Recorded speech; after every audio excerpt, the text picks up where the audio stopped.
Good morning. You are watching the Lima Major, and this is day 5 of the group stages, and that means it is the last day of the group stages. That's right, we got a lot to talk about. Tiebreakers. Yes, there will most likely be some tiebreakers. We're going to inform you about everything that has happened, everything that might happen, possibly could happen. Who knows what's going to happen though, because there's still so much that it can be changed about. We'll talk all about it. I'm Shiva, I'm your host, and I am joined by Purge, Sheep, and Fair. Good morning, Fair, how are you doing? Good, how about you? Wonderful morning. Had a great breakfast as always, and gonna talk about some Dota with some lovely people.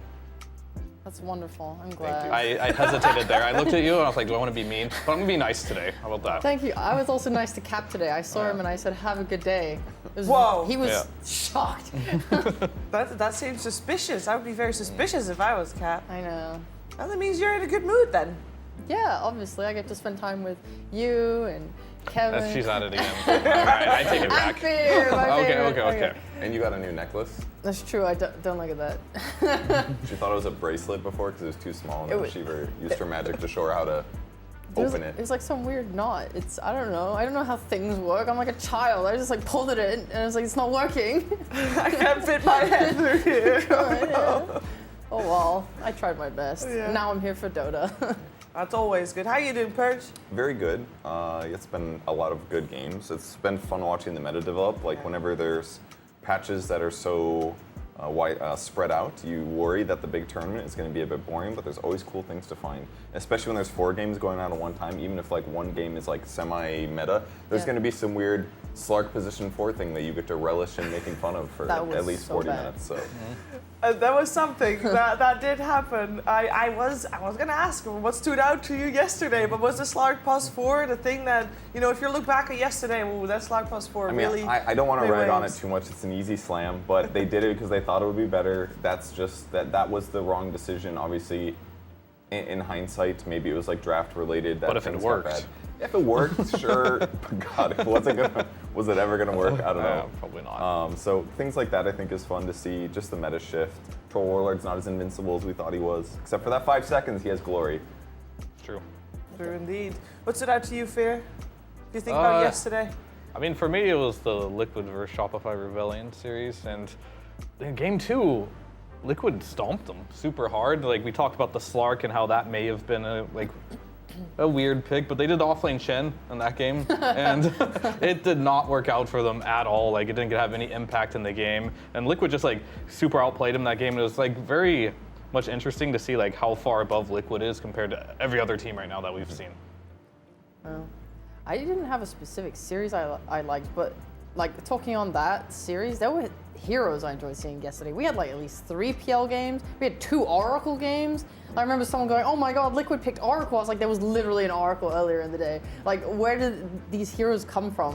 Like the number of unpicked heroes or uncontested heroes is like shrinks every single day, and it's super fun. Like you said, there's just random shit popping up, and I really want to know how much of it translates to the playoffs. You know, because obviously there's like a degree of experimentation in the group stage. Yeah, I mean, to your point there, I think Oracle is really resurfacing because people are putting Batrider a much higher priority. And like the Shopify versus Liquid game, they first phased the Bat without like a good reason. Normally you see it like a counter pick later on. So like the higher like some heroes get in like priority list, then we'll start seeing some new counters coming out. Yeah, we see some new faces popping up here and there. Yesterday was definitely a very eventful day of Dota 2. And in case you missed some of the games, that is normal, because there were a lot of games happening at the same time. But we did get you guys a little bit of a highlight reel to catch you up to speed.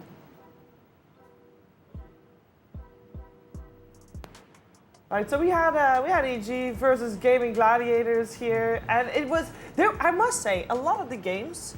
Not this one, but a lot of the games were pretty decided early on. These ones that we saw, I feel like EG often is in those games that are very long and that are incredibly back and forth.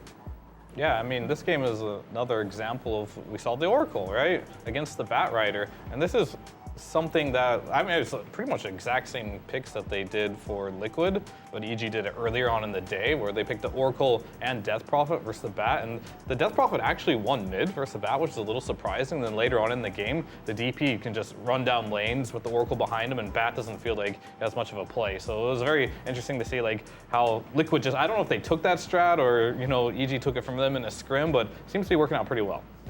And here we saw eHome on the receiving end there. This was one of the first two teams that is officially eliminated from the Lima Major. eHome and Knights, the region as a whole, the Chinese region has not been looking too hot. Or at least those two teams haven't. We have seen PSG, LGD and Aster make a little bit of a comeback after the first couple of days. It's incredible how that works. I mean, obviously it's a long group stage, so those lightning fast fingers from Nisha though. Did see that for a The second. one highlight he gets for the whole reel, which is him completely fucking up. Dude, Saberlight missing Yeah. black holes is slowly becoming a very close combo. Oh no. No, but I feel like we've seen a lot of developments from a lot of teams. I guess the only outlier, I think, is Team Liquid, who has been doing well from the get-go, but we've seen definitely developments. I think one of the other interesting things about Liquid is that they actually don't pick Lina very often. They were in the first series where nobody picked our Bandits, so that makes them a bit of an outlier as well, while being on the top. So that's usually such a good position to be in when going into like a big tournament. Tundra did it very similarly at TI. They just didn't touch Leshrac the whole tournament, which seemed insane. But when you feel comfortable playing against the best here in the tournament, that's such a big advantage as it goes on.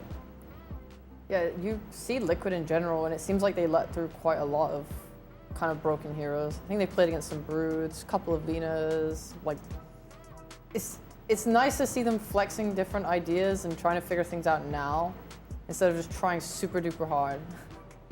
Yeah, I mean, we saw in the Shopify Liquid game, they just didn't ban Lina, and then the thing is that I like about them is like their responses, like they counter the Lina before you pick it, or even if you don't pick it, they're still happy with their draft there.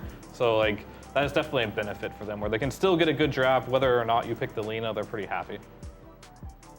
Was it one of you that said that Team Spirit is like somewhat under the radar this tournament?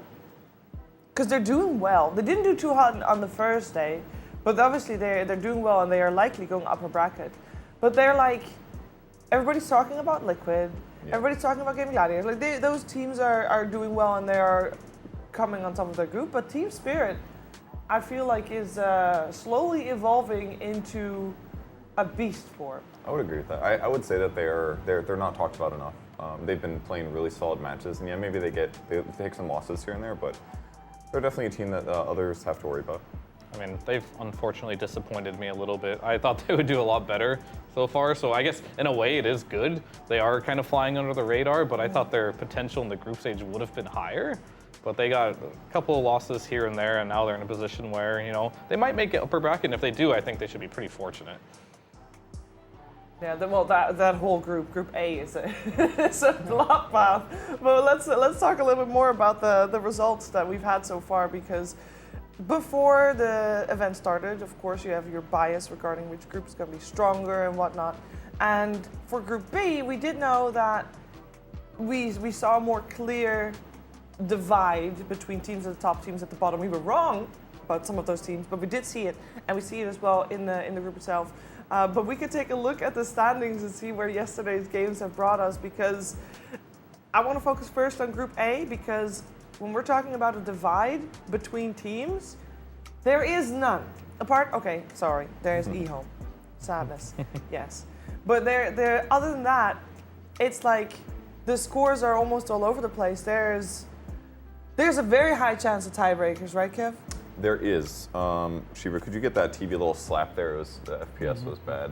Sometimes you gotta hit them to make it work better, I didn't do how that it. works. No, it's okay. It's not important. We got them full screen now. Yeah. Tiebreakers in Group A, only a 27% chance that there are no tiebreakers. So we're probably getting tiebreakers. Yeah. It's a 19% chance of a single BO3, 7% of two BO3s, 27% of three BO1s, and then there's a bunch of other extreme scenarios. I would that like add to up have to the extremist one. Which is Okay. the extremist one? 6% chance play one BO3 and three BO1s. Okay. A 12% chance of six BO1s. Yeah. And a 1% chance of 10 BO1s, 10 which is BO1s. naturally what we're hoping for. This is crazy. Wait, does that mean that there's a 5-way tiebreak? I do not know what that means, but I'm scared. All right, so let's focus on Group A there first. Gaming Gladiator Spirit at the top, 9 and 5. They are not locked in yet for upper bracket, but it does seem fairly likely that they will end up there. Out of the Group A, there's one team that's not playing today. Who is it? Am I an idiot? Because there's obviously 8 teams playing. There's 9 teams in the group. I know there's one team, but which team is it? Group A, so. I believe it would be. It's Tundra. It's Tundra. Oh, I knew this actually. Yes. I had to do maths so Okay. hard there. It was crazy. Thank you. So Tundra is the one that's not playing. So basically, their fate is not in their hands. Right. That is a scary position to be in, especially since they are fairly far towards that bottom list. Also, there's 3 teams with 8 and 6. Actually, Yeah. there's 6 teams with 8 and 6 if you look at the other group as well. Wait, basically, if Execration and TSM 2-0 today, then Tundra's just out. All right. Yeah. Execration, who are they playing? That's the most Execration important is playing against Team Spirit, Spirit. and Okay. TSM is playing against EG. thing. Okay. I feel like Tundra may be safe, but EG... They could also still tie. They could tie. Yeah, that's a good point. I think there's going to be a tiebreaker. That's probably a tiebreaker. Yeah. Yeah. I don't see, Execration 2-0ing Spirit most likely, and also TSM 2-0ing EG. Possible, What? but I think seems there's a unlikely. 1-1 on that EG game. I said 2-0. Yeah, I'm saying I think there's a 1-1. Yeah, I think there's going to be 1-1 on them, maybe both of them. Yeah, At least one of those series, I feel like it's going 1-1. that's fair. I respect that. And then we have for Or the, 0-2. the upper bracket on the side of Group A, Talon is going to face eHome. So arguably, I'm going to assume that they're going to win that.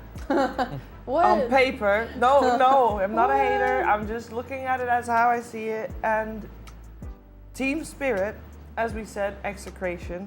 Gaming Gladiators is going to face PSG LGD, which I think is the most important one because that literally is basically the biggest chance of knocking someone out of the top 4. In which case, Talon would be top 4 and PSG LGD would be on the lower bracket. And EG looks pretty safe because even if they tie, I think they're going to be fine. I think they're going to either tie or 2-0 at TSM. Right? I don't know. I think it's hard to say. I think the South American Dota can get a little wild sometimes where games can be dropped. But yeah, I think they should be fine. I think they're more than capable of winning on EG. Yeah, a lot's going to happen in that upper bracket. I think what could be really likely, is if LGD or Talon 2-0, Yeah. they're definitely going to secure themselves the upper bracket almost for certain if they can get that 2-0. Other than that, it really depends on how Spirit, and EG can do against some of the teams that are at the bottom of the bracket there, the Execrations and TSMs. That'll really shake up the whole bracket if Execration and TSM manage to win those games. Yeah. And then on the side of Group B, there's a little bit more decided in Group B. Knights is guaranteed out, of course. But on the top, Team Liquid and Entity also guaranteed upper bracket. Team Liquid actually also guaranteed top of the group. They still have one more series today. They'll play Aster. Entity does not have any more games, so they are upper bracket. They don't know yet where in upper bracket they'll be. Actually, they do because Beast Coast and Shopify, the highest they can get is 10 wins, so they are guaranteed second. Yeah, they are. No one else can No one else remove a can. loss from themselves. Yeah, exactly. So we have that one locked, but then there are 3 teams that are 8 and 6, so it's going to be a tough battle to see who's going to be upper bracket. That being said, I did just say Liquid's facing Aster, and that does seem fairly Liquid favored, so it seems like Aster might just be lower bracket, but when I say that, But Liquid doesn't have to try. correct.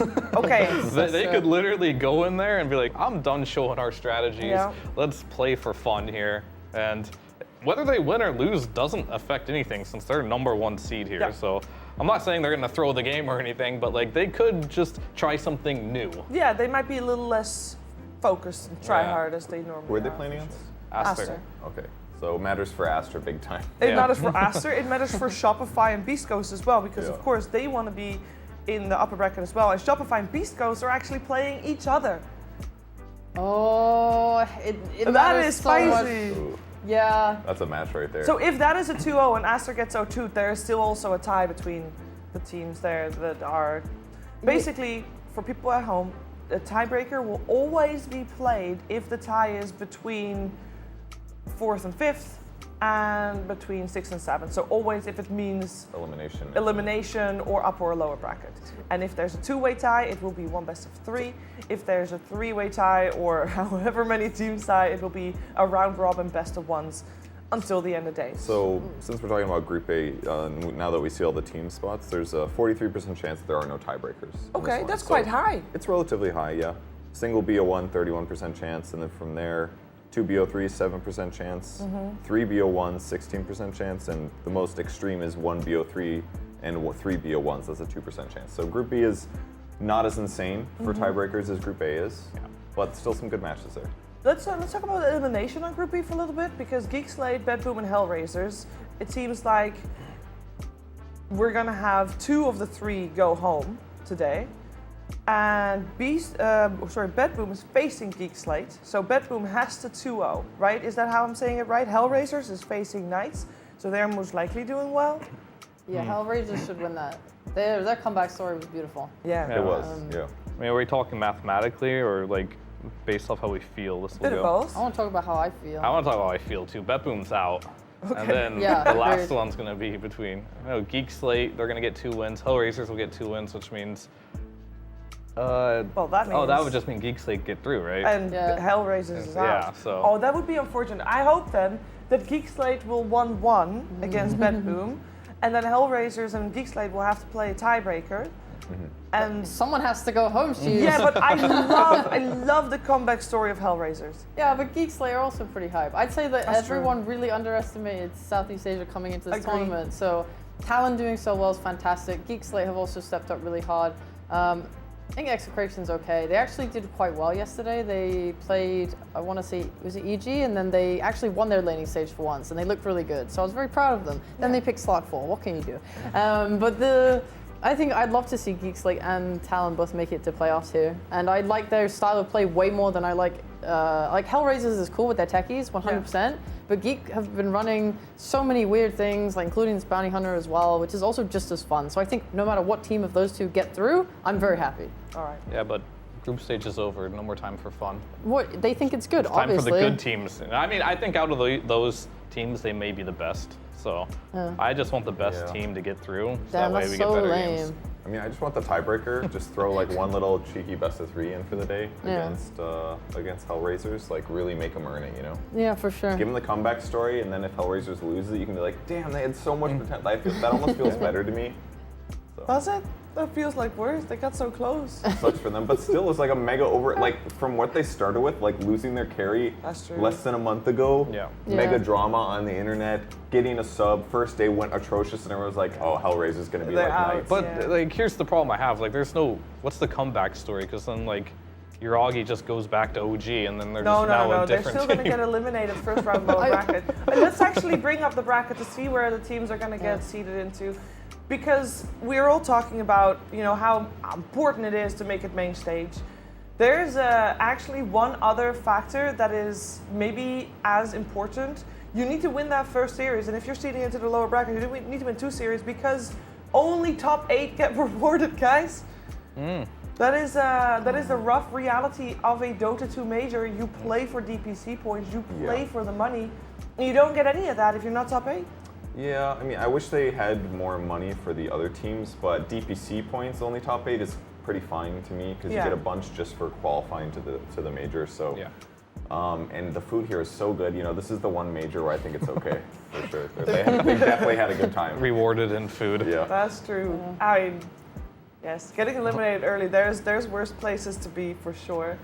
Here's the prize pool distribution. It's all about. It's mostly about the points.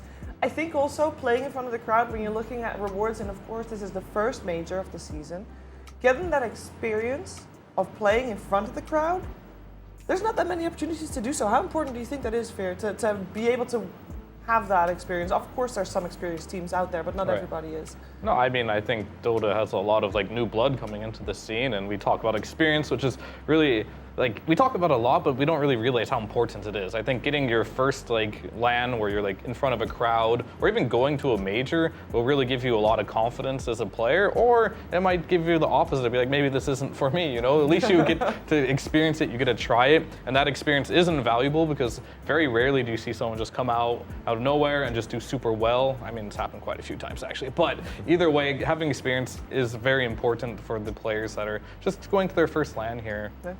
You can't practice that. That's the. You can't. You know, no. you can practice a lot of things at home, but certain things, there's just.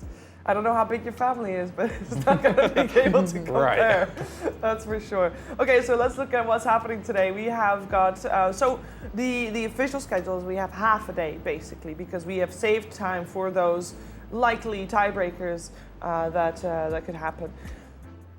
Let's take a look at the schedule then, because we're going to kick things off with the final round of. Well, we're going to kick things off with the final round of Group A.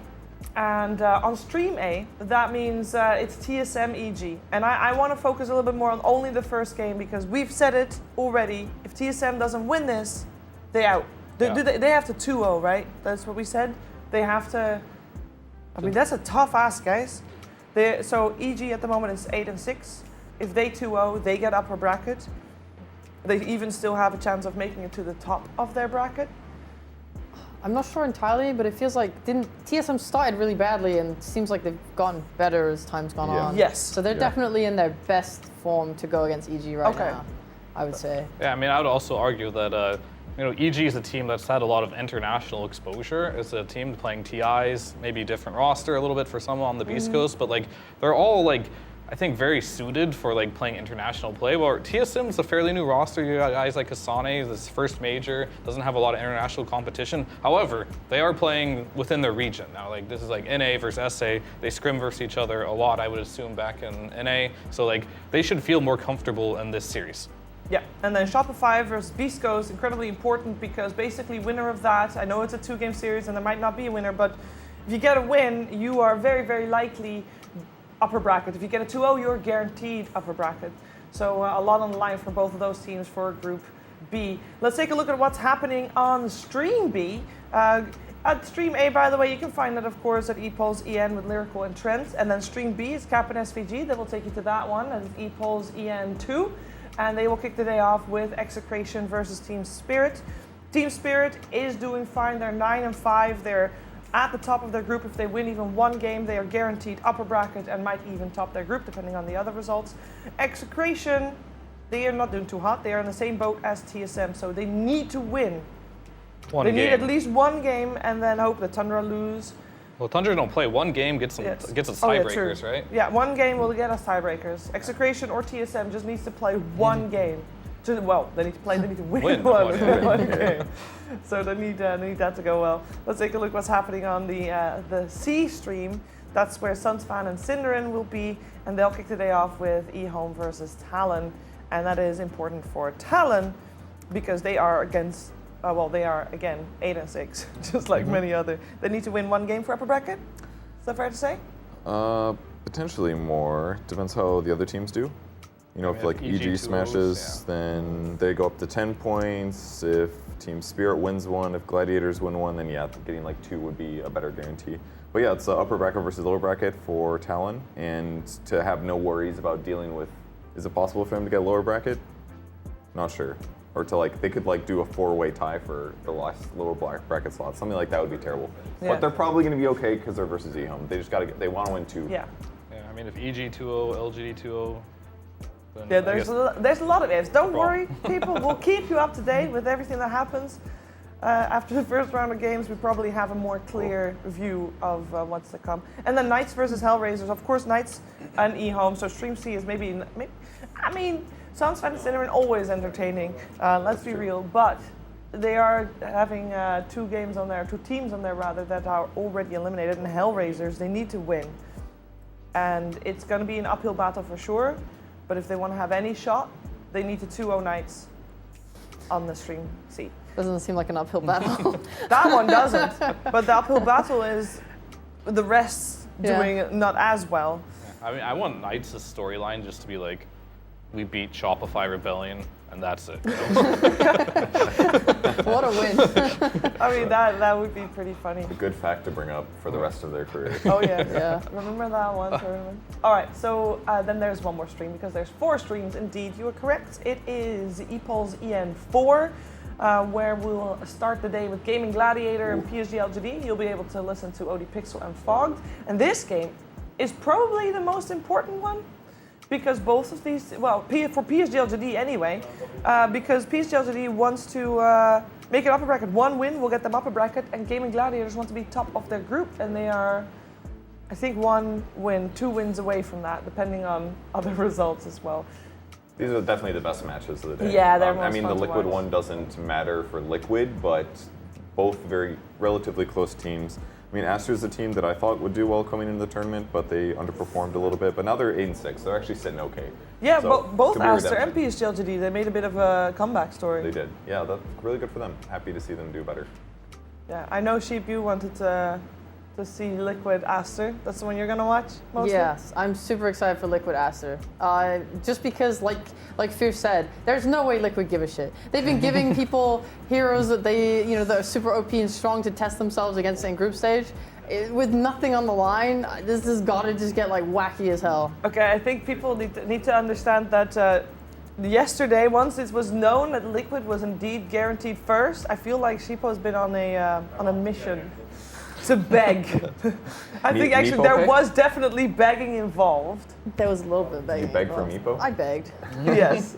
Okay, but like they didn't say that they would do it. They said, "Fuck off! Don't talk to us." That sounds But like- if there is a Meepo, that girl is I did the responsible. math on that actually. There's a 0% chance with them saying that they're going to do a Meepo. Nice. Yeah. That's what I like to hear. Yeah, I don't know what they're gonna pick, No. but I hope it's How fun. could you not? Well, What type of analyst are you? okay. I hope it's fun, regardless of whether, like, I hope they don't just, roll over. I'm sure that they still have the desire to win. They might be a little bit more I mean, yeah, experimental. it could be a big power play here too. Like they could just try something completely new Yeah. and weird, but still within the realm of possibility, and they still crush you with it, right? Then they're like, oh no, this team, they're going to the playoffs. What hope do we have at this point? They're still beating us with like heroes nobody picks. Yeah. So that would be very scary if they could win with that. And I want to talk a little bit about heroes that nobody picked, because Meepo is one of them. Surprise. Forever. But over the last, yesterday we still had heroes pop up, as we said at the start earlier, that we hadn't seen the entire tournament so far. And I'm going to name all the heroes that haven't been picked yet. And I want to hear which, you can name 2 that are most likely to be picked Okay. today. And I know there's only half a day of games, bar tiebreakers. But I would like to hear 2 heroes. So here they come. Ancient Apparition, Arc Warden, Axe, Brew, Clinks, Dazzle, Grimstroke, Juggernaut, Luna, Medusa, Meepo, Ogre, Outworld Devourer, Sand King, Vengeful Spirit, Winter Wyvern, or Witch Doctor. Is your list Okay. updated? Oh, OD Because some of Brew those- for me. Some of those are. My list is updated. I feel good about Arc Warden. I think we'll see an oh, Arc that- Warden. You're disgusting. Yeah. Brewmaster, you said, right? Yeah? Odie and Brew, I think. Yeah. Or maybe Axe and Brew. Brew for sure, then I'm tied between Odie and Axe. Yeah, Brew's not on my list that I have on this website, but Brew I assume is like one of those offlaners that can be fit in occasionally. I Yeah. could see maybe. Entity will play it, I think.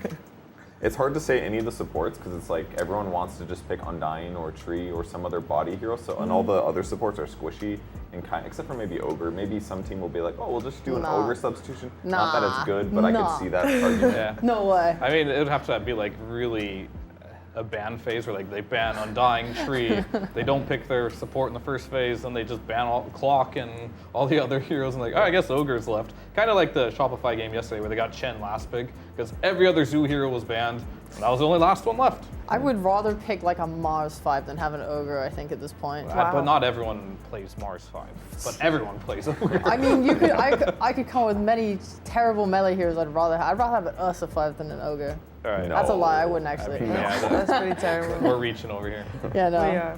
But we saw Oracle, so I was thinking, why not Dazzle in the same vein? If Bat Rider is Right. becoming more popular, you gotta save. Okay, It's personal not about the comment. save. It's about the like resetting his Fury spell. Swipe counter, basically. Yeah. It's like you do like, oh, you have 2 different ways to stop the sticky napalms, and you can also make them. It's like so much more save. It's like 10 to Yeah, 15 okay. seconds save. Dazzle's like, I'm gonna delay your death by 4 seconds. Okay, but we've seen Lion in this We group have. stage because people are Okay. picking Naga Siren and they want ways to clear Okay, the illusion. So true. I would say Dazzle's a replacement to that. I don't think anyone will ban Lion. That would be really weird. But if they did, maybe we'll true. see Dazzle. Yeah, that could work. She has a point. Yeah. I'd like Dazzle. I was surprised Juggernaut was never picked. I always feel like on LAN, you know how there's talk that if you are on LAN, sometimes pressure is a lot, so you go for comfort, and then Tidehunter heroes. gets picked and stuff. And Juggernaut seems like comfort. Like if Gyrocopter is picked, why not Juggernaut? I mean, you are completely right on that, but should have been Gyro been picked? That is the real question here. Fair. But if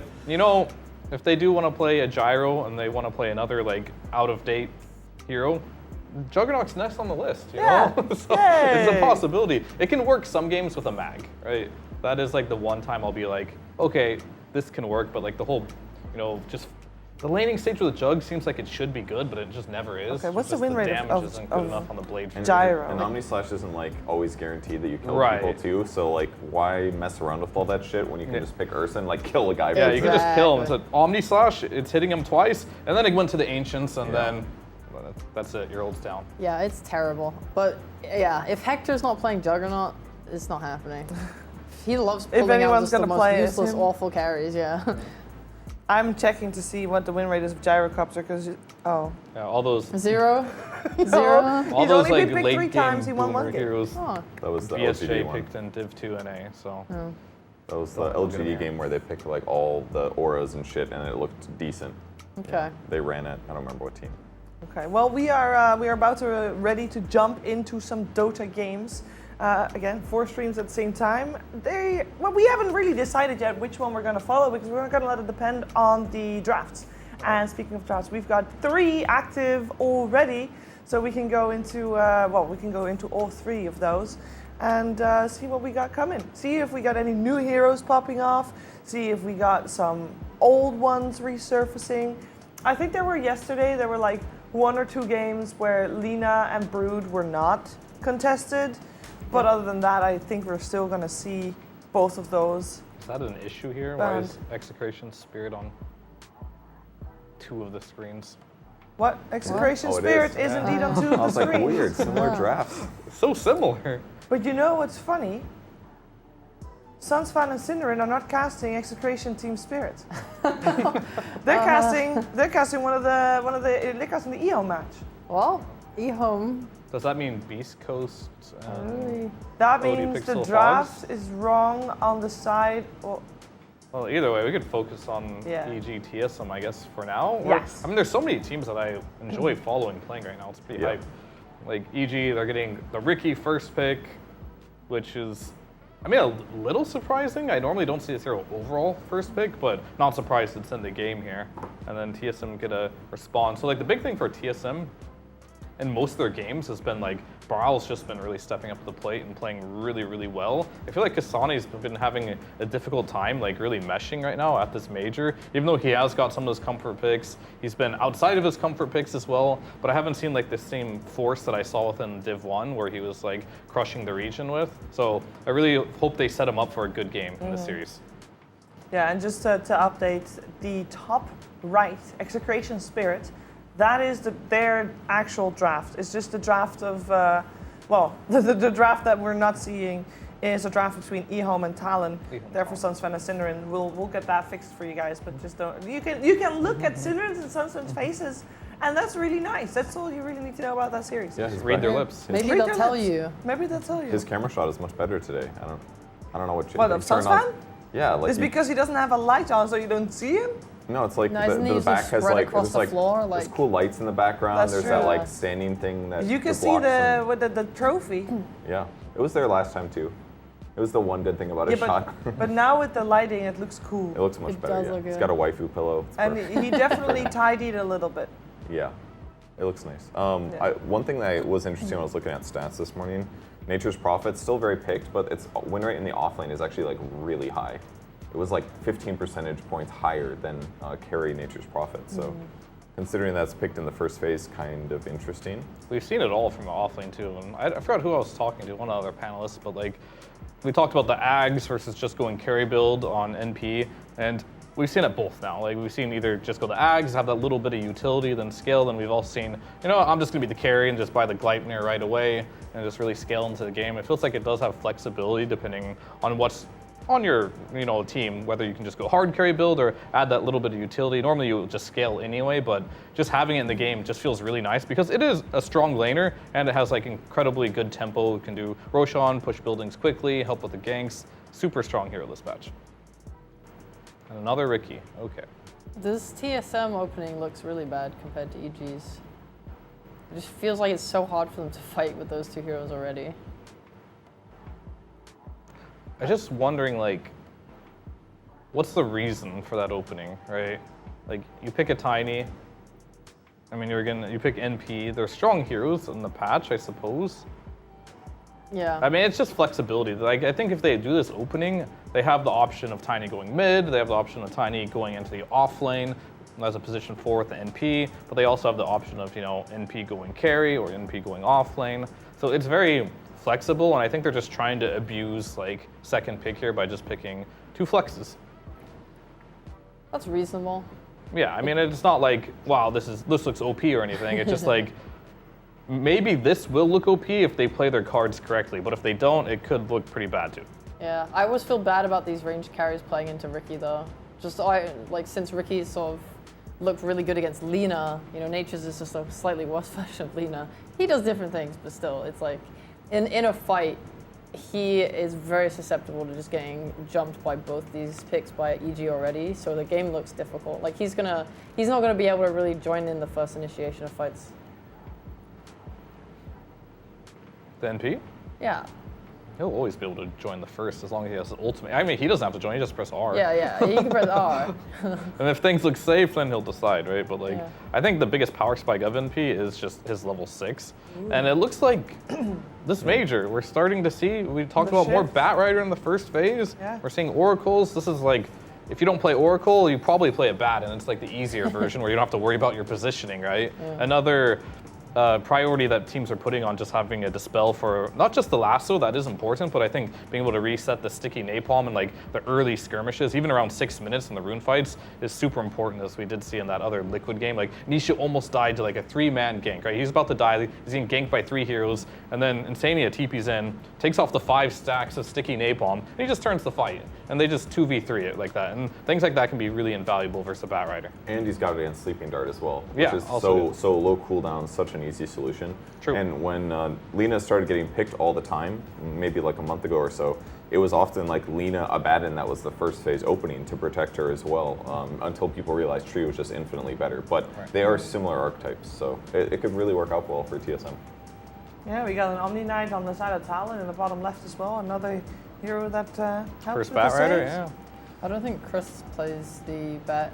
I think it's got to be Whisper's off lane. I mean, I've seen them put Whisper in mid lane before on the Bat Rider, like they'll flex, but that was on Beast Coast, so I'm not sure how comfortable they are. Yeah, I don't think Chris Luck can go to any other lane. Yeah. It's not that Whisper can't go mid, I just think Yeah. Chris Luck can't go anywhere but mid. It's a known thing in pubs. If Chris Luck is on your team and there's 2 mid players, if you want to win, just let him go mid. To be honest, when we saw Whisper Bat Rider, what was it? 23-0-11 or something? Yeah. Stupid Yeah. like that. I'd put him on bat every time. Put him in the off lane, easy. Is there anything on the other games that is really standing out, or are we having mostly expected heroes popping up? Ooh, we talk about sorry, Thomas Queen of Omni? Pain on the side of TSM. I thought that hero was not good. Or is it good against Bat Rider? Is Yeah. that Good one of versus the other Bat trends mid, again? Yeah. This is like, if there's a Bat, you pick Queen of Pain, and that's the only time you pick Queen of Pain for most teams. So they're definitely responding to But it. this makes 5 no heroes, sense. 5 times picked, 0 wins. Oh yeah, Yeah, I'm just not thinking good. like that this is going to be an offlane Bat Rider. So what's the point of the Queen? Like you're not giving the mid you, matchup, though? right? Well, I yeah, mean- you should. It's EG. I mean, but here's the thing. Is Chris Luck a big primal spammer? That's what I don't know. I think he can play this Bat. I don't know why. I don't have like any stats in front of me here, but I see Chris Luck playing Bat over primal. I'll check. Could be wrong. I could be wrong. We all We could all be wrong. We could all Yeah. be idiots. No, he does not play Bat Rider. Surely Okay. you'd rather Just put, kidding. He played it. Let's go. my hunch is you'd rather just play Primal in the lane because it's going to work far better against Abaddon versus playing Bat off lane versus Abaddon. 100% agree. And you can win this mid matchup as Bat. It is possible. It's not like a guaranteed win for the Queen of Pain. Like that's just kind of how these. This is why Bat and Brood are so annoying, man. It's like you lane versus them, you counter pick them, but if one weird thing happens, you can just lose to them anyway. There's no like easy counter. Yeah, Bat's one of his like lesser played heroes in competitive. That's why I wasn't sure that he played it. But yeah, he's played at this tournament. I mean, if he's playing Primal against an Abaddon NP lane, that's just, he can freely stomp in that lane, like quite literally. Like they can't stop him from his trample in this lane. And that's normally where Primal looks ridiculously OP, is if you have a lot of stuns or slows to really slow him down. But if they get on top of this NP here, like he just has to TP out every time. Yeah. Before we look at other drafts, my one last fact. He played Batrider a day ago and went 16-6-19. Before that, the last time he played Batrider competitively was in February last year. Ooh. He's not a bat spammer. Brings it out every once in a while, Yeah. when it matters. Exactly. Who knows what's happening in scrims? Exactly. We don't know that part of It's it not all. that hard. You just press sticky and you right-click the ground a bunch, and once in a while you throw out a flame break. It does seem like we are leaning towards, watching EG/TSM. So let's leave that for a little bit while we see what Sure. can happen on the other ones, because Execration is in the same situation as TSM. They are fighting for their tournament lives. Versus Sven, yay! And they Support Sven. So they are versus support Sven. I think it supports Sven because like What's normally up, you have Lina. I mean, it's 2023 now. Sven's a support and Lina's a carry, so and the lane is good. It's quite strong. You give that bonus armor for the Lina. Lina's a hero that naturally has low armor, so having the War Cry and the Shard later on in the game does help her a lot. And obviously, the Stormhammer stun sets up the Light Strike Array in the laning stage. Very powerful lane. Yeah, sounds good. Execration does have the feared Ricky Marana though. It's true. It's kind of spooky. But seems like a lot of teams, this is the second time now where somebody's picked Tiny in response to Ricky. And that sounds like a decent way to actually punish and catch the hero, because that's usually the issue. It's like, he's always there to like start the combos, but you can't punish him because he can jump out and blink straight to an ally. But Tiny actually can like reposition him enough that you can actually punish it. So Is the Tiny not just a response to Puck? I mean, why not both? Oh, Did- true. Porque no los dos. Puck just responded to Tiny there though. Wait, really? I thought they had last pick on Spirit. I'm pretty sure I saw Tiny, then Oh no, they Puck have popped to. up. Wait. Your point is still good though. It's okay. No, it's not. If they didn't pick it in response to a Puck, then my point doesn't exist anymore.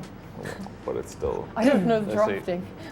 The draft from Talon and eHome has just finished as well. We got the 5 heroes on the board. But Tiny is good versus Puck. Word. 23 Savage Morphling coming out. This game is of course not important for eHome as they are already eliminated, but Talon still. E-home, no traditional Was carry. that win? I was like, all right, who's Morphling gonna steal agility from? I was like, oh, nobody. Oh, Oh, yeah, Spirit the do have Doom last carry. pick. Y'all tried to gaslight me into thinking I didn't know draft order.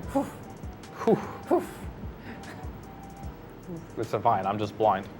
I think the eHome Talon matchup is actually really funny because they have MKS and Zhao on eHome, and they're both Southeast Asian players. So even though eHome played from China, this is just like kind of interregional a little bit. These guys played against each other last year. It was actually 23 Savage, who's on Talon, that was playing Doom carry last year before TI. Was one of the first people to be really playing it. So them playing it against him now, it's kind of a little bit funny to me. All right, and what do we think about PSGLGD Gaming Gladiators there in the bottom left?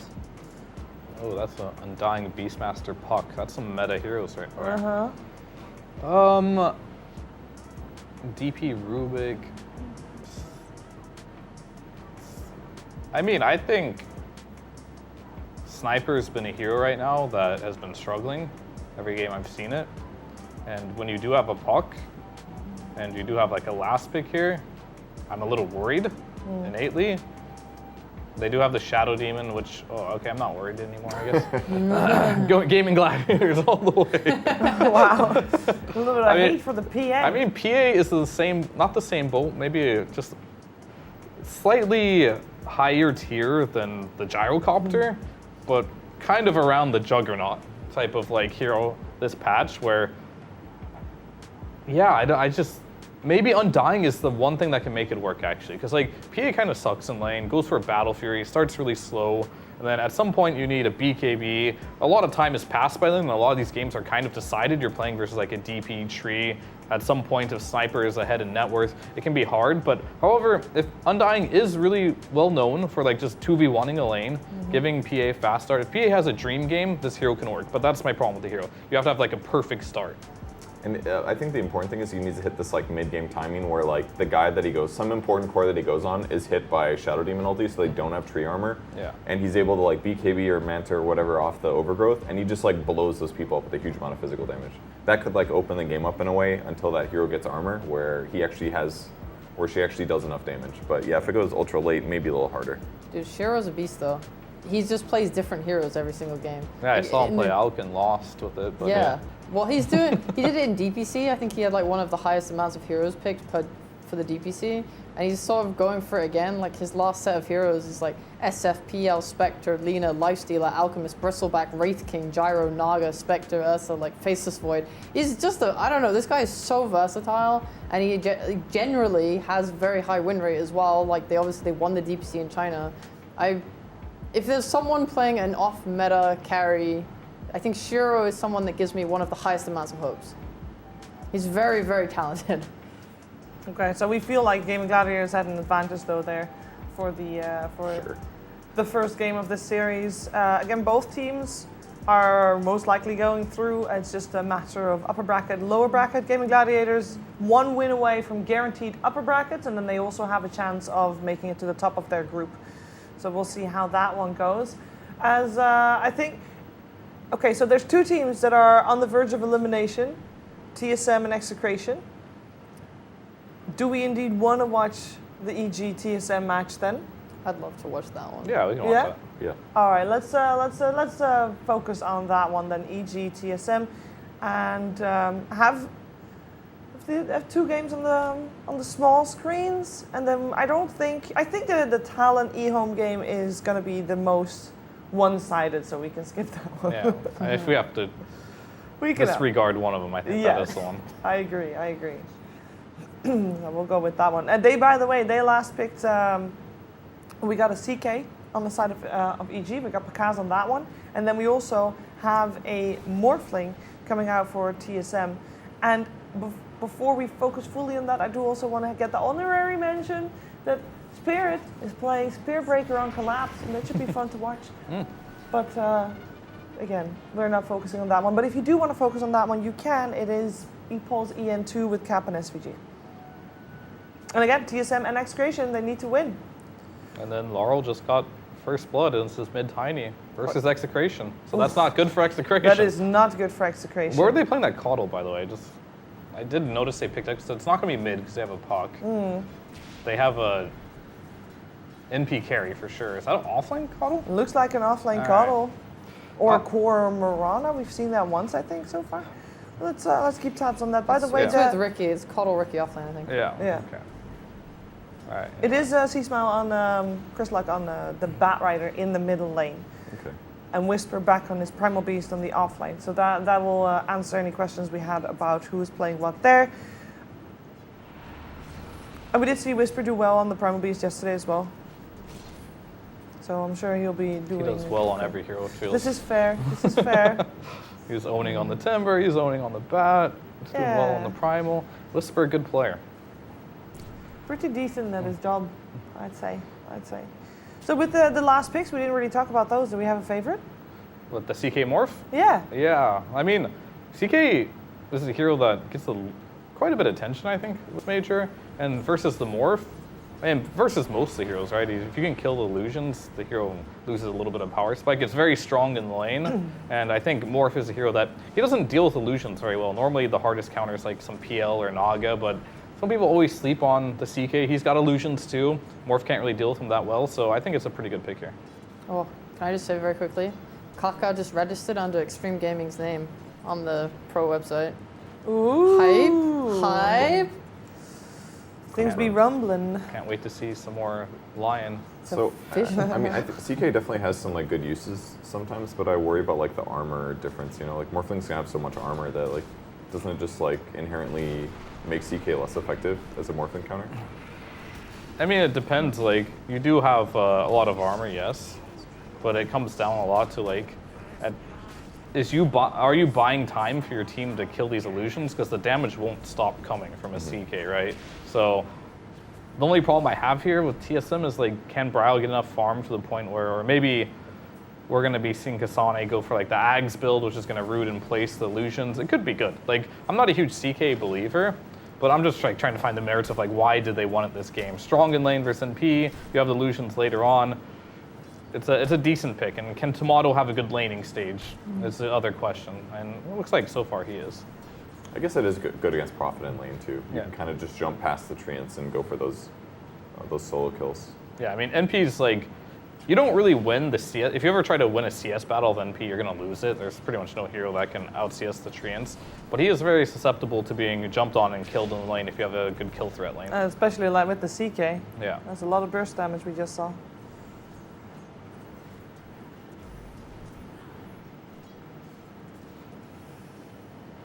Hi, Sheep. Hey, what up? It's good. I figured I'd let it quiet, see if someone had something to say. We Sorry, just- guys. It's all good. I'm It's just- early in the morning. No, it's like the game we're watching is hard for me to see from where I'm sitting. I was watching Talon eHome and I realized neither of those was up there. And Yeah. I was like, oh, everything. It's been a crazy early game of Talon eHome. They've just been running around this puck. It's like 4 minutes into The the one game. game we're not following. Yeah, The he's been one like, No, Yeah. it's good. It's good. It's Keep us crazy. updated. Yeah, on what we I can agree. see. They've Yeah, been yeah, running yeah. circles around like the Roche pit, chasing puck Yeah. down. Bat Rider's been looking for kills. It's been kind of a crazy early game. Not passive at all. There haven't been a huge amount of kills, but it was a lot of movement. I've been watching the game in LGD game a little bit because obviously Sho's playing as PA. Like he just kind of got harassed down really low, but overall the lane's going well for him. Like CS wise, he's he's up around the top doing well, and he got 2 kills. So I think he's having like a really good start on the PA. Oh, did he get 2 kills there? Yeah. I mean, however, you just cursed did him. just die. Because he just went to the side shop, bought a Yes. ring of health, TP. TP'd back to the lane, and then just died. So he just lost his lane. Yeah, okay. He just Sad. went from like giga happy to absolutely friggin' miserable. Wow. That was pretty crazy. Like, I didn't really do much talent work before this, but you guys really do make players play worse when you talk about them. Yeah. Yeah, powerful. it's so unreal. The amount of times it happened it's actually almost too much to be a coincidence. Well, this is the thing, right? When people say that I'm biased, right, towards like Liquid, for example, I know exactly what I'm doing, but it's just not working. I'm trying to curse them. Nothing would make me happier than seeing Blitz lose. So I keep saying, man, Liquid are so good. They're going to win the tournament. They're owning. I find myself that when I'm biased, I'm mostly flaming the team that I'm biased for. Yeah. It's just because Yeah. you expect bigger things. It's like, well, they're not doing as well as I want them to, so they're poop. There's Not also me. some reverse psychology there. You know. If somebody drafts cool, I'm just like such a fan. I can't stop talking about it. I don't know. I can't hold back. I also was thinking that obviously we are watching the games and we're trying to keep track of especially Execration and TSM's results. Tundra is as well. They need those teams to lose. Yeah. They're just praying. They're just praying. I mean, are they so far? I mean, we're seeing EG do quite well. Am I just jinxing them a little bit? Oh, ooh. Potentially? Quinn just missed For his shot. EG's game, sorry, I gotta focus up on that game real quick. Yeah. Oh, no net worths right now, sad. So we get to see CS, which doesn't really say much, but I mean, it's 6 minutes in. Send a scathing message Yeah, to the Obs for being Yeah. bad at it's their time. jobs. It's time for net worth. Yeah. But I feel like both TSM and Execration are not having a very strong start to He heard me. to the game. He might actually have heard you. Yeah. Well, so here's the thing. Like the Bat Rider versus Quat matchup going about as expected. Both heroes are pretty low net worth, just trading, buying regen. And then the CK though, doing super well up here. And the one big surprise, I guess, is, maybe it's not a huge surprise because they did have the last pick morph, but, Tomato beating Whisper in lane, which is something that we don't get to say very often where Whisper loses a lane. And will they kill Picaz here? This could be really big. No one kills Picaz. Nobody. Apart He's got a 10 from- stick. He's fine. No, he's fine. He's got a 10 stick. Calculated. Just kidding. Calculated? It's Yep. calculated. It's cool to see the lane though. Like the Treants go on him and he just fights them, and he gets these crits. It's like normally when you hit Treants from full to nothing, it feels like you're just wasting your time because you get like 8 gold. But CK, he's spending no resources basically. He gets lifesteal from it too, so he doesn't even take damage. It's a smart solution. He's an easy mango regen enthusiast. The clear counter pick here that they had lined up from. I'm sure he's played against a lot of NP, not only as pubs but in the scrims as well. Every carry player, I mean, I guess every player in every role has their preferred heroes that they like, but more so for like cores nowadays because the support very rarely do you get a late pick. So sometimes you just got your pool of heroes where, okay, you get to play these every single game, and that's just what you get. But as far as the core players go, they got their preferences of what they want to play against the meta. I do feel like we might have made a mistake to not watch Talon versus eHome. It feels like it's 4v4 mid the whole time. Yeah, it's actually been intense. But I think the result of the game will not be a shocker. it is Talon being, there's engagement, yes, but Talon is edging ever so ahead and it will probably win the game. But we're here for the storylines over here. Like, Execration, they're. Yeah, I'm trying my best here. Like, NP's pushing this lane out really well. What do we think about Cuddle? They just got a kill. Collapse overextended and died. There you go. Collapse died. Perfect. I was just looking at the net worth here and like Tiny.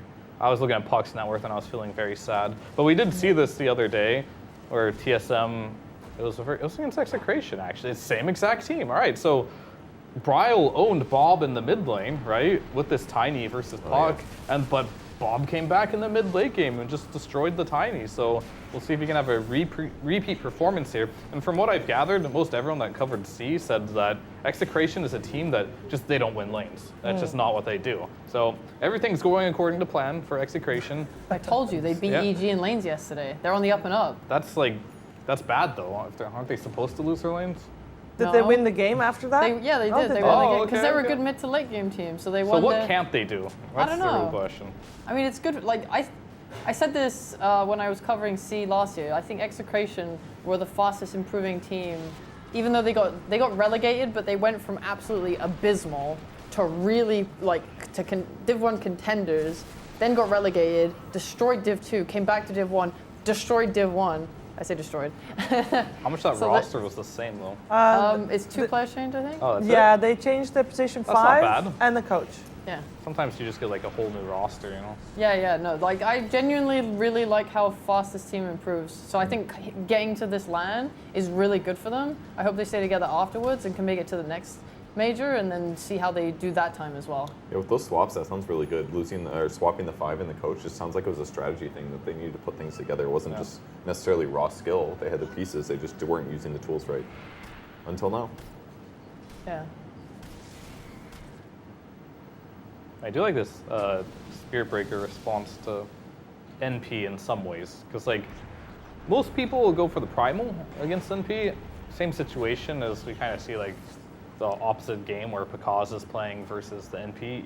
You want a way to get on top of the NP in the laning stage or just throughout the game, and Spirit Breaker is very good at doing that. Like, only thing that Spirit Breaker doesn't have compared to like older patches, he doesn't farm as fast as he used to. So if he does get too far behind and loses the damage, could be an issue. All right, Execration are coming back here, getting some kills. They kill the Tiny here. It's really big. This is a mid. Right, for Spirit? Yeah, I believe so. Yeah, they're going to kill Laurel, on the mid laner. And Bob, this is what he does. He just comes back into the game. Gets crushed in lane by Tiny and then gets some kills. It was good. They had a high ground ward mid, and it's literally the second that Tiny side TPing bot, Bob also just TP bot. It's funny that TSM is basically doing the same movements as Execration, also trying to take a fight in the bottom lane. Not sure if it's going as well for them though. They smoked there with 4 people. And they are going to lose 3 of them. Yeah. That is painful. I was going to say that could have been okay if they just lost 2 supports there, and then they're farming on 2 other cores across the map. Because you bought 5 heroes from EG there, all 5 of them. But them not only losing that, but now losing the Queen of Pain. That was cool. Really, really bad for TSM, but I'm sure EG fan, things are going great. Things are going great. Well, okay, so we know that TSM, so if they lose 1 game, they're either out or tiebreakers. Yeah. For EG, they need to win in order to secure upper bracket. Just one game? I think Or one two? game they are most likely upper bracket, because then that Okay. would put at 9 wins. 10 wins will put you guaranteed upper bracket. All right. They are one of the 3 teams that is 8 and 6 right now. So it also depends on what PSG, LGD, and Talon do. I don't know like who to root for because it'd be really cool for EG to get upper bracket. We're in Yeah. Peru, right? I think a lot of fans will go really crazy and hype for that. But Yep. at the same time, I want my NA boys to stay in a bit longer Well, here. and then so- not just NA boys, it's Tomato's home yeah, ground. Tomato. I guess he is Peruvian, so like Why can't they both do well? they, Oh no. there's a chance they both could. They Yeah. EG maybe they can stay in with 1 win and then. Tomato will have to go through like the tiebreakers and then he can make it. he'll just have Definitely to- makes it more There's complicated. a chance for both to make it Yeah. through. This is true. He'll just have to play 10 BO1s. Yeah, that's it. Ideal scenario. I really am curious because I don't know what needs to exactly happen in order, like for that 1% chance to be all best of ones. It's probably like one of those things where 3 teams have to play each other and then it happens again and again and again. It's probably something like that. I mean, is there enough hours in the day to do 10 BO1s? I think that it was already calculated how many streams that will be needed and stuff. Because I think see. there will be, We're gonna play simultaneously? yeah, a lot of I thought we were gonna do one at a time on the main stream. Now and that out. would be hype. I will say that. There's 2 stomps happening right now. No, 3 stomps. Okay. There's 3 stomps. The only even game is Execration Spirit. Like LGD is getting pretty much utterly outclassed by Gaimin. Like after that death bottom, PA was all just a downhill spiral. They're outfarming them really, really, really hard. They're making smoke moves to try and invade LGD space. Like I saw 3 LGD heroes clamoring around like a 3 stack of ancients. Like, but any scrap of food, like yes, money, sustenance, and it ain't enough. They're like all 3 cores are below all 3 enemy cores. So it's looking like the net worth is just Your gonna keep PA. growing. How do you like help as a PA that lost its lane? At least if you're a Lina or NP, you lose your lane. You have some spells that are useful, but all of PA's spells they do nothing without items. But anyway, carry on. Sorry. Yeah, no, that was it. It sucks. Like Gaimin have also got the Treant Protector, so they've defended their top tower and mid tower really well. Like any move from LGD is just like nothing. They're not gaining any space. They're not gaining any net worth. It's just going to get worse and worse at this point. So that's probably the trajectory of that game. And then the other stomp is still Talon versus eHome. Talon is just crushing it. I mean, it's 15, 16 minutes into the game. It's 18 and 4 in kills. They're 11k ahead on Talon, and they're And- taking Roshan. And eHome doesn't have a traditional carry. So, And eHome doesn't You're have behind by traditional a carry. lot. Yeah, sure, Doom gets farmed, but like he's not going to turn it into kills as Well- easily. So Even he's not even getting farm. He's 3k gold behind 2 of Talon's cores. yeah, but no matter what, he's going to get items. But yeah, he's so far behind. Not that enough Yeah. I of don't them. think it's going to matter. Yeah, Rough game. that one's rough.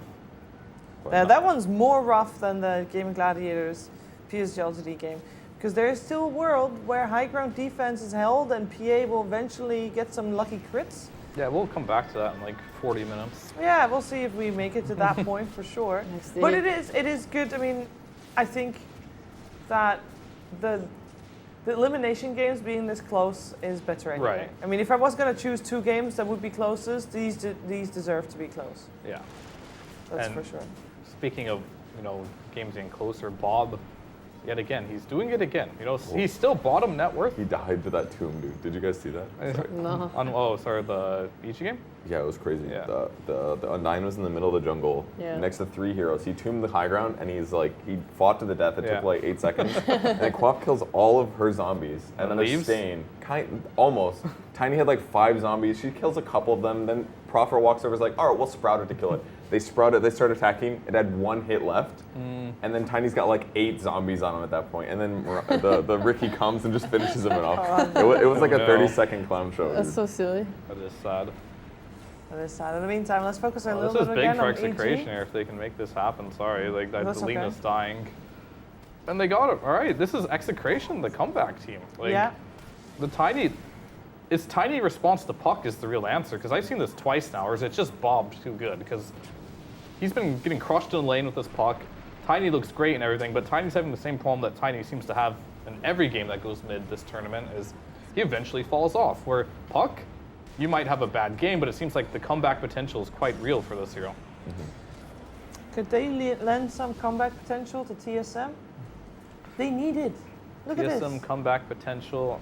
I mean, the game's close, but I am really It doesn't worried. feel close. Not anymore, but I think the reason why this Queen of Pain is 0-4, almost 0-5 now is that when you do have a bad game, it's not like Puck on the other end. Like, you don't have that comeback potential. It's kind of hard to find your purpose. And Bryle's game, I talked about before, like, I feel like he has to have a good game on TSM right now. Because if he doesn't, who's going to carry the game for them? And right now, it's not Kasane right now. He's not having the same type of game that, like, on Talon Jad's offlane MP, where he's #1 net worth. And that is a bit concerning for them, for sure, on, like, how this Queen of Pain is going to find a way back into this game. Yeah. The first GG of the first line of games is called. Talon get it out of eHome. Game 1 done. No surprises there.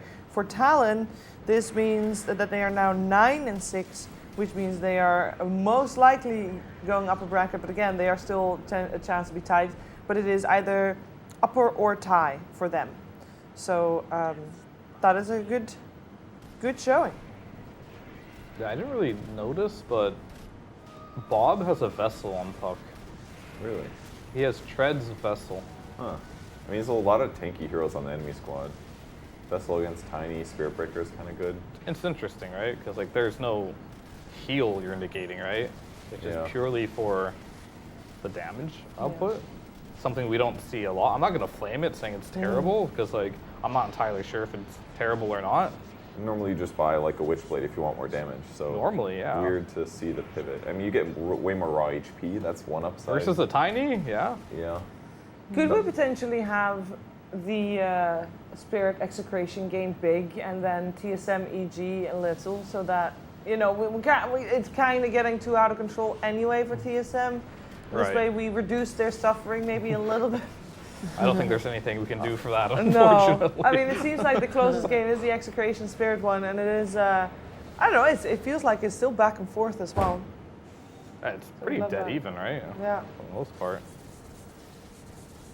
It really just comes down to, like, oh, did he buy the Vessel to enable the Coddle? Like, this is a very, like, it could be, I don't know, like, this game is very interesting, because, like, he does have a Coddle on his team, right? And Yeah. Vessel's great normally for a Coddle, but he doesn't have to buy it, technically. They just have to be playing together. Yeah. He rushed Greaves, I think. I saw him with Mech really early, if I'm not mistaken. I think that's pretty smart then, actually. So it's like, it's maybe inferior to Witchblade, but it gives you about the same damage, and now Coddle can just buy Greaves, and now you just have Greaves that you wouldn't have had otherwise. They just kind of have to play with each other, but it looks like they don't mind doing that, so. Because Collapse does die again there on his Spear Breaker. Yeah, I mean, I must say, like, if I'm on Execration right now, I'm feeling really good about this game, because you've got two heroes, like Spear Breaker and Tiny, who want to do similar things. They want to just go around the map, get kills, but you're at a point in the game now where you're pretty comfortable grouping up on Execration, where you're not going to worry too much. And I feel like Spear Breaker and Tiny are not going to really amass that much farm, just generally the type of heroes they are. Like, they have to put their bodies in to, like, get farm. And Execration's been pretty quick on the jump. You're playing versus the Dart now. You're playing versus the Global Presence. Like, yeah, Execration, I think, have a good grip on this game. Watching Sven tank that arrow just then was so funny, because he's usually a tanky hero, but he lost like a third of his health to the long range arrow. He's support, right? Yeah. Times have changed. Sven is a fragile, fragile boy now. And Lena's the tanky one. Yeah. Also, the game is starting to speed up now. There was like a period of time where the net worth lead wasn't really increasing, and LGD was sort of holding on a little bit. They finally managed to take the top tower, but then Gaiman just took Roshan, pretty much uncontested, and then pushed their lanes back out, and are now in the process of trying to force LGD into their base to end the game. This is definitely like a death by 1,000 cuts type of game Yeah. for LGD. It's a rough one. What can you do? Rest in pieces. Yeah, well, they're not out. It's all good, you know. The PSLGD, they're one of the three teams that is 8-6, so they kind of want to win to go up a bracket. If they lose, they have to hope that EG is winning. Ooh, actually, good point, because EG and Talon and PSLGD are all 8-6. Talon just won. EG is in the process of winning. And that means if you lose, you will not go upper bracket. Or, well, obviously Game 2 still has something to say about that too, but it is likely that your chances are diminished for going upper bracket. And one thing I did want to say, I mean, this game's going to end pretty soon for TSMEG. I think they don't have a chance after that team fight, but when I play it, I used to play a bit of a bad in a support, and I hated playing versus Bloodseeker, right? And it's just mainly because there's this big ground AoE silence that you can't walk into. Playing versus Ricky must be miserable as an Abaddon. Like, you have to be pretty close range to get your shield off, right? But then you get the talent on Ricky, and there's this huge ground silence on the ground. You're not gonna have an Aetherun, so even though your hero is good versus bad, I think the Ricky might just completely counter the Abaddon. Whereas maybe that's where the Oracle should have came out, because you do have a longer range type of save. But either way, rest in peace for them this game. It looks like this seems insurmountable. More vulnerable to dying, but like it's not like CK can't easily just like burn Aphotic Shield or burn Abba ulti by himself and then kill you after. So yeah, I think you're right. I just sure you don't die on the Batten against the Ricky, but you also feels like you don't do anything. It's like you're there just to counter the Batrider in some mid game scenarios, but. Or in laning, I guess. I mean, that was the one advantage they got out of it. Yeah, but. I mean, I think my point is I'm getting at is as the meta is evolving, these small, fine details probably were not practiced in pubs because they probably never encountered this scenario before. Whereas a lot of the stuff that has been practiced has been kind of moved to the sideline now, and we're seeing a lot of new stuff, and teams will be evolving and adapting. Even if it's not these teams, one gets knocked out, the other teams are watching this, right? This is still data for the teams like Liquid, for example, who are guaranteed to the playoffs. Yeah, I'm looking at this team, but Execration is... The charging Spirit Breaker, what a counter, dude. Yeah, oh, nice. A little bit of comeback there from Spirit as well. The fight continues, though. Yeah, but can they deal with Bob? He's a madman. Maybe. They need the Gleipnir, but then again, you can just phase shift during root, right? Stupid hero. I hate Puck. I hate when they changed that, it made me so upset. Roots did get way too good for a bit there, though. Yeah. That's true. But Puck was really OP for a really long time after that change. If Puck doesn't make you upset, the hero's not doing its job. Yeah. The hero's just bad, probably. Oh, there's a Puck. I killed him in 2 seconds. That was nice. I'm happy now. Oh, that's it. It should be skill-based, man. It's still skill-based. No. Yeah. All right, so I'll watch you queue up a game of Puck and just show me how easy it is. No. No? I didn't say I had skill. I thought you said it used to be skill-based. I said it's skill-based. Oh, yeah. As in if there were skilled people around. Oh, okay, I got you. You know. Well, it looks like at this major there's quite a few people that are skilled at Puck, considering he has got a 70% win rate with 20 games played. Jesus Christ. It's pretty high. I mean, he's definitely just super annoying. It must be so powerful to be in these games where, everyone's stressed because they're playing LAN, they're playing Major, and it's just a Puck that's drawing your attention away, and you're getting baited in, and you're running around, and the carry is just farming the entire time. And you realize you've made a mistake. You ever do that on Puck? You're chasing a Puck, and after about a minute, you realiase what you've done. A minute? 30 seconds for me sometimes. 30 seconds for you sometimes? You're so strong-willed. I just think it fits really decent in this meta just because it allows you to be so flexible. It's like the lane matchups aren't the end of the world. You can gank and counter gank so effectively. Jumping support just always feels good. And then you also aren't punished in the same vein. Whereas a lot of the other strong mid heroes, it's they can't both be aggressive and defend themselves as easily without a BKB or something. And Puck doesn't even freaking buy a BKB most of the time. So he's not item or timing reliant really. All his CDs are pretty low. There's just lots of good things about it. I mean, I feel like all that is true, but at the same time, teams are not dealing with them in the right way. You're putting a Tiny mid versus him, you're putting an Ember mid versus him, and at some point Puck is good versus Ember, even though Ember's good in the lane. The Tiny seems to just fall off entirely, and the teams I have seen successful versus Puck is, maybe it's just a Liquid thing, but still they're doing different strats. They put a TA mid versus Puck. They shut down its early game. They probably communicate well as a team, Puck is missing. be careful. And then you're more willing to, as a carry player, to be careful because your mid is a TA, right? He'll carry the game. Then all of a sudden, Puck isn't making these rotations happen on the map, and then your mid TA is just getting extremely farmed. And then you have a really solid mid-game timing. So like maybe the approach of like just picking a space maker that has a modern edge in the laning stage with Puck is like not the correct like choice right now, which I see most teams are doing. That's a fair point. I don't think the Tiny falls off though that much. I mean, He has been, I so. see what you're saying. It's just his Ags build seems like I've seen a lot of Tinies go late game and be really strong at the same Right. time. Like it just seems like a half-half on the effectiveness of this Tiny late game. I wouldn't. So you're saying that Tiny should just not be pressured to like move around the map so much and just focus on their own farm? Maybe. Okay. I think they should make the moves that they can make. It's just I think I wouldn't I wouldn't stop drafting the hero based on that concept because I think he can scale just fine and has scaled fine. Right, but like the only other side is like if, as a Tiny, you generally feel like when Puck leaves the lane, you feel like you need to as well. You can't really pressure like a Puck's tower like a TA can when the Puck goes missing. And the carry player is going to feel bad if they're getting sacked just for their Tiny to hit like neutrals or something. Yeah.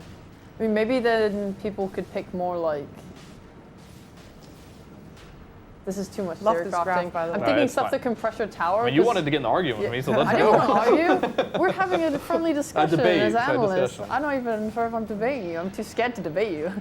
Excuse me. But Puck's That's win rate fine. went a little bit down with PSGLTV losing with it just now. nice. He The lost GG his- was called. Oh, I'm sorry. Were you? I was talking about had- the Puck that just fed Gem in Execration Spirit. You Oh, must have yeah. been talking about something else. No. You said Puck, and I was like, oh, must No, be the one we there were was watching. also a puck in PSGLTV's hands, and they did not win with Yeah. it. My only point I wanted to make was I remember when there was like some Quap versus Lina. Was it Quap Lina that was really popular for a while in mid? Yeah. And it was like people liked the Lina or started picking Lina more because she could pressure the tower really hard when Quap would rotate. Yeah. So maybe in the same sense you could play against Puck that way where you just, whenever Puck tries to do anything, you just group a bit and pressure objectives and force him back. Ooh, I'm watching a little bit of Yeah, you the could. on our top left little screen as well. TSM is really having a rough time with it all. Then they did just call the GG. Yeah. They are now either eliminated or playing ties. If they lose the next game, they're guaranteed eliminated, and if they win, they might play ties or might still be eliminated. Depends on execration, tying or not. Yeah. That's going to be very important. Not even if they win or not, but I think how they play in the next game. Yeah, I'm scared for TSM a little bit because like Yeah. the biggest hope I had was Bryle for this team. And, I mean, Tomato, he basically in the DPC, to summarize this team, didn't have to do much, right? Like it was. I mean, we're playing NA region for the most part. It's pretty lopsided. Yeah. It was mainly Bryle and Kasane just stomping the games, and Bryle was just hitting some creeps, right? And he hasn't really got to the point in these games where he's also had an opportunity to do much. And like Bryle just got stomped in like not in the laning stage, but later on in the game. And I'm just afraid that like going to this next game, they need to have like a Moon Meander talk, a really big one Yeah. for this case, because like this is their tournament lives on the line, and they need to mentally reset here. I'm afraid a little bit of the tilt here. Not gonna lie. And I think even if they play a good game and they lose, that's still an important mental victory to be able to do that Yeah. as well. Where do they boot camp? When they boot camp? They Boot didn't camp? boot camp. They didn't boot camp. I No, think yeah. Whitemon lived with Tomato in his house because he was from C. Which And- coast is he at? I'm Is not he NA sure. somewhere? I mean, I think he might Kasane played from Russia. Russia. Yeah. Okay. So they just didn't have a boot camp. Yeah. Because I would guess that. I mean, it must be incredibly humbling doing so well in your region, and then you come here, you basically.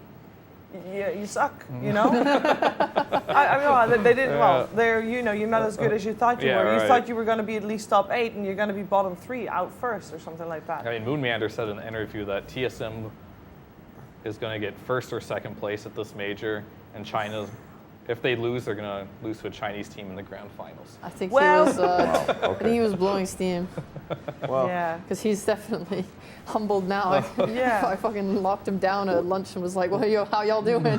It's like, it's just their first tournaments, it's just his experience. Sure. I mean, yeah, we must not forget that there's a lot of guys in there that haven't seen a lot of offline experience. But it makes me also wonder if they didn't properly scrim with, for example, Western European teams. Because we see Shopify, they also come from the same region and they are able to deal with that. And yes, those players are way more experienced. I get that. But we also know that they do scrim with Western European teams. I mean, luckily I came from NA, so I can answer all this. Yeah.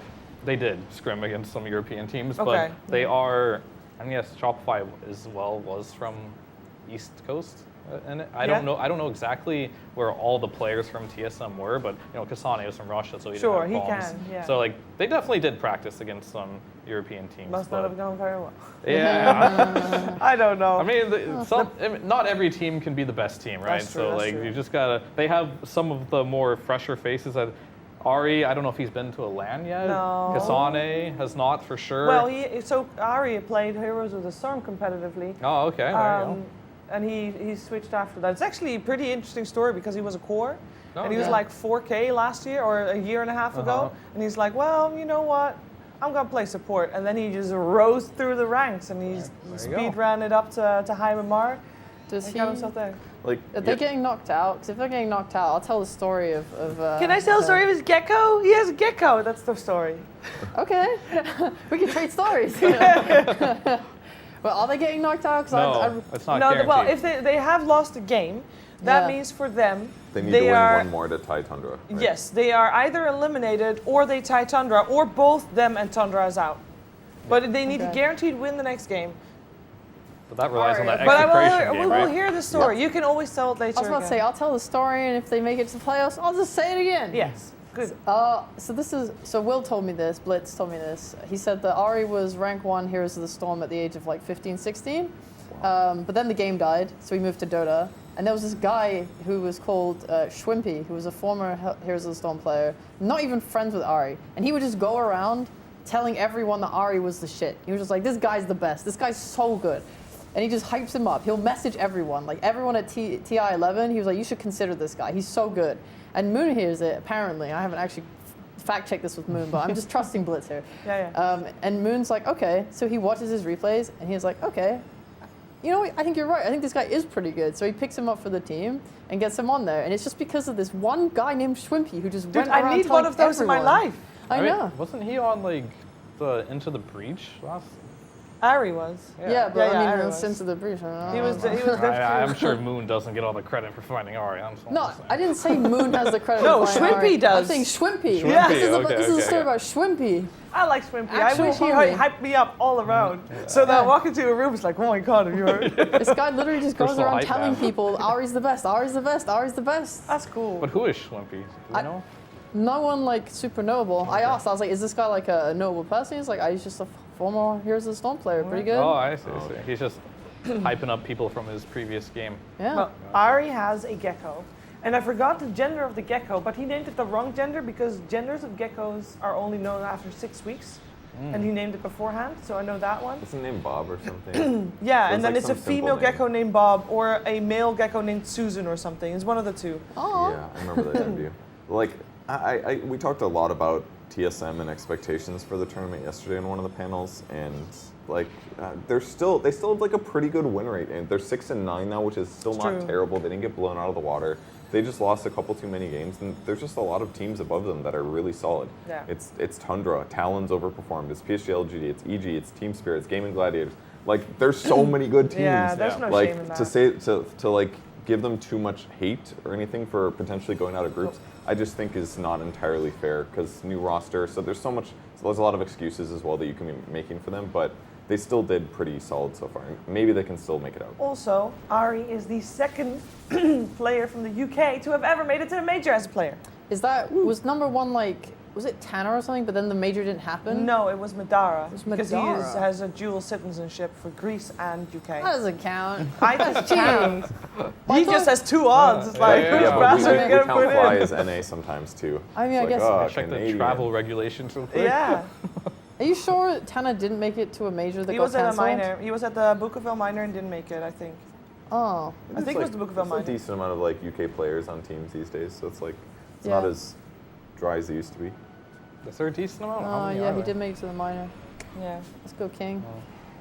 And neither did, what's his face? I forgot. But nobody else did it apart from Madara. I was like, if I'm Madara and someone else says, "Ooh, Ari, first UK player at LAN," I would be salty as hell. pissed. Yeah, well, that depends. Does he consider himself to be UK? I mean, Because- he used to play in UK LANs. I mean, a lot of people play at UK LANs and they were horrible I think players. if I can claim a title and someone else claims it just because he has only one passport, I will be Yeah. salty. I'm just saying, So- some people don't want to associate with this country, and Okay, and I okay. understand and respect that decision. Well, Like the European Union. maybe we should check with him. And do you want to be You wanna considered UK? Is this something you are okay with? That was the title I was known for. I would change my name and move. By the way, we kind of glanced over this game a little bit because at some point Execration was making a great comeback. They and were. was doing Yeah. really, really well. They were. But since Team Spirit, I don't know what changed. What changed? I don't know. We were talking about TSM and passports. Every time I look over, Lena's just doing like 1 billion damage per second. I saw him like kill a tier 2 tower without taking any damage, just chunking it. Yeah. I don't know, that the hero's still completely cracked. NP is cracked attack speed, but Fire Soul does more. I think Spiritbreaker getting these items is pretty big too. Like, he's decked out now. He's got the Ags, Right. and he's got the Yasha and Kaya, which we don't see too often. It's the one hero that buys it, right? Yeah, pretty much. And yeah, I mean, and then he had Shadowblade too. So I think they just got a couple pickoffs on the back of Spiritbreaker, the Tiny, right? And now Lena kept farming. He's online. Bob, unfortunately, his net worth was great. All I can say is probably the Coddle and like Puck just had an expiry date here, and It fell off a little bit. yeah, Let's see though, smoke on smoke action.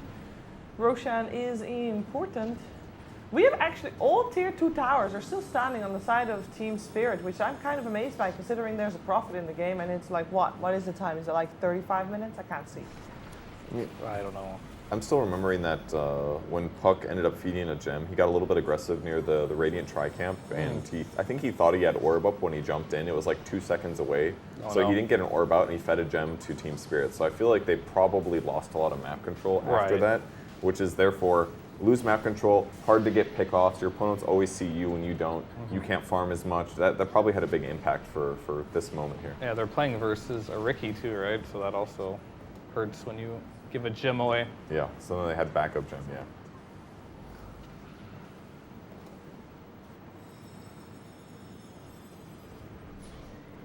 It is a pretty close game, but I would put it in favor of Team Spirit, especially because of the lack of traditional hard carry.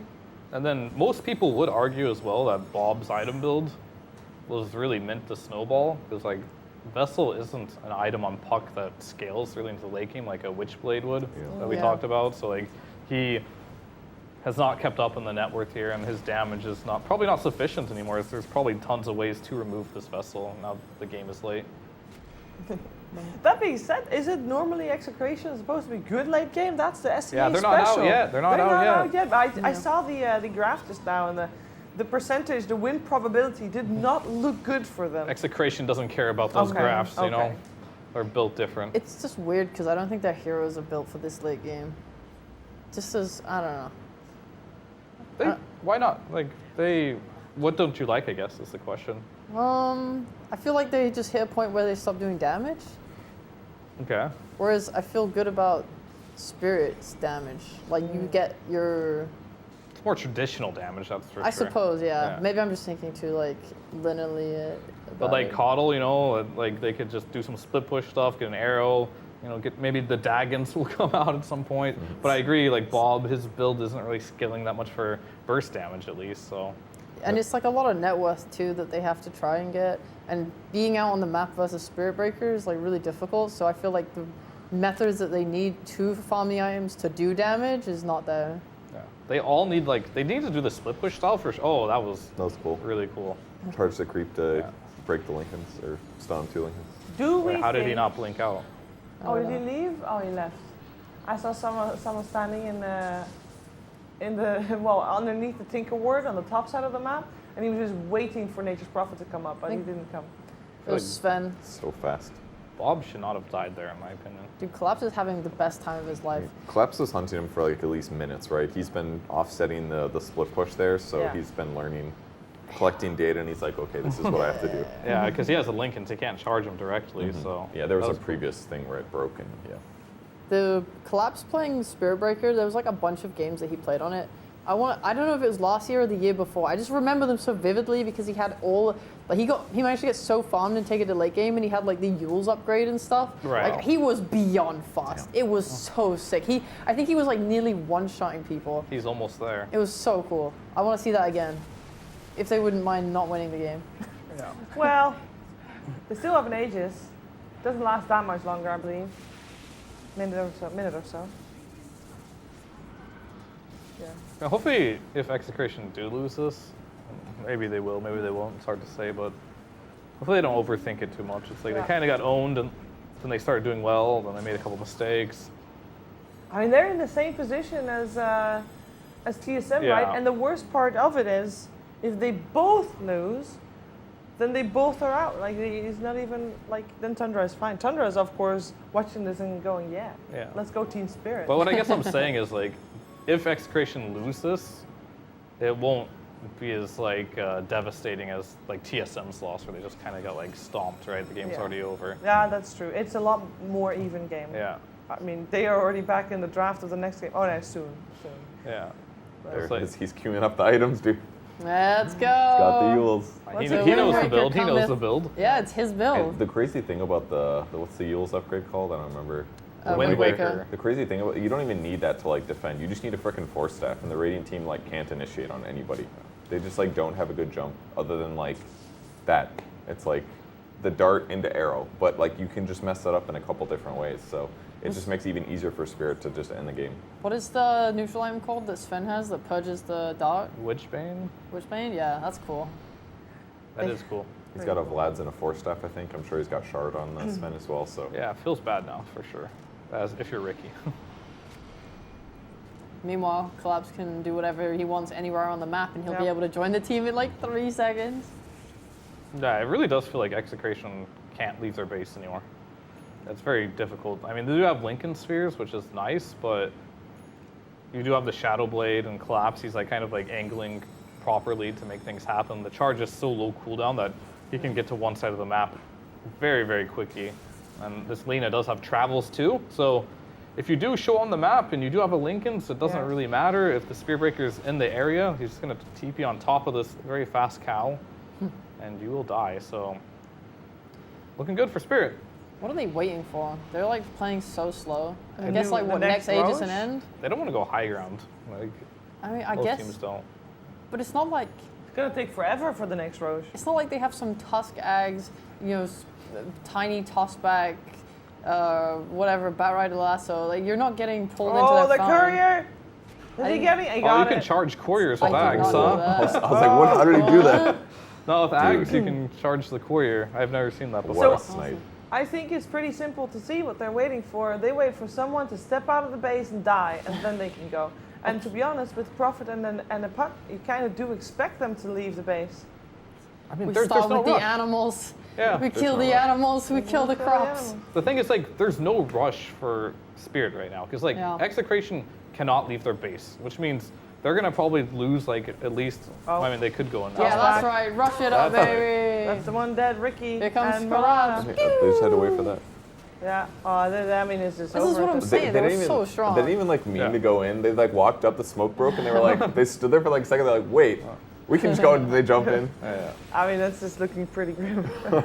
The saddest Okay. part about this is that, you know, Collapse is like so happy with his build. He wants to just keep playing, and he's like, man, these guys, Oh, what a So beast. He's good. so good. he's actually so beast. good. GG. Oh, okay. I mean, they held out for a while, and for Rampage for Yatoro as well. I Brings me mean, that's at this point that's a classic. Yeah. You know, he always gets them anyway. I just- Nothing special there, Yatoro. This is it. It's coming. Team Spirit will win this tournament. I was pointing at the game below it, but I yeah. don't care about the game below it. I only It's care actually about pretty cool, but Team sure. Spirit's comeback. Well, the game below it is a draft, and that's what Fear's talking about because Why is the IO he's cool? pointing at the IO Ember. I am. I'm Why? pointing at Gaming Gladiators. They love this IO Lesh combo. Yes. They stole Oh. it from them. That's what's the interesting part. It's not that IO Ember's good by any means. That's just not a combo, but that's a block pick. And I feel like I don't see enough of those. I don't even know if they're It good happened anymore. yesterday. But Yeah, but how often do block picks actually occur? I feel like most teams get their strategy because the other team is too afraid to mess up their strategy to take away your strategy. And I feel like this is very much so a block pick because like Gaming Gladiators, they love this IO Lesh. They first pick Lesh. It's like, we're not going to give you the IO. And now they have the job of finding a way to make this IO work. Yeah, that part I'm worried about because it's not like their Lesh combo is bad at all. Free not. covers a lot of those gaps that he would for Lina. So. But this is adaptation from gaming because yesterday when they played this, they first picked Lesh. The enemy took IO DP, and the IO DP was really hard for them to deal with, I believe. Okay. So this time they banned the DP, and that makes it look a lot better. I'm not a big fan of Ember as the IO pairing, so I think they're a lot more confident. But yeah, this is the second time someone's taken their IO because you know it's coming. You can't give it to them. I assume it's not going to be the pairing. It's just like a hero a lot of mid laners enjoy playing versus Lesh in that matchup and just throughout the game. So Does that it'll mean we're come just later. going to see Io Gyro make a comeback? Let's go! Oh, hell yeah, that's what I like to see. I mean, I feel like Io playing with the carry. I mean, I guess Effie was talking about the other time since she spammed a lot of Io. It's like you need like 2 partners with like Io now, like which is like your early game combo, which is normally your mid laner, your Leshrac running around, and then you can connect with your carry later on in the game because your carry doesn't want to be that gyro running around. Carry wants to just play their normal game without that. So Yeah. All right, it's going to be the first Witch Doctor pick. The Witch Doctor off, IO. I would be Nice. down. I would be so down with that because like they already have a combo that they can't play with their mid, so they kind of need to play with their off laner here. Something strong in the lane, and that's really not meta right now from what I've seen.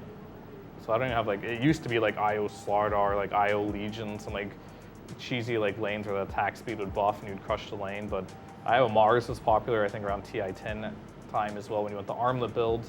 But how much history does this LGD team have with like those off lane combinations? We'll see. Can we talk about the draft? Ehome Talon, of course, first game was incredibly lopsided. How is this game looking, and do we give Ehome a better shot? A reminder, Ehome is already eliminated. Talon want to win because they still have a great shot at making it to the upper bracket. I think at the moment it's either upper bracket or tiebreakers. One extra win will guarantee them upper bracket and might even put them in the top/top 2, which is important because then you cannot get chosen. I can't help but feel biased to just look at the Talon draft and be like, oh, it's just better because they're likely to win. But gap close against any Prophet always feels nice. So Monkey King there is kind of okay. You can probably deal with Treants okay. They've got a super good team fight between Undying, Enigma, and Tiny stuff. So, and then their late game should just be better. Like if you get TA and Monkey on top of the Prophet, he's gonna die so fast. Well, this was the game where previous also was the first like 5 minutes were full on action, but no level 1 fight here. Unfortunate. Maybe if Ehome can defend their towers, they're okay. I don't really like Doom with Nature's Prophet. Doom is so greedy that it feels like you just need to survive the first like 15 minutes where he can get a BKB and then start to get involved. We've seen some like hella active Dooms that are able to do that, but they have to like give up stuff. Like I've seen active Dooms that go the max Scorch Earth, and then they'll just TP to lanes and help like get counter kills, but then they give up their own net worth as a result, and the game sort of gets a bit weird because of that. I'm just worried about them winning these lanes super hard with Enigma and Undying, and then the Doom just doesn't get to like do anything, and then the game's over. It's my only fear. I mean, yeah, I think there's a lot of weight on this Pango this game. Because like the one strength of like playing a hero that can like pick up runes and do stuff on the map is their lanes don't matter if those rotations can't connect. Whereas we see Makoto playing TA, he's gonna probably win his lane. I assume he wanted this matchup. If they can control the runes and Pango can't make rotations, the laning stage is gonna be very scary for Ehome. Yeah. And then after that, it's like, if you can't make anything happen on the map, TA's farming, Monkey and Enigma are all farming, they're gonna feel really sad. I mean, top's impossible, right? Like they just straight up have to drag waves, and even then, I think the more levels that Monkey gets, the harder it becomes for the Snapfire to drag waves because they'll just connect with like Tombstone Boundless and just kill her instantly. So they only have like a few times they can drag waves, and then it becomes like, there's nothing. Like, you're playing Monkey Undying as a Doom, it's just not possible. Yeah, it really is all about Pango getting some runes and killing this Monkey King at some 1 or 2 times. Yeah. And we'll see if it can happen. Yeah, so we're saying that if Ehome doesn't get a little bit of footing in the laning stage, it's kind of over? It could be a very sad game, yes. Oh. It is one of those situations. But, you know, Dota is all about variables, and That's true. nothing is guaranteed. As you see the Monkey This is King, nice. how impossible it is for this lane, but look at him, he's dead. Bro, I Okay. meant with levels. Yeah, nobody... Oh, That was just the nature of him being greedy when they But they pulled the both waves, died. right? Because he was like Yeah. holding like 2 creep waves, fighting the support, Yeah. and just tanking tons of damage. And then he couldn't pull the creeps together, and then he felt he had to back. And then Doom finally came back, and yeah. that was a big kill moment. He tanked so many They spells both died, from by the that. way, on E-Home, so Undying got a double kill. Nice. Oh, okay. So, Now what's he gonna do with that? Buy like a magic stick? yeah. Spam up more decays, I don't know. More mangoes. That's true. more yeah. mangoes. That was just terrible decision making from Monkey. I'm gonna tank 2 waves whilst trading with the Snapfire, who just used Scav Blast on me. This is great. With only level 1 in Jingu, so I'm not even life stealing that much. A little How bit you of really feel. overconfidence. Too harsh. Oh, the Io Oh, a Phoenix double combo. courier kill. Look at that. Damn. Q killed the NP and Shri couriers, both with items on it. So, yeah, I mean, I don't know if it'll matter because NP is still is NP, but that is Dude, big. Quinn's asleep. Look at him. He really is. Oh, he's Maybe gone. it's just a bad blink It's time. like game 1, 2 E's. That's- I mean, it's probably this, right? They first pick Lesh. He's like, all right, you're done. Yeah, go take a you nap. got your hero. Oh, I'm playing my favorite hero. Okay, I know what to do. Yeah, yeah. Are we happy with the IO pairings, by the way, for PSG? Oh, they did do LTD? the Mars, right? All right, that's cool. It depends on how he builds it, right? Because, like, if you do want to play Io with the hero in the mid game, you don't want that hero to rush Blink, right? So you want him to build more tank. Like, the Armlet was a good example of that. And I'm not saying he has to go Arm. I'd be fine with, like, a Falcon Blade, Phase Boots, Windlace, get some move speed going, run around the map. Don't play this normal Mars where you just get an early Blink dagger and you're looking for pickoffs. They get the Phoenix as well, so they have a lot of heal right now. They just need someone that can like use the heals. And I think it's gonna be really important for Mars this game to be like that front line type of like hero and not that Blink initiator. You do have an Ember who will never front line for you pretty much ever. Plus Sunray behind that. It's gonna feel so good. Yeah. This Like Mars has triple heal. potential to like be super cool this game. Ha. Joke's on you. That hero sucks. I mean, everyone said that. Then there was like some game where Amar just like rushed Ags. Amar, is he here? It doesn't matter. You can just play like Amar. I know. I actually thought Mars was still good back then, but now I'm just not sure anymore. I feel like every time I see this, me and Estini were joking. We called him God of Poor because he's poor every game. But that's the problem. Like, you have Io in your lane, you can get farmed. There's nothing stopping you from farming on this hero. You have good wave clear, right? You can clear a wave in like Sure. 2 buttons. I mean, I hope he does but it. people don't do it. We I haven't am s- saying this is good Yeah. if he doesn't play it normally. Yeah, I haven't seen a Deso build in forever. Like, that's what I want to see. I want to see some greedy ass Mars player. Yeah, that's not the idea. Well, I mean, it doesn't have to. I want to see but the it's armlet good. because like I want him to get tanky while doing damage. That's So yeah. far, Mars has been picked 7 times this Yeah. major, with a 42% win rate. It's better than I expected. That's probably because the. Whisper hasn't played it yet. That's the only reason Hey. why. I was gonna say the South American teams play as a core. Where else would they play it? No, like play it's in it a for- mid. Matthew and- plays it for all the time. Oh yeah, Matthew This played. this major though? I don't think haven't Matthew seen played it Not for this yet. tournament, Yeah. but during DPC, that it was like consistent. Yeah, they super flexed it, but they haven't really busted that out yet. It's not like the hero's the worst thing in the world. It's just not like I just don't feel like he's as innovated as he used to be. Like it's Right. always very one-dimensional, and Yeah. a lot of players don't like push it very hard anymore. And there's just much better heroes to pick. They're like, why would I even think about Mars when I could just play Batrider? So true. I miss Collapse All I'm like saying is coming if he out in goes- TI with an armlet Mars. That was Yeah. space. If he goes, oh, there's an anti. An anti-mage? Yeah, the That is the Shiro first anti-mage. No, it's a second anti-mage, isn't it? Did It I is- mention anti-mage in my line of game? No, it's a second anti-mage. Oh, I missed the other one. What did he do before? Okay, Shiro game's over. played this in the DPC and won with it. Yeah, like here I go again. We just heard about the PA, how he's Dude. picking like these. He didn't play. No. I'm done.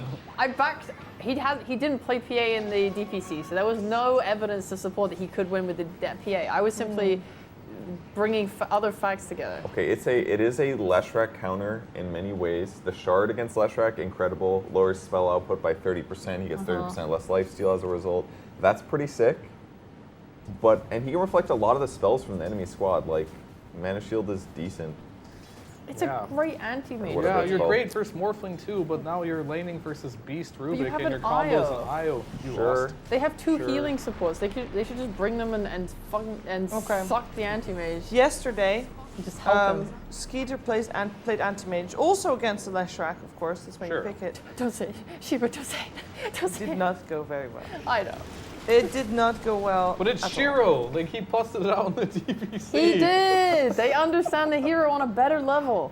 Yeah, in their region, we're just not doing too hard. Whatever. I'm God, not- you guys are such I'm not saying haters. it's gonna I win, mean, but I would love to be proven wrong. This was Prove me going wrong. so well until then. That's the thing. It's like I was all in for this LGD It's draft. I still was like, good. IO Mars, you know, they got a Phoenix, they got an Ember. Just Are pick you- another frontline No, tanky hero, think and it- this would be so amazing. All But right. then they just ruined it by picking anti-mage. Counterpoint. The heroes are good, and that's why the anti-mage is going to work. Think about how these team fights are going to play out, right? You're going to be able to use your arena and your egg to just absolutely obliterate Ace into the next dimension, and then your anti-mage is going to press ult on either Morphling or Leshrac, hopefully Leshrac, and just kill everyone. Like, the matchups, once they remove this Beastmaster from the equation, and is easy peasy. Like, these supports will just die in an arena. Alright, Your we'll heroes are really good for like cleaning up the problems to allow anti-mage to have the good core-to-core matchups. Hey, yeah, I'd love to see it. We'll see, but Please don't get stopped. And even if it doesn't work, I'm just glad they're in the tournament doing this weird shit too. Because I think that's fun to like have one team that's like, we're gonna play any hero that fits perfectly in some ways. very convincing smile. Also, may I point out, the Beastmaster's ult has like the most easy to read animation in the entire world. If Shiro ever gets rolled this game, he should uninstall the game and leave the tournament. Wow. All right. But don't, because you know he's a great player and I respect him very much. We did also have the draft start for TSM EG, by the way. It's in our bottom left. And again, very important game for TSM. They lost game 1. But I want to stick with the Gaming Gladiators PSG LTD for now. I really like the TSM opening so far. I feel like those are two comfort heroes for them. Bryle's Death Prophet is almost always good. Ares Ricky is also really solid, so I think it's a good way to start the draft. Yeah, we have on the big screen still Talon and eHome fighting against each other. We are expecting Talon to take the game, and they are also ahead, and they're going to get more ahead because this TA is farming a nice amount of stacks. Makoto happy. Very happy. So let's swap the big game for the small game and take a look at the laning stage of Gaming Gladiators versus PSG LTD. Now, Sheep, you say this is a good anti-mage game. You are convinced, you are happy. So convinced. What needs to happen? Like, when do you want to see anti-mage do stuff? I feel like that's normally where things go wrong, as why it doesn't work. I think I want him to focus on farming, and then if a fight is occurring like mid, for example, just coordinate it a bit so that he can show up on the tail end, ult a guy who's just, you know, he's spent all of his spells and stuff, and then go back to farming, and then when he's fully slotted and kitted out and feeling good about himself, then go win, because this is a really, really good anti-mage game. But the most important thing here is just that they don't lose their lanes really hard and get sort of run over. Like, if Beastmaster can run him over, then that's kind of like their lose condition. Honestly, if, like, Morph's not going to pressure you. Lesh is a bit scary, for sure. So I would just put more emphasis on shutting down Beastmaster and How? making sure they don't... What do you mean, gank him? I guess you Teleport heroes? have to. I mean, yeah, the Ember has to do a lot this game, I think. Yeah, Mars too. Like, I would like Mars to rush a blink. We talked about Oh, him being yuck. greedy, Oh, but I actually think with an anti-mage, you kind of can't do that. I feel like they need someone. No. I want Ember to be getting items. I want Mars to be a little sacrificial, and I want anti-mage to peek. What's Io's purpose in this game? Counter block pick. Block. It's better than a Slark, okay? Well, Way better than a You Slark. can still play with the Mars. Like, you can be. You're You gonna can play go the for Blink Dagger Mars. You can still go Blink Dagger Mars with an Io playing with you, because then it allows you to keep fighting with your like. I don't think we've ever been on a more disagreeable game together. Damn. I'm not right ever, but That's I'm not still true. willing to force my ideas down your throat. Perfect. I mean, I guess it's how it plays out, right? Like, if the lanes Yeah. are really good, you can go greedy on Mars. If your lanes are really suck ass, then you go the Blink. Well, but you make your lane better on Mars by being greedy. So, like, get the early Helm of Iron Will, right? You're kind of like Yeah. securing yourself a better laning stage Okay. by doing that instead of like being like, I don't have space on the map to do this build because my team is expecting my dagger, right? Yeah. And IO just makes those builds so much better too. Like if True. you, that's why I think you disagree so much. Because if you go blink, it just doesn't. It makes your IO then worthless. So why not go some build that both gives you damage, and you can just abuse movement speed as your mobility basically to go in and get those arenas. I just like the idea of him getting a Blink into BKB. I'm scared. I know you have an IO playing with you, but if your BKB is super delayed because you went Armlet into Blink, I think that feels terrible. What do you need a BKB for this game? To be able to go in and use your spells against like Morph and Lesh. No, and you Ruby. just walk in there. Yeah, okay. We're just walking in. You chain stun him, use all your spells. Ember now can get the initiation off, then your anti-mage comes in later, right? Like, you are just soaking damage, and if you get your spells off, great, but they need like a sponge in this game, pretty much, to absorb the spells to make IO good. Well, I guess we're going to see how it plays out a little bit. Let's talk a little bit about the drafts that are happening on the top side of our screen, because TSM EG is almost closing out their draft. It doesn't look like we've got anything really extraordinary, surprising happening. Yo. Another Leshrac coming out. We got the Disruptor. That was a Which is little a fun surprising. one. It's like not the most common pick right now, but Yeah, the other good fives. No, there's no tree pick in that game actually. no tree pick. In EGTSM. Do we Interesting. like one in particular?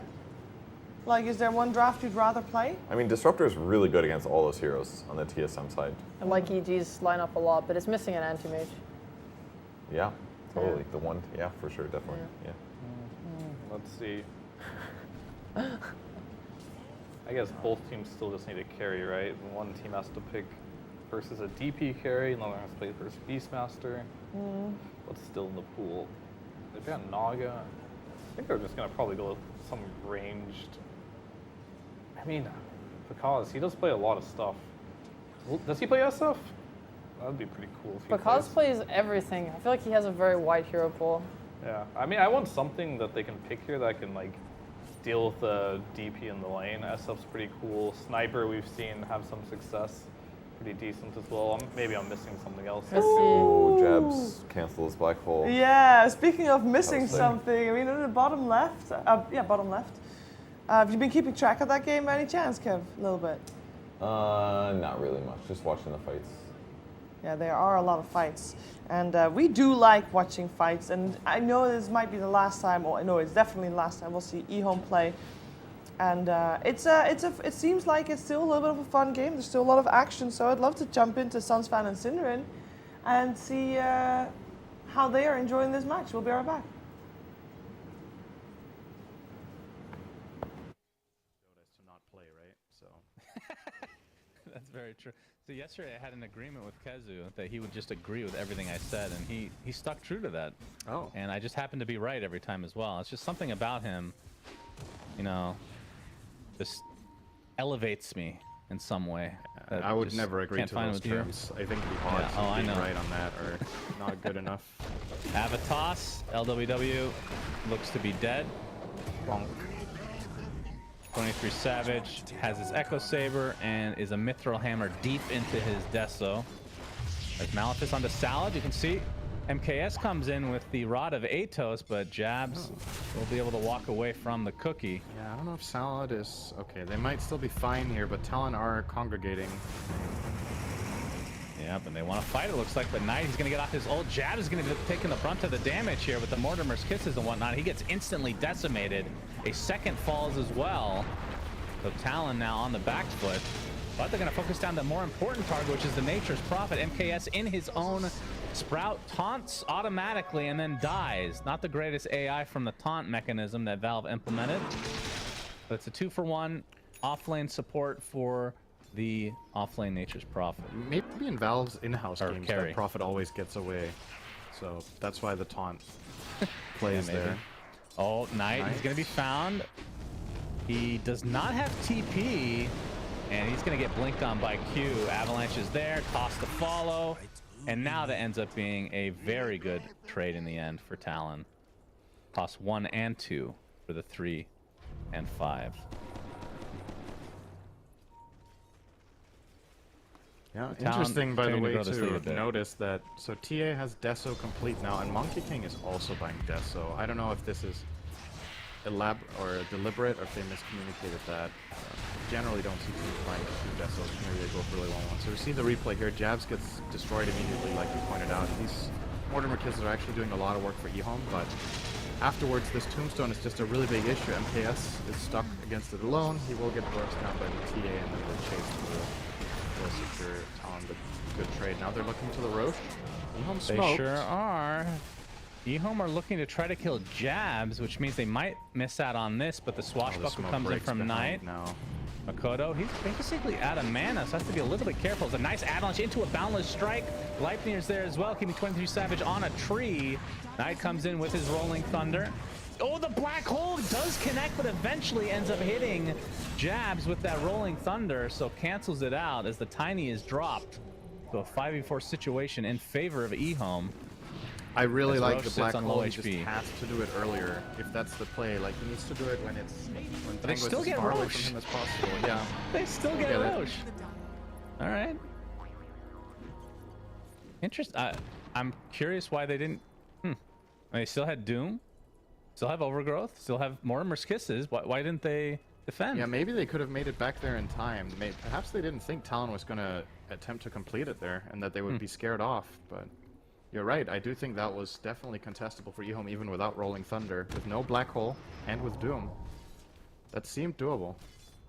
Q looking for the kill onto Zhao Yu, gets the toss off on the creep. The creep gets decimated in the meantime. 23 Savage with the Wukong's boundless strike.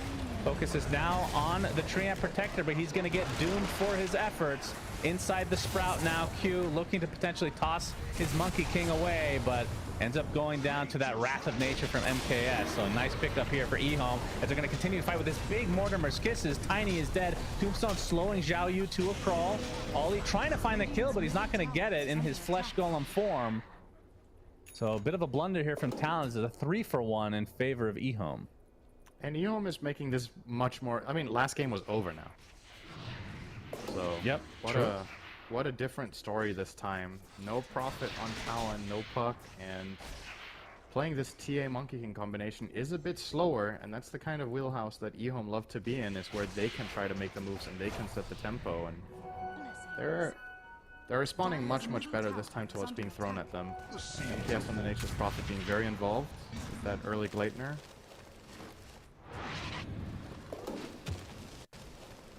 Gives up the Grove Bow. Interesting. Is Brigand's Blade really better than Grove Bow on Nature's Prophet? Dire's top tower is under attack. That's debatable. I mean, it depends on the type of fight, right? Radiant's courier I guess since you has have... been killed. Oh, 23 Savage. Oh, okay, he What? gets the stun. He got it off. I don't know Oh, how and it's they possible. missed Gets the off the coup. boundless strike and he's fine. So Yikes, I that guess was about as close as that could be. as on the other side, Knight gets dropped by Talon. So if you're leaping and you get stunned, you continue. I guess I did know that, but it just looked really weird with the cookie. Yeah. It didn't look like he got it off, but just teleported up to the trees. I mean, when it's your instinctive nature as a monkey to get on a tree, I guess it makes sense that you'll find your way there one way or the other, Cinderin. At the same time, if you want to go that route, if you got stunned in real life while jumping, I don't think you would continue flying over and then grab the tree. You'd probably get knocked out of the air, you know? Yeah, I can't this say that seems for very sure. realistic. As not a monkey and not somebody with much jumping experience, perhaps I'm wrong on that, but I do feel like if I got hit in the head while I was jumping, I would probably not complete my jump normally. Dire are scared. Yeah, you know. probably have a concussion.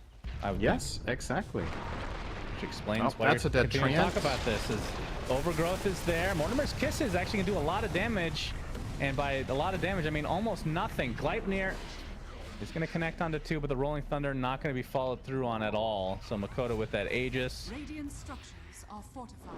and a Mortimer's Kiss. What level is that? It's only level 1. Oh, Okay. one kisses, yeah.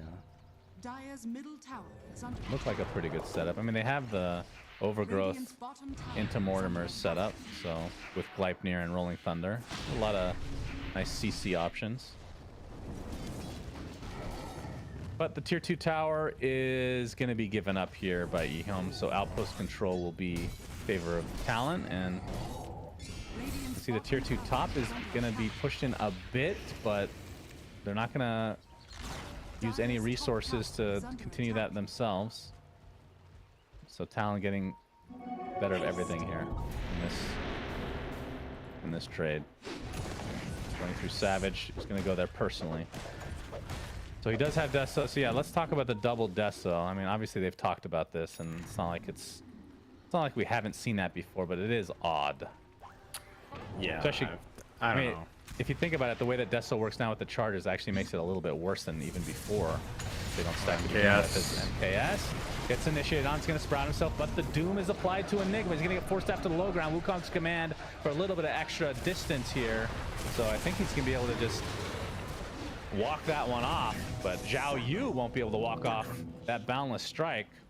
And even better for Jab's regen rune in the river, so they could actually look to immediately make another move if they wanted to. They're fully healthy, no Doom available, no Nature's Prophet ult, no Nature's Prophet BKB. Would really like to see Talon. So they're gonna find this D ward here with the traps for Ollie. Now, if they had a smoke on them now, this would be the perfect time to just capitalize on this fight that they just had. But they can also use it to take top tier 1. I don't mind it. Top tower is under Keep attack. gaining on the map. And Q does seem to be... I don't know if I want to call this hunting. I'm not quite sure what his plan is down here, if he's just there to defend the tower or if he's hoping to find someone. Currently walking around a little bit aimlessly, getting his 4-staff now. Guess that's why he turned back.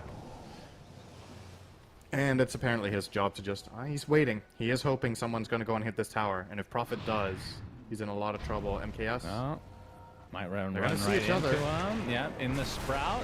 Oh, Gets off the dodges. avalanche, cancels Oh, the nice. TP, tossed back into the right clicks of Makoto. And even Ollie has come to steal a little bit of XP from his cores. Great Gleipnir dodge there from Q. And Makoto does have the shard, by the way, so the silence being applied to his psionic traps. Salad has a shard of his own, it seems. But top lane, 23 Savage getting pursued by Zhao Yu. Radiant are Salad. Then we got the tree dance. He's got good to tossed. go. Radiant's middle tower is under attack. How does it happen every game? LWW getting pursued now. They're going to find him. Easy kill. He is super squishy. So 4 charges for the Desolator on the MK and Radiant's 6 middle on tower TA is right under now. attack. What do you think Look of at that Talon. mechanic, by the way? What if they added that to more items? Which The one? scalability. The scaling? That's Yeah. Is there... What other items have something like that? Radiant's middle I think tower that's it. has fallen. Is that the only one? Wasn't there... think Didn't so. there used to be another one? Am I making this up? Maybe there has never been another There's a item bunch of that scales. spells that scale, like charges with like finger or whatever. To be Bloodstone. precise. Bloodstone, yeah, The old that's Bloodstone. That's true. Not exactly the same, but 'cause Well, it you was could kill lose related. them. I mean, you could lose charges there. Here you can't. But Bloodstone obviously was based on being in the radius of kills. Mm-hmm. So, Yeah, that's fair. but yeah, I don't mind it. I think scaling items are interesting. I mean, this one arguably not particularly special by just flat damage, right? But you could imagine items could reach like breaking points where after you get X stacks, it unlocks something in the item, perhaps. Oh yeah, like a talent tree for items almost. That's pretty cool. We can see Talon. They initially smoked up into the jungle here, but now just on a dewarding expedition, it seems. They scan out the bottom area, and we'll see who they go on first. Knight, he's going to be able to blink out. He's going to get off his Rolling Thunder. Oh, so Looks much like he info actually from wants 23. to fight. 23 Savage gets off the Wukong's command. It's going to be an easy kill onto LWW, although he does get off his Overgrowth. Salad stuck in the trees. MKS, he's going to get Black Hold. While BKB, Jab's doing a nice job of getting both Knight and MKS in that. And now it's just a right-click battle between Monkey King and the World. Makoto with the double kill. And they're going to find another. They're just going to call it GG. Even though I don't think the game is technically over. But again, this is where it just It's gets pretty really grim. awkward. to be fair. eHome just have nothing to play for. Okay, I really thought that eHome was going to fight for a little bit longer. I was like, okay, you know, Talon took a fight. They took, they took the lead, but that's enough for eHome to call it quits. To be honest, they were already eliminated. It does mean that Talon gets a 2-0, and with that, they end on a 10-6 score, which means they are guaranteed upper bracket and have a chance to top their group. And we'll find out later if that's going to be the case, because that's going to depend on the other games still going on. We do have a lot of games going on. There's 3 other games actually active at this time, and that's why I've got amazing panelists. Joined by Jenkins, Effie, and Fear. And Jenkins, you've been keeping tabs a little bit on the PSG LGD versus Gaming Gladiators game that we see. Absolutely, Shiver. But first off, I would like to say that there's an unmade bed in Sunsfen's background, and I would like production to. Oh, it's off the screen already. Okay, so we're very That's not a lucky bed, here. dude. But it's good. They already heard what I was asking, which is going to be to get him to get off of the screen. I don't want to see him. Good.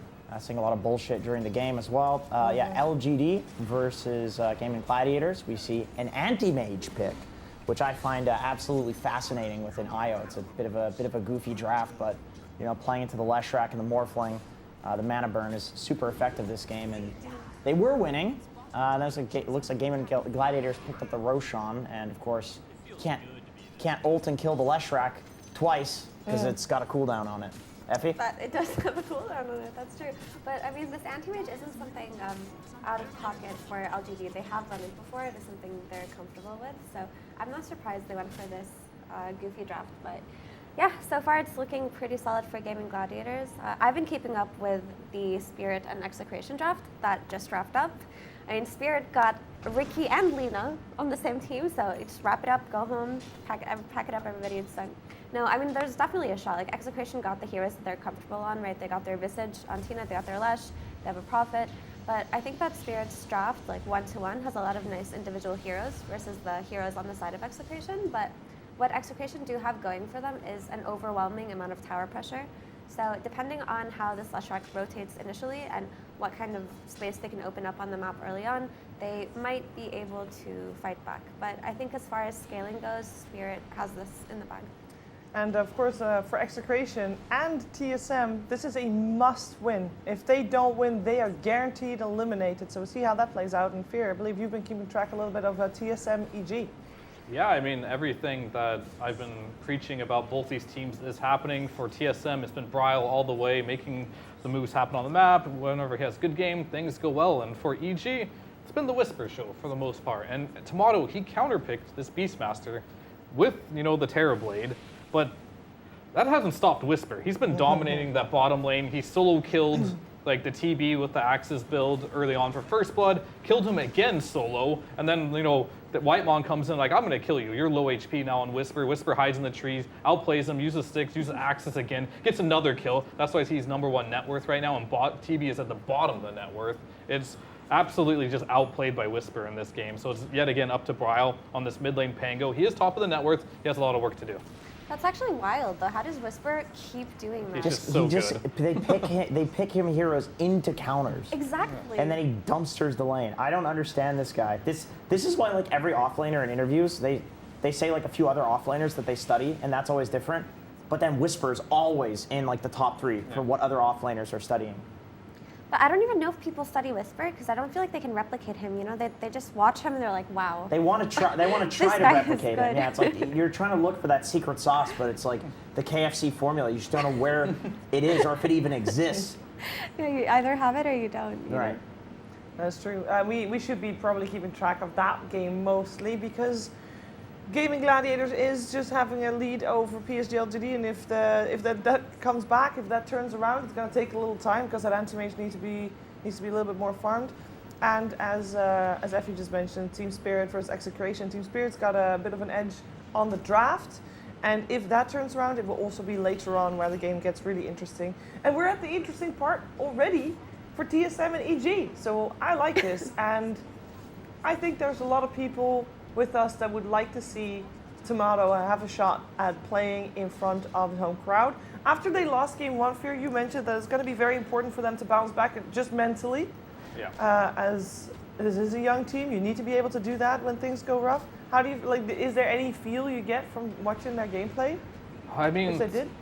Tomato's not having a good one, and that's definitely a bad thing. But I'm not sure how much that is from like not feeling well after game one, as to like just getting outplayed by Whisper here. I normally wouldn't consider Tomato the type of player to just get straight up outplayed by Whisper. They're from the same region, right? So he should know his play style. Yeah. But like the big worry I've always had with TSM ever since they formed this roster, they don't have like an experienced like in-game leader. No. Sure, Moon is on the team, but he's like kind of like after the game type of guy. But when things start going south for them in the game, who can they really rely on to like pull the troops together and like make everything come together? And it's hard when they get behind, and it's kind of shown in a lot of their games. They talked about that in interviews, actually. They said that's like their number one thing that they're trying to work on, is having a shot caller to replace Moon, and the like Bryle and Tomato are trying to pick that up, but on the old TSM iteration, like that's not really what they did because they had experienced players, so that's a new thing that they're having to learn. And How do you learn that? Because it feels like that's one of those things that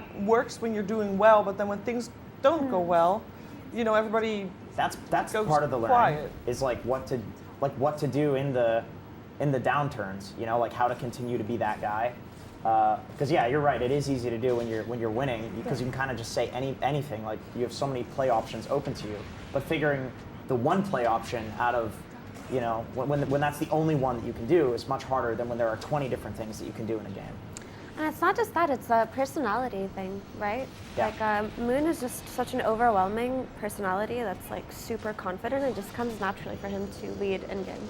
Whereas I feel like Bryle and Tomato seem more on the shy side, so it might not come as a first nature for them to assume that role and just take leadership over a game. It might take like a lot of learning, but like for somebody like Moon, it might have taken like half the amount of time, because it was naturally just, he has this like assertiveness in his personality. And Saberlight even talked about it moving to Shopify, that he was so used to having Moon as this like big shot caller guy, and he said like the benefit of it is like when you're winning, like it feels really good. When you're losing, you have this person with a really strong energy that's like really wants you to win. It can kind of ride on you. Like it can also pressure you in the negative way as well.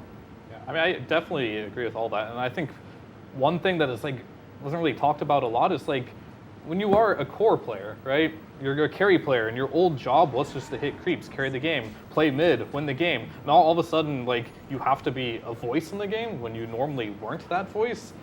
It'll affect your own personal play a lot. Yeah. You will play worse because now you have a responsibility that you didn't have before. And then we talk about Moon, he was that guy, but he also wasn't playing mid or carry, No, right? he wasn't. Yeah, so exactly. like having your carry player, mid player also have to make the strategy for the team when they before didn't do that. It kind of seems like an impossible task to me.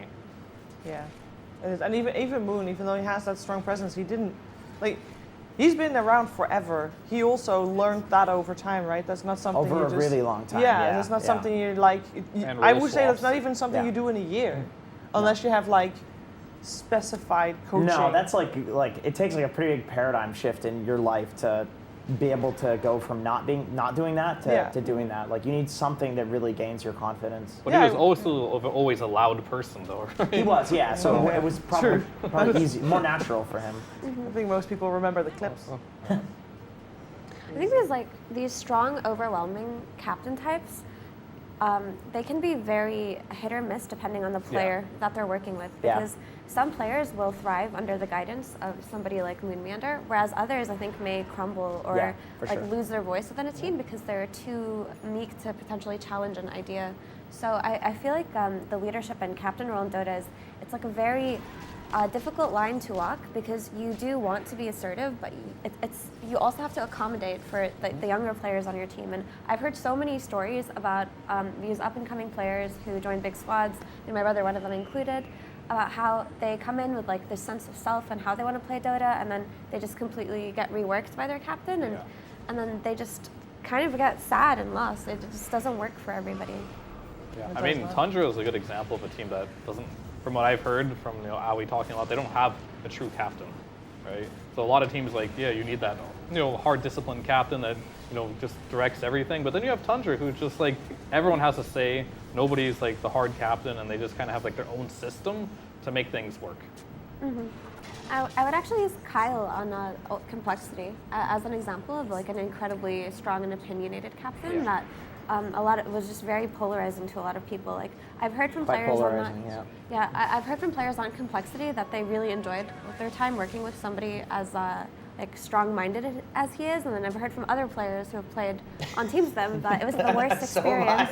The worst experience they've ever had, and it like took them a while to recover from it. And that's not to say anything bad about him, just how difficult it is to walk the line that we were talking about. I loved playing with Kyle actually as a captain. Like I found it to be, it's like between game 1 and game 2, he would completely hype you up, and you would never feel bad going into a game 2. But then also, you know, when you take a couple of strong personalities and you put them together, sometimes there can be a bit of a supernova situation, like when a black hole kind of sucks in the sun and creates a supernova fear. Yep.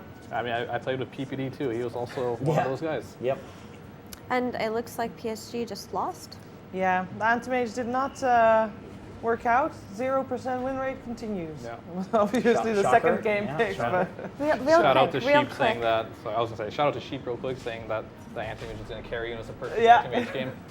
Real quick, production, can we zoom in on Jenkins' makeup, please? Oh no, because can you turn to the Yeah, side? turn to the side. Ooh. You're like full on Viking meets Jack I don't Sparrow. know. I didn't know what they were saying, and I just kept saying yes. And I You heard look- something you look about great. Jack Sparrow, and You said yes. Turn your head to the other side. Look at that epic charm. Like, can you touch it? Yep. Very cool. Very powerful sorry stuff. about that, Thank you, guys. production. Sorry about that. All right, we got 2 active games then going on still. Oh, actually, let's first, with Gaming Gladiators taking 2-0. They end 11 and 5 in the rankings, which is guaranteed top 2. Because Spirit could also 2-0, in which case they are having a tie at first place. But that is where they're at right now. And for PSG LGD, that means they end on an 8-8. Well, they are already guaranteed no longer upper bracket then, because Talon already won and EG already won one game. So that means EG and Talon guaranteed upper bracket and PSG LGD guaranteed lower bracket. And I say that, yes, correct. They're guaranteed in, guaranteed lower bracket. Yeah. So LGD is not out. So can I shit on them real quick for this draft? Go ahead. All right, perfect. So like, Mars went Mana Boots Blink. Like we were talking about this, they have this IO partner. Who's their IO partner in this game? Anti-Mage? You don't really, I mean, you were talking to me before about how you want that mid-game kind of like partner with IO, then maybe you can go to your carry in the late game. But like, who is IO going to play with this game? Ember? No? You're right, he has no partner. I was Can thinking, I ask you a question? yes, you may. Are you a Mars player? No. Because I swear to God, I've tuned into like 5 panels, and you're shitting on somebody for their Mars build. Yeah, And well, it's that's the always thing. Mars. Because Mars is a terrible hero because people play it badly. I don't need to really play the hero to realize the issue. And the issue this game for them is like, remember IO Mars, I think it was TI-10. Collapse was playing it, he was going to arm the build, build, and yeah. he was owning. I wanted to see that here again, right? I wanted to see Mars be the front liner. He's got a Phoenix behind him. He's got an IO behind him. He needs to be like this bulwark, literally, just running in the front. Doesn't matter if he gets the spells off. He needs to absorb the spells so Ember and Anti-Mage can come in later in the game. But he wants this early Blink Dagger build.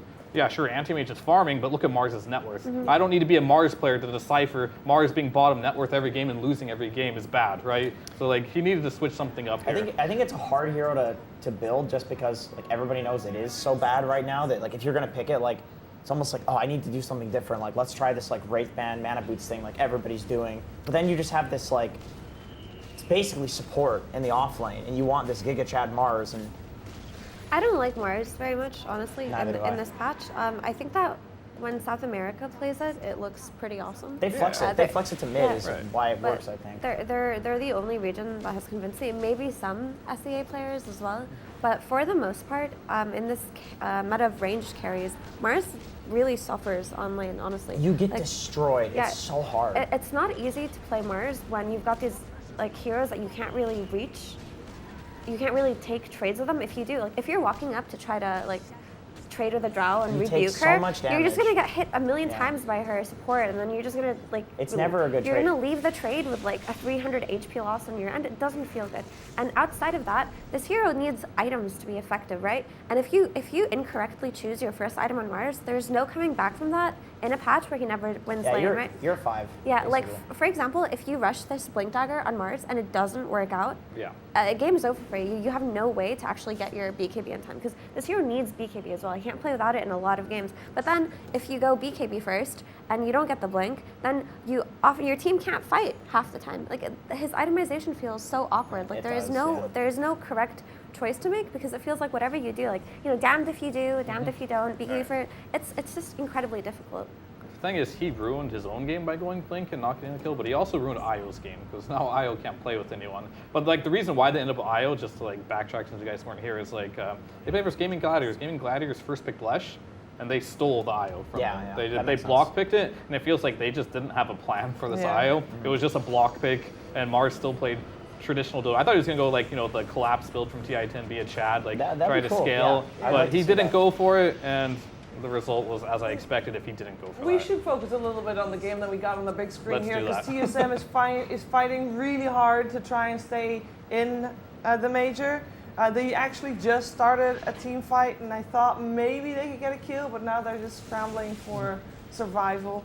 It's looking pretty rough. All the cores of EG are higher net worth than all the cores of TSM. Late game potential still very much there as long as they hold, which seems to be very, very difficult. Yeah, I mean, I've seen this Ursa versus TB match before. If Ursa gets too farmed, it doesn't matter how much armor you have as TB, he actually will kill you in one stun, so Yeah, 'cause it's definitely rough. He's hard to kite, right? Because he builds things like Basher and Abyssal. Like other melee carries that jump on TV usually just Hurricane Pikes himself away, but you can't really do that Because versus yeah, they Snowball need to and build Ursa. damage. Yeah. The other carries. Ursa doesn't. He just goes Abyssal Blade really early Yeah, on. and blink. The one thing like TB is going from is like he does like to build evasion items, whereas Ursa Yeah. kind of suffers versus that. But it doesn't really feel like TB is going to get to that point. Like I would say like a 6-slotted TB deals with Ursa with no worries, but he will Right. not become a 6-slotted TB in this game. I mean, the one that I'm really worried for at TSM is like the Death Prophet.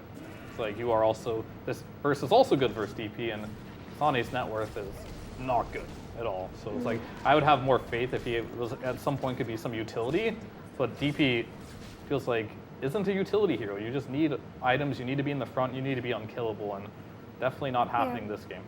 What I noticed about Kasane is that when he's not on a zoo hero and they're losing, he doesn't know how to play the map comfortably. Yeah, like probably it true. doesn't really feel like it comes naturally to him to like just push out these side lanes and make these mini plays. Like I know that it's hard because he's still a young player and he's learning a lot with every game. So I do have faith in him that he's going to become a force within a year. But you look at players like 3-3 from losing games, even if he's not on zeros, he's always been on zoo heroes. He's always been the type of player to make something happen on the map. He like does a crazy lane shenanigans. Like he hides in trees. He tries to set up for the wildest plays. Like he doesn't allow himself to be stuck on his side. But was he always like that, or did he, because 33's been playing a long time, Yeah, I'm sure he learned, Or right? did he learn Kasane over will get time? there. Yeah. I think Kasane, I definitely have faith in him. He definitely looks very talented. Yeah, it's like his first LAN here. Hopefully he gets a lot of experience from this and like improves. I'm saying it as like we're watching them get exiting from the tournament, which I think we are, to be Yeah. honest, looking at the way things Well, are going. But If you want to something see could happen. someone exiting from the tournament, maybe a little bit before TSM, we should switch our big screen from our small screen to watch maybe what could be the final minutes of Team Spirit versus Execration. And if we thought EG TSM was a little bit lopsided, even though this is the second pickup they get, if they get it, yeah, in like Big. the last minute or two. So that is what they need to do. They got exorcism use as well by the looks of it. Maybe a little bit. Maybe they risky. shouldn't have used that extra Yeah, there. yeah. But they're crawling back. They It are could be the actually beginning. able to play on the map. Yeah. But if we put, can we put Execration Spirit on the big screen for a second, please? I mean, this one's pretty much over as well. They gave one of the best teams in the entire world, Lina, Ricky, and I'm not sold by their visage reaction to Lina that they've been doing. I've seen that a couple times. It did work once, right? And that's probably why they are going with it. They beat Tundra with it. So I don't know, maybe. I don't know what else to say there. Like they won a game with it, so maybe they Yeah. think it's good. They did win a game with it. I am happy they stuck to their guns because it's the thing you practice, you know. Otherwise, you're completely hopeless. Yeah. But it's Lena Ricky. Come, just I know. just ban one of know. the two. I Come think, on, dude, so many people coming to the tournament had their answers for Lena. They're like, we're going to leave it in, we're going to pick our counter, and we're going to win the whole tournament with the counter. Nobody has countered it yet. Yeah. Nobody. There's been the Bat Riders, there's been the Zoo Heroes, there's been the Magnus Rubik. It all looks like shit. Then you're just playing against Lena still. I mean, people have like won games versus Lena in the past, but it just feels like by the skin of their teeth. It's right? so hard to do it whenever you do It's it. just not worth the effort, man. Yeah. Only Liquid made it look easy versus Yeah. Shopify Rebellion. Yeah, well, But that's just Liquid. they've been in the habit of making everything look Yeah, easy. that's true. Yeah, so this game is looking incredibly difficult for Execration. When we Look looked at at the Prime other looks so game, large. we at least saw high ground defense potential, late game potential. On the side of Execration, that's not really there. Oh, Unless, big bird stuns. potentially, they can do something with this fight. I don't. And there's the Lena. Yeah, look at High that strike go. array, though. Oh. Yep, you guys forgot there was a Lena No, in I this did not game. forget that. Oh, look at Oh, that. stolen ignoring it. Laguna Blade. No, That's I something. meant Execration forgot because you're kind of like that's what happens. You're like owning a team. Like, guys, we're doing it. Their Lena hasn't shown up yet. We're ultra killed. That's too Yeah. bad. Unluck. I'm glad we're watching these games because both these EG and Team Spirit have my favorite offlaners. Whisper and Collapse are probably like my most favorite offlaners to watch. They're fun to watch. They're just- super fun, man. I definitely agree with you on that, and I think for me, Spirit has my favorite offlane duo. Oh, okay. Like Yeah. Collapse and Mira are just. There's something so wholesome Are you about biased them. against Mira?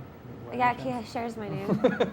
Yeah. Makes sense. No, but I just like I watch Team Spirit vlogs a lot. Actually, I'm a big Team Spirit fan, and they're just very wholesome. I think that if they spoke English, they'd probably be the new OG with how they treat each other and their friendship and like the bond that they share and the trust. It's just all so sweet, you know. I watch it, I feel like I'm watching an anime. It's just really. Yeah, remember what you said Such a pleasure, to the dude. captain of Team Spirit in the elevator about me.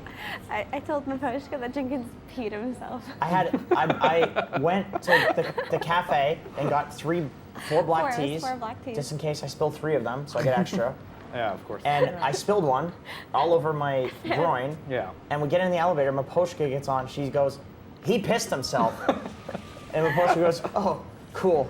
So I turned around. Actually, it was more wholesome than that. He had like a very gentle smile. He was like, "It's okay." It's Yeah, okay. he had a gentle, mothering smile, and I felt like getting mothered by. I really like him.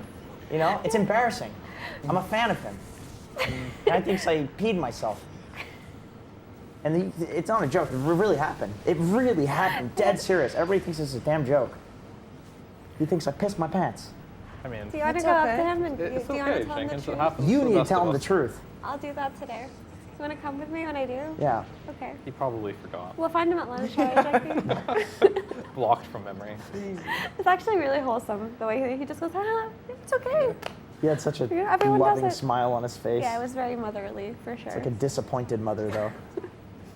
What if you just like had a heart-to-heart with you and told him, he told you it happens to him all the time, gave you some tips for the future? I'd tell him to talk to BSJ because he actually pees the bed. Being, of course, a sociopath. Anyway, Fear, go ahead.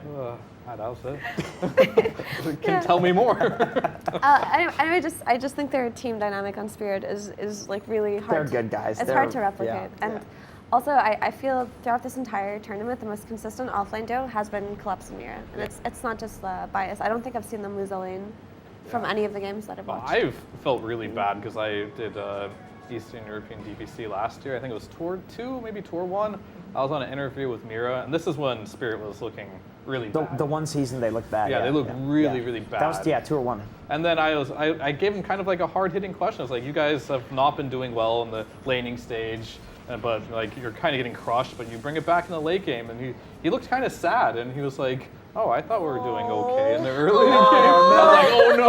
I will tell you, I have done the same thing in the interview at some point. Was it with I felt GH? It so was bad. with GH because Yeah. That was at really that funny. point, Nigma Galaxy Yeah. was getting. I mean, they have a lot of passionate fans that are not always friendly. They They're don't know mean. this. Nigma fans are so mean to them. Yeah. Yeah, but they don't know this. So I asked like, how do you deal with Yeah. it? It's like, What? Exactly. His GH doesn't go on YouTube Yeah. comments. Yeah. He goes, wait, they're flaming me? Yeah. Yeah, it was a mistake. Mira was apparently the same way, and I was like, oh, all right, well, that was a mistake. Sorry. Sorry. Then I had to cover. I was like, oh, I guess you guys weren't doing that. Let me rephrase that. Oh God, that's too funny. That is, don't worry, it happens, it Yeah. happens. Shout out to Team Spirit. We Yeah. love the shit out of you There you guys. go. Same thing for GH, by the way. Sorry for that. Speaking of GH, I hope we see that guy at a major this year. He's still so good at Dota. I mean, they're on the up. You know, they stayed alive in Div 1, and they are on maybe an upwards trajectory learning curve. We'll have to wait for the next tour, obviously, but who knows? At the same time, by the way, seeing people at a major is nice, but for Execration and TSM, the road might have been a little too short for them. Execration is still struggling. I will say that we gotta leave this game and go back to TSM EG because something maybe has burned somebody after this. Has burned, never mind, that was done. Has burned some life for TSM. When we left them, they were getting pickoffs a little bit, and it seems like they've been able to do that semi-consistently. Don't swap now, they're losing a fight, guys. Don't swap now. Oh no, Ursa versus TB. No, we're not seeing. Oh, he wasted his bash Oh, on the no. illusion, but the glimpse, he's dead. Without having any context, I just see him glimpse, so I assume he's dead. But maybe he's not, there's a smoke screen. Yeah. Okay, alright, I was just kidding, by No, the way. I mean, okay, he is dead, but he put in a lot of yeah, work he in did. that. There's a buyback on Brawl coming back too, so like maybe they can make something happen, or maybe he's gonna get glimpsed and we're gonna call it. Yeah. Well, that's painful. Okay, well, maybe us tuning into this one. That went Jinxed better him. than I thought it would, though. Right? They've Right. clawed back a little bit. Very true. And also, Execration has held on to that game for longer than I thought they would as well. So I don't know if that's a So- silver lining anyway. Are TSM just out? Yeah. Yes, if they And lose this and Execration. Execration, they're just both out. We see also on the bottom side of our screen, both of those series are Group B series. So they're like, they started the next one. And I'll just quickly say what's at stake for them, because Knights on the side of, on the left side, bottom left, Knights is already out. Hellraisers, okay, they're very likely out. They have to win both their games, and then they have to hope that Geek Slate does not win both their games. And they also are in line with Bedboom, and I think Bedboom is facing Geek Slate, so it's looking tough for Hellraisers. But if they want to have a shot, they have to win both the games. That's basically where they're at. And then the other side, we got Aster and Team Liquid, and for Team Liquid, it doesn't matter a single thing, and we are all very curious whether they're gonna be playing normal Dota, or whether they're going to experiment a little bit more. On the receiving end of their potential experimentation is Aster, and for Aster this series is very important because at the moment they are three-way tied for potentially going upper bracket or going lower bracket. And of course everybody wants to be in the upper bracket. Also, while I was talking, Team Spirit did eliminate Execration, so that was the last we saw of them. At least they went out with their own style. And I definitely think that they have performed decent, because even though they get eliminated, they still get eliminated with 6 wins to their name. They're 6 and 10. They It's like tied everyone other than they did- 2 series. yeah. That is a very sad way to go out. But they had a good showing because Yeah. a lot of us didn't have faith in them coming into this tournament, just because even though they were the first seed in the SEA region, it felt like every game that they won after some mid-game throw, right? It never felt like they had a convincing way to like catapult themselves into that mid-game. They were just excellent at capitalizing on enemy mistakes, and they did that so well, and they played the late game much better than any other team. If they can like fix their laning, Yeah. this team is actually insane. yeah, This could be such a strong team by the time agree. TI comes around. yeah. So I hope they don't get discouraged. I mean, they're an all Yeah. Pinoy stack too, so that definitely does help them and give them a sense of like camaraderie. And I think that could definitely take them very far. Yeah, we're gonna of course see Spirit more in the main event. They made it through, and they are, I believe, guaranteed upper bracket with that victory as well. Of course, EG and TSM, that's still a very important series for TSM. If they miraculously live, they're still in. It's a rough uphill battle in the second game of the series.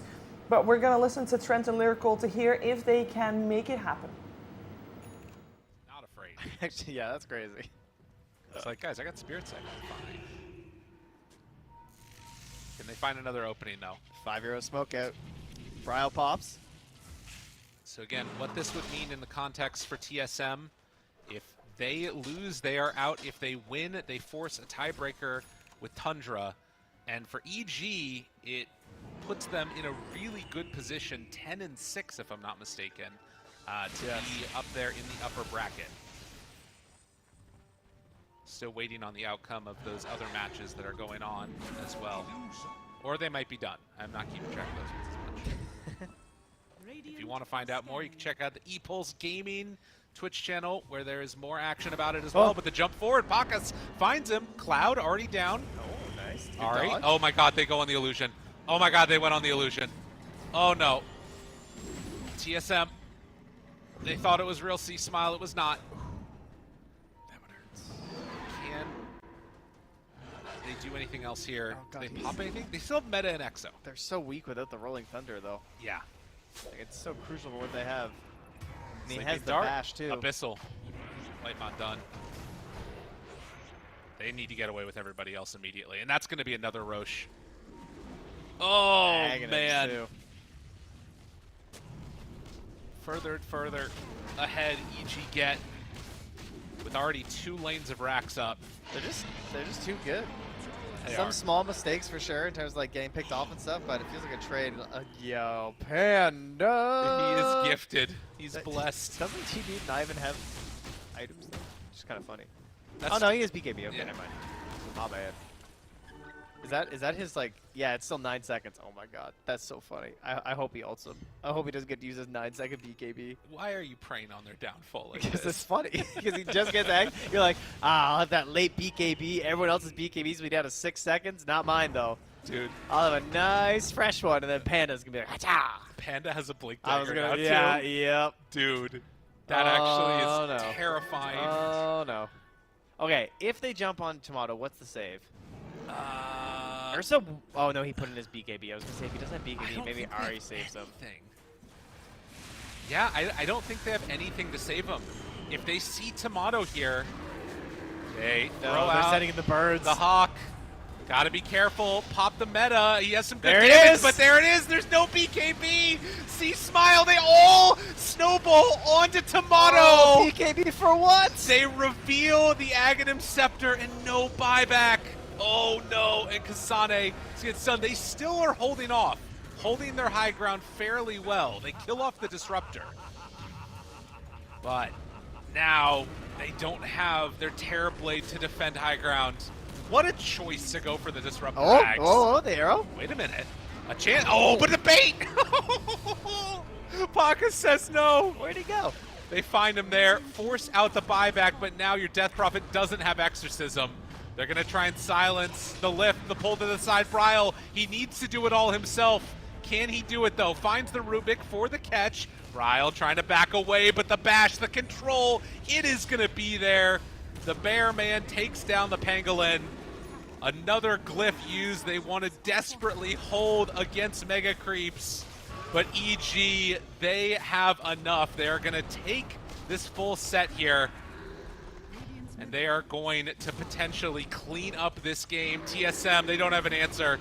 There's no buyback there. They had already popped Metamorphosis. Tomato does not have the damage.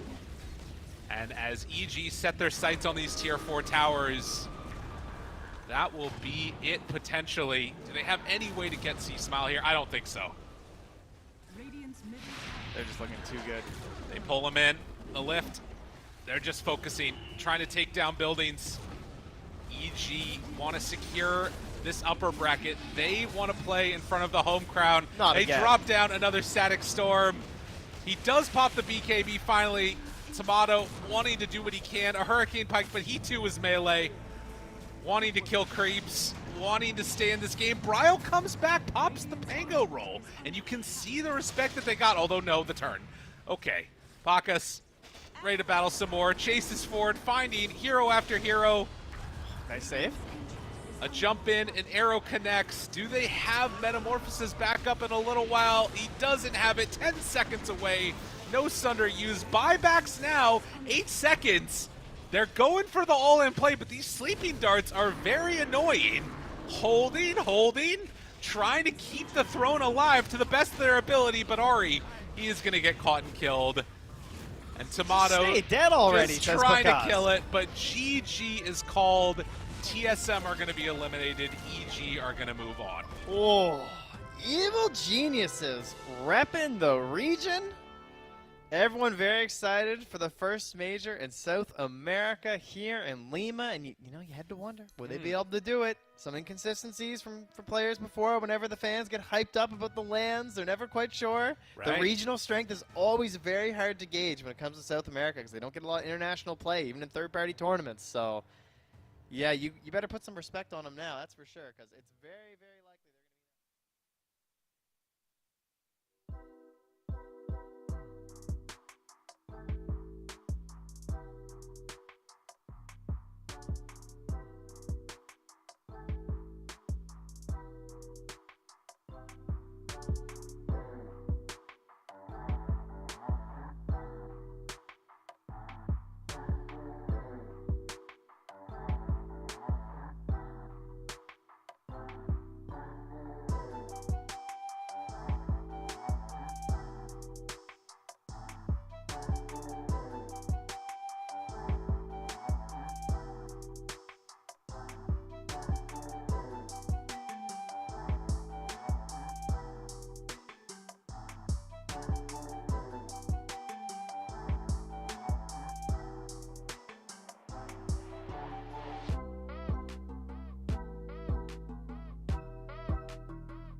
Welcome back, everybody, to the last day of the block party, and maybe even the last few hours of the block party, because it's looking like we might not actually have tiebreakers. There were various combinations that could have ended up in, I think Trent tweeted out 10 potential BO1 combinations. I was looking forward to that 100-way tie. That's what I was saying. Yeah. And then infinitely replay it Yeah. for 3 days straight. Yeah, let's go. Let's go. But it's not happening, unfortunately. None of it is going on. Snare, why are we not having tiebreakers? Why are teams actually getting eliminated? Because people woke up and they were like, all right, so we have 1 day off before the main event, right? We still need to scrim, we still need to practice, we still need to eat, we still need to play in the pool.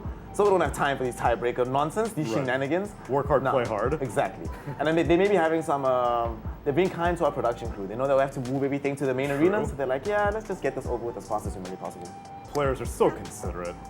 We're Effie, so lucky though, to have them. we're so lucky to have them, but unfortunately we are unlucky to be losing 6 of them. I believe now we can confirm that TSM will no longer be with us. They're out. Execration as well. It's not like Execration as well. Matamba at TI, though. They are still alive. They just, not for their tournament. Correct. We have not made an RIP in There's memoriam. no RIP. No, not right And now. hopefully, I don't know what Tomato's mood will be, but I would love him to show up on the broadcast for, you know, the sake of being a Peru major. Yeah.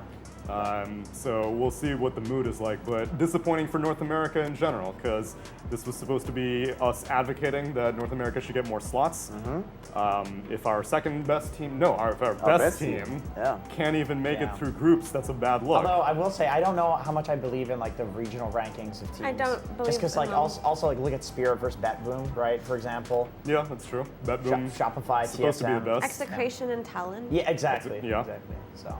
I think a lot can happen, like so you play one series versus the other best team and you lose it. It's a best of 3. It doesn't say anything. It just means that Yeah. you lost a best of 3. DPC it is doesn't a little say weird like if that. you're worse or better, Yeah. right? It's just a tournament. Just look at it as a tournament. For TSM and Shopify, that was the case, but Talon had to go through a tiebreaker. They were like in the third, fourth, fifth kind of area in Southeast Asia, and so them making it through the tiebreaker And then doing And they well. stomped- they're doing amazing. They stomped the tiebreaker as well, though. That was a pretty easy True, tiebreaker yes. for them. It didn't feel like they struggled at all, and it was like clean 2-0. Yeah.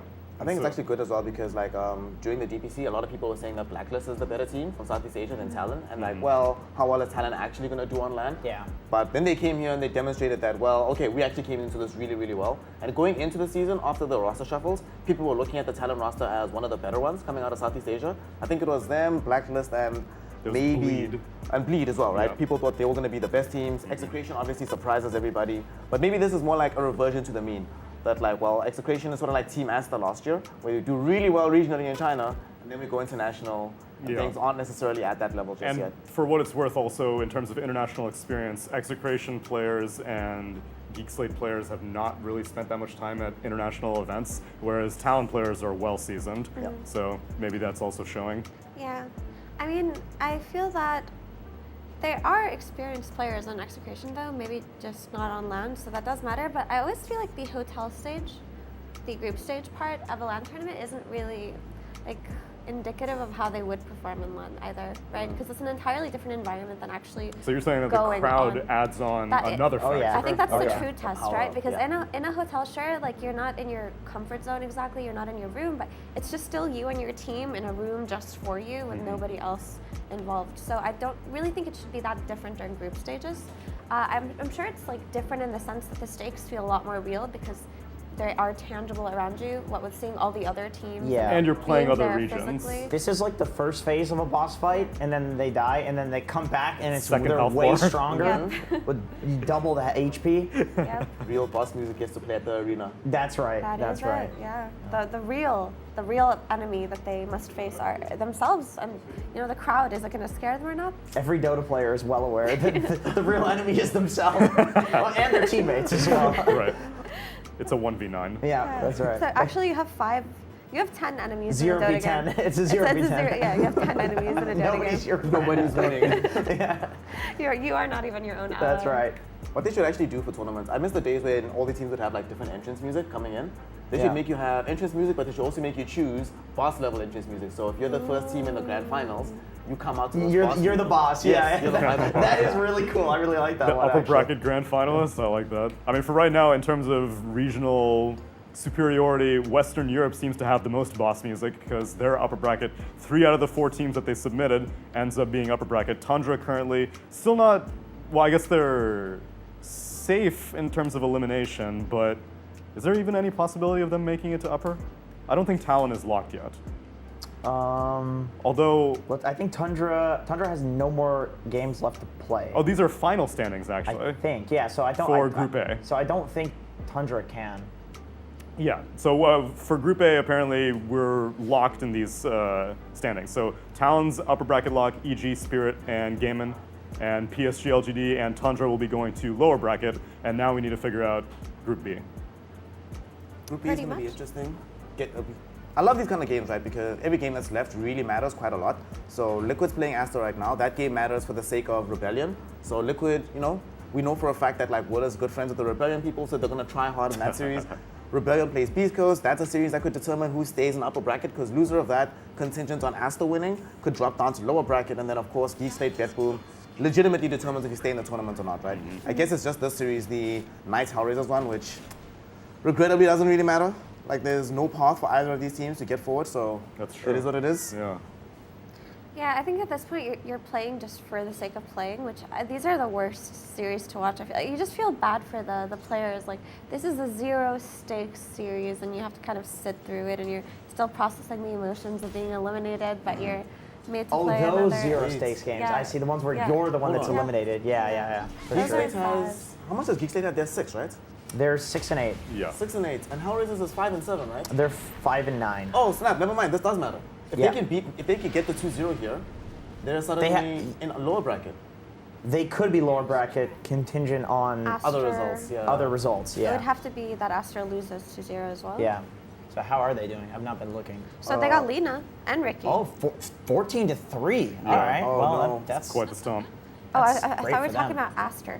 Astra has Lena and Ricky right now. And Aster Yeah. is they're playing against That is very pleasant for Astra. Liquid picked Luna? Was BSJ drafting for them right now? What's going on?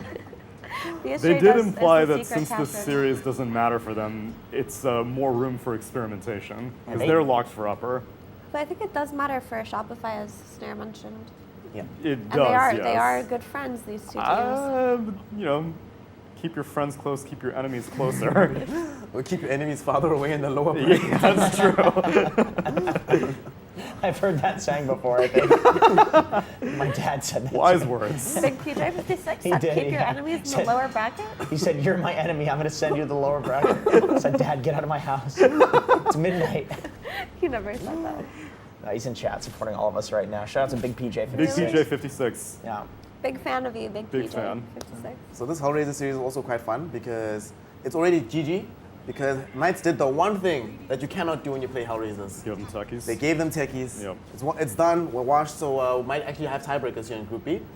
Or at the very least, they're going to find themselves probably on 7 points. If they get techies twice in a row, suddenly they're on 7. The one team in the world that picks techies right now, giving them techies. There were 3 teams in total, but the Hellraisers picked it like 7 times. I think this may be the 8th, and there were one other pick on 2 different teams. I think it's a good hero. I mean, It's just hard. I think it's a fine hero, but it's just Antares. He's like Grandmaster techies. Like this is his hero. Yeah, you know? you have to be good at it. He loves it. So if you have comfort on that level in your supports, like it's actually fine to draft comfort for your 4 and 5. Like Winter was talking about it earlier, how he thinks comfort is bad, but I think 4 and 5 comfort in this patch doesn't really matter so much as like having a Lina or a Drow, right? Like you want your carries to go outside of their comfort Right. zone and learn the meta heroes. There's a few heroes you can't ignore, but Yeah. outside of those, you can pick comfort. And Lina, Nature's Prophet, I think carries are, you can't ignore these heroes. By the way, I have to be honest, like I think Hellraisers did better this tournament with Uragi than they would have done with the Hawk. The Hawk. By far, like they genuinely surprised a lot of people, I think, especially with their 2-0 versus Bedboom. But I just want to shout out or like highlight that their performance this tournament should really, really, really show people what kind of player Uragi is and like how he is world class. Like this is a top tier carry. And of course, I mean, we saw that last year with OG's performance, but I know that he's been heavily criticized this year. And I felt like most of the criticism was pretty invalid, to be honest. But yeah, so I just hope like, I just want to shout out this person because I know how hard he tries and it really, really showed for Hellraisers here. I suppose one of these things where the nature of the team of OG changed, where their win condition for the longest time was always Amar. So when Amar moves on, it's like, all right, now Uragi pretty much has always been doing the same thing. Right? I don't think And the meta changed too. And the meta because changed, OG was so dominant, they fixed the OG strategy. But I don't think Amar was the win. Like they had 3 win conditions on OG. They would just alternate between which player they wanted to give the win condition. That's kind of what I'm saying. That's like Yeah. he hasn't actually gone. He hasn't like backslidden as a player. He's still playing at an extremely high level. It's just the nature of their team has changed. The nature of the meta has changed. They were used to having 3 So- chances before, and now they have 2 because that's how the offlane is played. Which Collapse apparently hates. He hates that. I saw that article. Yeah. I saw him in the elevator yesterday and was like, "Oh, happy birthday!" So he had a little cake. Oh, that's right. It And I was his asked him- birthday. And I asked him what he wants for his birthday, right? And he says buffs to Mars and Magnus. And it's like, That's a good Makes sense. birthday gift. I actually agree. Those are 2 really fun heroes. They should be buffed. I think Dodo's always funner when you have team fight heroes in meta, right? Because And there's their always skill more shots action. too. There's They're cool things. They're about cool team fight and cool skill shot in one hero. Why can't you buff the offlaners that are still uncontested? Where's my boy Sand King at? Sand King is also a team fighting offlaner. I wouldn't Apparently mind. not viable one. I think Sand King is a bit underrated. I don't know. it's one of the few Okay. heroes that's still uncontested right now. Yeah. Nobody's cared at all. Yeah, Axe, but you know, Spirit uncontested. Breaker, like Ricky was that way at TI, right? It's in Spirit Breaker, I think, the previous TI, and then directly after, both of these heroes with no buffs were considered OP. Like there are sometimes a few heroes that are not discovered even at majors, Yeah, but I it's think- not a lot of them usually. I think some heroes are just forgotten and they stay that way. Yeah. And people remember them later and they're like, oh, hey, this hero does things. I mean, if there was like a Grandmaster Sand King player in this tournament, it would be getting picked up. It's a lot of these picks are determined by what the good players are comfortable with. So here's the thing, right? Sand King is a cool hero. Like I think his kit is good. He does a lot of damage. He's a very aggressive style of offlaner. He's good at wave clear. He's good at tower defense. But he does have like a lot of shortcomings in this patch that you unfortunately have to like address with other parts of your draft, and you don't really want your offlaner to like force you to fix some of the things that he lacks, right? So he doesn't really pressure towers. No. Something he's not the best aura buyer because he has to plan his own specific timings, which is mostly the blink dagger. That's not something you can ignore. And then they go for like boots of trouble in that hero as well. It's not a stationary type of hero.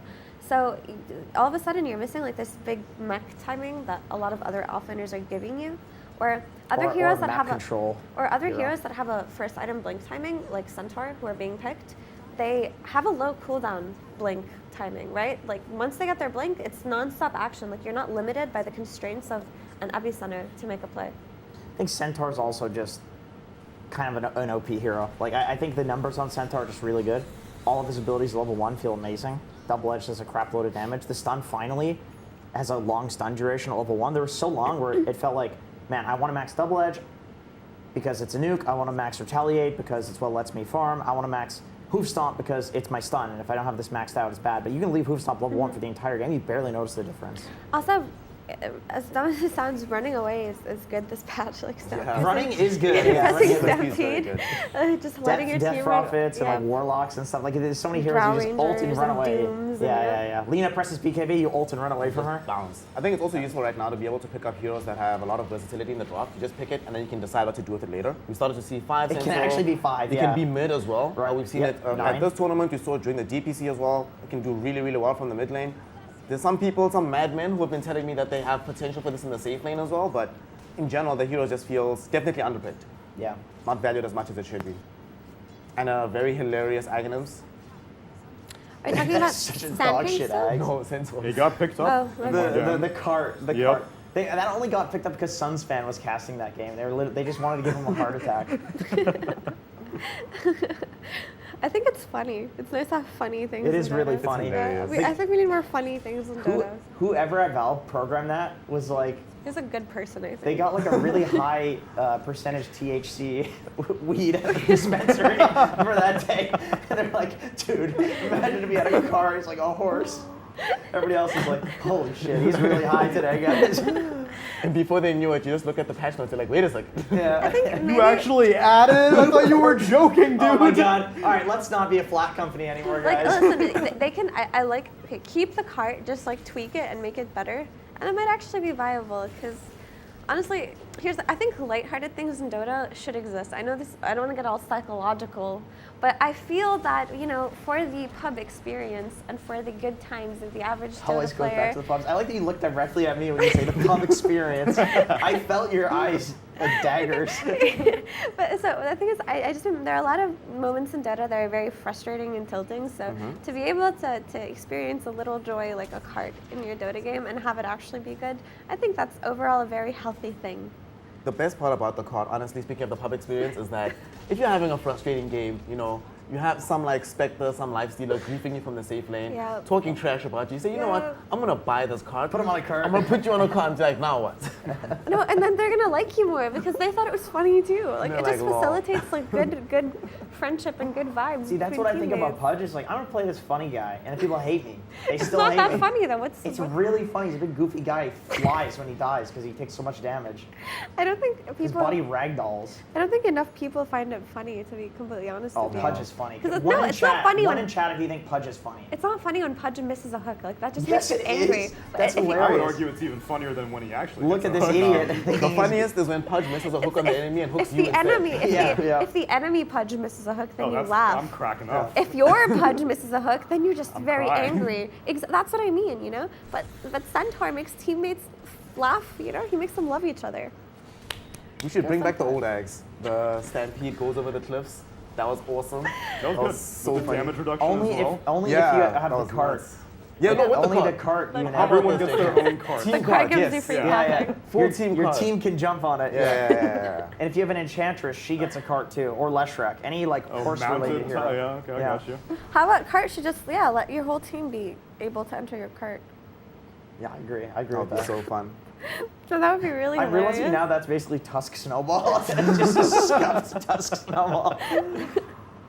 Except it doesn't look as good. That'd be really good. God. Then they should give them like an ability where you like right-click somebody and they fly up in the air. Yeah, Take a bunch of damage. Oh, that sounds pretty. Maybe Yeah. a random You know, spell that like viable. holds heroes in a small position. Oh yeah, like Some puts conical like, type like a thing. wall down. Yeah. What about a buff that just gives your teammates extra damage? That's on. That could be Everybody cool, on the right? team gets Hero retaliate. concept. Oh. Team retaliate. Let's go. There you go. There's That is a retaliate talent. aura. That's 25 talent, I think. Yeah, the retaliate aura is his talent. No, but I want to at level 1. I want to at level 1. Okay. Yeah. I want to take like 0 damage in the laning phase. Yeah. And do You and damage as everybody well. else. Yeah, that is true. That's the dream of this patch. We're all having nightmares about Treant Nature's Prophet. Alright, so this how is this game being finished means that now every other game matters quite a lot more because they are now on 6 wins. Geek Slate's on 6, Bedroom's on 5. If Bedroom loses game 1, they're washed, right? They can't do anything. They're completely eliminated. Geek Slate, if they lose game 1, then there's super high likelihood for tiebreakers in Group B. They still have 6 wins, so They'll still have 6. They still have a chance in game number 2. But they need to win game 1. They win game 1, then they can start to relax a little bit, guarantee that they're going to the main event. And of course, they're going to pick Bounty Hunter Zeus when that's on the cards. Oh my god, why do they do this? They always do this. But will I they know, make it a I know they support do. Zeus? And Batrider first pick as well. This is like the most insane thing, but it has actually been working regionally and internationally. Somehow, they're the only team that picks BH and Zeus support.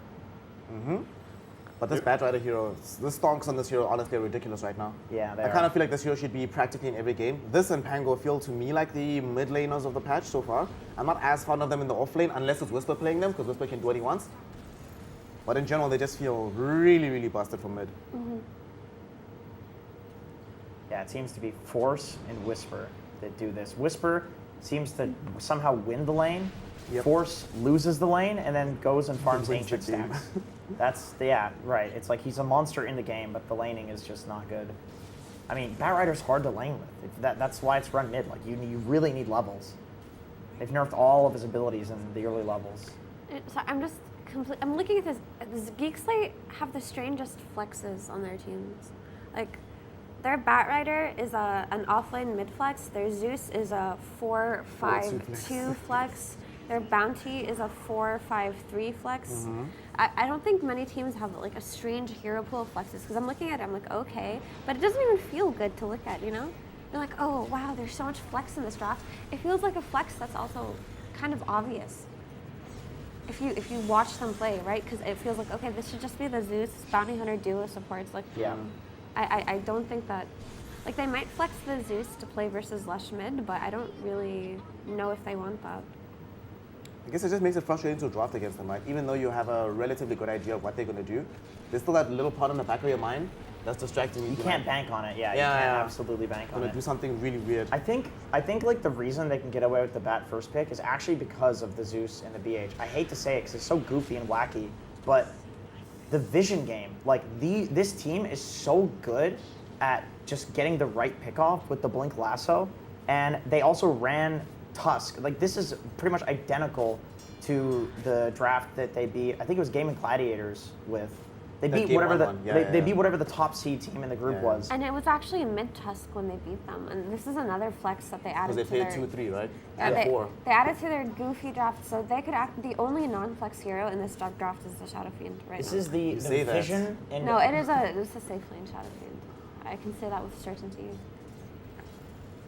It's a pretty certain thing on this patch, to be honest. I Yeah. feel like I it's mean, it's same with Lina. Like both of these heroes just have become safe laners now, as strange as that is. But this is the kickback draft. Like they're literally like, okay, we're gonna play to lose the lanes because we have Zeus BH, and then we're gonna kick people into our base and lasso them into our base with the vision from the BH and the Zeus okay. So are you guys? So I'm actually vibing with the mid Zeus right now. because of the Naga. Yeah, I'm vibing with the mid Zeus, and Yeah. I think you put the Tusk with the Shadow Fiend and the Bounty Hunter with the Batrider Yeah. on the offlane. And I I agree think with I think that. that's how they should approach this draft. Yeah, I completely agree with that. Offlane Bat, mid Zeus, 4 Bounty Hunter, 5 Tusk. I don't think they're gonna 2 the Tusk in any capacity. But They're talking about it right now. Yeah. This is like the conversation they're having. It's like, okay, well, we wanted the kickback on Tusk, which obviously is better on a core position because you can farm the Ags, but like they picked Naga, and also I feel like Zeus is strong against Mirana because she goes invis, makes the whole team invis. You're strong against Leshrac, so you don't get close to him for the Bloodstone. You're strong against the SDE because it's just not a jump hero. Rescind They all did the your two conversation. Never mind, just Bring kidding. it all back. Just kidding. So I think they just really value the item The scaling kickback. on Tusk, and like Yeah. that's how they won their like super late game scenarios. I just really feel like they would have benefited greatly from giving net worth to this Zeus. Like on paper, it's just so solid, right? But maybe they feel confident in being able to do a similar thing with Tusk and just take advantage of Zeus's G-warding. I think they want to play the game a little bit faster as well. Like, I look at this draft, if they do have the Zeus mid, then it's pretty much Force that's making all the early initiations on the team. That's true. They And need to play, Batrider's like- so bad early. Yeah, they need to play a lot faster because, like, if they go late game against this Bedboom lineup, they just like an auto lose. I don't see them like doing really, really well uber late game here. So you want to try and get ahead as fast as humanly possible. And Bounty has one of these like snowball type of heroes Yeah. anyway. So I can imagine that that was part of the rationale. for Yeah, playing this I Tusk actually mid. don't feel like Geek Slate's late game is bad in any way. I think Zeus is one of the like best scaling like heroes Zeus is great, but in yo. Dota, and I feel that like the Refresher or Batrider with the BKB can also do a lot, and I think at that point your Tusk should also have an Aghanim's as a support, but this could also just be Well, what he's they a like, core right? Tusk. We're theorizing But the late late game game- scenario with the support Tusk. You have like Blink, This is a theory. Blink 4 staff Ags is Yeah. probably what you would have at some 40, 50 minute mark. Which of course it will go to because this is Geek Slate plus Bet versus Bet Boom. Both are very late game. Yeah, I think it's just comfort for Geek Slate is that Cox really likes the Tusk mid.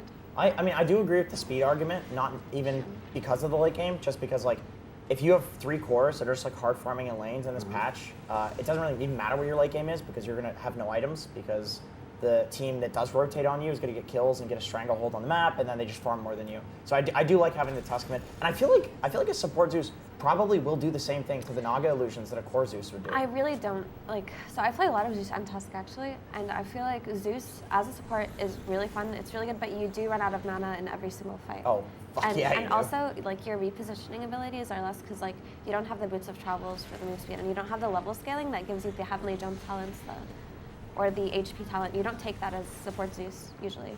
So I just feel like this hero does very, very well with net worth, and I'm one of the believers that support Tusk can do the same thing as a mid Tusk so long as he is willing to just run around the map. Because the thing about mid Tusk, and I think mid Tusk is pretty good, but the thing about it is that it always gets to a point in the game, like in the mid game, where it just drops. Like you see this like drop in net worth. Like suddenly it has like support to your net worth after a while. Yeah, you become Do you know a what 3, I mean? you become a 3, then a 4. Yeah. So I feel like you really can just fill the same role. So at this point, it does have to be comfort. I just hate playing Dota on this patch without an active mid laner. I feel like the game can feel so goddamn hard. Like, because if you are remotely losing either of the side lanes, like you die once in a side lane right now, and it feels like you need somebody to come bail you out, and like a Zeus is never gonna do that. Okay, but the thing is, he actually can.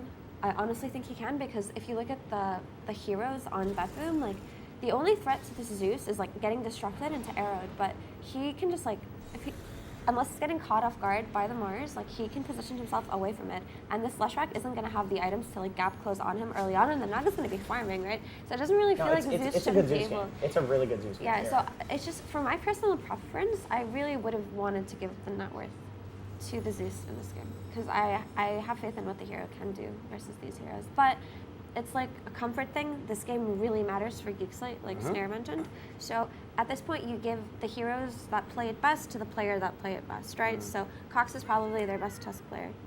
I'm kind of surprised actually on that particular note that Bedboom went for this Mars hero. It hasn't really been enjoying that much success at the tournament. And I don't think we've seen it win from the off lane. There's been a couple of mid ones that have won for EG, but from the off lane. Of course it's EG. Yeah, I mean, just Dark Margot Yeah, playing it. yeah, The he only loves one that that's- hero. And yeah, indeed, nobody's actually won with this except for Dark Margot that has not won a single time from the off lane. The Chinese teams both tried, didn't work out for them. I'm looking at this game, I'm like, it's a terrible hero, dude. It's not a good hero. I'm just gonna say it. It's bad, man. I feel like you look at this hero in a fight and you're like, oh, all right, fight's going pretty well for us. Like, oh, Mars is gonna press his buttons. You click on him. The guy's got his buttons are just on cooldown and they haven't done anything. And you're like, oh, okay, well, I guess we lose. That's too bad. Every time I click on this guy, his abilities are on cooldown. It's like, I don't know, the spear duration nerfs, the rebuke nerfs, like all of these little nerfs that they've done to Mars over the years because of like ATF and collapse, it has added up, man. Like, you got to be so good at this hero, and the ult is such a long cooldown too. It's like if you misuse it, it's such a long period where the enemy team can punish you. It's like a Ravage now in terms of cooldown. The hero might be in the same place as this DK that we see being played by Liquid, where if you play it in the off lane, you just don't get enough net worth. Because I feel like it could maybe be strong with like a ton of items on the hero, all of them really early. That's but then you true. kind of have to play it mid, right? You don't really have an option to put it in the off lane anymore. Yeah. Just don't get enough out of it. Because all the like DKs that we see from the off lane look awful. They look terrible. They don't do anything in the game. Then you put them mid or safe lane, and then suddenly it's like, oh wow, with a billion item, this hero does stuff. Sir, it's 50 minutes into the game. Please get something other than a Blink Dagger. I have Blink BKB. I have Wind Lace, bro. Yeah. The mid laners though, like they can go like Octarine Ags and actually have some pretty value impact on DK. Carry DK as well. Random thought, but I have a question, Tsunami. Hit me. So you're very, very good with Dota mechanics. I love Dota mechanics. You really do. What you got for me? So this Ricky Dart, Yeah. I was reading some Reddit posts about how it's not very consistent with what can be chain stunned without being able to press BKB. Like, I was actually really curious about it because do you know why it works? It functions in a way where, for example, if you arrow into the dart, it doesn't. Like, you can BKB through that, but a magic missile, which is also a slow-moving projectile. I know the answer if you don't. Oh, Jenkins can take it then. You sure? Go for it. You've been sitting over there quietly. It's because on the very first frame of any stun, you can press BKB. And so whenever you stun somebody out of the dart, it's like it's restarting. It's like a new stun. So there's the first frame. So if you've queued up BKB, then you press the BKB. That's what I thought. That's what I thought, because so in that logic, any kind of stun that follows up on a dart should be able to be BKB'd, right? But that is correct. Yeah, so no, that's But what I'm it's asking. not So everyone. that's not some stuns you cannot BKB Which out of ones? a dart. There was a whole Reddit thread about some guy who tested every stun. That's why I was curious if anyone knew the mechanic answer. Because you can also like BKB out of a black hole song. So for example, the one that stuck out to me was magic missile. You can't BKB from a magic missile into a dart, even though it's a slow-moving projectile, just like an arrow is. Okay, wait. Magic missile doesn't work? That's what the Redditor said. He tested every stun as a follow-up to dart, and I did not understand why. Because like I assumed that every stun was BKBable from a dart. Well, you know the weird thing, Tiny Avalanche is the same. Like sometimes you can BKB the Avalanche, sometimes you can't. I even tried like moving the unit around the Avalanche because I thought maybe it was based on where you were standing, and I could not figure out any like consistent reason that sometimes you can BKB it and sometimes you can't. My understanding is that because Ricky Dart is it's not like a It's a sleep. It's a sleep. It's not a traditional stun, and so I have to assume that the way that sleeps are coded are a little bit differently because most sleeps. Actually, not. So Naga sleep is an aura. Isn't Nightmare a sleep as well? Nightmare is a direct targeted sleep. Yeah. Originally, Will-O-Wisp was coded as a sleep, and then it was like a hypnotize, which is like Lich's E. The Sinister Gaze, yeah. And so I think that the inconsistency comes from the fact that it's a sleep, and I don't think projectile speed has anything to do with it. So that's why Magic Missile should not be too much of an exception. I think. You know what? It might be because Magic Missile has a break in one of the talents. I think. Really? I think so. Or maybe I'm thinking of Ability Arena. I don't think that's a thing. I think it does. Let me Google it. Y'all are overthinking this. There's a one easy answer to this. Okay. One that everybody in Reddit's probably spamming in chat right now. Okay. Everyone in Twitch chat is telling us about. Game is still in beta. So That does Okay, make so sense. I found my the Steam folder the Reddit thread where the Okay. guy tested stuns. So you can BKB from sleep, From Ricky Dart's sleep. from Ricky Dart sleep. Ghost ship. It's so funny to see but that as you a can combo. still take damage. So you can BKB from Stormhammer, Cookie, Wraith Fire Blast, Ghost Ship, Primal Roar, Rolling Boulder, Rebound, Hook, Dragon Tail, etc., etc. These are also BKBable. Marona Arrow, ET Echo Stomp, Mur Spear, Medusa Mystic Stick, and then you can't BKB a Magic Missile, and of course you can't BKB this RP. A Torrent, Pulverize, a Snowball, a Ravage, Tendrils of the Deep, Spirit Breaker Charge, Nether Strike, Mana Void, Dismember, Burrow Strike, Slithering Crush. It goes on. Homing Missile, Boundless Strike, Impale, Pangolier Roll, Chikira Ice Bomb. Now I'm wondering, did this guy test once with each stun? Because maybe it's actually just random, like Tiny Avalanches. How did he test Torrent? How could you possibly get Torrent tick perfect against a BKB? Well, because you would time, like it queues up the BKB while you're sleep darted. Oh, so it's overriding the sleep dart. It's not like at the end of the sleep dart. Yeah, yeah. Oh, so maybe that's the other thing. Is that like, is he timing it when sleep dart is about to end? Or No, is he interrupting sleep dart? I would imagine. If that's the case, then this whole test is just, that was a really big waste of time for that guy. If he's like trying to perfectly time it at the end. Yeah. I don't see any reason for that. I don't know. I just like don't understand the mechanic of sleep dart. Like I don't understand why it works that way. Because I was reading this last night and it was super confused. You should be able to consistently BKB out of it. That would be a good nerf to Ricky. It makes no sense that some things work and some things don't. Okay. Because every other thing in Dota you can BKB out of. Easy coding solution. Just remove that Aghanim shot. It's fucking Yeah. stupid. That's it right. Sucks. Remove Ricky from the game. Just give it to Ricky as a level 20 talent or something. 25. No, 25 is your Ricky is not good until level 25. Yes, I don't want Ricky to be good. No, I mean then you might as well not give it a 25 She's a Ricky talent. player, so she's defending the No, hero. I'm just saying give it a different level 25 talent then because that's so irrelevant. Like They I should thought- just leave Ricky the same, but remove his current level 25 talents. He just doesn't get anything at level Or 25. you can keep sleep dart, but you have to decrease the. Okay, so there are 3 things that are way too good about it: cast range, mana cost, and cooldown. So you have to nerf 2 of those 3. You can pick any 2 of those 3 between cast range, mana cost, cooldown. Just have your pick. If you want to keep the mana cost, nerf the cast range and the cooldown. If you want to keep the cooldown, nerf the mana cost and the cast range. It's so easily fixable, but those 3 things are way too good. So you want it to like 300 mana cost? Seems fair to No, me. he doesn't even have a 300 mana pool, that one hero. Perfect. I don't think you understand. I'm trying to get this hero out of here. That hero doesn't have a mana pool. Like, if Silencer kills him 2 times, I'm Oh trying my to God. remove him from power. and he doesn't get like a tumbler. See, that's sword. how I feel as a Pudge player for years, is that Silencer kills me once and I can't press both my spells. And now there's a third one in the flesh heap that I have to press. That sucks. No, but I think it's like easier to counteract Silencer because now you have so many tier 1 items that just give you mana. Like That's true. it's usually like you just hope something does drop, whether You it's get the Lance Philly of Stone, Pursuit like- or the Tumbler's toy or Yeah. like even a pig bowl. You know, you can Yeah. get something. Unless you're unlucky and you just get like a broom handle and a shovel. Oh, good lord. Yeah. That like morbid mask thing on a support. You're like a Yeah. crystal maiden. A Nobody wants possessed the mask. Yeah, possessed but then mask. you end up having it. It's There's like, so funny. yes, 7 more int. Hello. That's Actually, great. it's not bad for Crystal Maiden because she doesn't have a mana pool either. Yeah. It's not bad to get 7. It's not bad on like a strength hero because you get more HP. It's actually pretty good. Yeah, it just sucks for Agi heroes who are supports like Ricky. How many Agi heroes are supports? Hoodwink too, I suppose. You know, Hoodwink has the worst BAT in the game You know, Hoodwink I feel should be an int hero. I don't understand why she's an Agi hero. because she's a squirrel. Squirrel. Don't you know about the lore? They are very agile. Yo, speaking of this Ricky game, actually, Astor is mounting a pretty decent comeback here.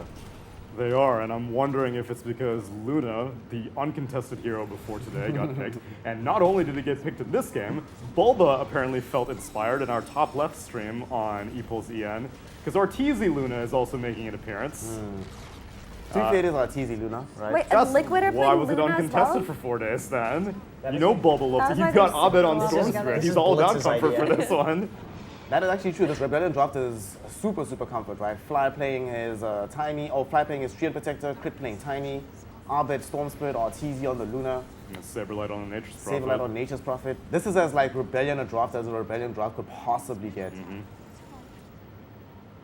And then in our bottom left stream, Hellraiser's got techies again. GG. Snare GG. is Over. GG. Yeah, it's done.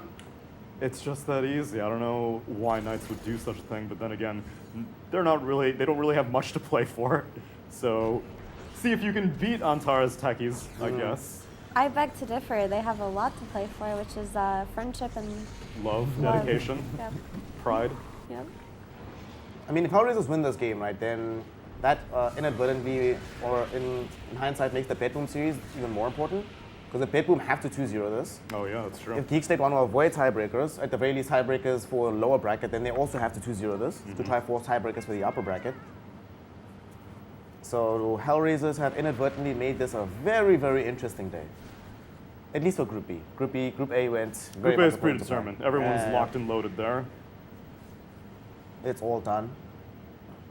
And then if Astor is able to beat Liquid, if they 2-0 this series, And then we can assume a world where like Geek Slate 2-0 this, then Rebellion suddenly, if they don't win their series, they're in contention to go down to the lower bracket as well. Correct. Beast Coast, Shopify, and Aster all currently have the same series score, and they're all on the brink of 3rd, 4th, 5th place. So upper bracket, lower bracket, could have tiebreakers there. I'm so glad you guys are doing the number stuff. I'm crunching them. I'm so confused. I'm not going to sit here and lie to you. I'm so confused. Is there any specific question you would like me to answer, Jenkins, or are you just overall confused? Overall, overwhelmed. Okay, that's fine. I'm glad This is there's sensory overload. I'm glad there's smart people on the panel. I wouldn't go that far. I don't really. I'm just reading what Yeah, Wikipedia that's tells me. You're very smart, Neil. Thank you. I You know what appreciate you it. are? I'm grabbing the size of your face. There's a word? No, like I was making A smart guy sandwich. It's like I Gordon guess Ramsay. smart, yeah. Oh, right, It's a yes. Gordon Ramsay thing she was doing. Yeah. An intelligent But like the sandwich. opposite, like doing a nice guy, Yeah. Gordon Ramsay. Because he's a real, You're an he's a real, intelligent sandwich. yeah, he's a real asshole. That Gord. Unless he's with his kids, then he's a really nice guy. He's a sweet man. Have you seen his like family YouTube channel? I have actually. Yeah. He's very wholesome. He's a good dad. Yeah. That's why he's mean to the world and nice to his kids. That's right. Opposite of my dad, I guess. Dad. Yeah, we might have the same dad. Don't say that about Big PJ. I'm just Big kidding. PJ Shout out to 56, shout out to Big PJ 56. 56. He's really mean to Dota teams, though. He does get into it. Does he play Dota? This- Or does he just watch This Dota? Liquid, they stole this Insania stole my son's original Dota name. Because he did. I was actually called Insania before, but I I realized saw your birthday cake. there's another guy that's called that, so I had to change it. I said to him last night in the lobby, I said, how does it feel to get lucky 25 games in a row? What did And he then- say? That is streak? And then he told me, well, whatever, I don't know however much they've won, because I don't think they're good. But, but then he said, the luck is you just get Nisha on your team and then you win. Yeah. And then Nisha gave that goofy smile. Mid-diff is the term. Mid-diff. Just get Nisha. Just get Nisha. But Nisha's losing this game. They're about to lose Aegis. Now Monet suddenly is going to be the He's strongest not hero on the losing the map. game. The other 4 players on Oh, Liquid okay, are it's not losing his the fault. game. Okay. It's never his Fair enough, fault. fair enough, fair He's enough. an angel. I don't know though, Tsunami. I'm looking at this, right? He has an equal network to this That is true. offlane. That is Timber troubling, Soul. actually. It's like, if I'm DK in this Whose game, fault is it really? am I feeling super hot about this? However, like the Dota Plus is still favoring the side of Liquid, like pretty heavily right now. Okay, I can see that Dota Plus, but I think Lina and Ricky exist. Dota Plus has not had enough time to adjust. On the to- on the side of Aster, there's a Lina and Ricky and the Lina of an Aegis, which is pretty nice. So unless Lina gets smoked on and wastes her Aegis, I would say Dota Plus needs to update the probability. You need to of run it. that through ChatGPT, Yeah. get the AI going there. And we have these Timber Soul stocks that are on the rise as well. I feel like, because we normally saw this hero out of like the South American teams, it got played like mid a couple times. I think Talon played it mid, Yeah. GG played it mid. But for the most part in the offlane, it's always been Beast Coast and EG. And now Astra is like, wait a second, we have XXX on the team who is a god on this hero. Yeah. What build give him did he go Timber. for? Did he get the Scepter build? 'Cause- No, he didn't. He's just regular Aw, Timber. He went boo. Hood, Sanj, and Kaya, Lotus, I think. So it is interesting to see that. I mean, it's like the option of, and he's going Hex next. The option of having the Aghanim Scepter build like makes the hero more viable to just play normally, because like if the game is going really well, then you go this like crazy snowballing build and like 1v5, and if the game is going like normal, then you go to the normal build and he's kind of an okay hero. I've even seen Greaves. I think Greaves' pipe is honestly not bad if like, you really feel like you need a utility hero. Yeah. Also Shiva's buy, and Shiva's I feel like is one of these items that you kind of want in a game, given how much sustain there is in pretty much every lineup. Totally. Shiva's is amazing. I think you want one in every game. It's Greaves level, just like luxury late game Greaves. Yeah, just takes too long. If that item was cheaper, it would be in absolutely every single game. Yeah. You used to be able to disassemble it there for a second. I think they just changed that. You could, for some reason, even though it has a recipe, so you could disassemble it into like sheepstick and then some other item that has the blade now. You can't disassemble Lotus into an eventual Shiva's as well. I feel like Lotus is a bit too high priority in this It's game. pretty good. Yeah, it's pretty good. Gets Way Tree too many and instant DK. disables.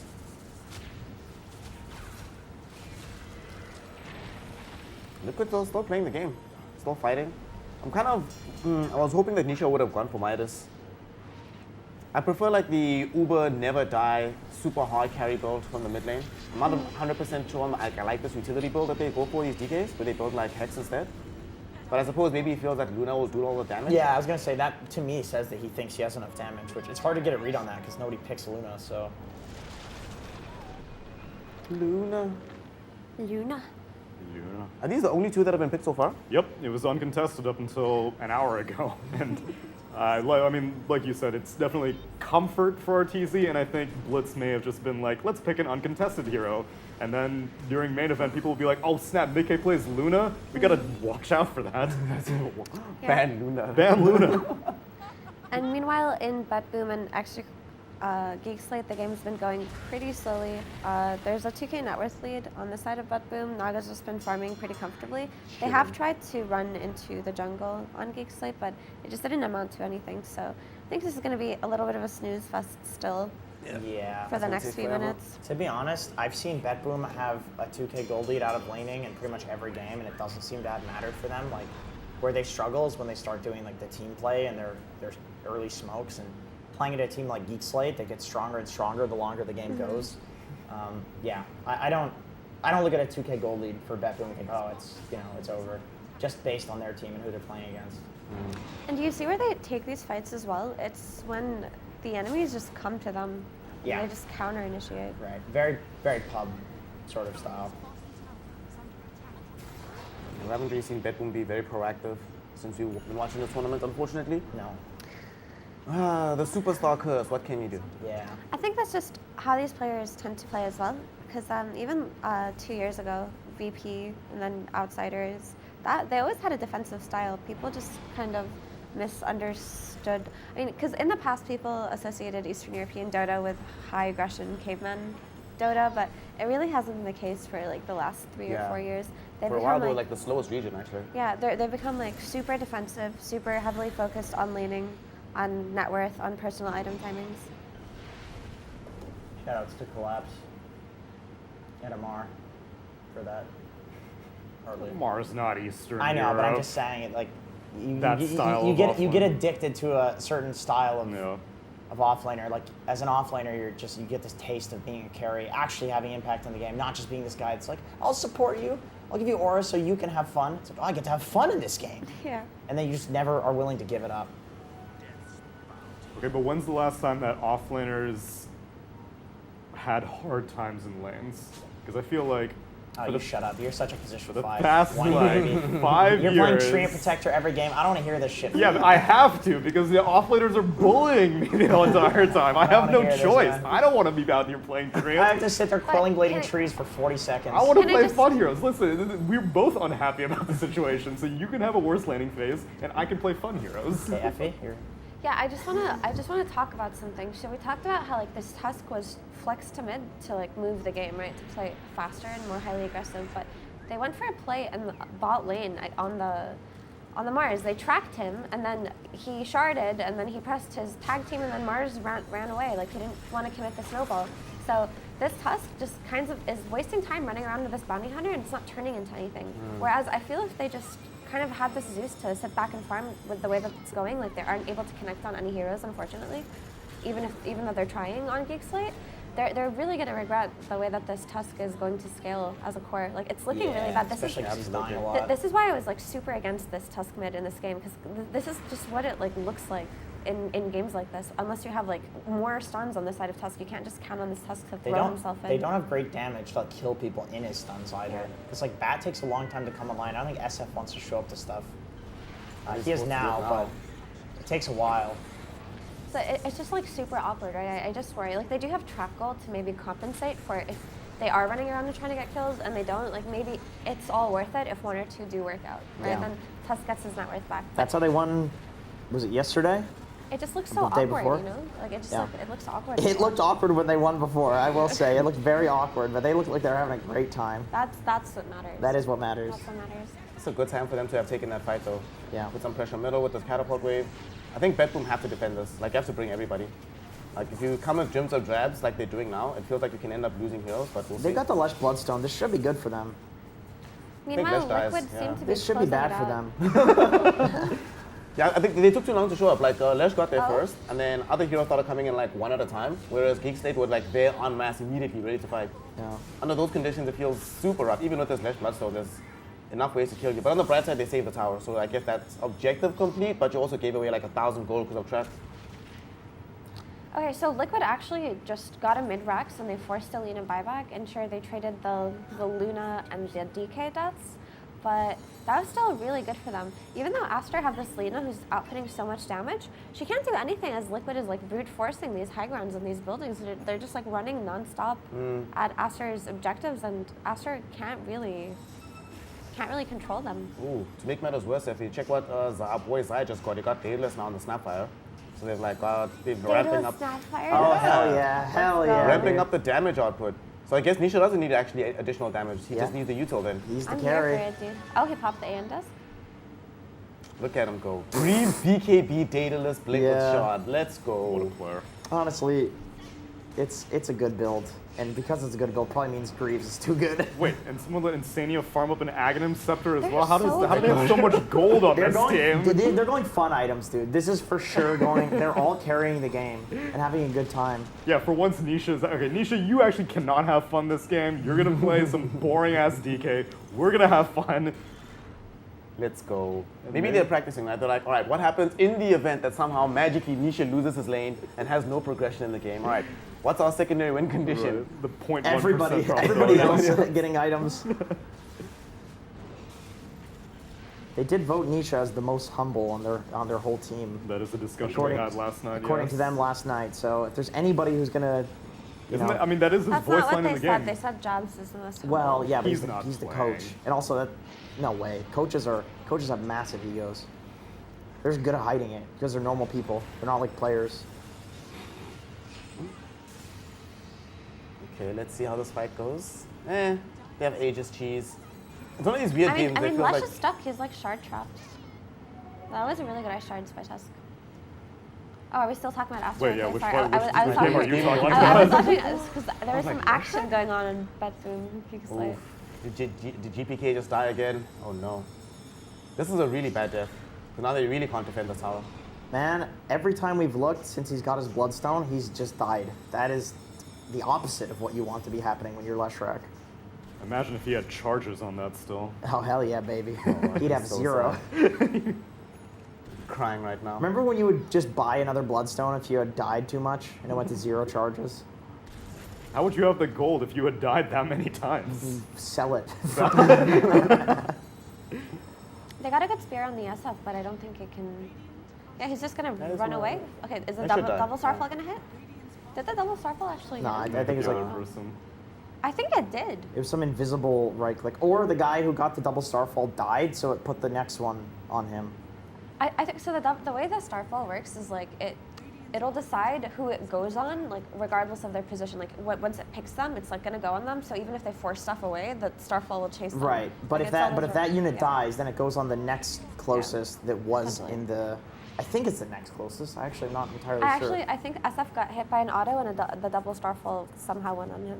So, I think it was because the original unit died. but I mean that was great by Toronto Tokyo. Like they needed that SF kill very badly. If he had gotten away after that, that would have been pretty disastrous for Batboom. Does feel like it was a very aggressive chase though, right? From Geek Slate. They kind of didn't need to. They're already taking the tower. They already killed the Leshrac. It's like, okay, just back off as the SF, go farm the jungle, start like controlling the area around the Roshan pit. I think you're excited for something to finally be happening because like you get this Lush kill, you get the tower, like let's go, it's time for track kills, because let's it was go. a bounty hunter leading, like tracks guys, tracks, you know. You want to use them because you only have 9 kills. How are you using your bounty hunter with only 9 kills? So they got a little bit too big for their britches there. Is that the word, britches? I think so. I The don't Is know. it worst bird- bridges, yes. Britches? Yeah. Yeah. A bridge is what I drive my car over to get to the other side of a river. Anyway, speaking of bridges, Yeah. Geek Slate doing really well here. I don't know what that segue was. Back to Tsunami. That was a good bridge. Yes, no, you said speaking Bridging the of- conversation. Thank you. Aster has left a refresher shard in the pit in our bottom right game, which is a bit concerning.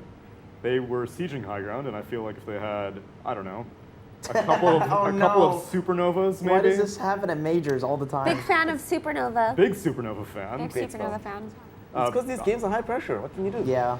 I suppose. I could feel like you would think of pay the more item attention there. in high pressure situations. No, you know how I know that at majors, or rather these big tournaments, that these high pressure situations happen all the time? Do y'all remember DAC, the first one, 2015? The Sumail one? The Sumail one, yes. Okay. Black, when you're still playing for Vici Gaming at the time, there was a game where he bought Rapier on the Shadow Fiend, right? They took a fight around this mid lane. He dies, Rapier drops, No one picks and it up. everyone forgot about Rapier for the next 20 minutes. He bought another one, and then he was like, well, I have no idea what to do now. They had 2 Rapiers in the game, right? He had one, the enemy team bought one, and there's still just some random Rapier lying in the ground. And it's like, Also in TI-10, I forgot who it was. I think it could have been IG, but they killed Roshan and left the Aegis. And left the Aegis, in yeah, the right. pit. On the main stage. Yeah. There was just Dude, that's where the coach just resigns immediately. He's like, you guys are idiots. I'm so done with this. This is too stressful. I mean, the Aegis actually laid in that pit for like 1 minute and 30 seconds until the enemy Doom came and yeah, I just walked in, took the Aegis. Do y'all remember also the classic moments? TI3, poor Extinct, KYXY on OD denying the Aegis. Of course. That was a hard game, y'all. Stressful game. A lot to keep track And of. Roshan is funny. I think next patch will most certainly have Roshan Delete changes. Roshan. No, there are Roshan changes. Oh, Illusory Orb doesn't get vision of the shard. I hope so as well, yeah. Please find it. Roshan becomes a hero. No, I want that to stay there the whole game. The whole time. Yeah, I Until don't want the next anybody to pick it rush. up. Yeah. No, don't do it. Oh my god. Everybody with like OCD in the chat is just losing it right now. There's a TC of Manta. I'd love for him to like just randomly Manta, like, oh, let me just go check Roche. Hey, this is nice. This is cool. Other Luna, Mickey needs to check it. Sometimes, Oh yeah, Mickey, my bad. sometimes I check Roche to see if there's a little quelling blade that I can deny or something like that. You know, just get some extra value there. In my mind, I just for hear extra Ortiz. shard. I just think of Luna. Ortiz Luna just rolls off the tongue. Yeah. That was a baller Phoenix egg. Unfortunately, Luna just didn't miss uphill. But what if he had 2 eggs, Effie? That would be pretty great Well, also. he'd still be dead on the first egg, but Wait, 2 eggs is always Why better do we than have 2 one. Luna versus Phoenix games? What the hell? That is true. I did not I thought notice you were that. talking about this bottom right one. I'm like, I didn't see an egg. Wait, we are talking about the bottom right Oh, one. I was talking about the No, top she was left. talking about top left one. She was Oh, talking about okay. top left. You said Arteezy, dude. Oh, well, I was talking about 2 eggs out here. Maybe they'll forget Well, refresher in this I was game about to also. say, we don't know which number of Roche this is, so this could be dropping a refresher too. Look, I'm trying to watch all 4 games at the same time because I am a dedicated panelist. There we You are. go. Consume all the Hard at Dota. work. Consume all the Dota. I'm getting nothing from any of these games. I'm I'm being watching honest. 0 of the games. I'm so confused by seeing 4 games at once. So Geek Slate's finally starting to get more kills as well. On their game, they just got 4, most of them being track kills. It's a ton of gold. There was like, what, a 5k gold lead for Bedboom. It's immediately rescinded in the opposite direction. They potentially get Roche off of this too. Feels like it's hard for Bedboom to contest without the Leshrac. And if they get this, then it does feel like the game state is really in their favor, but oh wow, look at Toronto, Tokyo and save, damn, okay. Looks like this Naga is strong enough to fight them back alone, wow. I think the game state was always in their favor once this Tusk was a mid and not a 5. Honestly, like I will not, like I will. You will die on that hill. It's not a hill that I'm going to die on, unfortunately, because I think Betboom will prove it. You think it's a hill you're going to be alive on? Yeah, I will live on this hill. I will live and thrive. Looking down at the peasants that believe I will that Tusk yodel. should be mid. Yes, I will. Yeah. No, Tusk can and should be mid, but in this case, I really feel that your Zeus was your better flex. The more to important mid. thing about the analogy was looking down on the peasants yodeling. Okay, yeah, yodeling. I do enjoy a good yodel. Right. No, I don't. I don't know how to Jack, yodel. give me a- I It's just late felt now, like now you have to bring it I up. felt like I should say that. What is a yodel? It's like a, I thought that's the thing that like roosters had on the No, bottom of it's a their kind of chin. it's a kind of singing. Oh, is it? Like, have you watched The Sound of Music? I don't know what that is. Oh my How god. could you watch sound? Tsunami. What do I do with this thing? he is uncultured. We have known this for years. We're gonna just sit you in a room and be like, all right, here's culture, sir. It's like Trent and Sheever. They don't know Bodak Yellow. That's Oh, I know Bodak Yellow. Thanks to you, Effie, a lot of people in the hotel know Bodak Yellow by now. That's my jam. Cardi B. I shouldn't go there. Someone How stop is this me. possible? So Bedboom, how does this always happen with Bedboom? Like something good will happen for them. They force a fight around the Roshan pit when they have the numerical disadvantage. They take the Aegis for themselves, and then they still immediately lose their Naga This Scion goes horribly afterwards. wrong. Because of the support Zeus. Support Zeus did it all. I'm gonna die on the hill. If it was Support a, Zeus is the right call. If it was a core Zeus, he It was a wouldn't be able core to Zeus, ult for It vision. wouldn't have happened. Thank you, Tsunami. Thank you very much. Like, look at this. They still have an Aegis, right? They're about to lose Nightfall. I'm popping off here, though. And they have to run away now. Despite having an Aegis, you had a BKB Mars. Now you're about to lose you might lose your first Aegis as well. Okay, unless Cox goes too deep. I think it's fine. You can just stop chasing. They're being pretty careful around the left track, which I think is definitely the right move. Because now he's alone. Oh my god. He is all alone. I think Snowball targeted. Save also tried to distract two of the heroes. He just gave his body to the Yeah. enemies. Like, take me now. But Oh, he unfortunately, has they're gem bound to also. just- He's going to lose the gem. He activates BKB. That's unfortunate. He just had to use his BKB. You don't want to use it like that, but I guess it's better than dying here. This must be really frustrating as well to be like in the bedroom camp because you must be asking yourself what's going wrong. Because when this reliably happens every single game. Do you know what I think it looks like to me? It looks like they're all like high MMR players playing a solo queue together. That's what I think of when I watch Betboom, honestly. Yeah, I totally agree. It just feels like they're playing like they would in their like pubs. They're not like playing with like out and out cohesion. Yeah, Nobody's they're- making like a they're unified not. call. We're all going to do this together at this particular time in the game. I will be completely honest too. Just being around the hotel with them, the tilt is palpable. You can feel it like coming off of them like an aura. But my read on people is also terrible. You see some of their players on like different tables than each other too. Yeah. So that obviously doesn't help to bias the analysis. What? Oh, they got him. It has to stay there. Alright, GPK. The shot has to stay there. Never is mind. wilding out right Mid-Tusk now. is the future. Mid-Tusk will carry us to the promised land. Yeah, that's what you were saying the whole time. I agree, Exactly. Effie. I agree. Effie, you predicted this. It was so Thank amazing. you, You're on top of the hill yodeling this. Yodeling. Like mid Zeus? Who? What? Why would you ever What? do that? Where? When? Why? Although I do feel like Geek Slate. It's just, honestly though, jokes aside, the way that Betboom played these last 3 minutes was absolutely terrible.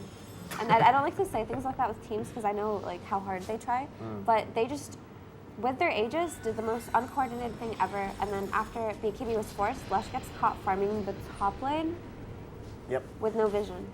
Yep. There's just no vision for him there. And they're still beating heroes right now, like one by one by one. They're racking up these track kills. Yeah.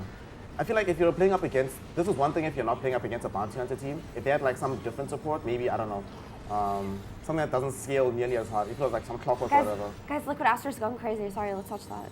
Look at Yeah, all those Aster- buybacks on the screen. Asta's out here, so there's what, 5 buybacks that just happened in one fight? Yep. Nice. Are you excited about that Aster game, Effie? I'll let you listen to the casters for it as you give closing thoughts, because I believe your time on our panel is up for today.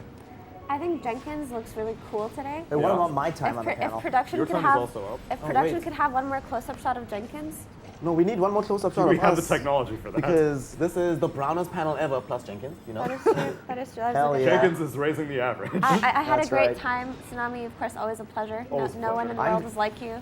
Snare. I'm so I'll see you pale. again soon. I'm raising the average Never by leave like me. 3 people. Jenkins, you and I are gonna have lunch, I guess. So I don't Yeah. have any closing words for you. And chat. Save them for lunch. And chat. See ya. Okay, Jenkins, your turn. I don't know what's going on. Great so. times. Great times all around. All right, let's listen to the casters for Team Aster versus Team Liquid, and we'll be back after a moment.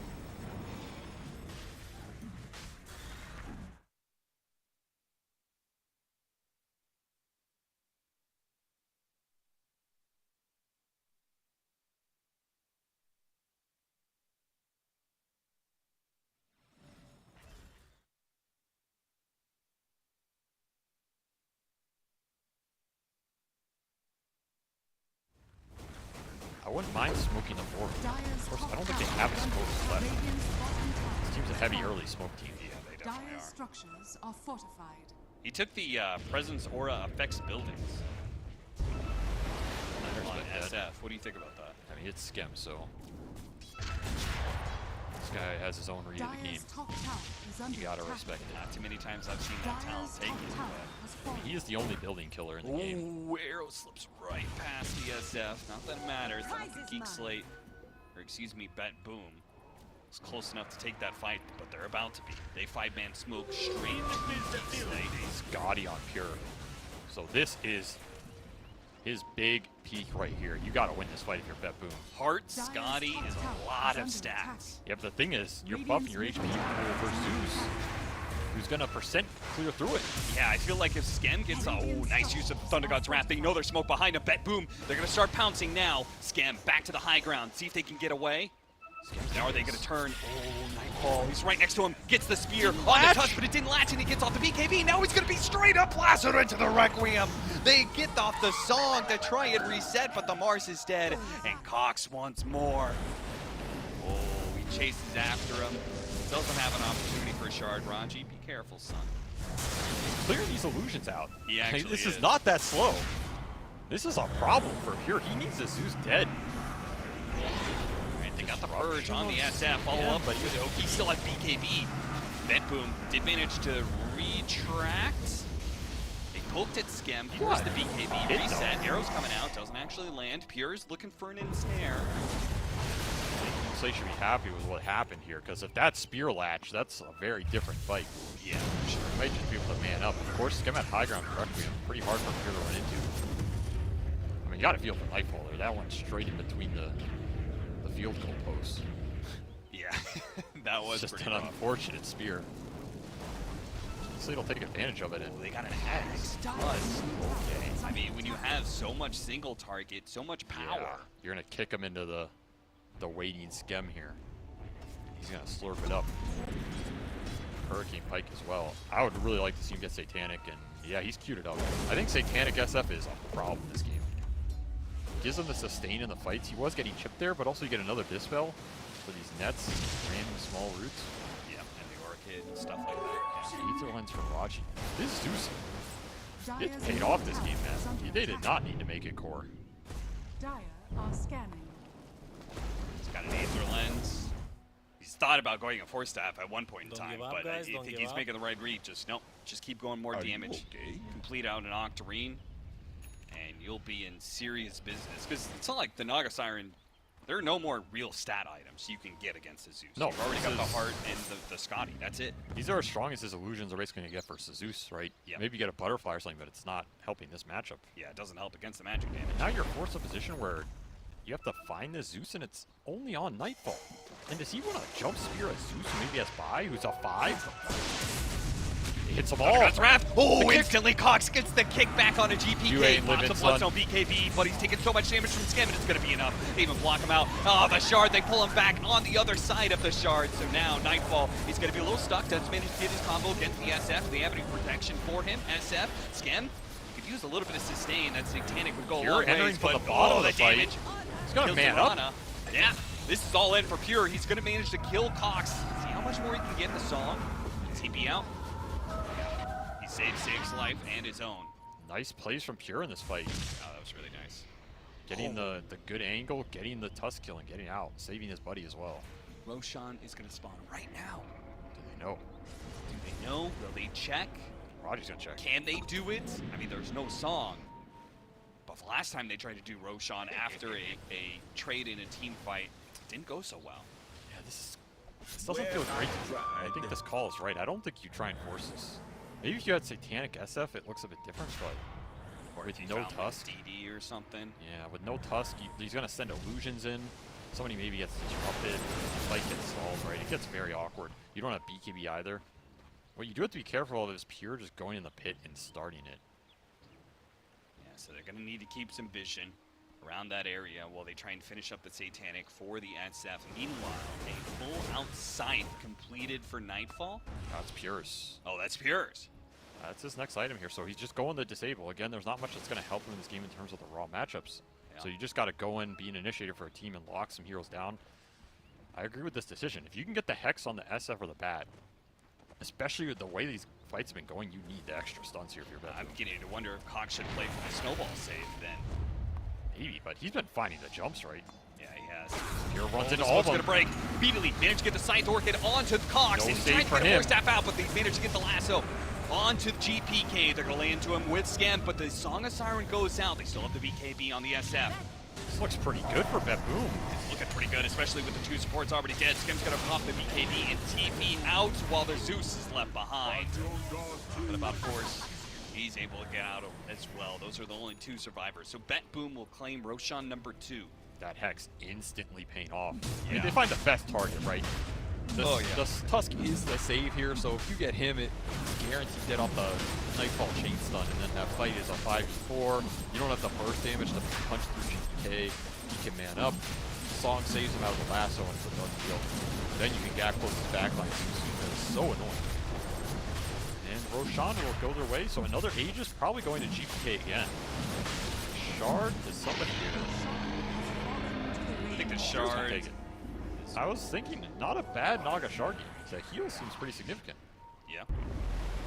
If GPK is going to get kicked into Geek Slate. Yeah.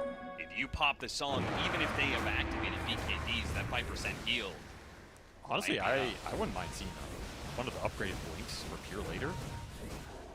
For the instant song? You mean like Arcane Blink or something? Let's say someone gets kicked, you can blink song after him. Maybe just take that fight. Or also just getting a blink versus Zeus. Like, you can just blink on the Zeus in the fight. Yeah, I do like that idea. Because this Zeus has no defensive items. Something they can build into later. They're going to smoke across map here to protect GPK bottom. Figure out the vision.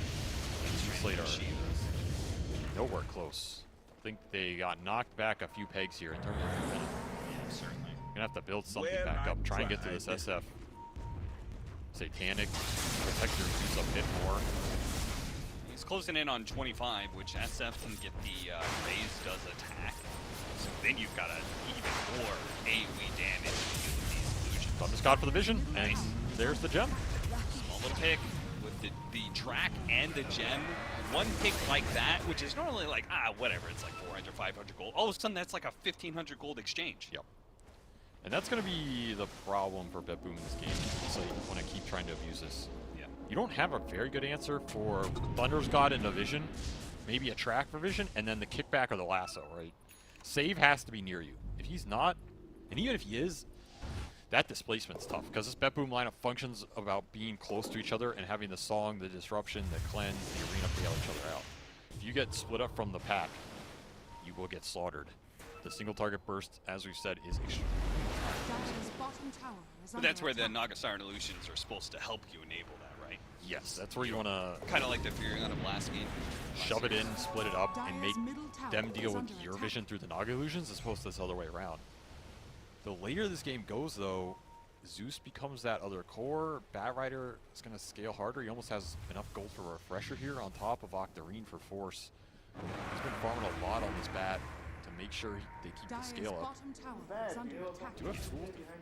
What did you just say, Snare? You want to repeat it live for the audience? I just said that you look really good today. Oh, that's what you. Oh, I'm glad you repeated it for the audience. I wanted to hear that one. Everyone to know that. But on the topic of the Dota, Geek Slate and BetBoom, Game of Thrones over here, and I can talk to Estini. Estini, what do you like to call BetBoom? What's your Bet boring. Bet boring. Was this game very bet boring for you though? Bet boom, bet boring. Bet boring. I don't know. This game's pretty exciting to me. I don't know if I don't know if either team wants it to be exciting. It is inadvertently becoming very exciting though.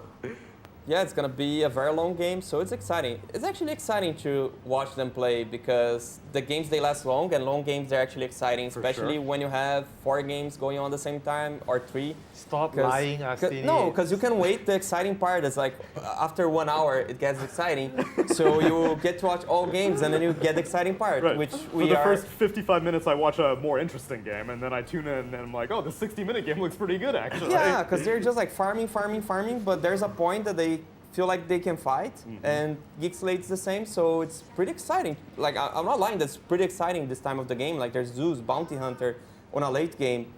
Like, how often do you see it? Yeah, and as per usual for Geek Slate, they had flexed the Zeus to support. They made Cox be the mid-Tusk instead, and now they're trying to see if they can solve the Naga problem. Fortunately for them, BetBoom has given them a lot of ins in this game. And we were sort of talking about it before we went on a break, how BetBoom, in this game, has been weird that every time they get an advantage, it's immediately taken away from them. So I wonder what they do with this Aegis. I hope they just take it easy, take a tier 2 back, don't stress about it, go take the tier 2 top, back off, just choke the map slowly but surely. You have Naga. When you have this Naga sign, you can just Shadow Demon. play like a pest. Yeah, Naga Shadow Demon. Just play like a pest. Make the game as annoying as possible. Force Geek State into making a mistake. Yeah, I was getting on the elevator, we're coming down, and I'm like, okay, GG, Geek Slate is gonna lose this game. Then I come back down, we get our mics, plug in, and what? What changed? What changed? This is like another game. Again, it also may be nerves, because this is an extremely important series for both these teams. For BetBoom on the brink, well, actually, there are a wide range of possibilities. They could honestly make upper bracket, elimination, or lower bracket off of the various results.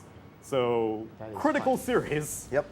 But if they lose game one, that's it. If they lose game one, that's They're it. done. So they absolutely cannot afford to lose, which also means, as Stevie was mentioning, that this game could go late. And generally speaking, we see that when these teams have extremely high stakes, you play sometimes a bit more conservatively, but also the game goes a lot longer than it would otherwise. Bad Boom playing conservatively? Nope. Never, bro. Oh yeah, we've noticed that. Also noticing there's Luna. I know it's the small screen, but I would like to talk about it a bit because also Liquid won with Luna, right? They did. I feel like this might be an answer to Ricky. I know both were also against Phoenix, but it's nice to see how you figured out to beat the meta heroes. And I feel like Ricky is definitely a pick-off hero. You want to get a guy alone, sleep him, and then you get a kill, and then you make the enemy team chain feed. But if you're playing as 5, he cannot get a pick off. He's suddenly really bad. And Luna is the best carry to play as 5 in Dota 2. So you play fast tempo, you can take towers even before 15 minutes till he gets the shard, and probably you take all his map till he gets the level 15, which the talent is gonna make him better with team fights. So I feel like it's a good approach. The Luna meta has come, hopefully we see more. Medusa? How about Medusa? Does Medusa do the same thing? It does, but online is lower pace, right? Because you get online by like 20 minutes, you get the Skadi, then you can do Roche. And she's not buffing her team up. Luna's buffing her whole team up if you're grouped Yeah, up. that's kind of true. And how about the Gyro that we've seen like a couple of games? Can he do the same thing? He can, but he doesn't build Hurricane Pike. I feel Luna does, and also the Duza you guys mentioned can build. And the more force staffs you get, the better you are against Ricky when he's able to team fight, right? Because you are forcing team fight with this type of hero.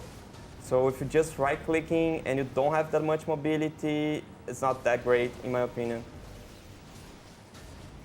Ricky. What a hero. What a hero.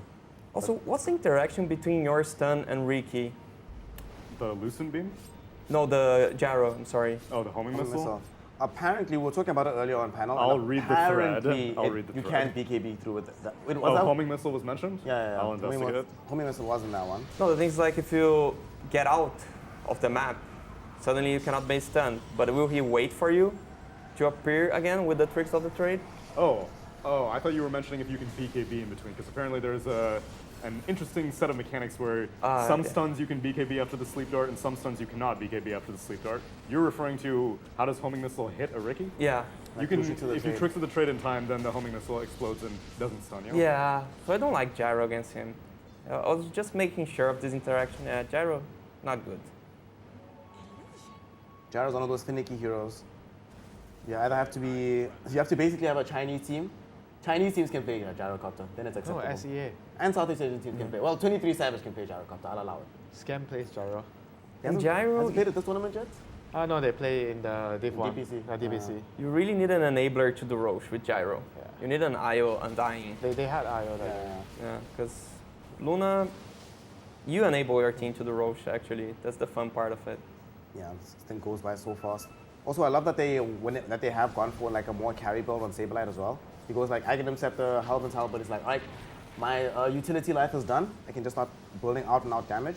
I know that I'm going to get added damage from the Luna as well, so we just have like these two cores that just scale really hard with damage or physical damage, and you still have this Storm Spirit to do, Arbed Storm Spirit things.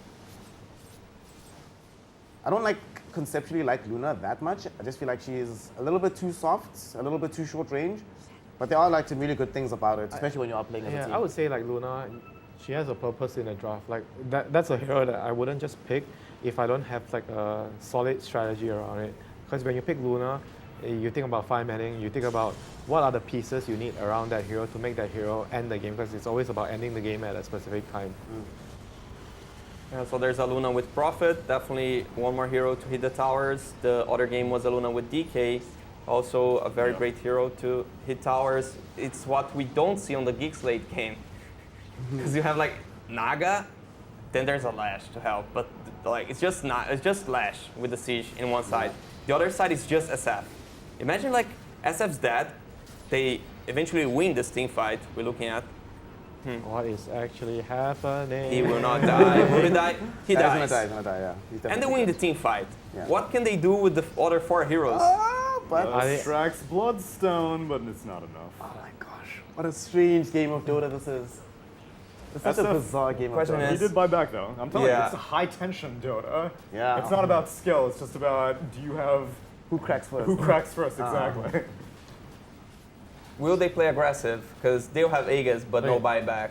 Say Bad Boom loses this game, right? And then Geek Slay wins 2-0. Does that stop tiebreakers from happening as well if Geek Slay wins? No, it both doesn't, games? because Rebellion could still lose to Beast Coast, right? And then both of them will be 9-9. Okay. They'll be 9-9 with Beast Coast, with Geek State as well. GG. Tiebreaks galore. Yeah, there's still a variety of outcomes. There's still ways, yeah. Whoever, if this goes 1-1, the best case scenario to avoid tiebreakers, Rebellion, Beast Coast has to be 1-1, Geek Slate has to go 1-1, I imagine. And then Hellraiser's already won, right? They're on 7. Yes. No, actually, so Hellraiser's- Geek Slate actually has to 2-0. Hellraisers is at 7-9 right now. Yeah. Geek Slate can 2-0 to go to 8, Rebellion, Beast Coast 1-1 to go to 9 apiece, and then Hellraisers is on 7. Correct. And then Aster, I suppose, would have to get 2-0. Which is already not possible because Liquid won game 1 against Aster. Okay, and how much does Aster have? 8 as well? They have 8 as well. Oh, wait, no, there's pretty much no scenario that there's no tiebreakers, actually. That's good. I want to see chaos. I just joined the panel. Why are you asking for no tiebreakers, That's Winter? true. We want to give That you as was much not airtime. what I'm saying, dude. I am just presenting an idea, and hopefully we get to discuss and be friends still after the panel. I'm kidding, But on the panel, no friendship. No friendship here. I want to go to Sao Paulo one day and still meet you, get a cup of beer, whatever, you know, take me to the beach. You're gonna enjoy. You're gonna enjoy Brazil. Come to Brazil.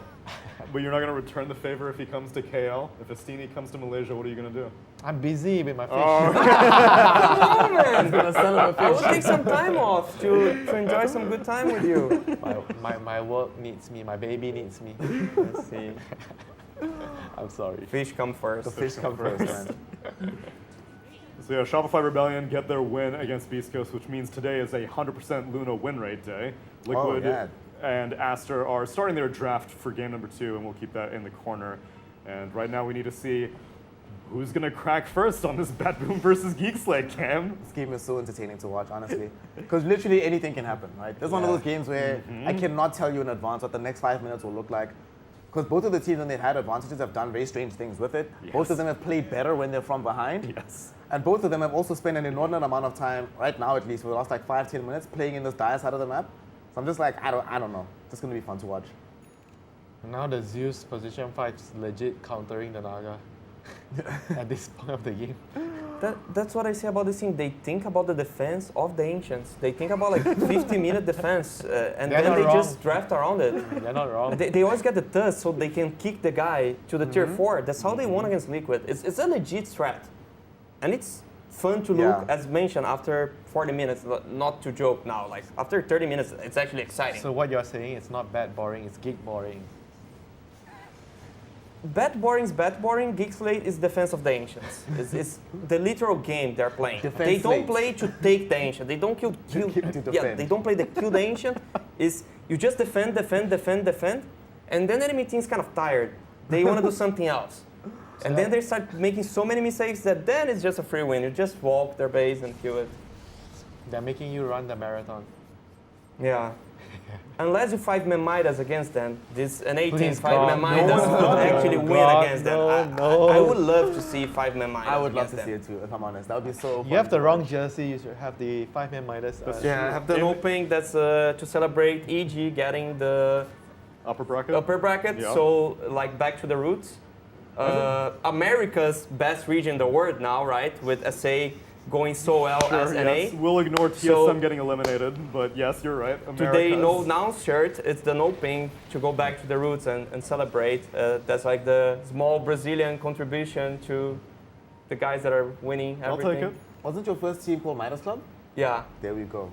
That's why Midas it's a Club Midas would do in German. well against the Because they have Aegis and they're just playing their side of the map, right? They have Aegis and they're locked on their base. That's what I'm saying. There's It's like so the strange. Midas Club. Where's the Midas Club against them? When you're behind in this game, actually that's the disadvantage so far in this particular series. The higher your gold lead, the worse things are for you. So ideally, you want the gold lead to be like 0. Then you can actually play Dota. Yeah. What's the goal now? I can't see. 7K in favor of 7K? Geek Slate, yeah. And the duration of the game? 51 minutes. 51. I want to look for the 1-hour items. They're always cool interactions. You kind of learn them into competitive because 1-hour games don't usually happen. Ex Machina. Oh my god. They tend to happen in competitive because you're more like tense, you respect more the enemy team, you don't want to make that mistake, especially in an elimination game, so you don't take that many risks. At ranked matchmaking, you just get tired and someone tilts. No one and wants to sit there for an hour playing Yeah. the same game. Yeah. I gotta eat lunch and stuff like that. I got places to Wait, go. what was the longest ever Dota game? Was it like 3 hours, 29 minutes? Was it the game over casted? Yes, Yeah, the yeah. Cloud9 Scary Faces game. That was crazy long. Yeah, but I feel like the tier 5 items, they kind of dare to not make this happen again. Correct, yes. The intention was the game needs to end. Here's some super Some broken stupid- stuff. Yeah. What I find very intriguing about it though is that sometimes as these games get closer to 60 minutes, it's almost like people forget about the tier 5 noodle rounds. I've noticed that. And then at 58, they're like, oh my god, wait, it's about to be 60. No, Yeah. we have to end the game right now. Because then now there's a non-zero likelihood that the enemy team gets some super busted item, they get some Ex Machina, and now suddenly the entire fight that you were winning, you can't win anymore. I And you're guess- like, well, we need to make changes. I guess Mirror cores Shield they is forget fine. about because they're so under stress, but I already heard from supports like, guys, it's gonna be 60 minutes. I'm gonna stack Ancient so we get Yes. more chance. Because I literally heard this from supports already. So the supports, That's why you they're have like, they're Midas. tired of doing nothing. that's and why they're you- gonna help the team with 1 hour. I have 20 deaths. How can I be useful? I'm gonna stack Ancients. I Stack can stack Ancients, again boys. because like you can stack Ancients from the first 15 minutes.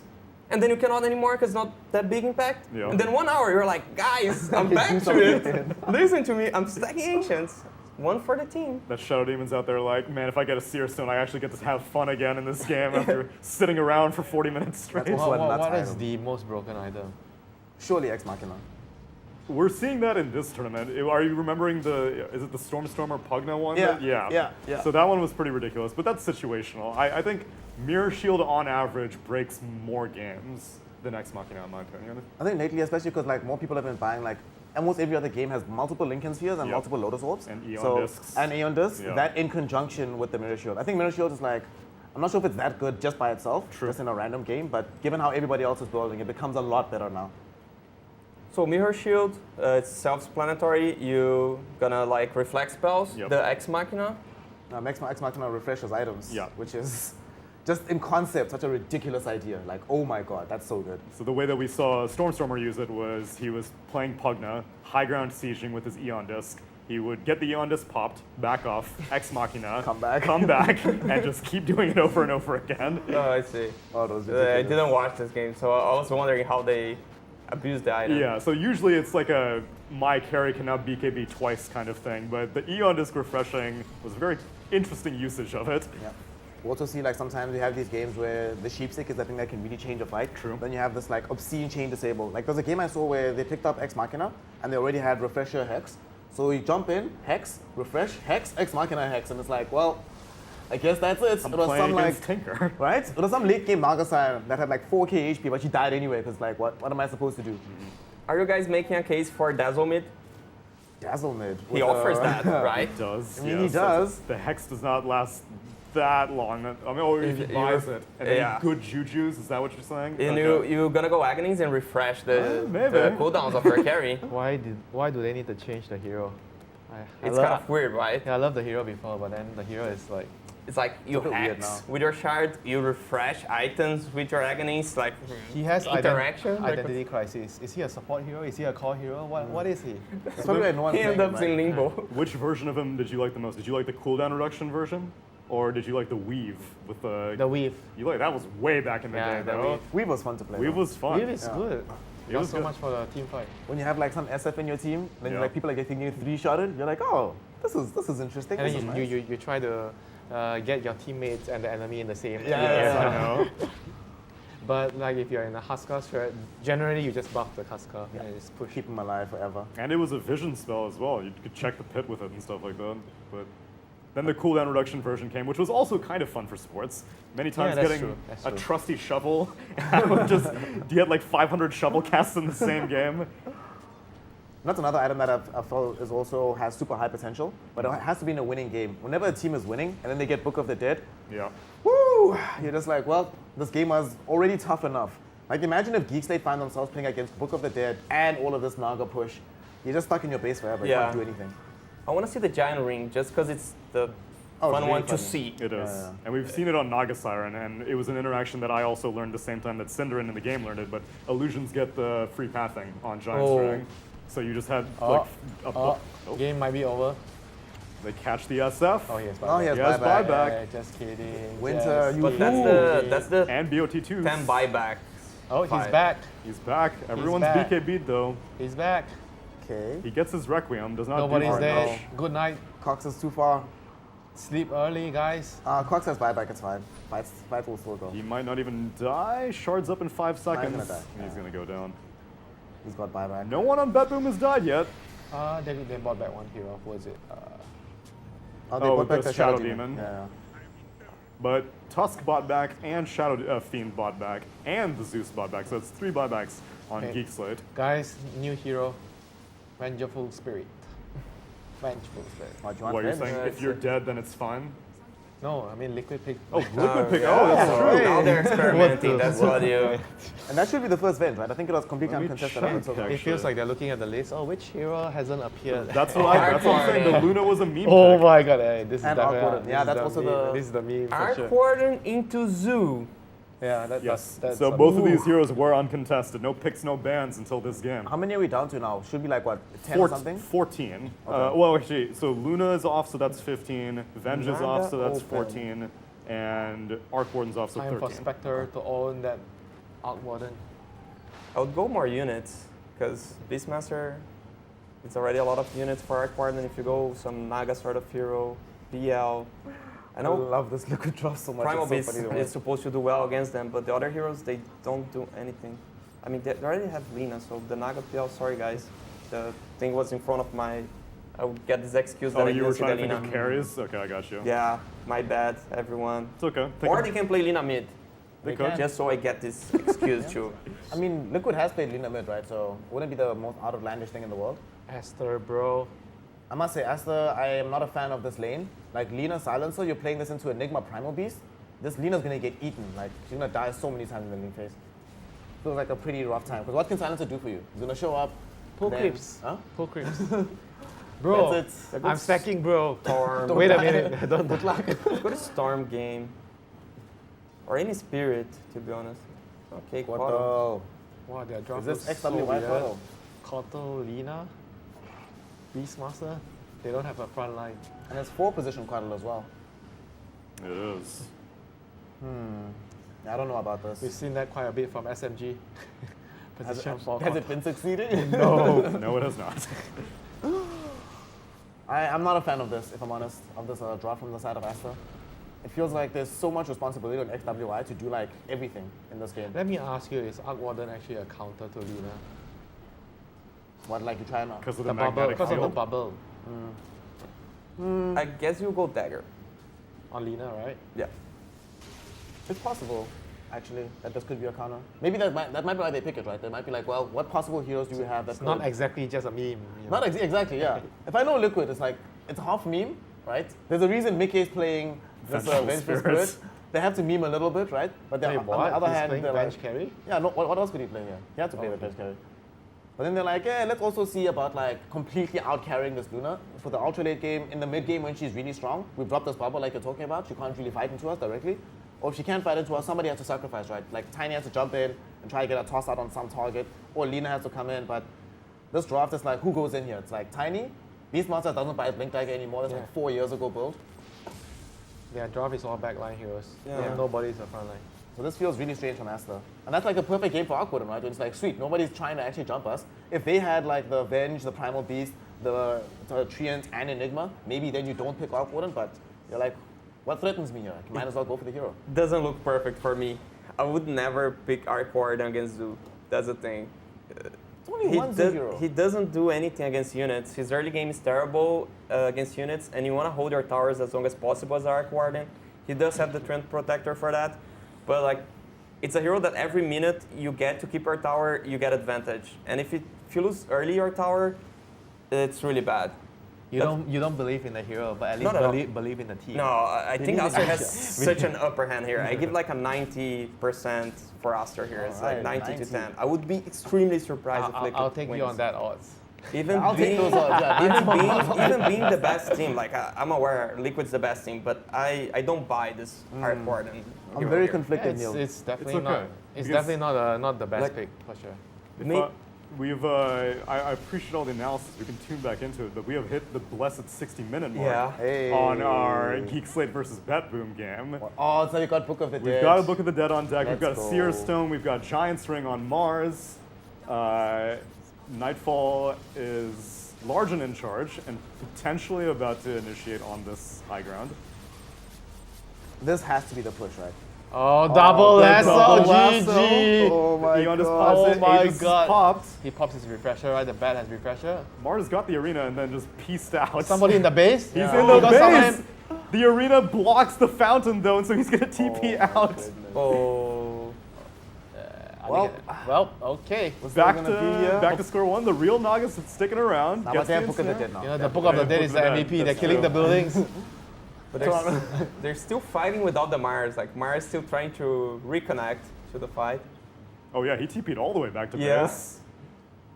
Oh, he's Giants ringing his way back. Toronto Tokyo's like, I don't know, I don't care what y'all are doing, I am pushing. I am winning this game. Come hell or high water. I think we have Book of Shadows on both teams also. Batrider just picked it up for Dire, and I think someone had it for Radiant. And they also got a Seer Stone on Radiance as well. Yep. So Seer Stone on Leshrac. Woo! That sounds like fun. Did y'all see that Batrider just bought Midas? Wait, what? Just to eat the Book of the Dead? Or I what? think so. I don't Oh, know. What do you do with it? He just bought Midas. Can it eat Book of the Dead? Oh, yeah, can you? I don't know. I don't I'm think not you actually can. sure. Then why did he just buy Midas? I For don't the- know. That's a great question. For the items? thinks like it's a wants- 2 hours game. No, for the neutral items, because you get. Do you Oh just yes, instantly get the. That's a great point. It's That's true. guaranteed. Oh, they got Oh, Ex yeah. Machina. It immediately worth it. It justified itself. Got the Ex Machina. Oh, that's actually really That's smart. super big Yeah, brain, that's smart. actually. Big brain play, man. Wow. But how did he find a neutral though? He must have just. Where did he No, go? look, he went to Dire Jungle. Oh on wow, top lane. what a player. Okay, and he Ex just Machina TP'd is back. definitely worth it. Big brain play, man. Bot racks taken down means literally nothing, but Bet Boom are happy with Oh, it. I love this game so much. Astini, I think the 5 Midas is actually a thing. I seriously said like the off panel. I told when the game starts, it's gonna be a 1 hour game. We're gonna have Zeus, Bounty Hunter, and Naga, and maybe TB in the game. Didn't I say exactly that too? Maximum greed. Now's the time to say yes. Yes. Yes. Thank you, Winter. They should have, 5 Midas, 2 Battle Furies. And I gave the idea of the Midas. You know, it's been fun. It's 5 been Midas funny. so great. Over the course of this last week, there's been a lot of times where Nastini and Winter are on the panel together. Nastini says something, Winter laughs at him, and then later on he's like, okay, I see now. You may have actually been onto something there. You know, like there's this joke about NA. When There are when lots of somebody jokes about NA. Joking with an A? when somebody buys a Midas, the other team doesn't try to punish the Midas. Instead, they buy 2 Midas. Yeah, that's a counter. It's a Midas arms race in that region. That was a long time ago. In pubs, it's still the case. Oh really? No, yes. Even now? You think North America ever loves not hitting creeps? That is the only thing that gets North Americans to Like play Dota. in SEA, you see somebody buy Midas. Oh, let's go to the triangle. Yeah, he that has doesn't Midas. happen, That guy is useless. In NA, it's like, oh no. Oh, we can't lose. we don't have we enough can't Midas. lose. Gonna outfarm us. I gotta build my recovery Midas now. Here we go. This is the Giant's Ring Naga Siren. Whoa. Have you ever seen like an Undying in Giant's Ring with ulti on? I've never seen it in a competitive game. I've experimented with it in demo mode and WTF decay and make my Undying take up the entire screen. Oh wow, we're still not done. Arcanist armor and Apex And drop. Apex, dude. Apex with a Shadow Fiend. Let's The go. Bad Rider got it as well. Yeah, He yeah, went yeah. out to You the got Midas Midas. paying off. Midas. The 1 hour Midas paying What a off. player. What a player. So who has the more broken items right now? Hopefully our observer will pull up all. Oh, okay, here we go. Here we go. So Arcanist Armor, Apex, Book of the Dead, or Arcanist Armor, Seer Stone, and then so they have Book of Shadows. Which one is? So they both have Book of Shadows. They have Book of Dead on Raiden side. They have a Giant's Ring. Both have Arcanist Armor. I'd say like I was saying earlier, I think with Book of the Dead on a winning team is really, really good. And like I think that in this game, for Leshrac, because we've seen throughout the game that Leshrac kept dying sometimes. Yeah. But if you have Book of Shadows, you can save the Leshrac even longer, and then Leshrac can come out with Bloodstone, guaranteed. True. So I actually feel like Radiant's ones are slightly more broken. Although Apex for Shadow Fiend is really good. And Ex Machina, of course, for Dire side is very good. And Force just bought Lincoln Sphere as well. So he might, if he's carrying the Ex Machina, then he can jump into a fight with BKB Lincolns, activate the BKB, get the first spell pop first, then go BKB, then come back with Ex Machina. And just Here keep we the fight go. going. Oh, he dodged. He got a dodge. Okay, he still gets the BKB piercing lasso. Drags him around, doesn't do any damage. There's no follow-up. They're just trying to. Eon just pops. Naga gets the sleep and the ensnare. Oh, they missed the arrow. He missed the arrow. Well, this is a sloppy fight. What is going on? Migrated significantly. Dire gets impaled against the wall, and Naga is completely surrounded. Oh, okay. I think he is. Does he have buyback? Oh, he has buyback. He has buyback. Okay, 10 hero buyback. Everybody has to buy back here for Geek Slate. This feels like this is such a weird fight because they initiate onto Mars, right? They drag him away from the Shadow Fiend. Yeah. So the one damage dealer they actually have at this stage of the game. And then Naga just sleeps because Shadow Fiend doesn't want an early BKB. That was very, very bizarre. Cox, buyback, bro. Buyback. Is Bad Boring doing it, Arsini? Are they finally doing it? Yeah, they're beating the defense of the Ancients. Oh no, But look at their Ancients. That's Like, come back it's and not defend their Geekslate that's Ancients. pushing, it's just the creeps. They trust the creeps. You know those? Sick? What's Is that happening? what someone said? Oh my god, what's somebody sick? Oh no. That boom paused. They said sick. Oh no. Maybe they were just praising their gameplay. They were like, yo, that team fight was No, that's sick. sick, bro. That was sick. Maybe But you more need like a realistically- toilet break after 1 hour. You just like need to run. That may and be do the case. like Eastern European teams are the teams that all chat the most, right, during DPC? Like they always say something to the opponents. I don't know if that's accurate. I would not be Yo, surprised. dog, listen, y'all. I saw some wild things in NA. That's all I'm gonna say. Yo, the all chat I saw in NA is like, yeah, okay. I think I do remember reading some stories of maybe Ramses doing some all chatting against someone, but yeah, North America, we do our own thing. There's also quite a lot in Div 2 Europe. Like most of it Europe? came from Manaspa. Yeah, from Western Europe. Oh, really? From Manaspa, there was some spice and some salt. I mean, they So earned stop it. by They that made team. their way to Div 1. They did indeed. At the expense of my boy Ponlo, but what can we do? WCYD. Pour one out for Alliance. All right. I think their content manager is here at the event as well. And we were commiserating yesterday. Oh yeah, and Zinnia is here also. Their streamer. So Alliance still supporting the Dota scene. You love to see it. This might also that might have been the latest Midas that I've seen on a Batrider. This might be the latest Octarine I've ever seen on a Leshrac. 67-minute Octarine core on Lesh. Probably the latest Midas in game history, right? In Dota 2. I And can it's find out, interesting so I'll because be it's like curious. it's their play style, so I don't think it's something he thought for the first time. It already happened maybe on a screen or on a pub or maybe on a open qualifier match. Always looking for some excuse to shit on this late game team, man. No, because they play a lot of 1 hour matches. They do. God bless them. This can be a 10-hour match if Hey, the if fun- Bad Pool wants to be bad you know, boring. you know the funny things in SEA? They are not the team that plays the longest game. Yeah? That's Oh the fun- my god, man. Yeah, they're not. But I really think their playstyle is really good against SEA because they defend their jungle really well, and SEA teams are always looking for a fight. So they just outscale the enemy by defending their. Okay, let me ask you the question. If they go to SA, can they have success with this kind of playstyle? Because SA team kind of plays similar to They're gonna SEA win team. against everyone. But I'm seeing them losing now. Yeah, so it looks Very like final. Cox hope. is dead for 2 minutes. 1 Rax remains. Naga Siren's more than happy to stick around That here. creep doesn't mean anything now. But yeah, I say they would win. It's sad to admit because we, I mean, we lack discipline. The creep clear is not that great on Dire. No, it's terrible. It's SF and that's pretty much it. Zeus. Yeah, I guess. So, Stevie, it'll interest you to know, sir, that this was the second slowest Midas of all time. Of all time? All time. Slowest? Oh. There's even a slower one. He got it at 57, right? If he did get I it at think so. 57, then it is indeed second slowest of No, all no, time. he got it post 60. Two heroes are in the fountain. Oh, yes, post 60. Oh, yeah, the then it's the slowest one, yeah. The fountain lasso. Is he doing it? And then he's gonna kill and he's gonna buy The back. Book of Shadows kept the Leshrac Oh alive my and he God. walks out. That's Book of Shadows, Leshrac, it's strong. They're straight up just fighting in the fountain. They're not even taking the ancient right now. SF is back. He's critting, but he's not killing. I didn't know you can run out from the fountain with the Book of Shadows. What the hell? Yeah, you're untargetable. He's going in again, although he gets disrupted. I don't know if he's gonna have Book of Shadows when he comes out, and he dies. He buys back. Ancient getting siege. Naga's inside the ancient. Okay, GG. All right, GG.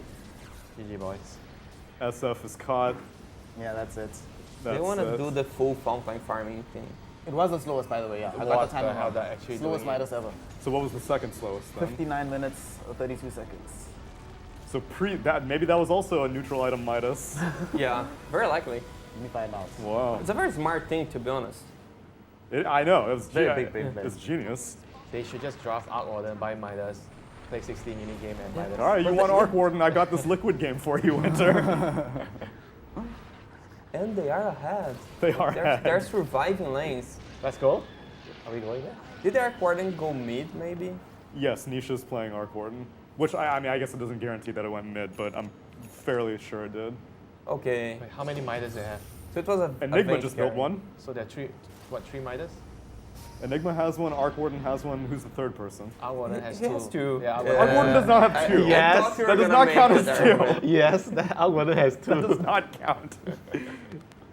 That game we saw from Bedroom also, very interestingly, despite the fact that the kills were even, it's the third biggest net worth lead so far at the tournament. What was the number? It was like almost 60K, like 58 or something. Yeah.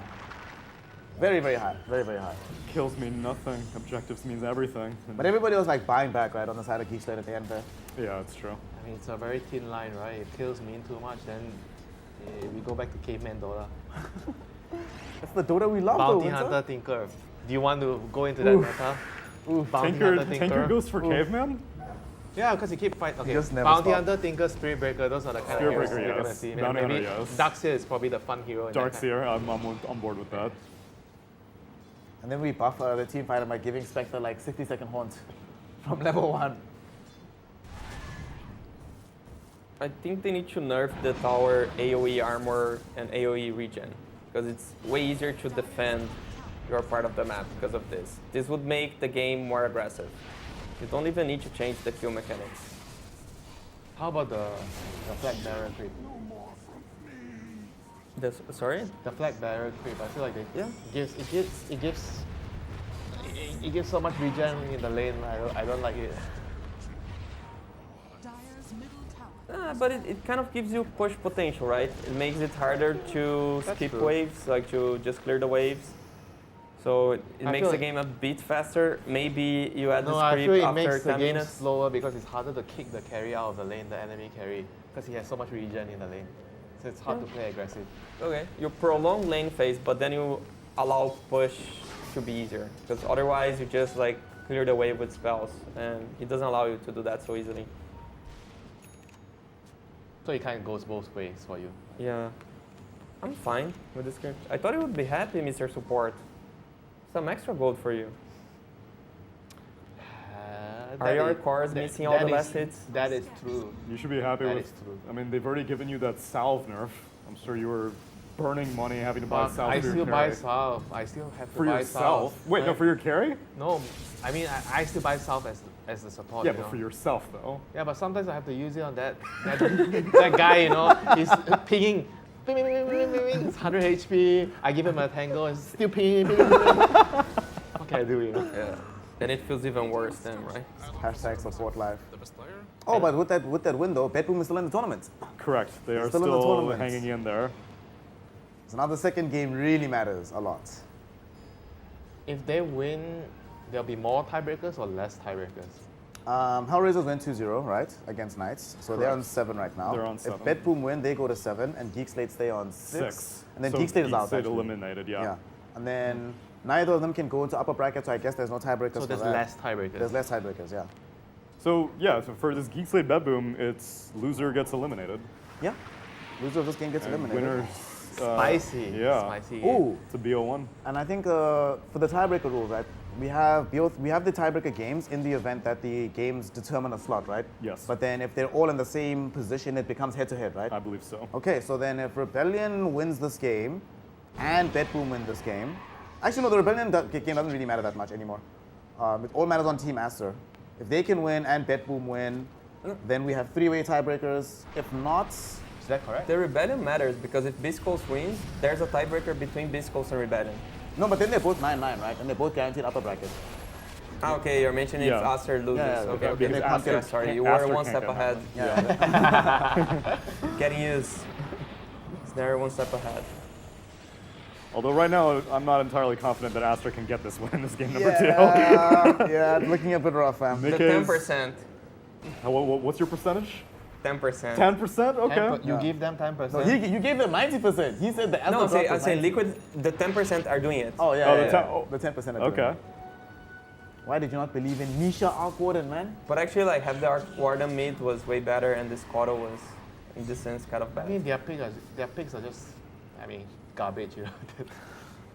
With Aster. Yeah, for Aster. Yeah, Aster just feels. I don't know what this lineup does, like, together. Yeah. That's the main issue. Very that I have little with them. synergy. Like, they have a Blink Dagger now on Tiny. Like, he got it like 2 minutes ago, or like 90 seconds ago, I guess. But they haven't been able to do anything with it. I feel like they just need to pick a normal hero.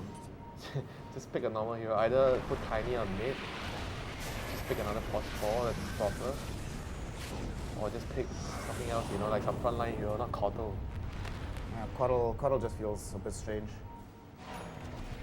You can just run and Silencer. I think there's also a reason why we've been seeing less and less Silencer as the tournament's gone on. Like compared to the other 5 positions, like your trees, your undyings, your clockworks, just doesn't feel like it has nearly as much influence in the game. Even like the Shadow Demon that we started to see, feels like it's a because does more than Silencer as a Silencer. position 5, you want your carry to be a Chaos Knight or Wraith King, like an aggressive hero that can kill people in the lane, get a good start. Because I feel like Silencer, if you don't get a hit early, that you're just like a sitting R button and it's so sad to play the game, man. Do you remember TI where Silencer was just and sitting then in your counter? captain drafts the Silencer for you just because the enemy drafted an Enigma, then you're sitting 2 screens away. Oh, please. I don't want to die. I just need to click this R button, you know. I don't want to play that game, man. Yeah, but even if you do get a good start as Silencer, you still have to do that against an Enigma. Yeah, but at least I'm ahead. I feel better, I you know. suppose, I yeah. kill some heroes, you know. I have plus 10, plus 20 intelligence. I go in, I right click people. I pretend to be a core. I'm having fun. Even if I lose, I'm happy, you know. You can actually buy items that game.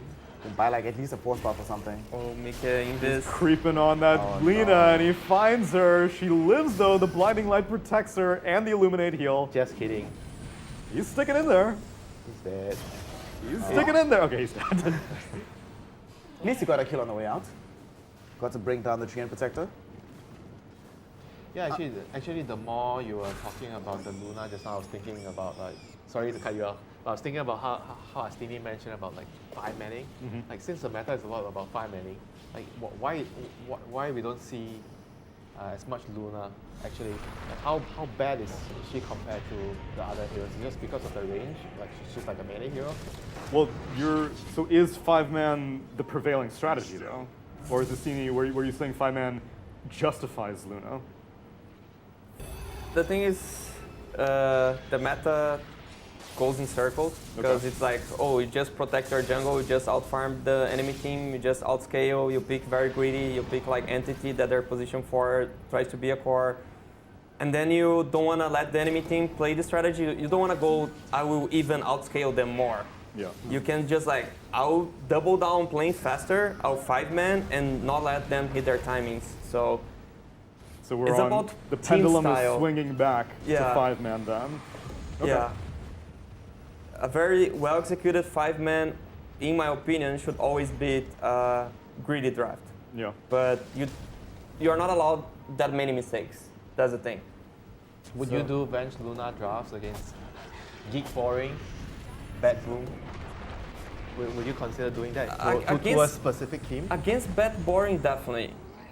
Against Geek Slate, I guess it's just way easier to outscale them because they even farm bad. The 2 Midas strategy. The 5-man Midas is good against them because they like Bad Boom is passive, but they farm really well being passive.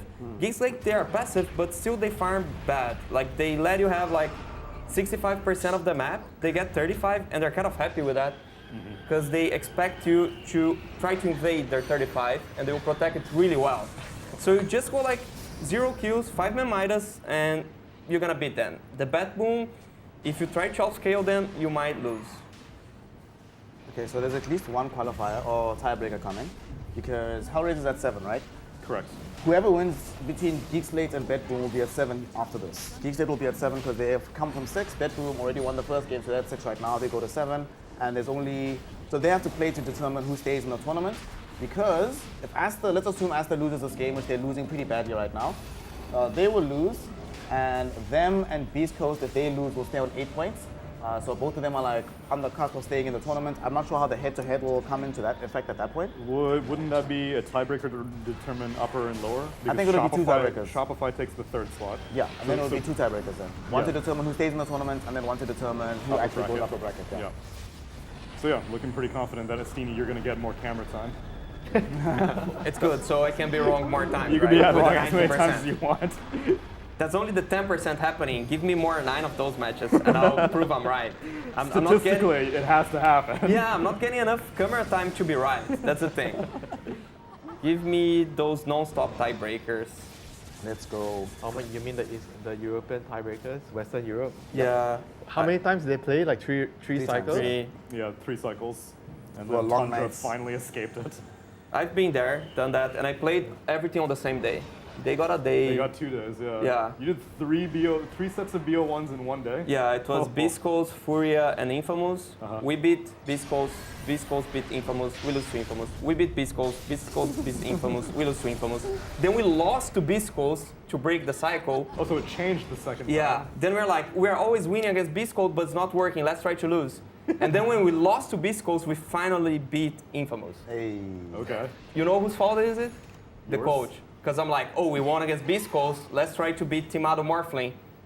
And then we lost. And then we win against Biscos again. I guess now I know how to beat his Morphling, and I lost again. And then I lost to Biscos, I'm like, I cannot take any more risks. Just ban the Morphling, and then, yeah, that was the story. Whoa.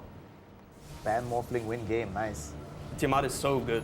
This guy is so good. If you allow him the right hero in the meta, he will carry the game. Yeah, Tomado's really good at Dota. But unfortunately, they weren't able to show off more of it on the main stage, but what can we do? This is like the sad story from the major for me. No, I really wanted to see him in the main stage. Yeah, me too. Do you want him to come back to the SA team next time or in the future? Definitely, now that I'm on the NA team, I want him out of the region I'm playing. It's easier. If I'm playing SA, I want him to be on NA because it gets easier for me. If I'm NA, I want him to This SA. guy, I can't think I of just that, want to man. qualify, you know? What are South Americans doing in NA, man? Oh wait, I'm South American. I'm about to say, you're like, yeah, hypocritical statement on that one. Yeah. So this game where Aston feels a bit sad because Monet has tons of net worth, has been playing really well, but it's hard to carry this team. And it's not like, as strong as Lina is, she doesn't feel like a Terrorblade or whatever, where it's like I'm on a 1v9 the entire team. She does need to be enabled a little bit. It's a terrible Lina lineup. As Winter mentioned, you need frontline for this hero. You have 0 heroes to frontline for you. The Tiny wanna jump. He's not a frontliner. He's a jump. He needs also a frontliner, giving him vision. It begins with the lane, with the Silencer Lina lane. That's weird. You already want a frontliner in the lane, and then also in the game. This Beast Tiny duo is not the frontline that Lina needs. The Kodo last pick is terrible. Yeah, I don't know what the motivation for it was. Even my idea when I wasn't looking at the Lina of picking Naga sounds better than this Kodo. And have Lina mid and Naga carry. Koto Silencer support duo. Do nothing duo. Love me having no stuns on my supports. Yeah. No stuns, no mobility, no team fights. You have like one spell of team fight between You're the two of global. them. Yep. But you actually don't have it, no, because you can only cast global when black hole comes out. That's true. It's not even your spell. They had so many options, right? When they have the Tiny, they can flex the Tiny to 4, pick a mid. They can flex Lina to mid, although we aren't seeing You know, this is the really. thing I see happen a lot when you draft like a flex hero, and then sometimes the flex hero causes you to think too much, and then it ruins your You draft. outdraft yourself. Yeah. Too smart for yourself. You're like, the enemy team's never gonna know where the heroes are going, and then you forget Do where the you heroes know? are going. Do you but know? we know, right? And then you end up with like a last pick quad of 4. Why? And all your players are talking at the same time. Oh, I can play the tiny here. I can play it. It sounds good. Shut up! And someone's trying to justify an OD, like, what if Tiny plus carry, Lina mid, and then Beastmaster 4, and we OD offlane? And they're like, what? You're like, okay. I mean, let's be Why? real. This will only happen if the team is like online, you know, talking on Discord. Like everybody, you don't see each other, so yeah. You think this happens in person it's different? yeah, because you see each other in a boot camp. Everybody is kind of generally on the same page a lot more. Okay. It's easier to shut down ideas also, that you just look at the guy and like, no. Just like, give him a look. yeah. Like, Really? Give him the you winter serious, look. bro? Really? Yeah, like, 5 he Midas? says OD, you're like, and then he knows he's like saying something you don't want to hear. Or you know what's even better? The guy is about to say something, and the person picking the hero is like already looking at him. Just shut up.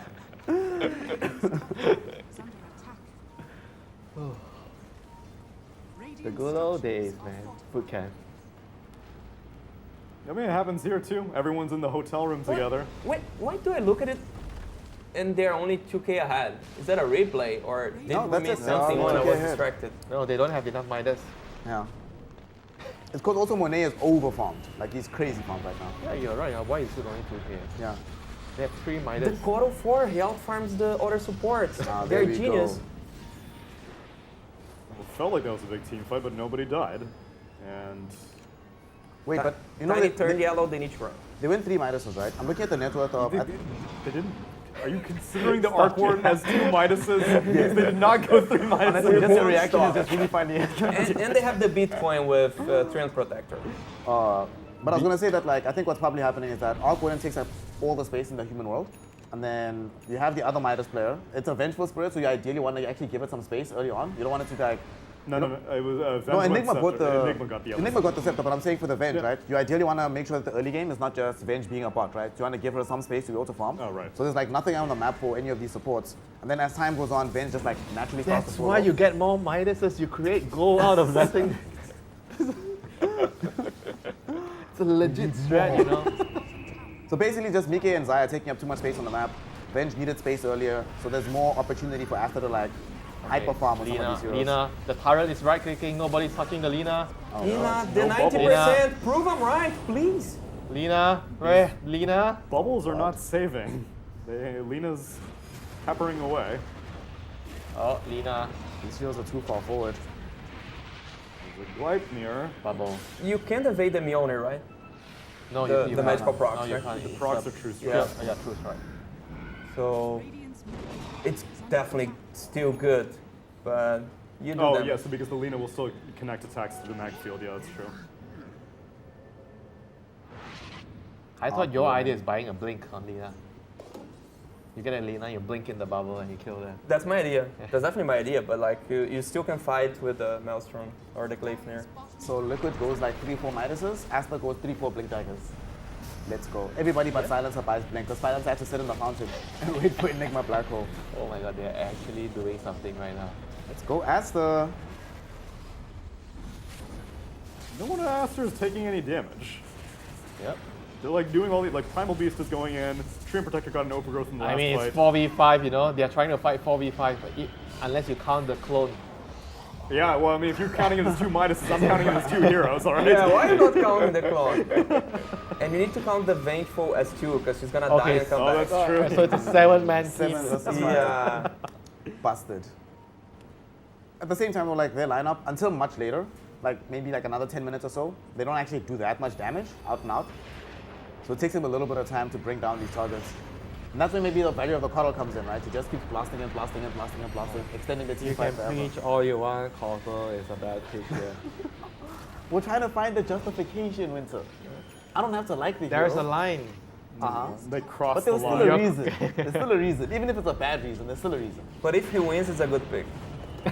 That's what even we had on the then- Weaver discussion. No. We're just Weaver gonna say they won, won with so a Weaver handicap. was a good pick, and now I'll play the same card. Oh my gosh.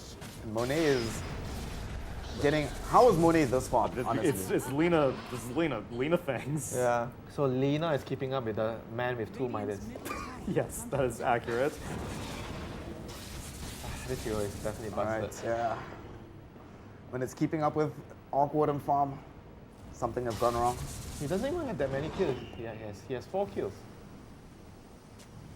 Who needs kills, man? We're farming. Gonna hit creeps.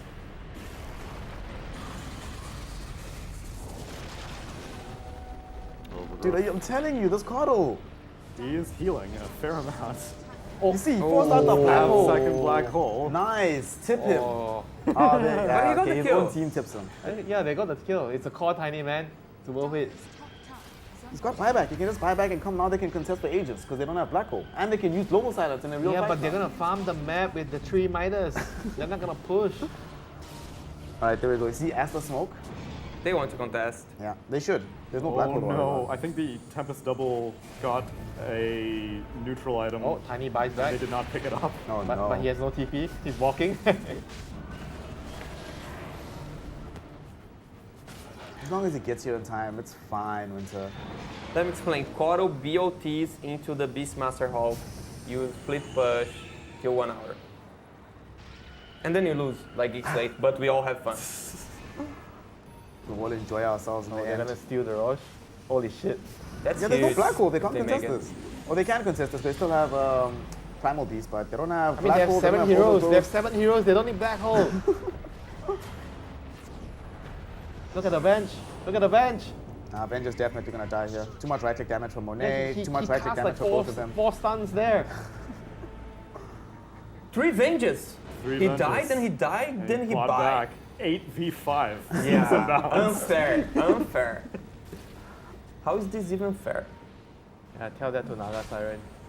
Do you all feel that that global silence was necessary for that fight? I feel like they could have just gotten the damage that they found in that engagement without it. But is and the then fight kept that for over? the subsequent fight? Well, it's now really hard to access the area, right? Because Awkward is just putting all these spot crates everywhere. Yeah. No fight arena. Also, Lina ended up getting an MKB as her solution for this magnetic field. But shouldn't he put the ghost in the pit to help the rush? I think I remember seeing something along those lines. Yeah, How you many used to be you able need? to like one-shot it. You can one Oh, shot. he's Yeah. like 3 million of them. Yeah. And he had an arcane rune, right, or something. Yeah, Arcane, yeah, I think so. Or it may have been an Arcane Blink reduced. Yeah, arcane cooldown. blink, and then he had some other shit. Yeah. Was Well, it like Octarine Core, maybe? all I remember was Miracle doing it, and it literally one-shotted Roche. It was amusing. As exciting as this game is, actually, I'm not 100% sure what production do, because technically, this game is not that high stakes compared to our Stream A, Beast Coast versus Shopify Rebellion. Could be decidedly higher stakes. I'll give you the choice as we take a vote. Snare, which of these casters would you like to listen to? Beast Coast Shopify or Liquid Aster? Give me Beast Coast Shopify. Okay, Winter? Bad boring. No, they are in draft right now. I'm not gonna give you You that want one. A or B? Oh, I want C. Liquid then. Liquid Actually, Aster? no. Ah! Shopify, yeah. I'm dumb. Shopify. Okay. Estini? I want to see Beast Schools get Shopify. Okay, fine. Production, could I get Stream A audio while we do ourselves a little talent swap? That would be lovely if possible. Stun, dead, no Greaves, no Hood, no nothing. And they don't even need to use the Haunt because they just want the 1 kill. They just use the Shadow Step instead. They have to immediately run away. They're going to try and, gank him here, but Arteezy knows what's coming, gets out of harm's way. Called Spidey Sense, called Spectre Sense this time. Getting out, and well, you all go bottom kill our Spectre. Where are we going to go? Easy peasy lemon squeezy. Shopify are just looking really good this series. They're looking incredibly strong. Now the Rocket Flare is going to go out. I think it takes them too long to get there. Empty the inventory slot. We're going in. Oh yeah, he's smoking. He's looking for it. Yeah, Schofield. Can he get it though? Flare, He's TP. Flare and he's TPing. This guy's a legend. Oh my god, he's dude, a if this legend. works. If it works, they're haunting. Dude, he's gonna make it. Looking, he's trying. Schofield jumps into the pit. He's a second too late. No, and then the force staff out of there. Wait, the roll? They're going for this fight? Okay, they've got Dark Mago control. Stinger is already dead. The Drow trying to do what damage she can. Actually catching onto Abed there. Force staff away from Saberlight. The Gust is out, but Spectre on her case. They already burned through the Aegis. Sacred and Dark Mago, they need to come help them, but no, they get away. Okay, that was crazy. Schofield's so cool. Who does that? That was a really cool so, play. to reiterate, he smoked mid, threw a flare, so they would think he was sitting in the mid wave and coming from that angle with the hook shot. Then he TP'd up top to come from a separate angle, but unfortunately didn't quite get the timing. But then he escapes out, and he helped break up that fight. Yeah. Because like they were forced to use the sprout on him. They kind of tried to chase him a little bit. Other people started chasing onto Hector, and because otherwise you just all in the Drow, yeah. right? Or you all in the Kunkka, maybe. Man. He's just gaming all over the place right now. At the end of the day, though, it is still just going to be that Spectre versus the world in a way, right? Like, doesn't this just get better and better for Arteezy as the game goes later and later? It does. I do think there's like a break point though, where like at least you can fight once you have some. You got a BKB now on Drow. That's pretty huge. Okay. Haven't had that before. Sacred. Unfortunately, with the offlane Pango, like you don't really get much in terms of your improvements. That is one sad thing, because like the blink comes pretty late. He's going Greaves into the pipe next. Okay. So that part hurts a little bit. Getting AC and Dark Mago will be good. He's still really far away from that. Yeah, they need to find something that's going to change the dynamic of these fights a little bit. Honestly, it kind of feels like it comes down to Schofield. Right. And for Shopify, closing out this game and trying to take this lead that they have and turn it into sort of a substantial one, already 70% win probability. They're going to look to take down one of these tier 2 towers, take a good fight at some point, although Abed, can they bait out any BKBs from him right now? It's pretty hard to imagine that he's in any real danger, and in fact, they just turn and kill Mago if he's not careful, although hook shot in, the Cogs, creating some separation, boat is out. This has turned into a bit of Hector. a fight, and Ava toss BKB out, trying to do what damage they can. Saberlight, he's on him too. They're bouncing back and forth though, and they find Arteezy. He's dead. Hector is gonna fall too. The overgrowth is there. Control now onto Saberlight. They have no damage. From the overgrowth, and yeah, with no damage, they just have to run. Nice jump there from Sacred. He was almost gone. And they're gonna get another return kill here on the Stinger. So 3 go down, Shopify win that fight, but they do again lose their Spectre. Yeah, at this point, he's kind of just a setup. Just Lesh makes is the everything real else damage. easy. Lesh is the real damage. Prophet after the ult, he's got some pretty sweet damage a lot of the time as well. Yeah. They have so many issues in this game on Beast Coast to deal with. And for Shopify Rebellion, they have put together a solid draft in a dominant placement. I mean, they are really farmed on Kunkka and Drow, though. Yeah. It's true. How does she get back into this game? She's trying to go for a Lincoln's, try and prevent some of the initiation plays. It feels like it needs to be chaos.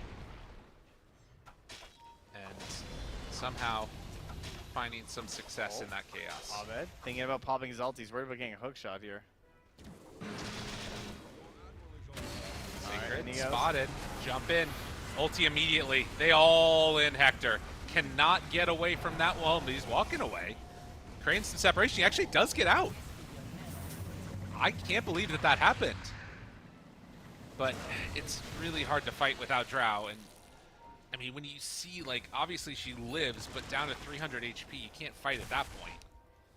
And Abed is just so confident right now, knowing he's got this BKB to back him up. He's like sticking the tree line, like going to edict. Yeah. Just in case I could jump, and then in he goes.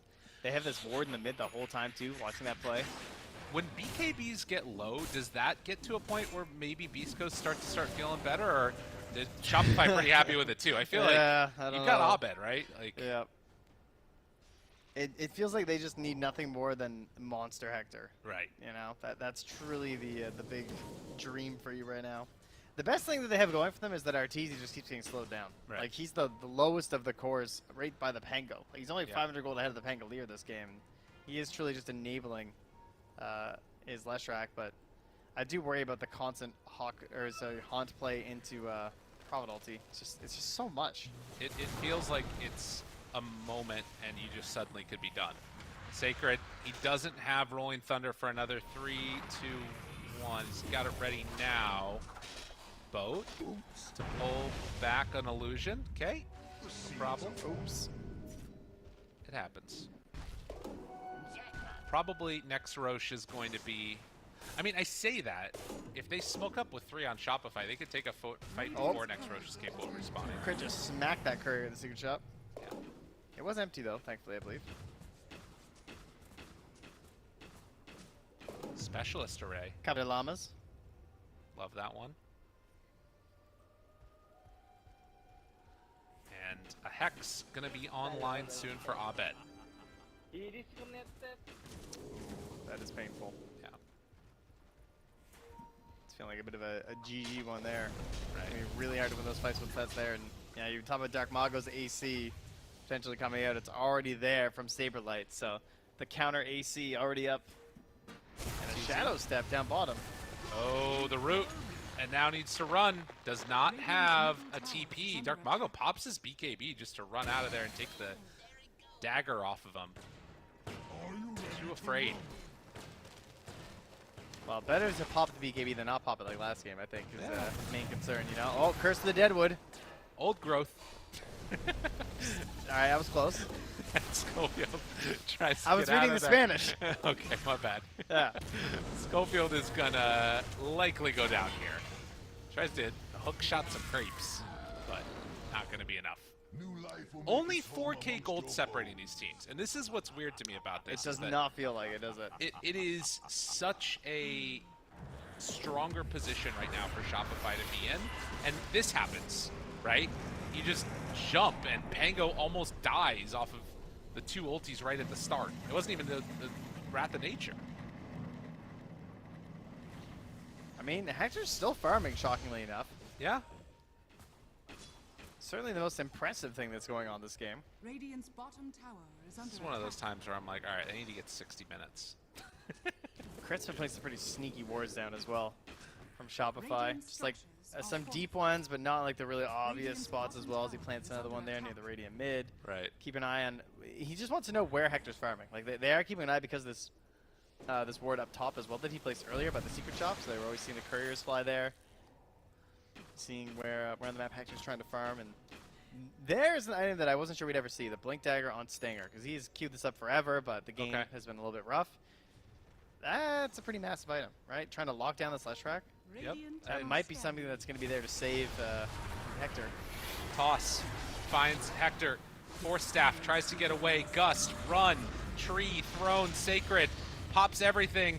Ogre Seal. Ogre Seal gets him away. Sacred, does he pop his ulti? He doesn't have it back off cooldown. And Hector just trying to run. Crit throwing out another avalanche, but won't get him. So they burn through the Pango. Oh, good news. Well, sort of good news. The Roche spawn isn't instant. It's pretty quick. And I think they're going to stick around. Seems like they'll at least keep one of those in there. We'll see how quickly they recognize what's going on. Hector under wards by creeps. And Shadow Step still at the ready. That MP ulti still a little ways away from being done. And Roche does respawn just now. Shopify. Go on into it. It's going to go so fast. And they have great vision here too. And Schofield doesn't flare it. Not that it matters. Yeah. There's no chance. Yeah, this one's going to Shopify. Abed takes the Aegis for himself. And ready for the fight. They're here again. Okay, hook shot forward, overgrowth connection. Sacred tries to get his ulti off. Does manage to make it happen. The Shadow Demon's already dead. Can they find any more afterwards? Saberlight under control here.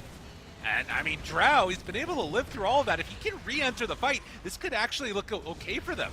Stinger's being controlled and taken down by Saberlight. Schofield gets the Cogs pushback, nice. and Drow from the low ground, they make the kill happen on a crit, and now chasing down Abed. Drow's on top of him, Abed's gone once. Can they do this There's a again? shadow step in a few seconds here. Maybe Saberlight's a coming in chance behind. for a turn, looking for him. Saberlight trying to get him, but the Manta, the turn, the BKB, the force step gets away, the tidal wave rather, and then the walk away, the blade mail trying to get on top of Abed. No. Abed is too strong. Triple kill for the Lesh, and the tip from Crit, appreciating what he's seen, although he did walk into 2 Cogs. Still a huge win for Shopify.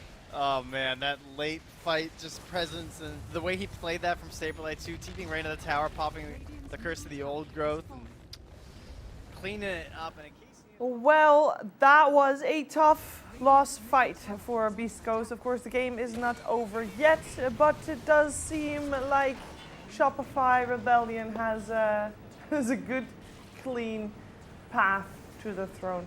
We'll keep tabs on that, of course. Hello, I'm back, and so is Sheep actually as well, as well as Winter and Astini. And we're not gonna move this off your screen. Don't worry, but it's gonna swap around with a little screen so we can get a closer look at the other game, which is also still very important.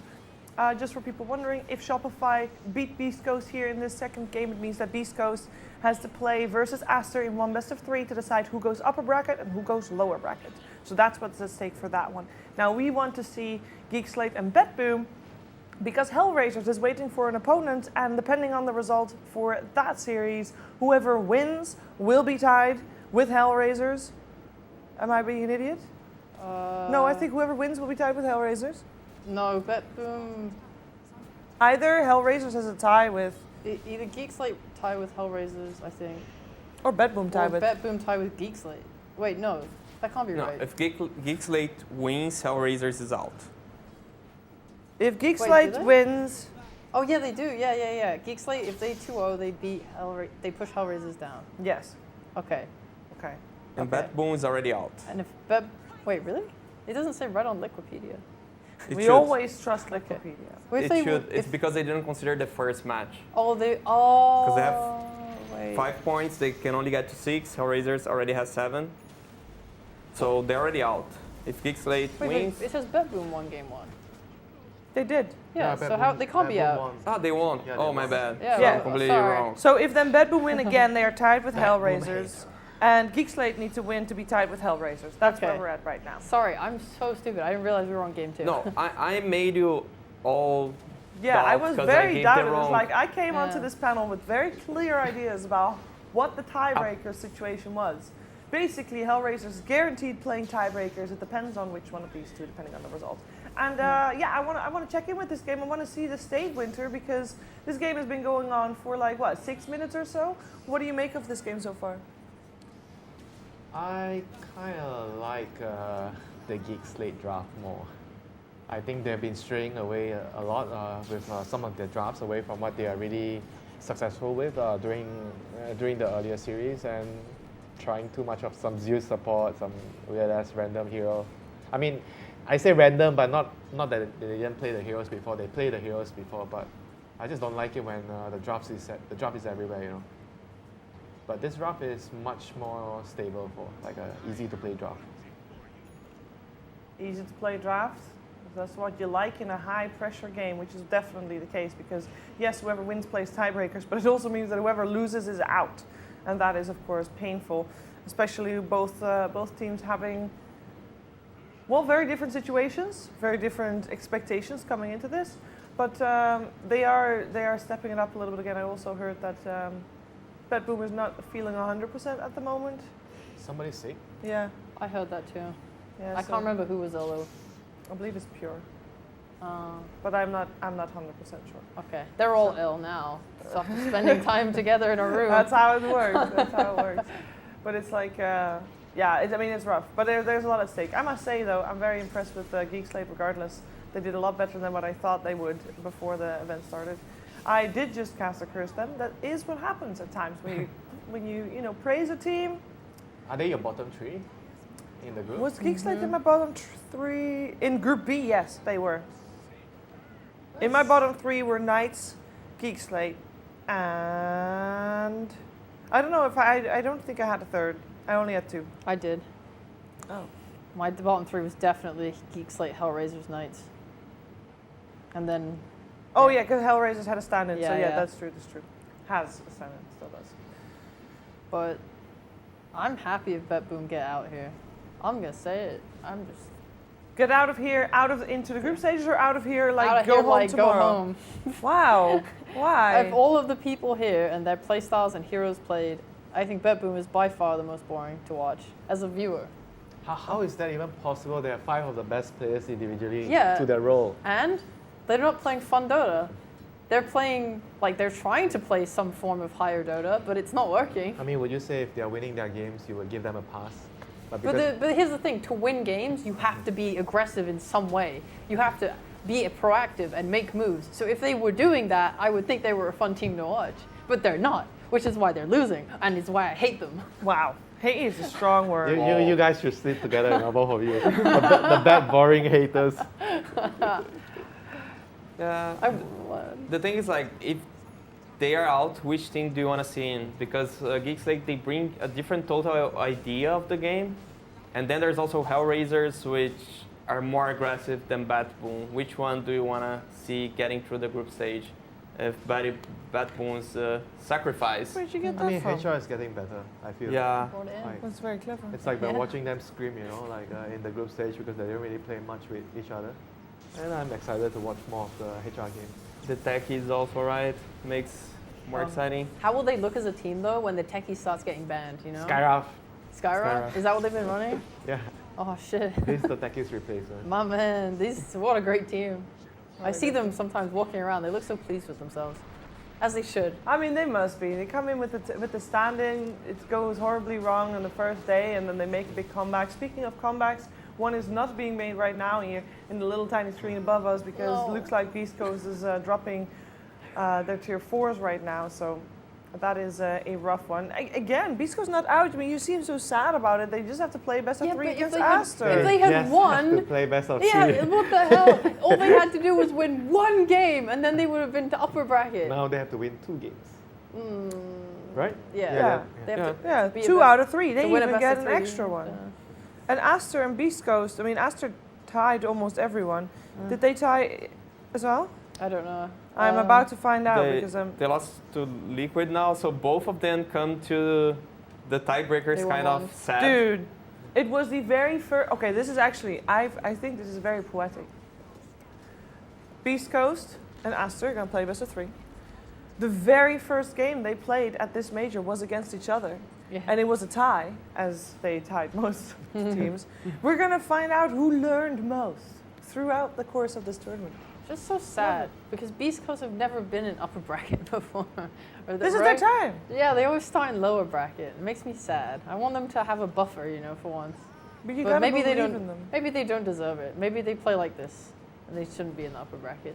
I mean, they feel like a team where they just don't give a fuck. They're just playing whatever hero they want. Yeah. Winner bracket, loser bracket. I don't give a shit. We're just gonna show people what we can do. I think that's why they're fun to watch. So I'm not too mad. But who do you favor when they play Aster? Because we just look at both teams playing, and Aster, they didn't look that good. I think Beast Coast at least lost on a better way. Probably Beast Coast, I think. Yeah. I think Beast Coast just overall, I feel like they have a much better play style. They're more aggressive. Aster is a bit bad boring at sometimes. They just farm. They don't really take advantage. And they had a draft where they had Lina, Silencer. Oh my God, get me out, Cottle, post 4. If we go back to the Bat Boom, I'm seeing Geeks like they're like applying pressure. I don't see they doing this. Do you think they will be able to do it? This game, Yeah. it looks. They have the right draft to do it. It looks hard, though. Hard for who? For Bet Boom. Yeah. Oh yeah, true. Hard for Red Bull. It's easier to play with the draw and undying. Yeah, well, especially if you are behind on your cores, you got a Bat Rider that's fat, can be nice and aggressive. We like aggressiveness. Apparently, it's the way to win. Yeah. So that's good. And whether they're the most fattest of Bet Boom is an enigma. All right. Okay. Tight. If there's a big 5-man black hole, sure. Void just got a Midas. Your favorite Let's item? talk passive and boring. Your favorite The item? best item. That perfectly encapsulates this team, man. I mean, it always happens when it comes to a game where there's so much at stake. The players are just going to hide in the ball and then just total buy Battle Free, buy Midas, pick a Doom. Because we talk about the counter to Geekslate. It was the Midas, but they come with a very different draft here on Geekslate that they want a snowball. I don't know how well they'll be able to execute because it's definitely not their play style. But if they play it fast, they should get a, let's say, easy win. Geekslate has a very fast drop. Yeah. When you look at Bat Boom, they have Enigma and Faceless Void. Oh my god. They just took a 13-minute Roshan. Pretty nice. Yeah, this is gonna be quick. I think Geekslate, I don't know how did they lose game 1? I actually didn't see it. I'm gonna look it up. They went the Bounty Hunter Zeus Oh, that they play for the 1 hour 70-minute game. We have like a 60-minute Midas just to get neutral items. Jesus. Oh my goodness.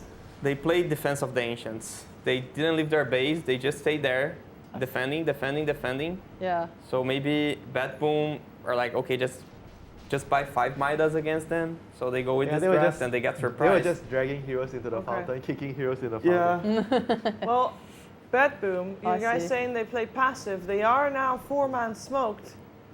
Maybe they get best fight they've ever wanted. Look at that. Missed the arrow, doesn't matter. Still going in. Get a kill. They are fighting into an Aegis, but they are outnumbering their opponent. Scam. And there comes a Chrono even. Look at that. Damn. That is Bet Boom Shut making up, moves casters. the way Sheep would like to see them make moves. That was great. We are not boring. But that's a move to protect their jungle.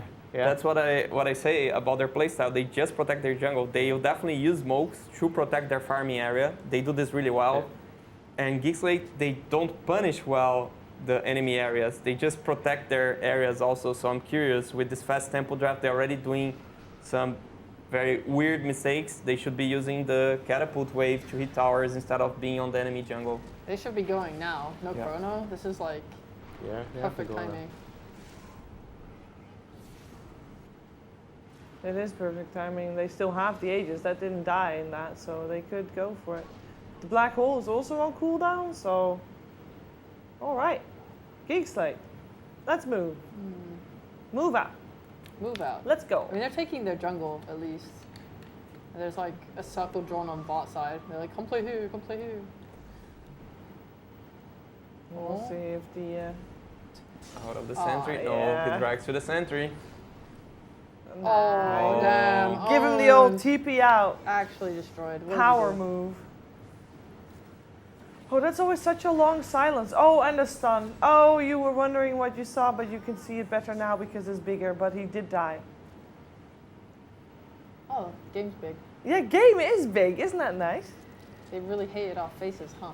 Yeah, they don't I like respect it. It's okay. Okay, so what? Is it the best of 3 is not starting until this game ends? I don't know, because of course it's the same group, but it's completely different ties. I mean, there's I see it, people at home don't see it, but I see a timer. Because I will be able to tell you, I know where the streams will be. I know where you can watch the games. And they are on EPOL's EN3 and EPOL's EN4 eventually, because there's 2 tiebreakers. One is already guaranteed, it's Acer versus Beast Coast. The other one will be decided for this one. But on EPOL's EN3, for people that have multiple tabs open, they'll probably see it too. They see a countdown of 72 minutes. What? That's so far away. I know. I don't know This why game- that is the case. One lost 70. Wait a second. 72 minutes is exactly. I know my math. It is 14:39 4 right PM? now. 4 p.m. Kuru? 4 p.m. Yeah, 4 p.m. It's almost 4 p.m. 5 to 4 p.m. So maybe the teams have been told, because obviously they might not have been able to have food and stuff. It's like, hey, all tiebreakers start at 4 p.m. Okay, respect That could be. That could be. I haven't gotten confirmation of that, but I could definitely see that be a possibility. Yeah, but the cool question is if this game will be over to the tiebreakers because it's Geek Slate and Bad Boom. Dude, it's The not other going to game was last 1 another hour. 70 minutes. I mean, it could last 70 minutes. There's a Southeast Asia team involved. It's highly probable. You look at the drafts, you say no, but you look at the teams, you want to scream yes. That's the thing. It's going to be Bet Boom's scale way better and are able to like win the late game. But then every time they try and go high ground, someone's getting kicked in a fountain or lassoed into a fountain. And they're going to mess up the high ground like 8 times. It's going to be a back and forth, back and forth, back and forth. And suddenly it's 90 minutes. They'll end the game And then with who wins? Neutral items. That neutral is items. up for God to decide. Everyone wins because we get a lot of Dota. Yeah. But it gives us plenty of time to talk about anything we want, really. You know what I was curious about? You know how you had TSM stories? Did you have execration stories? Of course, both teams are eliminated. And also, while we're at it, eHome and Knight's stories. eHome and Night stories? All right. She does a lot of prep. And per team, she has said she's got funny facts. I do have facts about everyone. I would love some funny facts about the teams that are no longer in the competition. All right. Name first team? Sorry. Let's do eHome. eHome? Okay. eHome. I have less on China because they don't do interviews, which is very sad. It's very sad. Oh my god, I can't do the alphabet. It's E. E, okay. I don't really have any fun stories here. I can just tell you facts about them. You know, there was, let's see. Are the facts interesting? No. Eh. No, I mean, they talk about their team. Like, no, this is why, like, I think eHome struggles so much, is everything they say about the team doesn't sound super hype. Like, MKS is like, yeah, there's no one that takes the leadership or the coach role. They didn't have a coach. They had a 6th person that apparently helped them, like, with the drafts and stuff a little bit, but like not really. Like they wouldn't consider them a coach, so it's probably just like a friend. Well, they've got like, God King registered on the team page as a coach, but he is not here. Okay, yeah, that would make sense. They didn't really want to call him a coach if that's the guy they talked about. They just had a very straightforward style of play. They were just like telling us, yes, we like to bring numbers to fights. That's it. End of the season. Hey, have you developed your playstyle at all? No. Well, good riddance. Let's go for Knights. Starts with the K, by the way. Okay.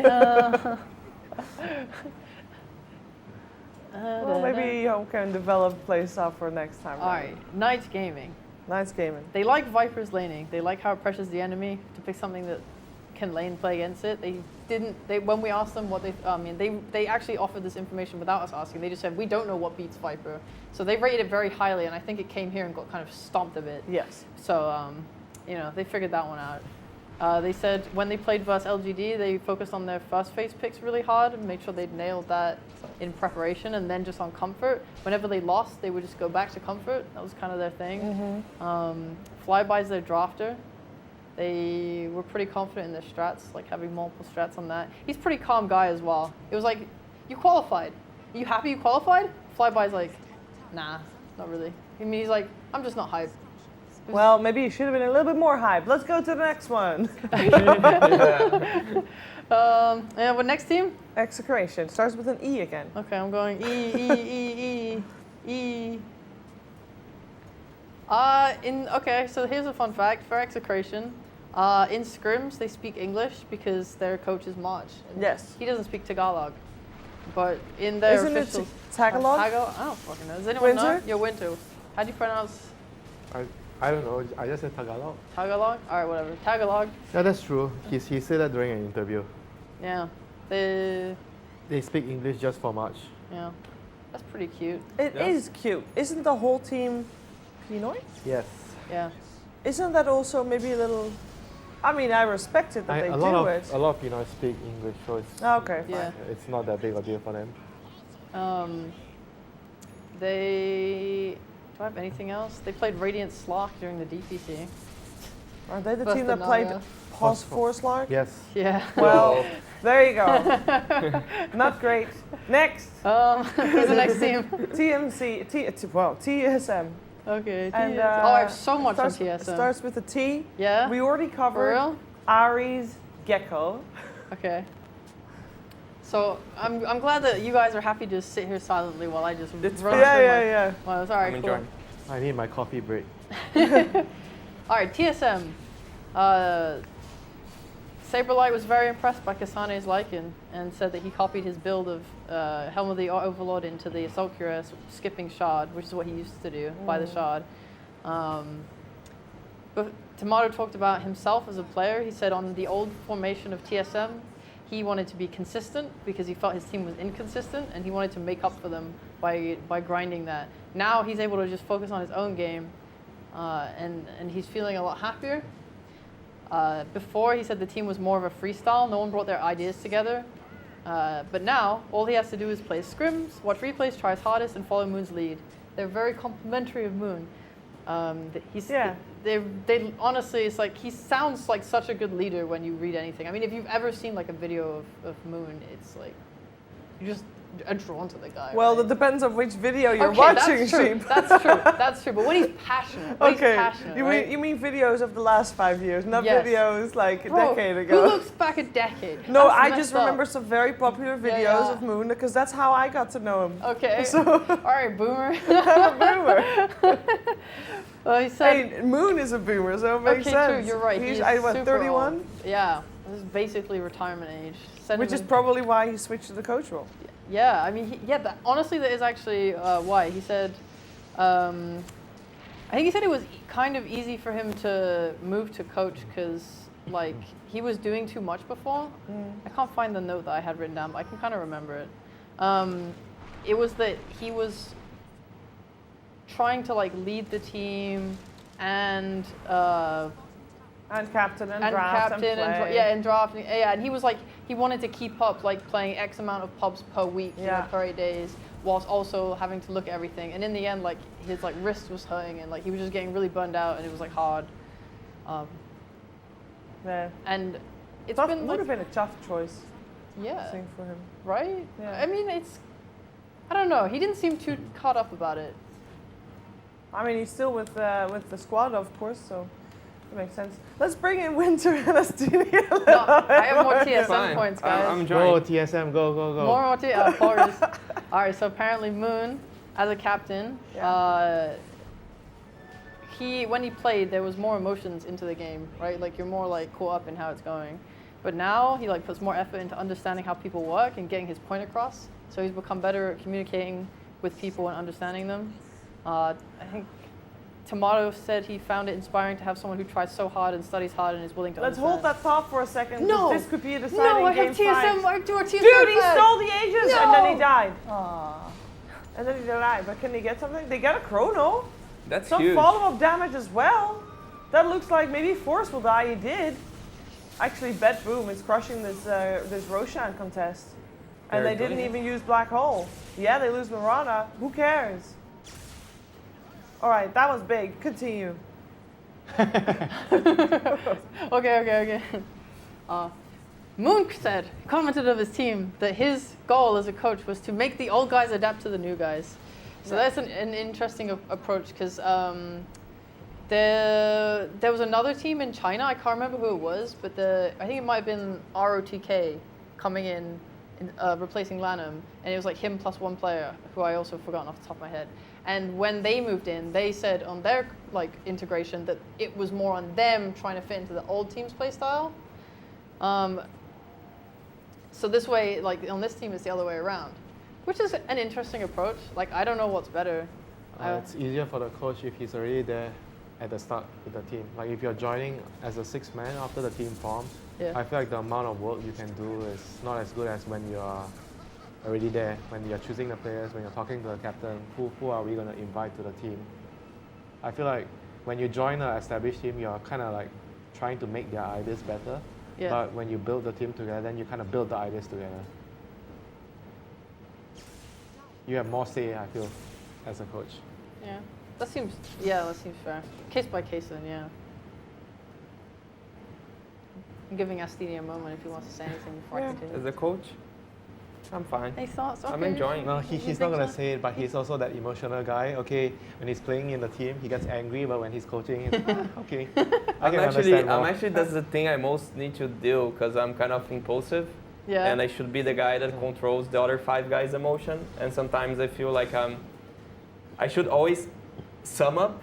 I shouldn't be the guy that creates problems, but I feel like that's the biggest thing I need to improve. Sometimes I create problems because I'm also too emotional, being the say guy. So I was kind of like reflecting on that, because as a coach, you shouldn't do that at all. You should be like the cold guy. I'm not yet that type of guy. I wish I can be. Yeah, I can see that. I think I'd be a good coach. Do you think you'd be a good coach? I think I'd be a terrible coach. You think I'd be? Why? Because I talk to like Blitz and stuff, and he's like, you can't be friends with your players when you're a coach. You have to like be able to have that separation a bit of work where like you can be friends, but you can't be like. You still have to demand the respect. Yeah, you need respect, and you need like to be able to tell them the hard things sometimes. I right? think And I'd be a great coach. I don't think you'd be a good coach. I think you'd be a terrible coach. Why? There's no way. You would be. I can you be would mean when I need mean. to. I like that we instantly went to the same. You have to coach. flame the shit out of the players and be the bad guy. Shiver would be a good coach, because Hey! as a coach you need to sum up the 5 guys' idea and come with one. Yeah. And I feel Oh. she does that really well. on That's the my panel. job now. Yeah, exactly, because you have every player has a different thought on the game, and you need to mix all of them and come with one play style. And make sure they're not mad with you because they don't feel heard enough. So like that's the whole. Yeah, and in this example, I've heard all 3 of your opinions. Stevie, great point. Sheep, you were just straight up wrong. And see, I can't tell people. But here's the thing, I don't respect your opinion, so you. Well, wouldn't be that a seems good like a coach. you problem. No, it's a you problem. You haven't given me a reason to trust what you've said. Well, then I need a new player that does trust me. That's what happens when. What? You're kicked. Oh That's my not God. easy. Dude, she's a. That's a. You're yeah. Do You're not a horrible, argue with the horrible coach. person who buys you food. She doesn't buy me food, actually.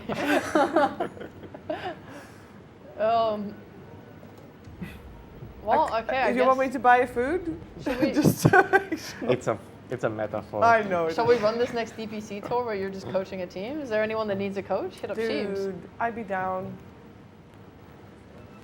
I'd be down.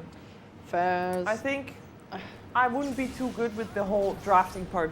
Oh, the drop. No, it's fine. You get a second coach for that. Yeah, like. I'll be the, what do you call it? It's the, oh wait a second, please hold that thought. Another massive chrono, but this time it's not so good.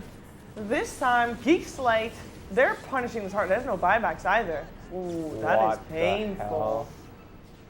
How did that chrono not work out? Because he chrono 2 of his teammates as well. Yeah, that's, I mean, it was slightly a rhetorical question. Hey guys, I got 5-minute chrono. Okay. It's us. You didn't get them. Oh my god, that's so sad if they lost the game because of that. That would be, Sad for who? it would, no, it's sad for the team mentality for Bad Boom, right? Because subconsciously, I think people still blame other people when they lose. I would blame everyone except myself. This is why you would be kicked. You want me to speed run the rest of my notes on TSM? Okay. They did so many interviews. They had so much stuff. They won a lot of games. Yeah, I wish And they'd won Dota. more. What can you do? All right, let's see. They're shy and quiet. They likened the communication of their team to EU dead inside memes. Said our team comms are very quiet. There's no emotions attached. And they said, but they said they think that it will give us an edge. They said if you listened in on the comms of Tundra when they won or play, they're clean and efficient. And they think that being similar to that, it's good because everyone's composed. No one's getting upset, and it's easy to pass information to each other. So Yeah, they don't waste a lot of time with pointless communication. Like some teams, I think it happens a lot in SA teams as well, because in SEA, people get angry and they go on a rant for like 10 seconds, and then people listen to the rant, get annoyed, and then they forgot the enemy is smoking again, and then they die, and then the game's over. That happens so many times. Like you're watching the game, you look like, what's this team doing? What are they doing? They're actually doing nothing. That's what they were doing. They were listening to somebody complain about the game. But you didn't take the rune at minute 6, at 25 minutes, he's complaining about that. And I lost the lane and blah, blah, blah, blah, blah, blah, blah, and the game is over. I made rules to fix that and say you cannot talk about the past.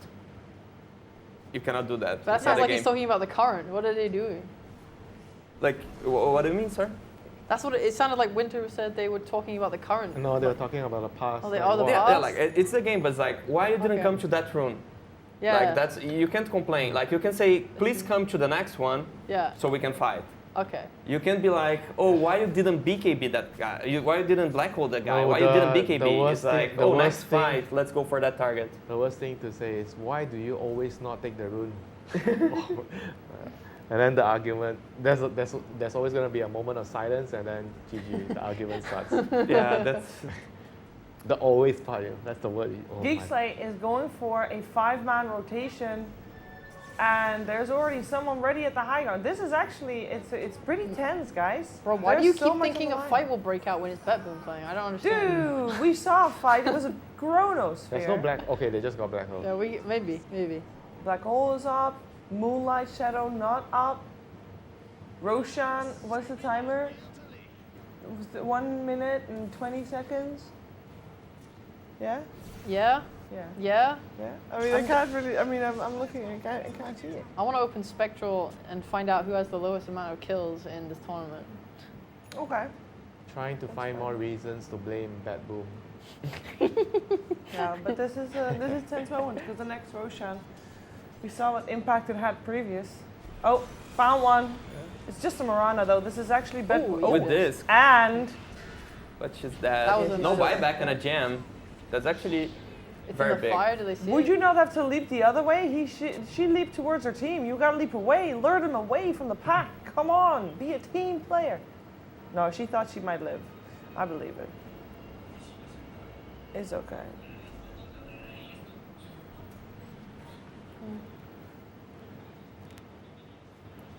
Oh well. I guess. Yeah, there's smoke, even with Yeah. one man less. That's pretty good. Confidence in your timings.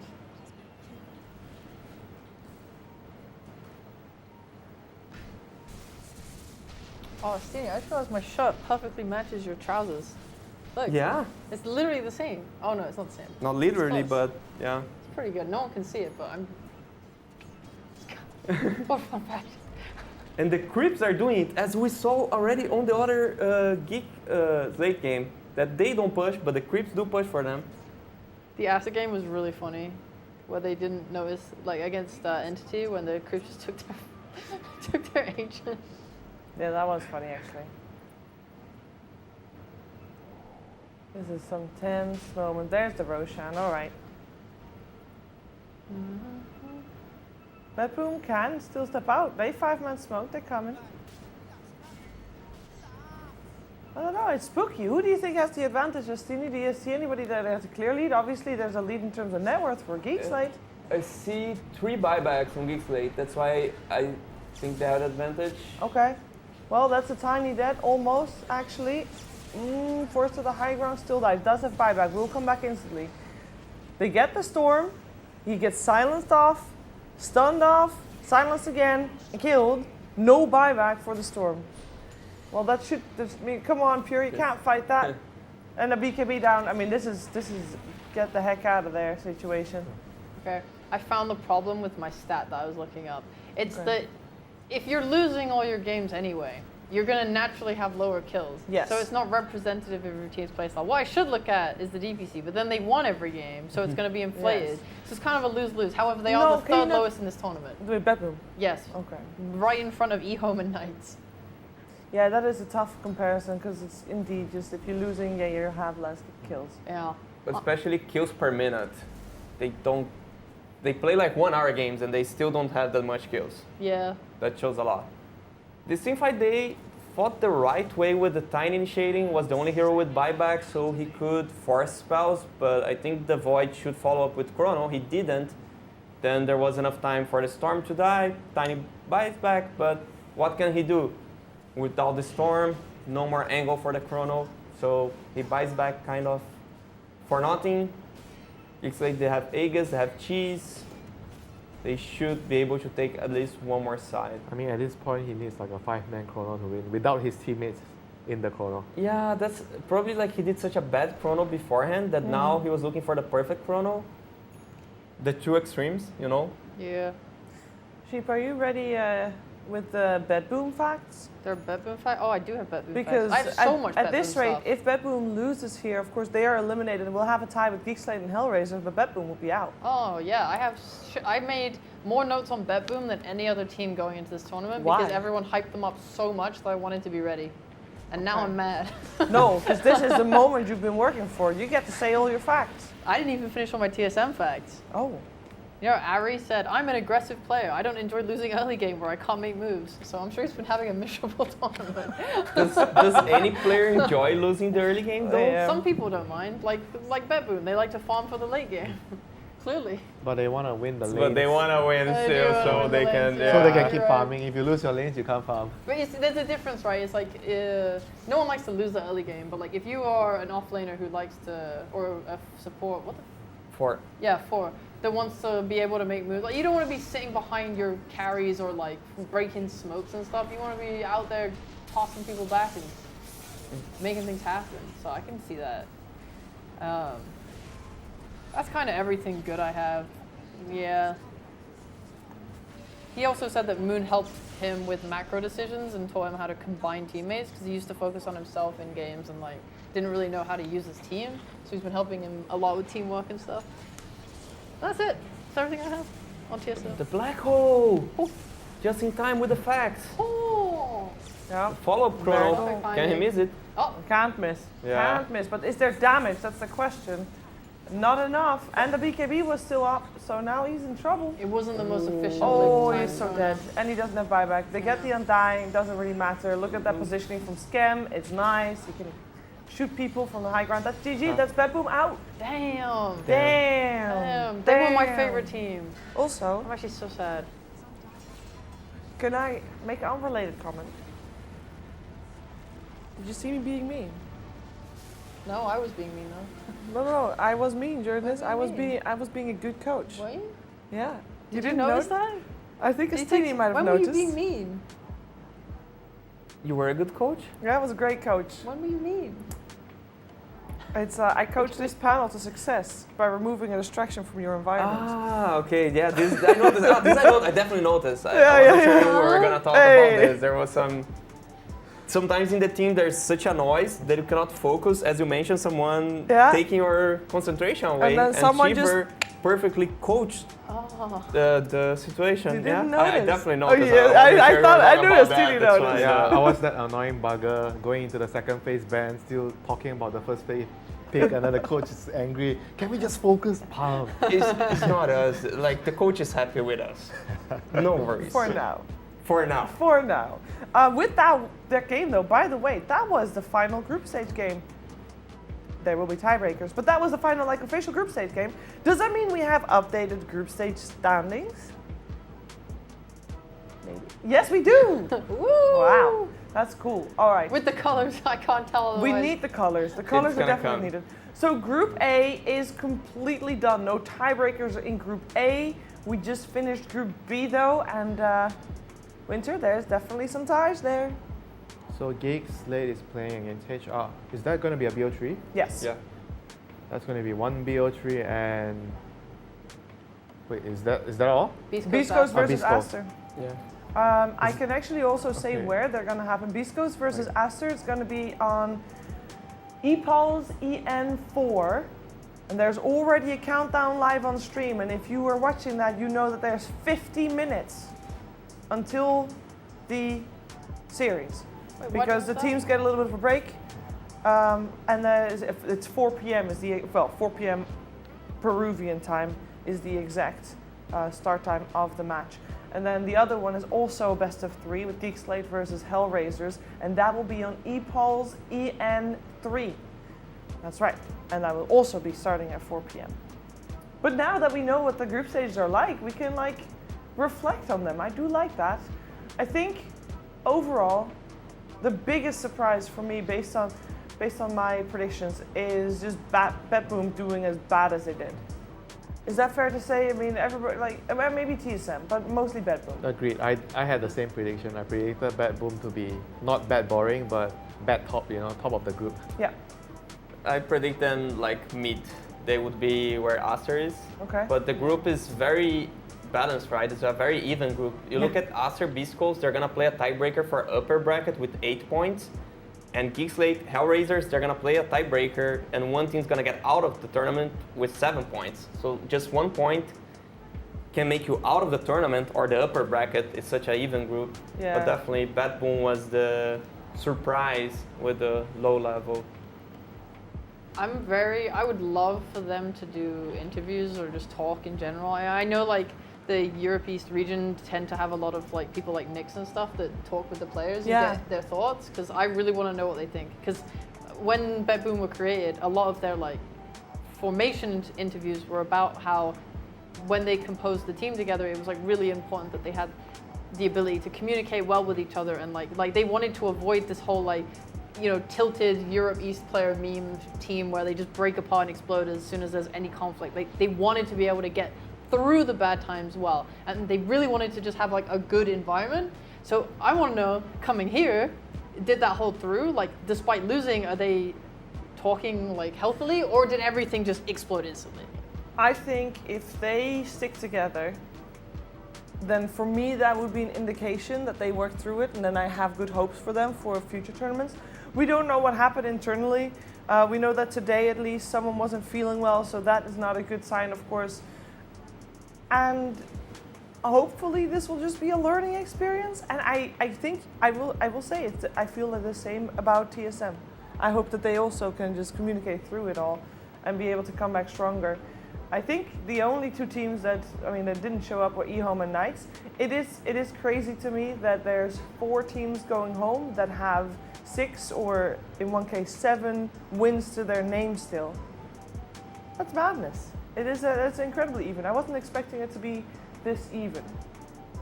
Also, were we expecting Tundra to be I wasn't sure, because they won the Bet Boom tournament before, which made me think Yeah. good. But during DPC, they were pretty and they're kind of like flip-flopping in terms of skill to the point where I was like, they could do really well, or they could do and they did Yeah. So it doesn't surprise me, but it's I think the surprise is Talon. Talon got the upper bracket. That means either LGD or Tundra would get the meat, and both of them end up with it. So Talon was a team that was maybe supposed to be bottom 3, and they surprised by going the upper bracket.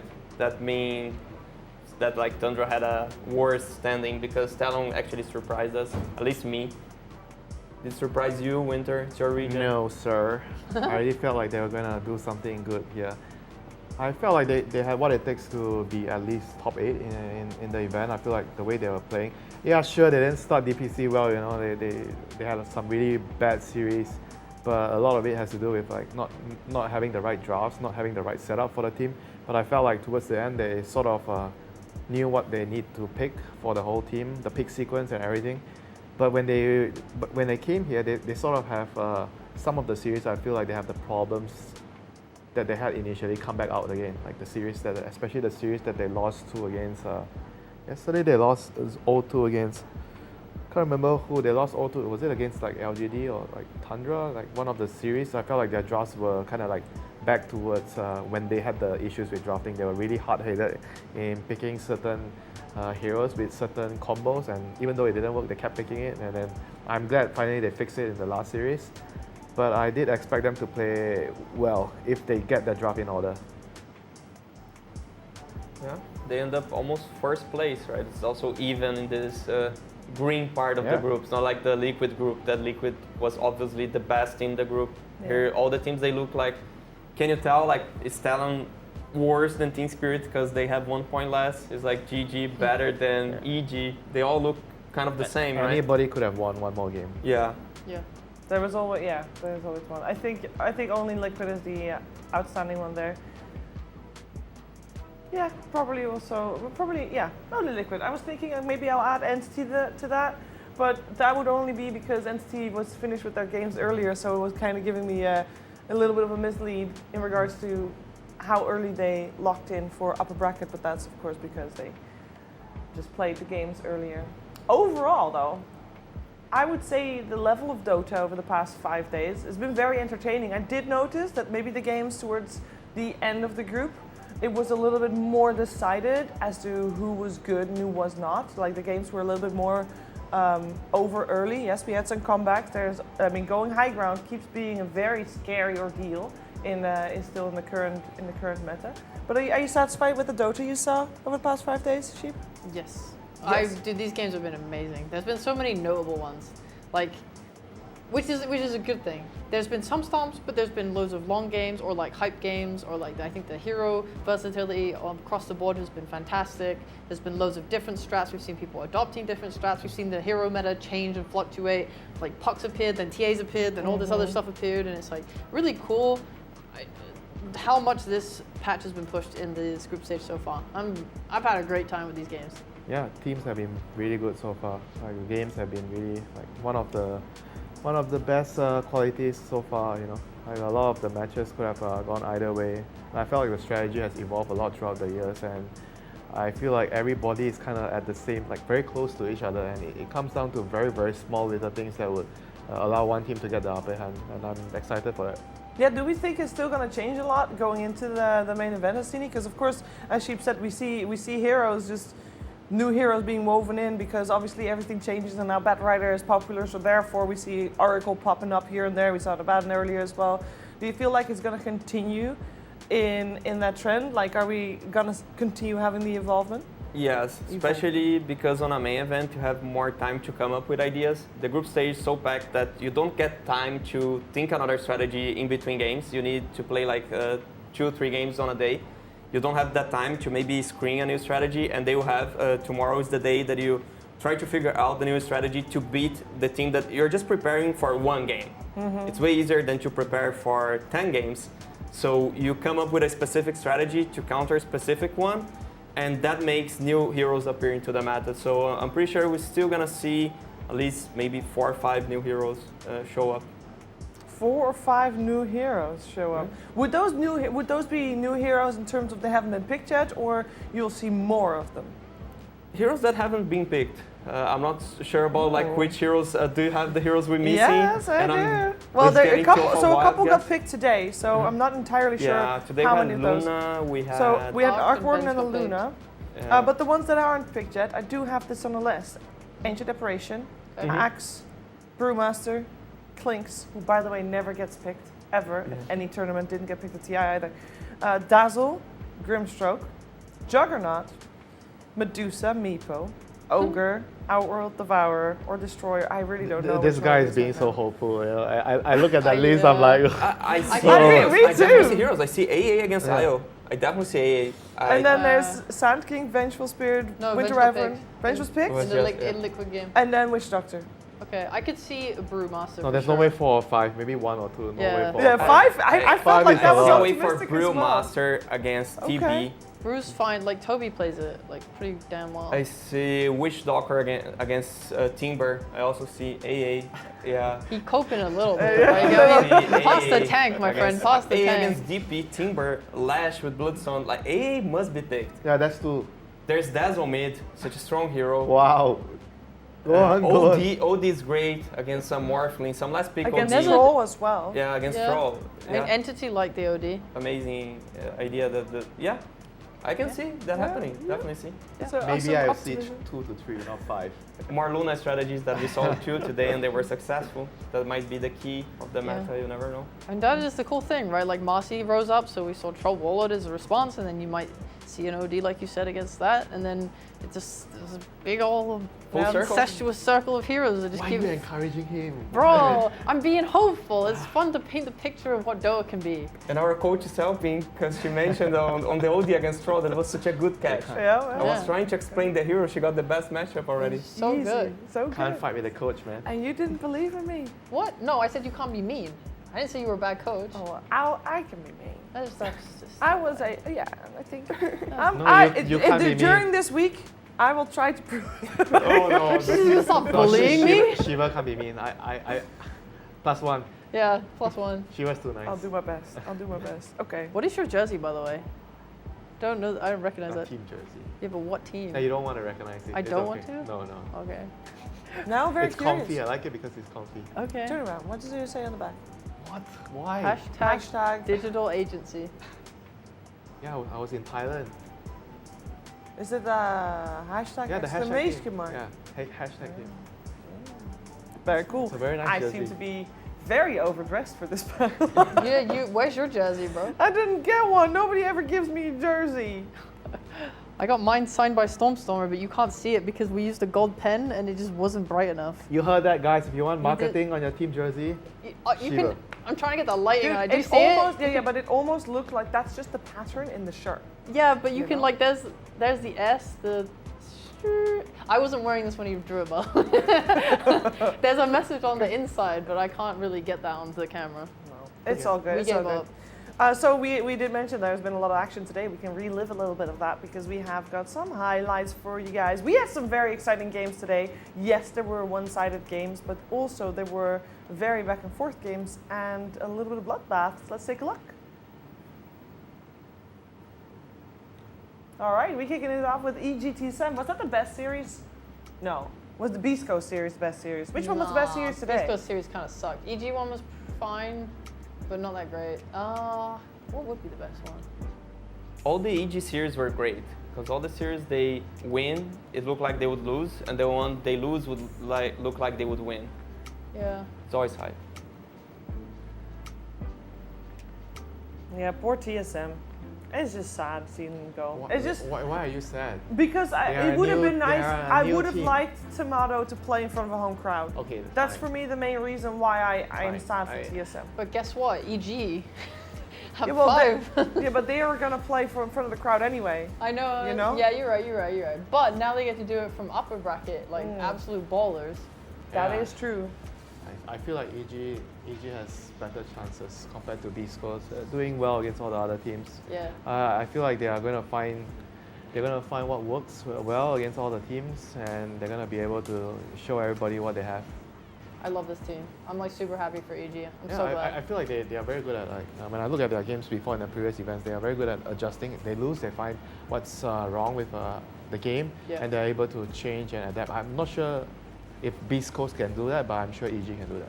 EG have like a couple of nervous issues, I think, when competing at LAN. But if they can not feel that, if they've improved it since past events, then I think they should be looking really good.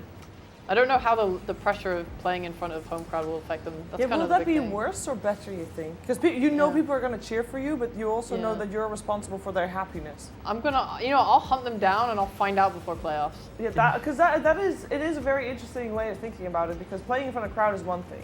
Yeah. Playing in front of a home crowd, it adds an extra layer. Yeah. I know that feel nothing is not an option. They're definitely feeling a lot of things. Yeah. The Yeah. thing is like, is the boost from the energy of the crowd, does it outplays the pressure? That's the question, but it's gonna be a mix of feelings, definitely. Also, this series was probably the best one. Sadly. Yeah, actually, you're right. I remember looking at the 4 streams and there were 3 stomps and then that Yes. series, which was even. Yeah. So. Yeah, it's a good thing we're going to see Team Spirit more on the main stage because saw Toro with a nice Rampage coming out again as well. We also had, E-Home Talent, guys, that game was not even. Yeah, but the whole series was Talent, they were expected to win, but they didn't really win the games very cleanly. Though there were a lot of like hiccups, especially in this game. I feel like they have issues to work with for sure. Like this two days, they have to find out what are the problems. They have to solve it. If they play like this in the main event, they're not gonna make it far. Way to be grim. Jeez. Yeah, what a buzzkill. It's a good thing you It come is- from the it is SCA what it region, is, you so know? you can. I know you're friends with them, but it's like that's the only reason why you can be so harsh to them. Do we have tough love? Do we have stats on the region winners of like all the official events, like of the DPC What do you mean? circuits? Like majors and TIs, like of the last 2-3 years. How the regions have done? Yeah, like who's won? Like when was the last time like Southeast Asia or something won an event? Southeast Asia TNC never. won something. TNC won something. They won the major Was that it the the teams MDL? did not attend. Yeah, I think it was Something in MDL. China, MDL Chengdu. When was that? That was the first major of the year that got 2019, I think. cancelled. 2019, is it? No. So how many years is That was the winter of 2019. Winter of 2019. That's insane. And then SA's never won they need to get top 4. That's like That's already goal. good if they do Yeah, top that's 4. about to change. Don't worry. Dude, I'm ready. Yeah. I'm actually genuinely ready for it. I'm so hyped for EG. That would be amazing. Yeah. Now I was just wondering, like between like Europe and the rest, how they're all. We need a panel that's we have one person biased to SA, one person biased to SEA, one person biased to Europe. I'll be biased to SA. I'll do it. And free. the I coach think in can front choose. of the crowd, I will be biased for SA as well. Sorry. You just want. I don't know. I just wanna hear people have a good time. That's always good. Watch some good old Dota. Yeah. Yeah. I mean, I could show up and just be like, man, I really hate East Coast. I want them to lose. But then again, if you say that, everybody knows you are biased for them. So that's again tough love. It's okay. Tough love. So I can be a coach, is what you're saying. Easy. No, I would also like to see SEA do well, but I think that they need to pick up the pieces after TI a little bit more. It will take a little bit longer for them. And yes, we've seen Talon do okay. It's a little rocky. Shaky. Geek Slate, a little rocky. We will see them play again because they are part of the tiebreakers. They are on the verge of getting eliminated, so it's tough. Yeah, but both teams are not doing amazing. Even if they make it through, I mean, they won't go far playing like this. There needs to be a very drastic change in terms of how they are. Especially for Geeks, there, I feel like their issue is also like draft. They have all this kind of very, very, very peculiar way of looking at the game, and they keep playing very defensively for some reason. When I look at their lineup, I don't feel like they are a team that would want to play defensively. They have all these aggressive players. Force, I think, is one of their best players in SEA as an offlane. I don't know, but 2 days is hard to change a lot of stuff. It is. Here's the meta heroes of the group stages. Broodmother and Lina, no longer a full 100% contest rate, but still very close to it. Batrider has definitely been on the up and up. Nature's Prophet, Rubik and Undying have been staples. And then the only one that's creeped up is Death Prophet a little bit, but I feel like these 8 heroes have been very similar over the last couple of days, so it's not too exciting. I mean, Rubik's taking a dip, right? I thought Rubik's win rate's gone up. That's hype. Is it because the pick rate went down? Yes, maybe, yeah. Correct. That is indeed the case. I thought his pick rate was 50% earlier as well. That could be still. I thought Undying's pick rate was gone down. Wasn't that like 52+% before? I don't know. Too many numbers, man. Loads Either of way, numbers. they picked a lot. The conclusion is those heroes are broken, all Yeah. beside Rubik, because if you get so picked and banned and you still get such a win rate, it means like you are being first pick and you still get to win the game against 5 counters, they're broken. It means that if any of these heroes, for people at home, if any of these heroes is your favorite hero, I am so sorry to tell you this. Rest in peace. It's gotta be nerfed, guys. It's gotta be nerfed. Ooh, I want to say one more thing about the SEA region. That I compare the SEA region, the state that it is in now, which is not very great in terms of Dota. I compare it to last year, the SA region, because SA at TI10 is not good. And then they had Tour 1 where it was, maybe there's something there. And then they went on the up and up, and we saw first top 6 SA team at this TI. So, they climbed, they did really well. And I'm kind of comparing that to SEA right now, because they also didn't do too hot at TI. Everybody had high hopes, and then the teams that were supposed to do well didn't. And now everybody's left to pick up the pieces, and who knows? Maybe hopefully, like a phoenix from the ashes, comes back better. There is something there. We know the talent is there. We know that they already did better than what we were expecting to. So I also see, I'm having high hopes for them for the season, is what I'm saying. I think that's, high hopes. Is it copium? I don't know. I don't know. A little copium, but a little bit. Because if you compare SEA to SA, right, SEA started further ahead and then they fell behind. Yeah. SA is always going up.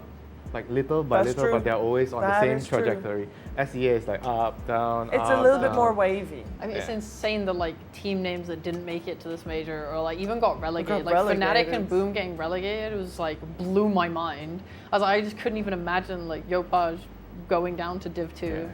So I don't know what the hell happened in that region. You're the one that covered it. I mean, we have very strong Div 2 teams coming out. I think the replacements, AG is a really strong team, and Polaris is a household name. Yeah. SEA, they're coming back up. I mean, Polaris went down and then back up, right? Yeah.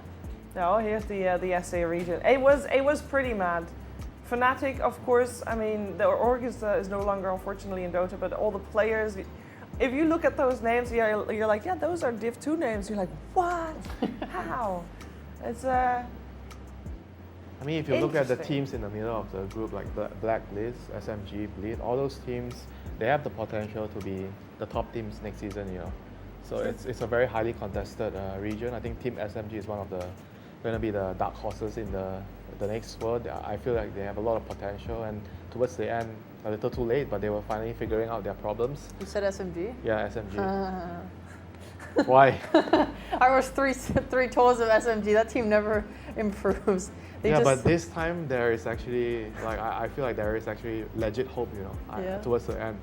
I felt like the changes that they made are not changes that can just happen all of a sudden. I feel like they definitely show that they fixed some of the problems and they are able to deal with it and move on. That sounds like cope, but we'll see. I mean, if I'm wrong, I'll apologize, but they always just seem like they have a moment. I'm like, what? They actually didn't throw the game? This is a whole new SMG, and then the next game they dive a tier 5 when and you die. say that, in the first 2 weeks, most of the games that they lost, they were actually winning.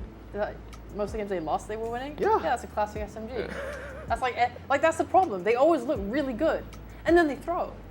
It's impossible. It happened for an entire year. I wanted to cry because they were a fun team. They drafted pretty fun as well. They were good to watch. They were always I always looked forward to the SMG games the most when we were covering. If they're here, Astini will be happy. They will fulfill his prediction of the AA because they pick AA off lane. Nice. The thing that I look forward is actually going a bit back to Fnatic is that DJ goes to a team outside of SEA. I think he's just so good. Yeah. And he's he been will never playing with not so good players. I thought he didn't want to leave. Yeah, he didn't want to go. That's why. So if he goes, Where would he go? Anywhere. Yeah, but Anyone he wants to. Everyone wants to. So Europe. at the moment, I would say the biggest shortage of players is probably offlaner, not POS 4. There's a lot of POS 4s out there that are promising. Depends. I'll get my team as an example. Now we are in an A, and Lelis, he changed from position 3 to position 4. So if he's making the change in his career, it means that at least in an A, there's a shortage of everything. Yeah, fair. But also position 4. Maybe he goes to an A. Yeah, that could Best be. region in the world. XD. Copium. Ooh, there's some copium right there. I mean, Shopify is in the upper bracket. You got that. Congratulations. Yeah. Yeah. At least one. Yeah. And NA's terrible for getting to majors, but I guess there's a room for one good team to get to TI through the qualifiers. Yeah. Yeah. This is true. Hopefully. Hopefully. Well, we're obviously talking as if the group stages are done, which they are, but they are not, because we need to sort some stuff out. Someone needs to go home, someone needs to go upper bracket, and we've got some Dota that need to be played for that one. So we got 2 series coming up. They will be played simultaneously. Stupid word. They will play at the same time. Geek Slate will take on Hellraisers, and we got Beast Coast versus Aster. Both will be best of 3s, and again, Geek Slate and Hellraisers is elimination on the line. Whoever loses is out. Beast goes Aster. Whoever wins goes upper bracket. Whoever loses goes lower bracket. Again, the game doesn't start until 4 p.m. You see that right there as well. Group B stood for Bloodbath. If Group B was a bloodbath, what was A? That sounds accurate right there. Oh my god. All right. So Group B is the one that only has tiebreakers. Group A doesn't have tiebreakers, but it was for sure. Wow. We're going to take a little bit of a break, but when we're back, it is time for more Dota. So this gives you the perfect opportunity to get your snacks in order, because you know there will be a guaranteed best of 3 played. So get your snacks, get your water, stay hydrated. We'll be right back with the tiebreakers of the Lima Major.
Welcome back, friends, to the final moments and the final series of the Lima Major group stage. It's been a whopping 5 days, and surprisingly more things resolved themselves in the natural process of the group stage than I was expecting. We only have 2 tiebreakers. One will determine which team makes it to the upper bracket and lower bracket, and another one will be determining which one gets eliminated and which one will go to the lower bracket.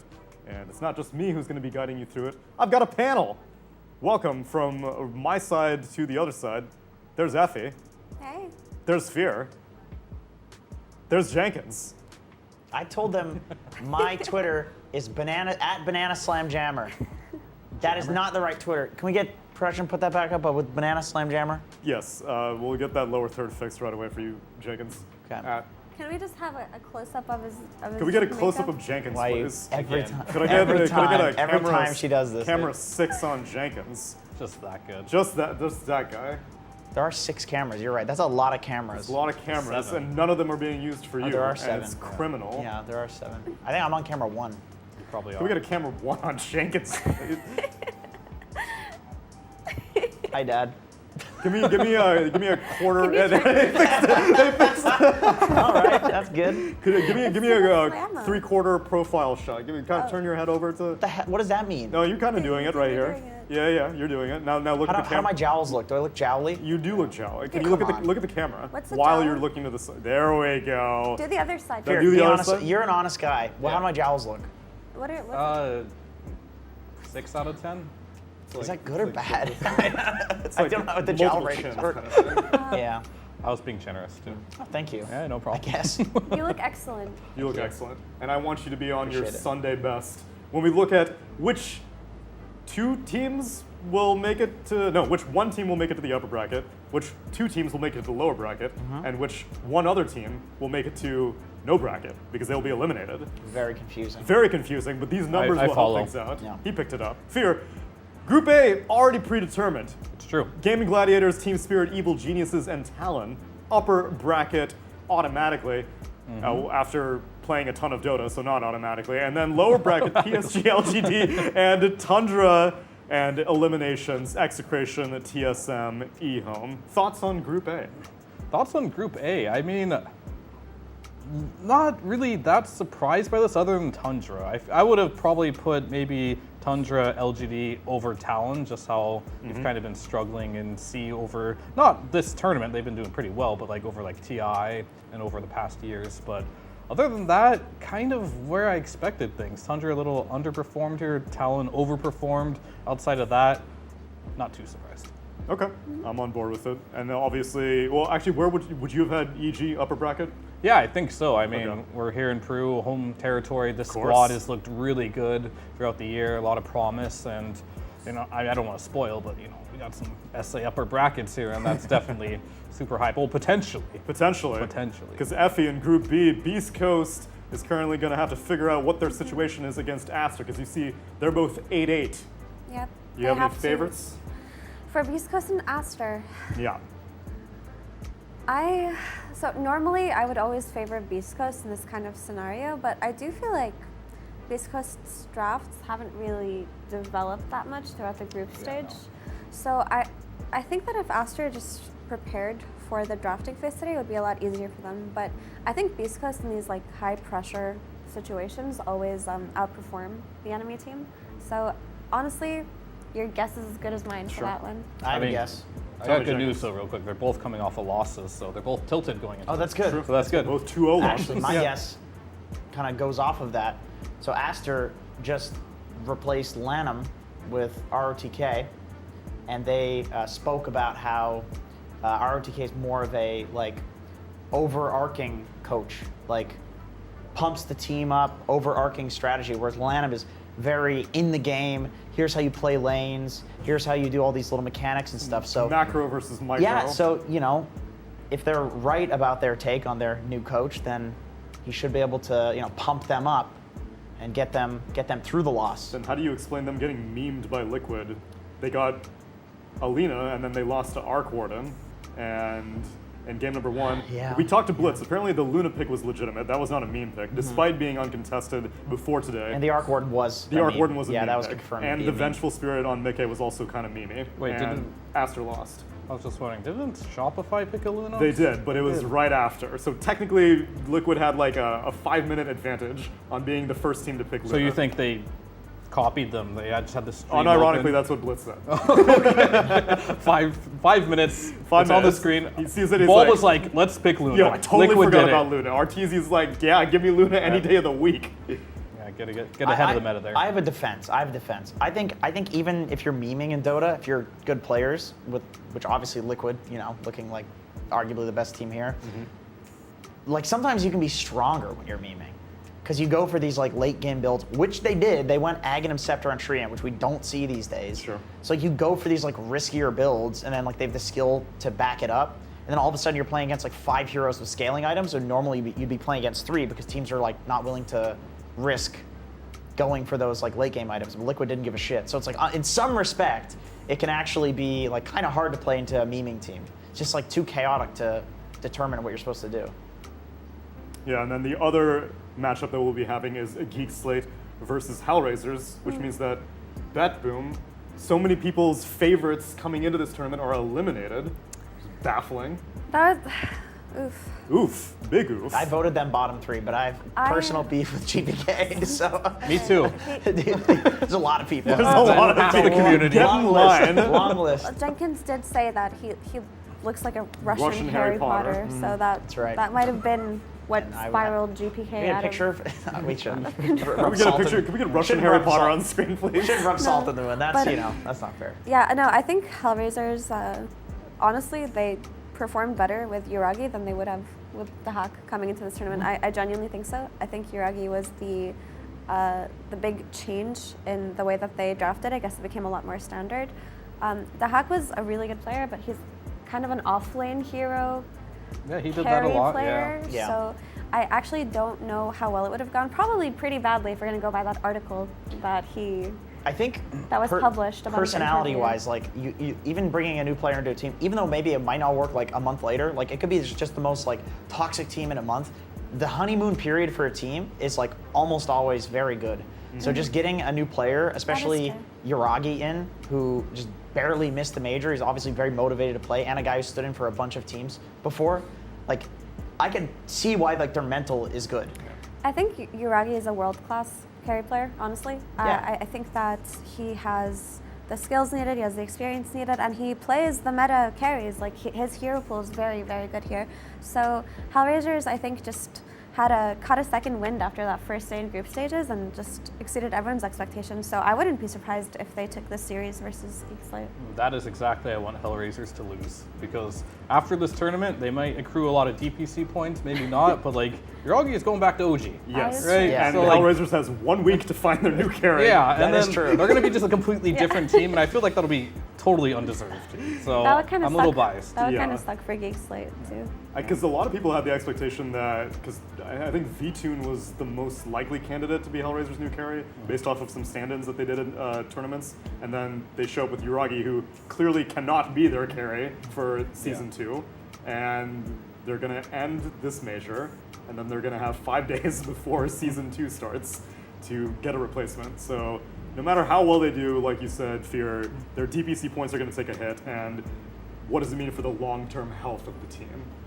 But Geek Slate, on the other hand, they're on the up and up, which could we get the beginning of the drafts on the screen, because Geek Slate versus Hellraisers is beginning, and I see Mike and John in the other corner, which means that our other series should be beginning. So if you're watching this stream, we'll be bouncing back and forth between the two, giving brilliant analysis, and definitely not treating this like a podcast of nothing. But that's what we've been doing for the That last is what we've been 5 doing for the days. last 5 I days. don't know what you're talking about. I'm so ready to do full-on analysis. Great. Let's go. I can't wait. These are famous last words. I mean, the thing is, it's a lot easier when there's less games, right? Yeah. We can focus on 2 things. My mind can control. Dude, that's already too much for me. The 4 Holy games God, this is has been- overwhelming. No, actually, this is going to be pretty easy to follow, I would say. Compared to 4? Yeah, yeah. It's been Crazy. Actually, this is usually the setup that I watch group stages at any tournament. I will have two at a time? 2 at a time, because 2 at a time I can actually follow quite well. But 4 is... Yeah, I mean, when one gets boring, right, and they're farming, Yeah. time to look at the other one, That's right? true. And it's not hard to like glance between 2 screens, whereas if you have to commit to looking at a million different monitors, that is hyperbole. It's not a Sensory million, overload. but yeah. Yeah. I haven't gotten a chance to mention it though, but the drafter for Geek Slate is also the founder/owner of Geek Slate. This is Sheep. Sheep. Yeah. And it's kind of non-traditional to have someone who is kind of removed from the realm of Pro Dota, but he's a massive grinder. Winter says that he's on his friends list and he's just constantly seeing him in-game, watching replays, checking out pubs, and we had interviewed him also at the end of the DPC, and he has a long history in competitive Dota 1, not so much competitive He Dota scrimmed 2. against Lacoste. Yes, that's correct. Yeah. Oh, you saw the interview. I saw the interview. That's right. Yeah, he It's scrimmed really against funny. Lacoste. That's how far back he goes. The moment you bring up Lacoste's competitive career, he starts having emotion again. He gets very excited. But yeah, that's how far back Sheep goes, and it's exciting to see it because he's been with them since the beginning, and now he's bringing their major team hopefully to success and hopefully not to elimination, as this series will be 1 BO3 to see if you stay in the tournament.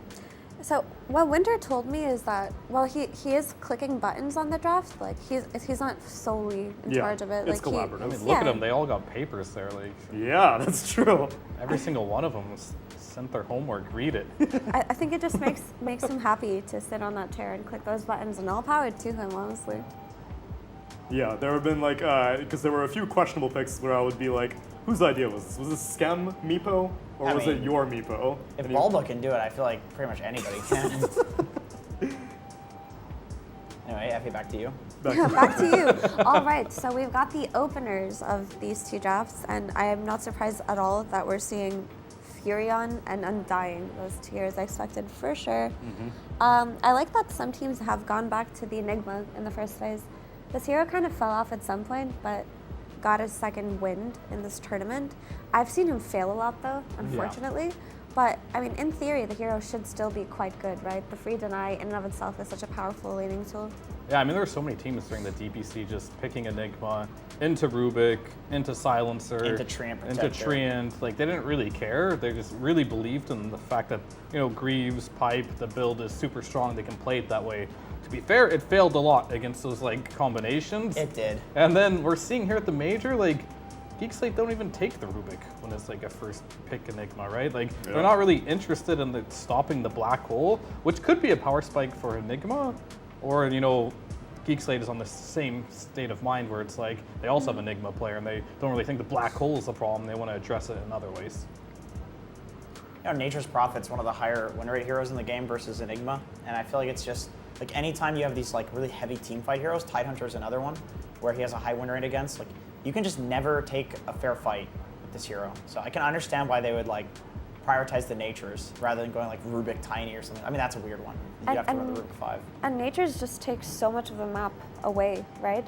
Yeah. Like and he's just so good at lane shove. I mean, I feel like the essence of any kind of Enigma play where you're going to play around the black hole is that you need to have your waves shoved out so that you can actually So you can go smoke. take a fight. Yeah, because like how else do you go look for these like big team fights without a smoke? And Nature's Prophet just makes it so that the lanes are always in an uncomfortable position. You know, Naga does the same thing, which is why I quite like her versus things like Enigma and Faceless Void. Yeah, I also noticed something here actually in this draft. Lina did not get banned, so I believe it was first pick Enigma, right? Yes. So Enigma. No. First pick Nature's Prophet. First pick Nature's Prophet. Okay, so like what ended up happening is like they left the Lina in the pool. And then they pick NP. I think a lot of teams are copying Liquid here in this regard, right? Because they literally ran this like NP Tiny versus Alina first pick. We also know Enigma is a hero that some teams really prefer to have against Alina in the laning stage because you can just bring the wave back. So I think both these teams are kind of like protecting themselves against Alina early on in the draft here and just like not really picking it up. Just an interesting observation. Yeah. On the second screen, we have Undying Enchantress, which That's an opening. Which That is means an we opening. either have like one of these heroes is not being played as a 5, which I feel like other than Ace on the offlane Ench that we saw the other day, that was a little out, you know, in left field. These are both pretty much played as 5. these days. Yeah, I mean, there was a period of time where a lot of Chinese teams were running the offlane Undying and building the Agsvers back when you could team zone It's pretty stack good, and I think. farm and all of that. Honestly, I don't mind seeing the 4-inch and also the 3-inch, which we saw, not just the Undying that can be flexed to a core role, it's also the Enchantress, right? Like, Gaming Gladiators played it on Ace. I cannot remember for the life of me if they won the game. No, I they don't lost. think I don't think did. they won that one. Okay. It was close. But It was a very close game, though. But it looked really good at some points, so that's always a potential. And oh my god, another flex hero comes out for Aster with the Timbersaw. I mean, Timbersaw like hasn't really been flexed to position 2 as often as in the past. The but XWY has not played it mid this tournament yet. but it's still always there. But just this Timbersaw, I guess it kind of tells us that no, it's not an offlane Ench or Undying for the most part. Yeah, I mean, they wanted to hear that was better versus Naga, right? So, like, Yeah. they saw the Ench and Undying opening, and Hector's like, just give me Naga, but now he's going to, I'm sure he knew that this would probably happen, so he's confident to play against it, but if things don't go well and this Timber can lane, Ench is one of those heroes that collapses on mid very, very well, and Timber is a hero that loves getting his solo XP. Oh, yeah. So, like, you have a very snowball-y lineup here for Aster that Beast Coast has to address here. And actually, the pathing from the Dire off lane to the mid lane as something like an Enchantress is really comfortable. Yeah. Like you walk by like the medium camp, and then you can just kind of like deward that cliff and just give yourself security and safety there, as opposed to if you were playing at 5. It just does feel like a very, very easy way to go near the mid lane. But also just on lane versus Naga, Ench can be a nuisance, right? She can enchant one of her illusions and just stick it on the enemy support. It's a very frustrating thing. All of a sudden you have like a Riptide and an Enchantress hitting you. It's a pretty powerful illusion, Yeah. actually. I mean, throughout the whole game, too, right? Like, I- the split pushing. It's crazy because I've actually heard some support players be like, oh yeah, Enchantress is a counter to Naga because you can grab one of her illusions, send it down a lane, you're constantly shoving a lane, but then the win rate is like abysmal. Like it looks... It's better versus TB, but it still works. Yeah, against, like, but it is a matchup that goes both ways. It's not as simple as like Enchantress can't kill illusions. Okay, so we see this Snap Mars coming from Beast Coast. This is as Beast Coast as it can The get. one team that picks Mars and it looks actually Because decent. they're putting it mid. They're not taking it off. Probably, yeah. It'll probably be, could be an offlane. Wasn't that snap as EG, well. though? I thought EG was doing the mid Mars mainly. EG may have been doing it also, but Dark Mago has been running it fairly frequently in this tournament. Oh, okay. Oh, no, it was Dark Mago. You're right. Yeah. Okay. Yeah, he's going to probably do it mid, I would imagine. But they can flex it. I think that's the power I don't of the think pick, they've. right? I don't think they've run it as an offlane. Sacred has not played it, but Sacred has played Snapfire. Sacred plays Snapfire. Oh yeah. And we just saw Zai offlane Snapfire also, so could very well be a core snap. It's just really nice to have this 2, 3, 4, 5 flex on your Snapfire. Yeah. It just gives you so much freedom right now at this stage in the draft. And now that this puck comes out, like they can choose. I wouldn't mind if they put the Snap mid versus the puck or the Mars mid. Like both of these heroes should do fine. Yeah, I mean, for sure. The only problem I do like the puck pick a lot, though, just because their reliable stuns are pretty much just lift right now against the puck. So if you do put Mars mid, Mars can do fine against it, but puck, they should probably trade, right? It shouldn't be like much of a lane at all. They can also just go for like an Ember, like land out the Ember themselves. We did see a lot of Void Spirits in the past versus puck. As We did, yeah. Tinies. Didn't work at some point, but That at is some a other point it that did is a work. matchup that has gone both ways for the entirety of Void Spirit's existence. Where it's like Void is terrible against puck because you have the coil, and then Void is good against puck because you get the Yules and you grab the puck. And in that stage, when everybody was picking Void Spirit versus Puck, this is around Tour 3 of the DPC last year. It felt like all of these Void Spirits just stopped buying Yules, which is kind of like the crux of how you play against the Puck as a Void. So Yeah, it's all about which blade now. It's a bit like strange, but I think it still can be effective. I think that this Naga should get a pretty early Orchid timing. I mean, so long as Beast Coast lanes don't go abysmally poor. So they just need some kind of hero to like be able to lock down this puck a little bit early on, and then the Naga should be able to do enough later. Like, I wouldn't want to triple down on addressing the puck within a draft. Yeah. No, I mean, for sure. I think the puck should be pretty good here. It's like they definitely need a carry here, and I think it's not super easy for the, I mean, they do have last pick, right? So they're gonna have to decide here on where they're putting this Mars or the Snap, or maybe we won't even know at all. They can have they can decide where it goes. Snap could go mid. Mars could go offlane in certain situations. But I'm very curious as to like, is this Snap going to be a support or is it going to be an offlaner? And they're going to have to reveal that right now on Beast Coast. Yeah, without seeing the carry matchup.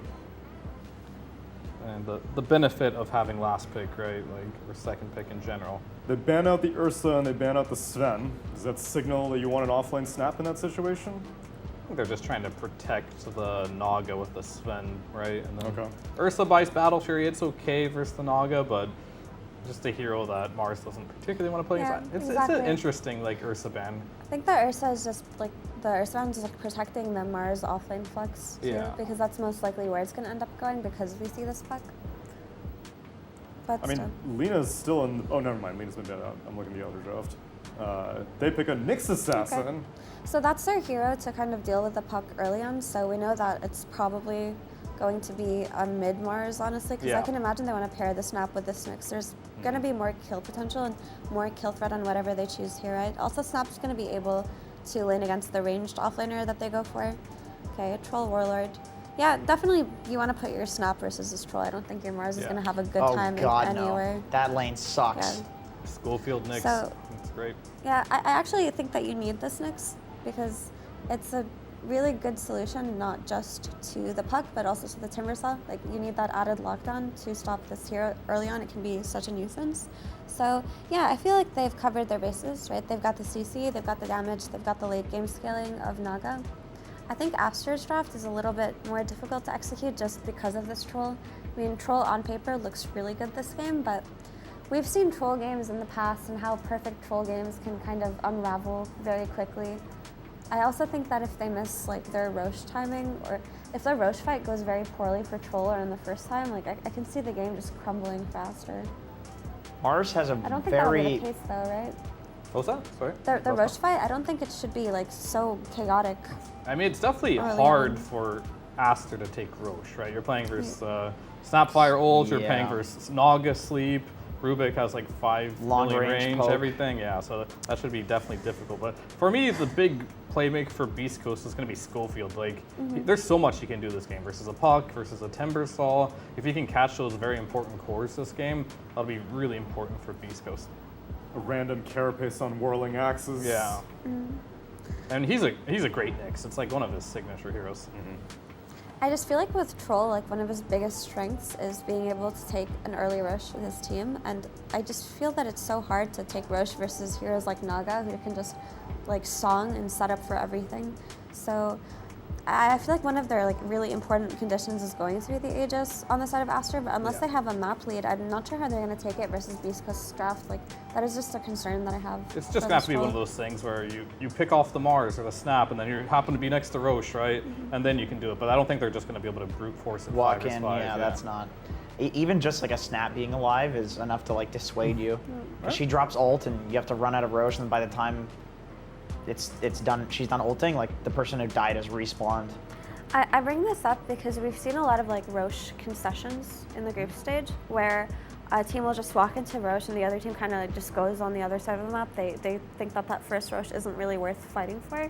So I don't think there's going to be any of that like Roche trading in this game. I 100% agree with that too, by the way. I think the first Roche is like, in most cases, if you're not set up for it, it's not even worth defending. I've seen too many teams try to walk into Vision, get the Roche, they lose the fight, they don't get the Roche Yeah. anyway. And this first Aegis, if you really think about it, it really doesn't do much. Like, if you have map control, you're pushing all the side lanes out. Like, sure, you have an Aegis, but what are you doing with it? Like, you can get more land, but you can't But necessarily do anything. They might high ground you into Yeah. the 7 glyphs that you have. At 14 minutes. But Yeah. the second Roche, I think, is very important because like it's like a 5k gold swing because you get the shard in there as well, right? On top of that, your carry's ready to play Dota. The You tier, might the want to tier go high 1s are ground. dead. Tier 1s are maybe dead. maybe one tier 2. Yeah. So oftentimes I see like some of the weaker teams will be like, oh no, they're doing first Roche at 14 minutes, but they're already set up bottom, they're free farming, they give that up, they run to defend Roche, they all die under Vision, then all of a sudden the game is terrible. So I definitely agree. First Roche, let it go if you're not in position. Was Drow banned for Aster? Don't think so. Yes, I will confidently say. I will confidently say no. I'll say maybe. I just Alright. wonder if they read it as a mid snap because I feel like Troll.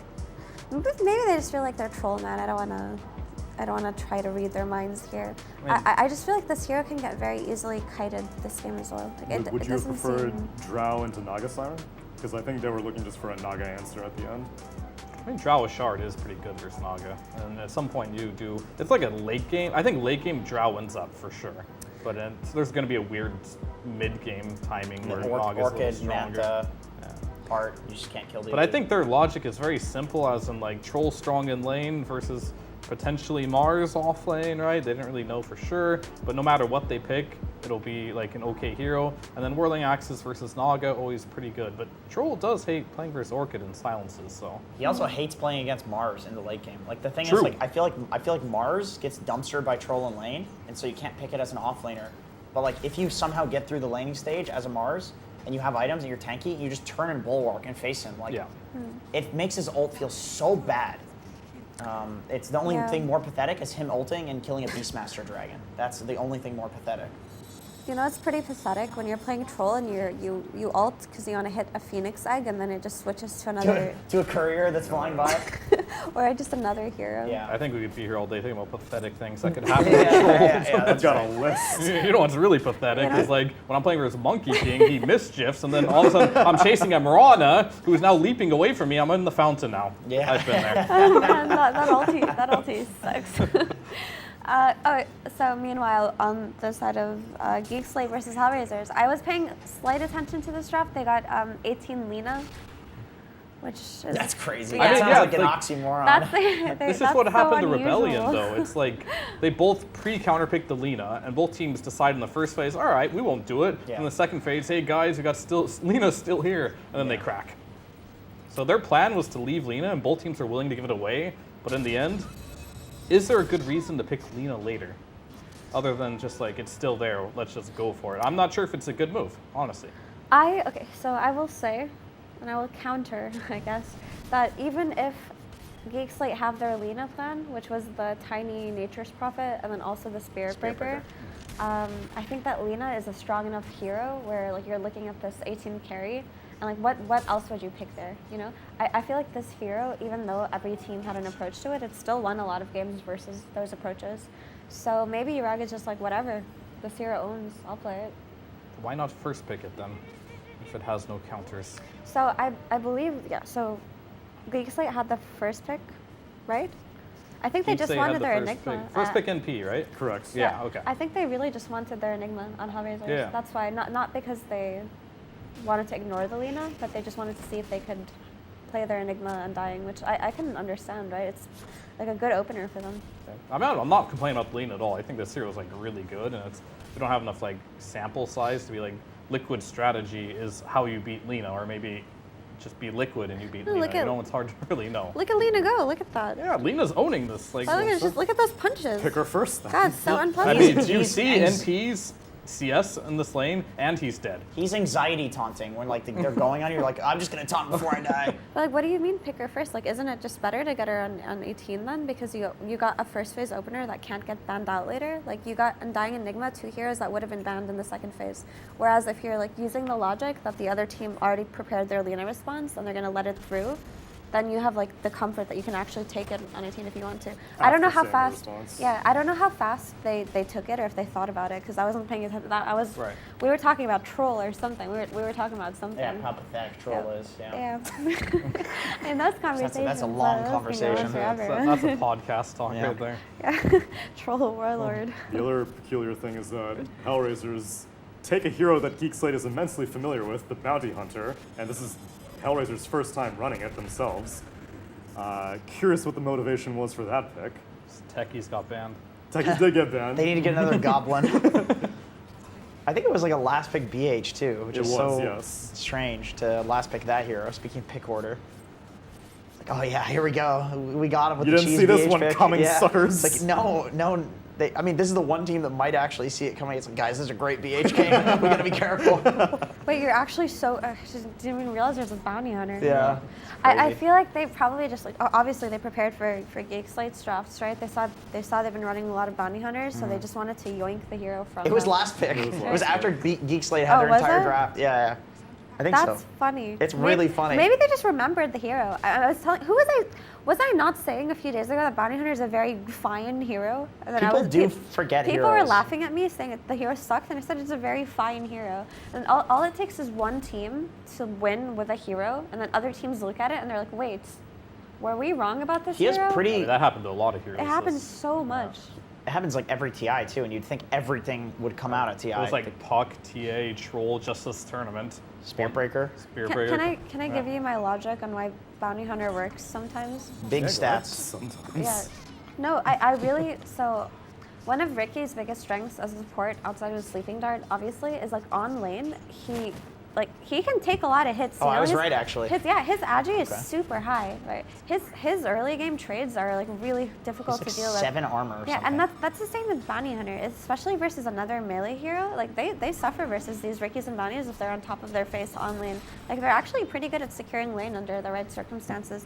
And I feel like this should be a pretty easy one for Bounty, right? Also, if you're like paired with Enigma, you can just, if you're a Bounty Hunter and you buy boots, you just go block Enchantress's camps, you go place sentries, you don't have anything better to do. Whereas maybe if you're a Shaker, you have to go farm creeps or something. Do you know what I mean? Also, Yeah, you're right. BH has no job in the game. You can do anything you want. Yeah, he can disrupt Enchantress. Like he can be a nuisance. Also, like you have the track vision for Spirit Breaker and Furion, so I can see why they. Antares just remembered this hero is That's a okay. good point. That reminds me of something that Owie said. Like I think this was like TI 10 or something. He said that certain heroes wasting their time at a different like timing in the game is more valuable because like Enchantress early, for example, is supposed to be this absolute beast. Yep. BH is this useless goblin, and so if he's running around and Ench is like dealing with the BH, Yeah. it's a good trade. Even if they're trading gold 1 for 1, Yeah. Ench's time is worth more at that point in the game. A lot is great rotation by Pango too. They took out the draw. And if you want to go really far back as well, like Shanghai Major days, I was playing Pulse 4. I always loved playing Bounty versus Nature's Prophet because you can always set upon him on the side lanes. You have a TP cancel. It gets very annoying for him to rat. You don't have the shard anymore, so you kind of have to commit your hero a bit more if they are afraid of like getting split pushed. And whenever you have an Undying on your team, you do have to be a bit aware of like the split push coming from the NP. So can I ask you guys something now? Yes. Okay, so they had their Lina prep opener with the Furion and the Tiny, and now that the Lina came through, even in spite of their Furion and Tiny, Yeah. and you look at the last hit score of this Lina versus this Furion, do you sad. think that their Lina opener was effective? Yeah, I'm so sad. Like look at that. Do you Holy think it was hell. effective? Do you think the Lina? They No. should have just banned the effing Lina, dude. Yeah. I'm telling you. Let me I'm give. telling It's you, looking dude. like it from I I'm actually, telling you, the approach to Lina, every team has an approach to Lina, but it works like 20% of the time. Not I have a different argument from both of you guys in terms of like why Okay. they picked the Lina. I didn't even or have an argument. In addition, well, I mean, Almost just out here catching he's really strays. good at just making shit up. Actually, he's an expert. What was I saying again? Oh yeah, the Lina. Okay, so I think like sometimes, maybe in some scrims or whatever, they have seen things where it actually does work against the Lina, and when it gets through to the second phase, the enemy team has not picked it, and they can't pick it because those things that counter the Lina in their eyes are in like the roles of what is already drafted, right? Okay. And so it's like you get the 18 pick Lina, and it's like, well, okay, the thing we were worried about, if they pick it, they're going to lose anyway. So it's like how the draft progresses, where there was a specific thing they were worried about, possibly, and then it just wasn't possible. Like that could be why they picked the Lina. Yeah. Or and later. Lina also like slaps, right? Like look at her. She's 71 last hits to Drow's. Right, 45. but if there's a particular thing they're worried about, and then it's like just not viable, then it's like, okay, we'll pick the Lina then, because you're not going to counter us. Anyway, breaking news in the other game though. Hit me. Timbersaw, I talked about it before. If he does have a good start, Inch could rotate mid. That's exactly what happened. Inch ended up killing the Mars in the mid lane, and they took mid tower off of that, while Timbersaw's free farming bottom lane. Pretty much a dream scenario for Aster here. So like this game, their strategy is working out wonderful. And if you're Troll, you're very happy if this is your Timbersaw's start. Yeah. Because now all of the resources on the side of Beast Coast are gonna have to be to like address this Timbersaw early on, right? If Snap is using her first Mortimers and Nyx is using his first rotation to kill this Timbersaw, then you just have free reign of like Puck and whatever. Troll are just free farming. Yeah, wherever you're farming on the Troll. Like that's probably one of like the ideal scenarios Yeah. for heroes who do not want to be run at for a while. And if they don't kill that Timber, with that rotation, things are going to look really rough for Beast Ghost here. Yep. We'll see. Oh, is Schofield just standing in their jungle? Yeah, he that's always just what he does. That. He does though. he just stands in the end. Oh yeah, did he coil He's a the... stander. Oh, there he goes again. Oh, look at him He's also standing going to be there. a bit of a... He's doing his job. He's bit wasting of a lot of feeder people's here. time. He's doing the Schofield thing. Yeah. There it is. But whose time is he wasting here? Because like... 3 dire heroes. Inch is free farming mid. Bottom lane Timbers shoved it into tier 2. It's not really wasting... He made Puck move from I mid. think Schofield just does that regardless. Yeah, he he just does that. This is gameplay to him. He doesn't give a shit. Actually, that's very true. 'Cause do you know what Astini told me? He told me that he asked his players like which team makes them the most uncomfortable to play against, and he said that the answer was Beast Coast because Schofield is just a very uncomfortable player to play against. He didn't even because- give a team. He just said Schofield. Because apparently, no matter what you do, It worked. no matter what you do, there's going to be Schofield in your jungle on position 4 hero just watching you. Like he doesn't even try to kill you. He just stands. He just stands and like looks at you. So Yeah. even if you're farming and you know that you're in a position where you can't die, he's just like eyeballing you through the trees, and he's always there. And that's so uncomfortable. Yeah. Schofield the voyeur. He said that's so, and I just couldn't stop laughing because that was such. Oh my god, the mental imagery of that was just freaking hilarious to me. I mean, I've played against Schofield quite a lot in pubs and a little bit in competitive. And yeah, he's very annoying. Does he I just mean, I think stare at you? the goal is He when you stares play at you, against yeah. Schofield is to like not overreact. Yeah. Like his strategy to begin with was, I'm not saying he was way better back then, but he was a bit better because that strategy, people don't know how to deal with it. You No. overreacted, but now it's like Schofield's on the other team. You know, bring know. one hero. Yeah. He's alone, right? Yeah, Just yeah. bring He's one alone, hero. for sure. The thing is, the play against Schofield is you need to have the option on where you can see the player names and not the hero names. Because you for sure. click on the map to see who. Oh, it's Schofield. Okay, don't go. If it's somebody else, it's like okay, that's You're fine. like, oh that's shit, there's fine, a man. Nyx They're assassin fine. watching Yeah, me. exactly. Like if you see like a Nyx peeping in your jungle, Yeah. you think it was a smoke, and the smoke broke, and the people are behind him, and you run or you bring It's like, heroes. oh, it's just the voyeur Schofield. Yeah. There. If you see it's Schofield, like you know that you are fine no matter what. Oh god, what a guy. That's actually hilarious. Yeah, he's. The only other player who does things like that I can think of is Red Panda from China. Like he had a phase where he would play these like melee fives like Brewmaster and Faceless Void. Yeah, he's the one who innovated that back when it was very popular. And he would just stand mid and just like sit behind the mid laner's like tree line. And he Yeah. knows he's under vision, but he just sits there and he doesn't move. Honestly, a lot of floor positions are much more dignified than it's just standing there watching you. They're playing like the Rubik, sitting in the trees, doing epic plays, like standing behind their team, being the spellcaster. Schofield's just in there. Red Panda like used to do that all the time. I don't know if his like playstyle changed, but he would just make the enemy mid laner very uncomfortable. Like that was his goal, to like not allow him to walk up to a wave. Yeah, my experience of playing with like some other Pulse 4 players, such as like Matthew, he won't do things like that. Instead, he's the type of guy to like grab a mid laner and smoke and kill you. Yeah, yeah. So if you ever see Matthew for a second, you're probably dead. Unlucky. Yeah. Look at that hasted tidy punching Enigma. Yeah. What's going on in the left game over there? That toss was overkill, but I understand. I love the style points. Fear, I should warn you though. What is our left game is the stream's right game. Oh my goodness. It is a bit confusing. What is going on the right game there over we go. there? What's going on the right game there? Lena's doing Lena things. Top net worth by a country mile. Oh my god, I hate this hero. Does she have a Grove bow? Why is she attacking from so far away? Just a Dragon Lance. With just a Dragon Lance, That that's is her attack range. no Maelstrom, right? Or is there She had Maelstrom. Oh, okay, Maelstrom thank plus. She's just so far. And He's like, Falcon just Blade. no BKB. Yeah. Just get And a the Dragon Lance. And I love the idea of getting this Dragon Lance early instead of like AFK farming your BKB before you do anything and just hitting towers. Like, I actually love that. He might go Hurricane Pike first because you can click that on the SB as he's charging you to disjoint that. If you're sprouted, you're gonna want it eventually versus Yeah. the leash talent. So I wouldn't hate it if he just like finished it right away. But BKB is also a safe play. It's a good D-Lance game in general, like against Drow Natures. The D-Lance. I think I would like it more if he went Pike first, actually, now that you mention it. I think so too. Because I feel like you can get away with that and also just be more active instead of like resign yourself to this cooldown. It's like a very cheap way of dealing with Spirit Breaker. Yeah, because, not only that, so the only concern you would have is just like the avalanche by Tiny 2 or get the toss back, but Yeah. hopefully you don't put yourself in a position where you're gonna get tossed back. Oh my god, Cox no, might lose. Tiny. Uphill miss. Oh, he's dead Shield anyway. crush. Pango just got deleted though. But look at Lena, just don't worry, I'll protect you. Lena's like, go feed so I can kill them all. 3k more than the Tiny right now, and now here's her Pike. What? He's so rich! He is rich AF. What? All right, he did go Pike, good. And he's not. I saw he had Gleipnir queued up Guys. too, by the way. Oh yeah, he did. Guys. He's not He's going so to disciplined. That's minute 15. Yeah. He's. That's a minute 15 boots. That's an 18 pick lead. Foul Is what that blade, is. Maelstrom, Hurricane Pike. That is an absurd amount We of saw what moves. happened to that NP on top lane. We should not be repeated. Also, there is a bounty hunter in the game, and she seems to be quite active, so...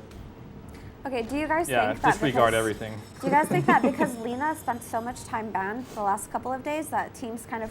Forgot how good it is. Yeah, and they're like, oh, we have an answer. We like this heroes we played yesterday. Can't be that bad, they say, before they lose and then ban I in the really next game. think like a lot of these teams are just like looking at Liquid, who's not afraid to play, and like, let's just do what they did and hope it works. And yeah, then where's didn't the work. Arc Warden fear? Show me the Arc Warden. Well, I think that was for fun. Yeah, but it worked. It's fun to beat Lena. It's fun to beat Lena if you know what you're doing. Because to be fair, like this NP Tiny they did versus like Rebellion's Lena, it worked.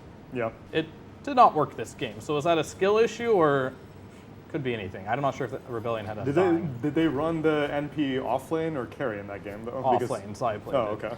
You know what annoys me? Is that to beat Lena in lane, you have to kill her. True. You have literally no other choice.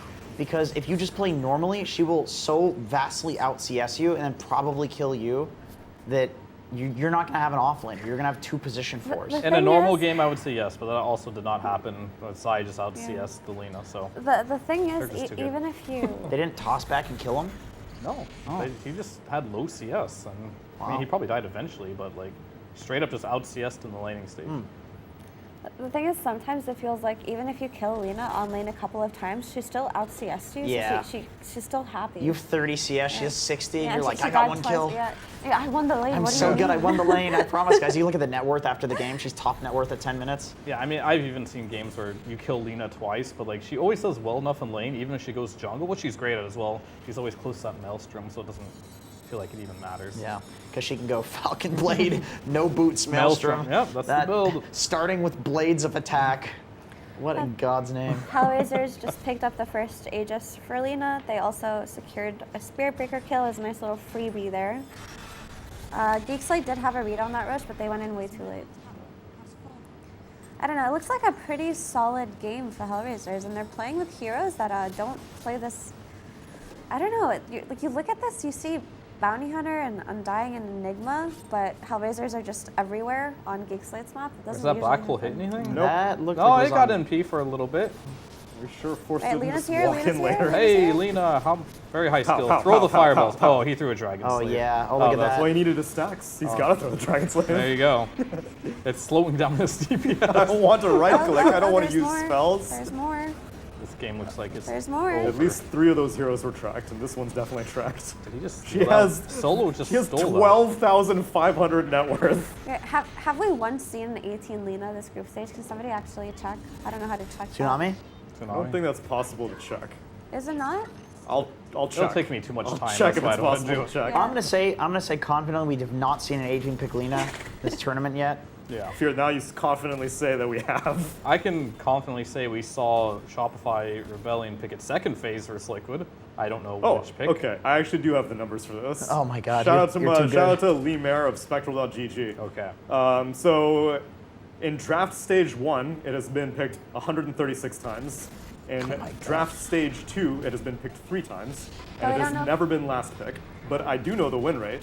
It has been picked 1 time in draft stage 2, and it lost. But we don't know That was if draft Rebellion. stage Wait, 2 is 136? 18 or like, it's different if it's like 18 or True. like it makes yes. a big difference. Have there like been an overall 136 18 I'm gonna versus say There have been no on 18 139 specifically. I don't think it'd have been like if it were picked in that draft stage Oh, sorry. 2. It's like right after. The But banning yeah, phase. sure, You're draft right. phase 2, but like technically their heroes are kind of heroes you want versus Lane. They got the Breaker, they got the Tiny, they got the NP. They have their quote unquote answers. It just didn't work. Like, is there any better answer that we physically know of Yes. than this. Yes. I know the answer. Yes. I I can tell you. Is it, okay, Okay, say what it is at the it? same time together. All right, 3, 2, 1. 1. Magnus Tiny. What? That didn't go. What'd you say?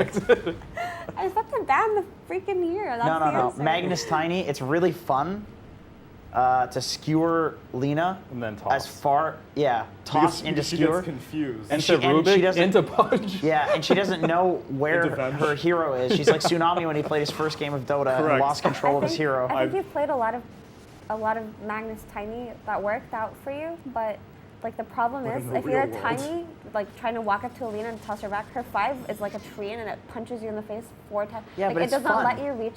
Okay, but it doesn't let you reach the Lina. Like I don't think Magnus Tiny, the dual melee lane, will be able to reach the Lina to like toss her back. No, believe me, I don't- you'll I have don't 10 think CS so. by 10 minutes, Okay. but she'll be really confused about where her hero is. Right. And I think if you Magnus Tiny and then Lena just goes and farms and buys like Gleipnir, then Magnus and Tiny they just like die. That's unpleasant, right? You need some. Yeah, the skewer backs. She gets Right. lost. She gets lost. Looks like Aster's doing that thing though, where they get a pick off and go into row share. I mean, they do have snap ult and no song though. So like this is kind of like the timing we're talking about. How like they can't just walk into Roche and do it. When song is on cooldown, they get a pick off, right? They're just gonna walk right in there and do it. And networks do not look good for Beast Coast here. Naga is farmed, but Mars, as we normally see, I won't say normally. When Beast Coast has it, it does well. But this game, Snapfire and Mars are not working out. Hey, Fiora, have you considered play-by-play casting? Yeah, every day. Every day. When he has to- Wakes up in the morning. Do you want to? When he has to analyze. Do you want to try? No, not really. I mean, I would do it if they actually like gave me a game to do it, but like just hopping in randomly into a game while there's 2 games going on, play by play both of them. That's at the the same ideal time. situation. I got another thing. Effie, you said you did a really good bounty hunter impression. Now that BH is really? in this game, can you do your BH impression? Okay, hang on. Let me just check out the voice lines. How many of you do I have to kill? Right. While she's doing that, I will do a play-by-play. Yeah, go the ahead. smoke. There is no smoke. Enigma is walking over the Pango. So there is smoke. There is no smoke. You've already fucked up. Oh, Start and then again. he's rolling, and then the bounty hunter managed to get the shuriken, steals last hit. Meanwhile, is that a spear breaker? I cannot see from here, but it is a spear breaker. He's gonna get jumped on. Niragi gets 4-staffed in, and they kill the spear breaker.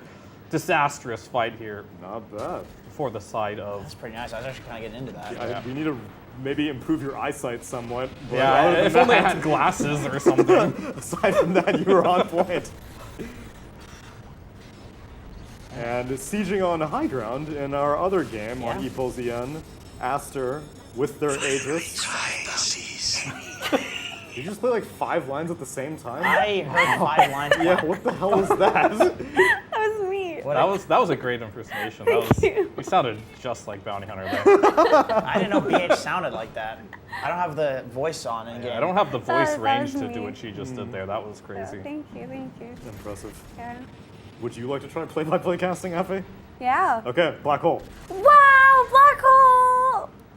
That's it. I liked it. That was good. I was hyped. All right. I'm ready.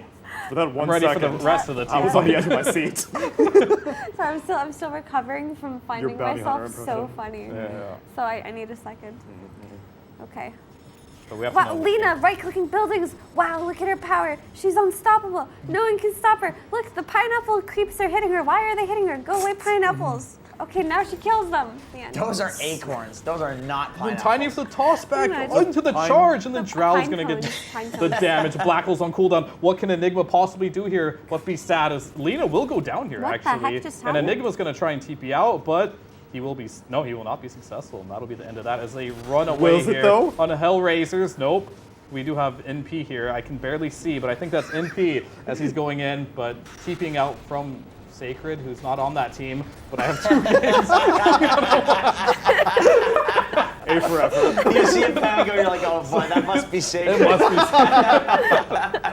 be. This is why you can't do 2 games in one. Yeah, that is I true. completely zoned out. Let's. How did Lena You cast die? the left game and you cast the right game. Simultaneously. Yeah. That Oh, can't okay. be confusing. No, I think bottom right here, if they do die here on the Naga, K1 here, that is terrible for them. There's an Aegis on the Troll. They can probably threaten the high ground with Mars being dead as well. I mean, there's no more kisses either, so this is going to be a really big power spike in all seriousness for Aster here. As this game looks really good in game 1 for them. Yeah, I was not paying too much attention to this one simply because we got pretty distracted with how play powerful was so amazing. and just Yeah. but just Lina's strength. But I would say that the incredible start that this Timbersaw had probably contributed to all the map And Inch, control. right? Yeah. The that they Inch had. rotation mid was probably what made Mars's game so terrible. Dyer also has a 100% win rate so far in this tiebreaker. I was going to say I 100% win rate. suppose that is true out of the 2-game sample size that is not even finished yet. Yeah. Well, Radiant also has a 100% win rate because nobody. True. 0 divided by 0. It would actually be Undefined. it would be a 0% win rate because nobody won yet. No, so. 0 divided by 0 is would infinity. It would be a 0% loss rate. That's an accurate statistic. But a 100% win rate is false. That's just incorrect. It's an infinity percent win rate. Infinite win rate. An infinite win rate. That's really I smart. just don't. I don't feel like that's mathematically correct. Okay. It's coming from Jenkins. I'm That's going to have to mathematically believe it. correct. Is this Pango roll? The angles are coming in hot. Wait, who's playing? Who's playing Pango? The Whisper, press kid? Whisper. Who's not even in this. In either game. In either game. To be no, fair, it's Sacred plays a lot of Pango. It's Can't fault me there. Bryle. That's Sad. true. Bryle. Sad. That Bryle is Sag right now. And I'm Sag for Bryle. think 'Cause he played well. He played really well this tournament. Not that I'm blaming his team, but someone's got to lose. Oh, right onto the Naga. And that's why a they picked BKB. Troll right there. Yep. Good You hero. press BKB and press R, and Yeah, if they it's die still during the stuck. duration, it's good, and it died during Right. the duration, so it is good. Yeah. They actually. So I kind of wish that I watched this Beast Coast Astro game because I wonder what rotations Beast Coast tried after the Timber snowball. They killed Timber one time, Yeah, and we they saw tried that. again, and it didn't work. So And I don't know if then- that answers your question. Okay, that's good to know that they tried. Yeah. But they it's always just curious for me to see a team's approach to coming back from behind. Like a lot of teams will smoke in different directions or prioritize different targets. Mhm. So I really was curious, but I guess I'll never know because the game's about to end. You'll never know. Unless I You open the can't- VOD. Nope, you'll never know. I'll never know. They're gonna delete the VODs, delete the replay. Delete the VODs. You'll never know. Unlucky. That is unlucky. I know how to fix troll ult, by the way, guys. Oh, cool, perfect. So the issue with troll ult It's is winning. that What's the problem? BKB is 6 seconds and troll ult is 6.5. So no matter what you do, you are always going to be troll ulted still, and your BKB is down, and you can't do anything to avoid that. I've got a really good Can idea. I tell you guys that there's Yeah. there's a fundamental incompatibility with BKB and Troll Ulti because if Troll Ulti has within it a mechanic to keep him alive, then you don't want to use the defensive mechanic built into this ulti with a defensive item that you spent gold on, right? There's just something, but you can't use this ulti effectively without a BKB. So there's just a paradoxical interaction between I got these the fix. two. What? Okay, what's the Troll ult makes you magic immune. That seems pretty broken. But you have to remove something, like maybe the lifesteal. That still seems pretty broken. I thought you were going to take away the attack speed No, or something. I'm like, okay, fine, I guess. But No, a free BKB is not fair. Oh, that's the real Hector. You know what They see him. Troll ult should do? They should just admit defeat and give it Whoa! global attack That's speed what I'm again. saying. That was when Troll was in his prime. Oh my god, troll was insane at that. You would lose your Wasn't barracks insane. so quickly. Yes. Make him a global hero again. Why not? Great black hole by Enigma. Hey, wait, I didn't see. They got a draw kill, entry kill. Oh, we're back Th- over they there. tried Back to- on the right side. Okay. They did a You cute can't play. say that. The stream is reversed, Fear. No, he reversed it. Oh, you reversed it. Yeah. I You mean, said- I'm you said with you gotta said have bottom faith. right. You You gotta said have bottom faith in right your for one of them, panel. and I No. was like, God damn it, Fear, if you said bottom right. Oh, one I'm more back time. with the program. Okay, good. Thank you. I appreciate Yeah. that. The Hellraisers. The Hellraisers game Geek is Slate on the game. right side. That is correct. All right, there we go. And that's where the black hole happened. That was because where the black hole there cannot happened. be a black hole on the other side. It's impossible. The hero's not in the game. It's true. But Sacred's in the game. Yes, That of course. does. I mean, occasionally. Fundamentally incorrect. Occasionally. I just want to tell you guys that something they tried something cute right after the black hole. Someone forced off the Lina into the Tiny, and then Tiny avalanche toss, which looked cool, but it did no damage. And then he If they walked had the away. Magnus skewer, they could get her to Fountain. She would have been very confused. Yeah. Yeah, but Oh, she- look at she Spear just Breaker walked outrun away, the dude. Shurikens. Bonk. Oh, you can't. Hey, he got to safety. Yeah, I mean, I was hoping if he had a Almost, little, almost. Trapped, though. if he had a little more move speed, if he could have just chased him forever. I mean, does Geek Slate have a chance this game? I'm not so sure about This is, that. Lina is ginormous. And that's another track Oh, fail. you were within 6 screens of Lina, she killed you. I mean, here. having track with Lina is pretty nice because all you need with Lina is to see the target, right? Yeah. Yep. So like, if you can see, then you can achieve. This Lina is nearly doubling both the core's net worth. And still on no Radiant, BKB, and still no obviously. BKB. Yeah. With an Aegis, why not? With an Aegis. As long as she still has the Aegis, as long as she's 20,000 net worth above the next hero, Yeah, I'm sure it's fine. Which is quite actually consistently achievable on this hero, sadly. Okay, so Yuragi got his Hurricane Pike delivered to him at 14 minutes and 50 seconds. So at 14 minutes and 50 seconds, he had way too much net worth. He had a Falcon Blade and a Maelstrom. And Maybe a boots. record if we had a stats round. That's actually wild. That's probably one of the craziest 14-minute timings I've ever seen. The Tsunami?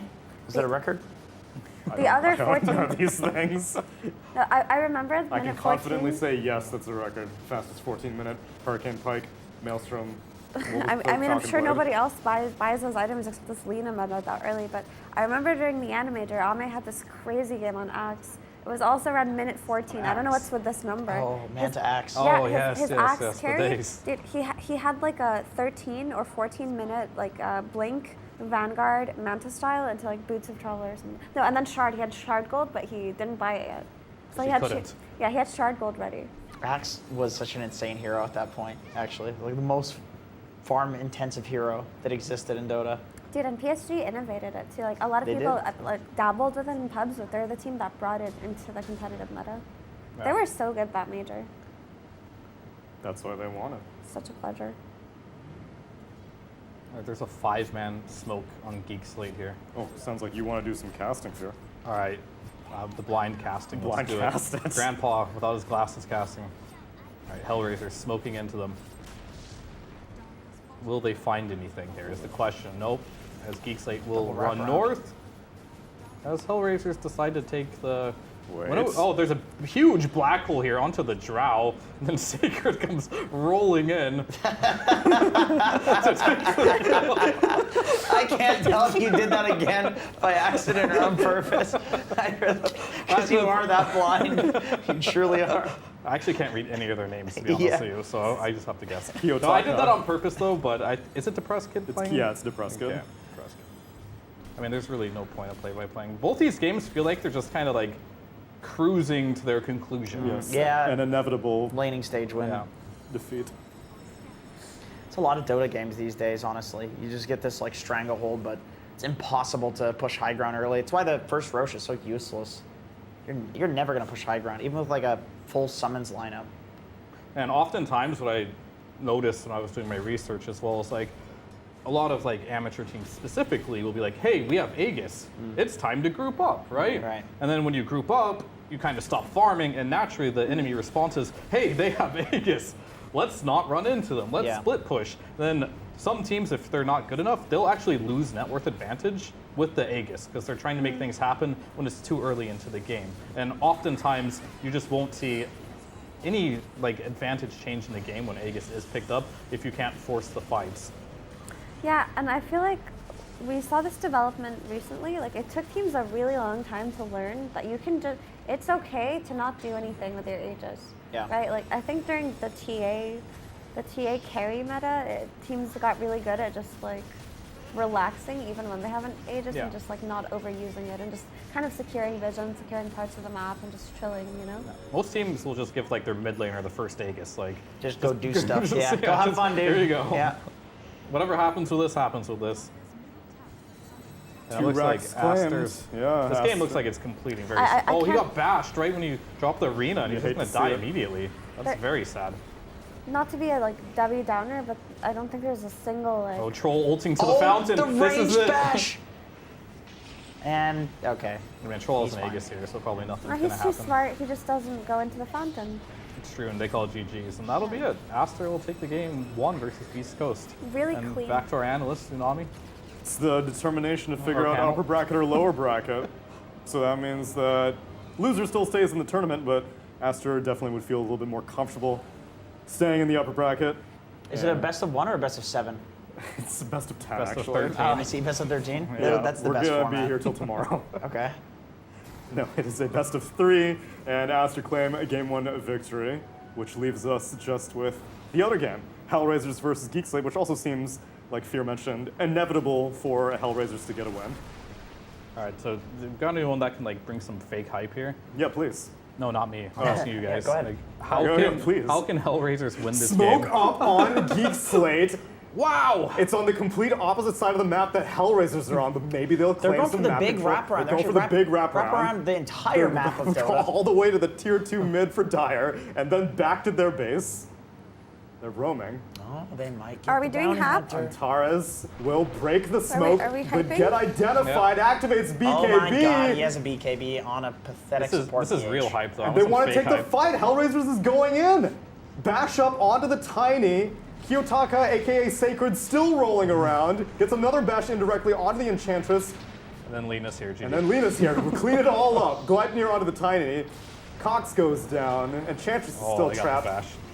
He's got the Malefice. He Untouchable used means it. nothing. Wow. That's what I was looking for right there. No, I'm sorry. Tsunamis was way too I got like, nothing. you know, it Super wasn't fake. He was actually getting into it. Yeah, it wasn't fake. Too traditional. Yeah. Effie got the fake hype there. Oh That's yeah. good.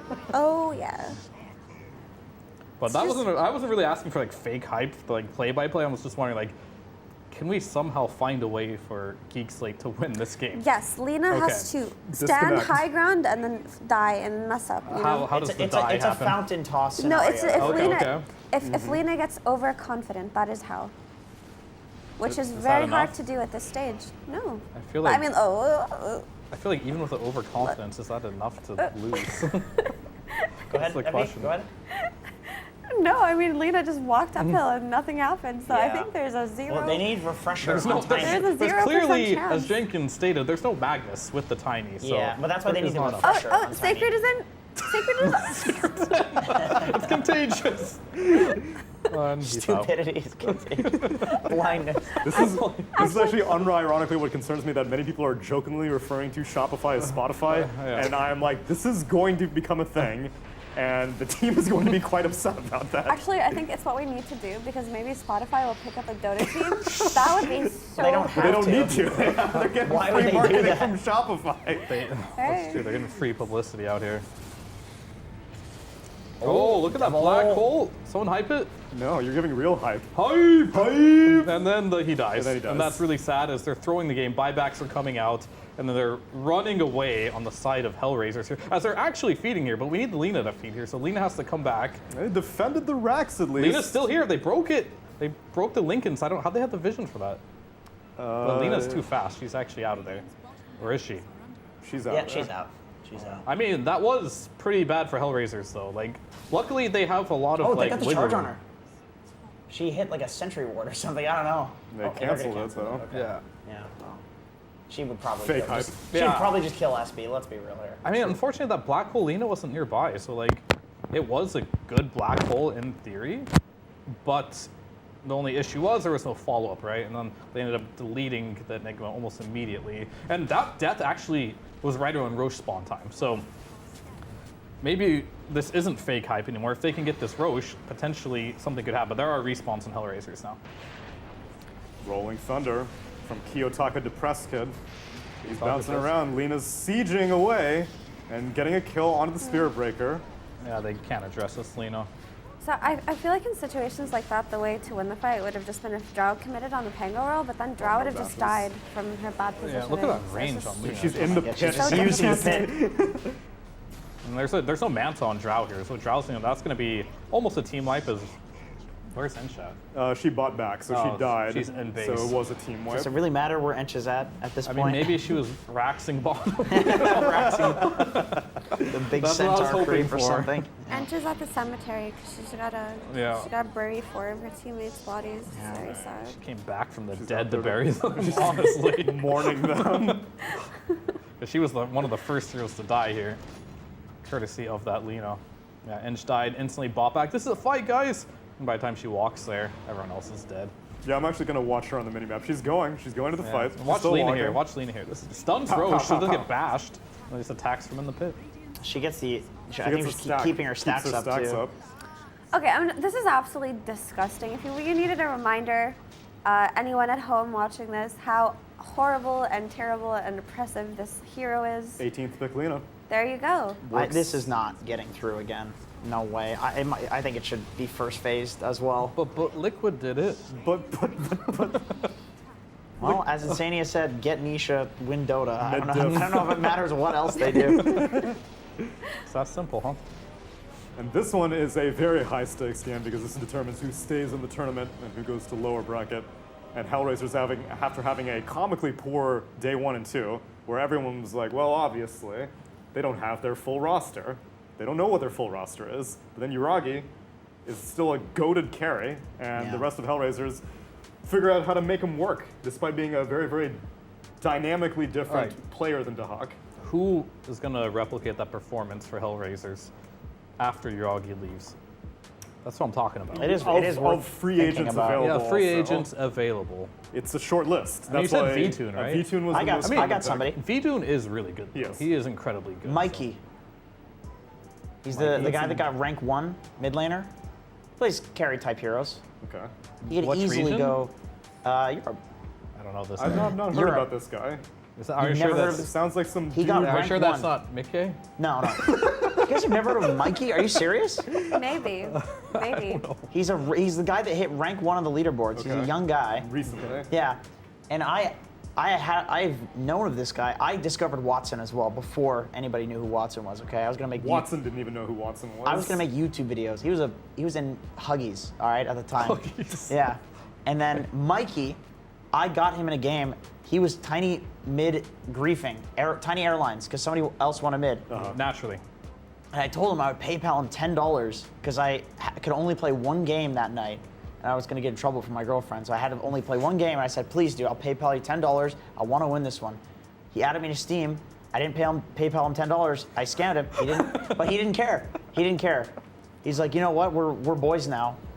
I'm not gonna grief your game. Wow. So you won that game? We won, yeah. And he was a really good tiny, and he was rank 1,000. He was rank 1,000 dog shit, like He played 2 how years could he ago. play mid though if he got stolen mid from him? I think they dual lane mid, and then eventually. He just tried while and he dueling actually mid. owned. Okay. And I remember, Fair. feeling like this guy's, like when he tries, he's pretty good, and then slowly you see him rank 500. It's like, oh, this kid's pretty good. Rank 200. It's like, wow, he's probably getting mind boosting or something like that. And then he hit rank 1. You want to Google? I mean, So I feel like how Hellraiser much- needs an Eastern European player, right? How much did he pay you to talk about this during the major? Yeah, seriously, you're like, please sign Mikey. This one goes out to my boy Dude, Mikey on my friends he's list. not as unknown as you guys are like making him out to No, seem. It's yeah, like no. people are actually looking at this kid as a. Yeah, for sure, for sure. Definitely a potential. But then why would pickup. you want so that would mean that Hellraisers would go through all different styles of carries because they had an off-lane carry in Dahak. They're having a traditional carry with Uragi, and now you want them to have a mid carry with This is a your different boy Mikey that I found. Offlaner. This is not him. Okay. There's just so many It's Mikeys. hard to find him, but he was so many Mikeys. Mickeys and Mikeys out there. I think you look to the leaderboards for like the star carry Sure, player of course you do. coming to a team of 4 people that are already established. Okay, so. Oh, mysterious mid laner Mikey. He's from Iran. Oh, He's okay. Iranian. And he's Which playing European servers as well, okay? Yes. So you gonna work for Hellraisers or what? I don't think that'll work out, unfortunately. Why? Language barrier. Yeah, and like issues, you know, geopolitically with going in and out, and it's very hassle. It's gonna be a hassle. Oh, yeah. True. Good try though. But Vitoon sounds good. Yeah, Vitoon sounds good. Or hear me out. Okay. Mikey. Rudy. With the greatest Cinderella story of all time. BSJ. This Sorry, fart SJ. This Uragified Hellraisers. They win the whole Uragified. thing. Hellraisers just turns the ground upside down, finding money. They buy Uragi from OG. Okay, Bada okay. Boom, bada boom, TI done. That's it. Simple as that. Or I don't think Uragi's OG's just gonna like, want to sell Uragi. He's not a Pokemon card. He's not Charizard. if the price is right, you never Holographic. know. I don't know, man. I don't know. It sucks. Like honestly, like you do make a point that if Hellraisers knock out Geek Slate here, Yeah. it kind of feels like a loss because it's not going to be the same team that we see. This team that's Right. going to get DPC points from this major potentially. This team that's going to get obviously more experience, Right.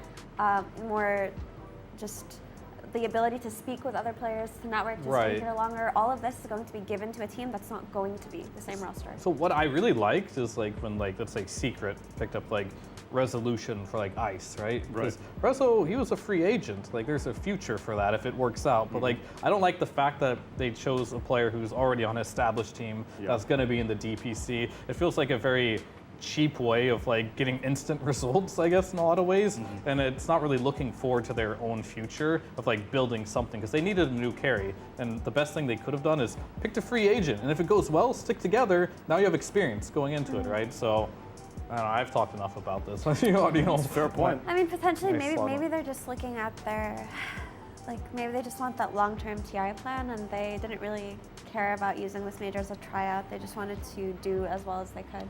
I right? feel like it was That's- desperation. Probably. I mean, I think the losing a player after qualifying for the major is a very strange situation to be in. And I think with how like Western Europe shaped up, like OG barely missed out on tiebreakers, right? So like all of those players probably really want to go to the major, and of course, you've got very little time. It seems just like a really obvious place to look, where you'll get a yes from like a good player. It's like too easy, and not enough time, kind of. I just think they're thinking too short term. That's my only like. I get it. complaint. No, I get that. I totally get that argument. Yeah. But either way, they're putting up good Dota, and that's important. That's what true. I want to see. And next, I mean, it's a best of 3, so they do have to beat Geek Slate again, and they probably won't get the 18 Lina again. And in fact, they probably just won't get Lina again. Period. True. I I would don't think imagine. anyone should get 18 Lina How about- ever again. How about the Bounty Hunter? It is apparently now going to be a contested hero in this series. First pick. First Let's pick. go. Because There's no other way. It's either that or the techies. So I mean, that's kind of the thing, right? Like for Hellraisers, like we see a lot of techies from Hellraisers. And if Bounty's working too, that's kind of like that niche type of hero that isn't in the meta, just like the techies that could fit Hellraiser's style. So they do have to keep an eye on it for sure. I think they should consider the Undying on the side of the Geek Slate, because the Undying was like largely part of the reason why Lina was able to destroy that lane, and it's something that clearly Hellraisers are trying to prioritize for themselves within the draft. So maybe you just take it for yourself. Do they if you ban the can on Enigma Geek Slate. then? Because it was first pick Enigma, right? And generally, you don't want to play Undying into that, one of the better heroes. I So think it comes they down came to out- bans. They came out together, the Enigma and the Yeah, it was Undying. Nature's Prophet Yeah. first pick, and then Enigma Undying. Oh, Yeah. okay. Gotcha. So then would they just first pick Undying then? They'd No, probably get I don't- Enigma then. Yeah, I mean, it's hard because like they know that the Undying is good too. So if it is second pick again, it's an interesting situation because Hellraisers knew this Undying is very strong, so they took it right away with Enigma. If you weren't willing to overall first pick it here for Geek Slate. Dude, how do you beat Undying Lina in lane? I'm just struggling to think of anything that beats that in lane. It's like, for so long, Undying was this hero, like for a couple of months after Div 1, Undying was this hero that's like, well, he's useless out of lane, but he guarantees you get the lane win, but it costs you 9 mangoes. Okay, I've got a strategy here. Okay, Magnus Tiny? It confuses the Lina. That is not the strategy. Okay, all right. Okay, I got a strategy. You're going to pick Darkseer, right? And you're going to send 3 heroes, level 1, to cut the wave, like by the tier 2, right? And you're just going to keep dragging the wave over and over again. 3 heroes, Further. 3 Iron Shells, you kill the first wave. Yes. Okay, I So understand. you just don't play the first wave. Okay, we're actually getting somewhere here. Yeah. I actually have a follow-up on that. I don't think, and this is real, I think what you do is you send 3 heroes top and you block the first wave so that it goes into tower. So the second wave is right in front of your tower, and then you just permanently block the hard camp and you try to play in front of your tower for 5 minutes. You're still right? going to lose the lane, but yeah. Yeah, she'll still beat you in CSing. She's just too good at like normal CSing. That's why you got to keep dragging the wave every time. So let's just say you have like a Spearbreaker Darkseer lane. First, Yes. you 3-man the first wave, so triple Ion Shell. Triple Ion you Shell. kill the wave. Spearbreaker drags the second wave. Well, Ion Shelled, of course. You can- and then Darkseer grabs the third wave, and they just keep rotating. And if Darkseer is banned, you can Primal Beast trample the first wave and you can That's kill true. it. There are many ways to do this. We figured it out. I think, guys, Free that- major. Free major. No, I think honestly, I need to watch what happened on that lane, because there is always a counterplay to any Undying 5 lane, because you can just drag waves over and over. Just get a couple of sentries, block that small cap, drag waves forever because Undying does not stun you. He just decays you and chases you, but he's just a zombie like limping towards you. Like, and you are Radiant. Like they were Radiant. Radiant is the easiest lane to drag the wave in. It's most comfortable to do so. Like you can do so on It's the Dire. Nature's Prophet bait. It's when you have Nature's, you're like, we don't need to cut the wave this year. Yeah, I think they just got stuck playing on lane, and they just the cap got unblocked at some point, and Nature's Prophet couldn't make his way over there to kill the small camp so that they could drag waves again. It was probably just some misread on how to play the first few levels because it was bad, but it didn't feel like it should have been that bad. Yeah. No, I 100% agree. It should not have been that bad. That was terrible for them. Very tragic. We do have a draft. We do. Making a reappearance for Team Aster, who won game number 1 against Beast Coast. First pick Undying, Tiny Snapfire response, and then Tusk to close out the first phase. Yeah, we see a lot of Snapfire versus Undying, but the matchup isn't the same as it used to be, right? Like, these Undyings are maxing Decay now, and they're just running at you. You're a beefy boy. A lot of people will use a Snap just for, like, the little shredder to kill the Tombstone, but, like, it'll still be useful at some point, right? Well, I mean, if this is a core Snapfire like they ran it last time, then she's a strength hero who does not want to be decayed if she's trying to get last hits. I mean, they have 2 strength heroes versus Undying, but these strength heroes specifically do a lot of, like, magic bursts, so they do have ways of killing the Undying fairly early on. I don't know, Undying's just too strong. I feel like whenever I see an Undying, I feel like that team has like a huge edge in the laning stage as long as there's no Enigma counter pick to it. And we haven't seen like we just theory crafted the lane cutting versus the Undying. Even if you do that, it does feel like he follows you, sure, but his base damage is now like 100 because he's decayed you 5 times and just gets all the last hits anyway. Yeah. So when you eventually form an equilibrium, he out CS's you there. Yeah. But, so, Fear, you were talking about Enigma versus Undying. Like, obviously it's good, right? Because you can eat a creep and the lane will come back to you, so you don't have to deal with this overwhelming zombie pressure in your face. But Beast Coast, they had the ability to take this Enigma in the first phase if they wanted it. But they just didn't because, yeah, Sacred plays a hero. He's platinum tier on it, but it's just not one of... I just don't consider it a Beast Coast hero. It's not really... It feels like they draft it sometimes, but only when they have to. Because they can't flex it. I mean, they banned it themselves. They clearly don't want it. But it was just there for the taking, and they just don't do it. And I really feel like that display right there is one of Beast Coast's biggest flaws as a team, is that while I think that they're such a fun and awesome team to watch when it comes to the ability to be aggressive, the ability to maybe come out of lanes and win them in situations where they shouldn't. Like other times it feels like the meta and the standard and the average picks, they just don't look at them. They want to play their style of Dota and only that. Part of their charm too, right? So. But it could be their downfall. Live by the sword, die by the sword. And Beast Coast is just one of those teams, right? It's like, if they played completely standard meta, they might be terrible. But if they do like their own thing, maybe they're pretty good. It's really hard to judge. I'm sure they've tried it in scrims every now and then. It's like let's Have try they, the normal heroes. I wouldn't be surprised if they didn't. It's like Hector plays 5 Morphling games in 5 months, right? It's like they probably have one. Yeah, he played 5 Morphling games. And then he was done. Yeah, then he was. Yeah, clearly. I think they probably because everybody has that that itch in the back of your head that's like, well, what if we do this? You try and you're like, no, let's go back to normal. Like that was uncomfortable. Yeah, you'd be hard pressed to find any other. So Dark Mago's 2 most played heroes at this event are Mars and Kunkka. Shocker. That's a shocker. That's a mid laner pool right there. A lot just happened in this drafting phase. But, okay, so Beast Coast take their Phoenix and then Aster just snap pick the Magnus Rubik. Like, they were just ready on that. It's pretty interesting because they're just going to be ready to play this offlane versus any carry that comes out now. But I want to talk about the Phoenix a little bit versus Undying because Phoenix owns versus Undying. This is a good hero, but you can say it goes both ways because Phoenix is a strength hero and Undying can press decay on it and all of that. But Phoenix, once he gets some levels up, like Undying cannot trade with him once he has like a level 2 Fire Spirit on him. It is very difficult. Like if you put this Phoenix on the Undying lane, like at some point he will suffer. Like maybe you lose the first few levels on the Phoenix lane, but Undying will suffer.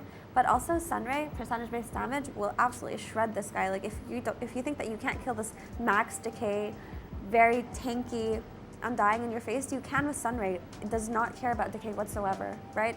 Another thing is like the area control. traditionally, like always in the past, when Undying's the licked place tombstone, that's kind of like their area, unless you have vision of the tomb or a way to kill it fast, you would have to run away. But if a Phoenix can get a good supernova off, and you have vision of the tombstone, like you're either killing the enemy team with the good supernova, or you're at least like chasing away the enemies and killing the tombstone. Like it's actually just a really, really good hero versus Undying, and I'm glad Beast Coast know that. I feel like not many people understand like the Phoenix intricacies versus Undying, but he is so, so good. The lane Love that hero. 100% agree. inflexibility It is definitely good. may be their downfall though, because Stinger's been the only one playing Phoenix, so I don't know how willing they'll be to flex it to put it in the Undying lane. I mean, even if it's just in the game, it's like good enough. Yeah. Like, you do stop the right clicks, which is nice, but like, I don't really know what they're doing at the moment as far as it's probably offlane snap again, I would imagine.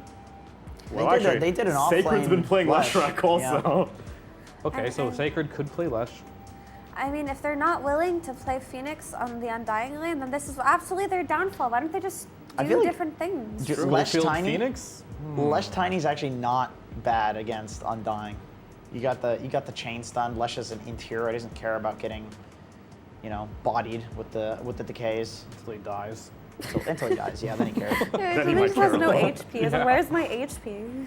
I mean, that is true though, the fact that like he doesn't have his damage reduced. I mean, it's just naturally reduced because he's Leshrac, and that's terrible that is base true. damage. But he farms with spells, right?